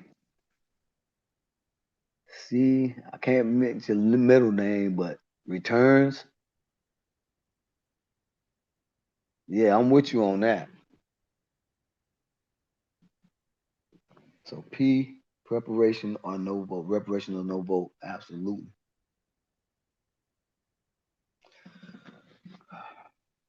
Yeah. So that's why this content is always good. That's why it's always good to back our content creators on the platforms that they're on. Come in, leave comments, press the like button. Because you never know when you're gonna get another one. Every day you could reach one person, and we have to stand up against what the Democrats is doing. It just doesn't make any sense. I mean, when people used to call it the Democrat plantation, I thought it was funny. I knew it. But it just means so much more all the time. The more you watch the Democrats, you're like, they really are on a plantation. They literally on a Democrat plantation. It's like they are just stuck with these talking points, talking about immigrants are in fear. Like they're in fear, and you need to vote for them not to be in fear when they voted for themselves to be in fear.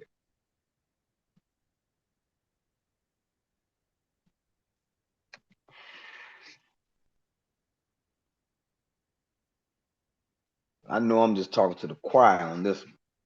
But FBA, we got to keep this content going. We got to keep on. And if people can start their own podcast, do it. Keep that message going. Get brothers in the algorithms where you hitting the like button.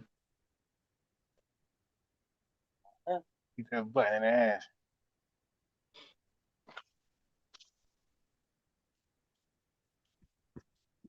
You dig it?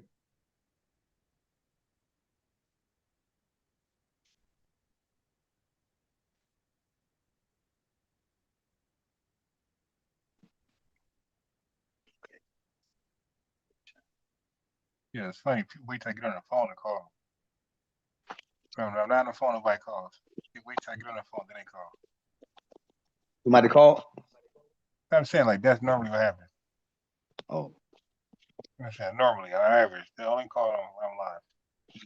If I'm not live, nobody gives me one ring.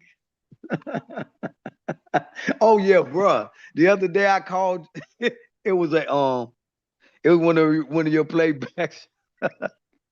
That thing had me going, yo. I was trying to get on that live. It wasn't a live. Oh, okay, I got you. Yeah. Man, I was trying to get on that thing, bro. That thing, look, it seems so real. Yeah, it's the playback. Yeah, and Revenue be calling in. How you doing? That Like playback. Revenue, dude, my guy. Like you stop. Yeah, you can't beat me in a playback in real life. Nothing, my guy. Stop it. Stop it. That freaking playback had me, kid. I was punching that freaking button to get on it.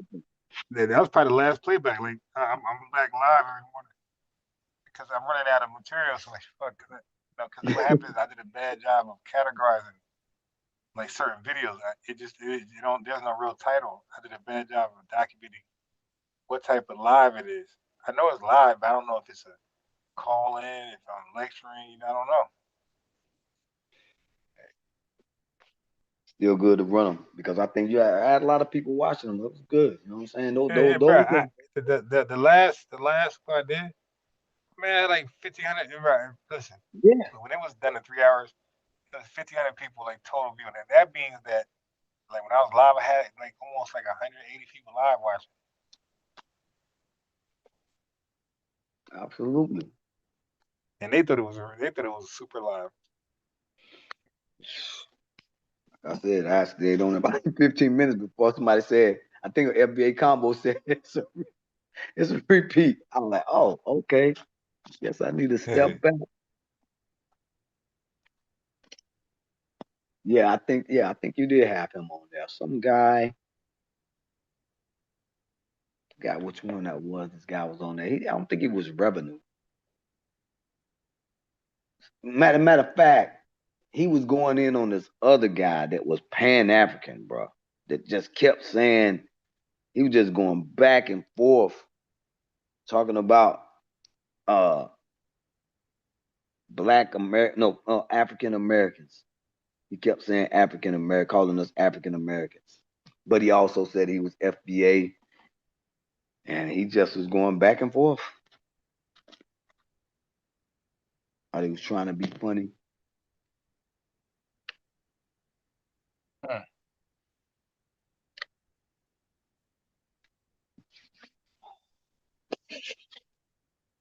Well, bro, if you're gonna put that thumbnail in, I'm definitely gonna get back. But right now, man, I'll tell you, man, I got to go ahead, man, check on my mom's, man. My mom live with me now, man. I think I let her voice be on here one time when I went to talk to her. But yeah, man, she been sick, man. Tonight's live was pretty good. It's a long live. That was pretty good. Oh yeah. We just not ending it, so that means it's a great live. But yeah, man, glad you called in. We're gonna go live. I don't know what time tomorrow, but we're definitely gonna cook on somebody. And no doubt. Yeah, I don't know what retarded Jamaicans call it. Like, if a Jamaican gonna call in, like, have some common sense. He's gonna ask us about our IQ and our reading level. This dude was dumb as bats, bro. Straight strong voice. Yeah, like I said, bro, you sound very Jamaican to be educated. Right. That, my guy. I got to go read back. Matter of fact, even though I got to go, I'm going back to that part. I got to listen to it again. I have to listen to that. I just have to hear this guy say what he was saying because it's crazy. It's crazy. But yeah, bro. So, bro, I'm out, bro. And FBA family, man, stay strong. Keep coming back. Keep hitting the light.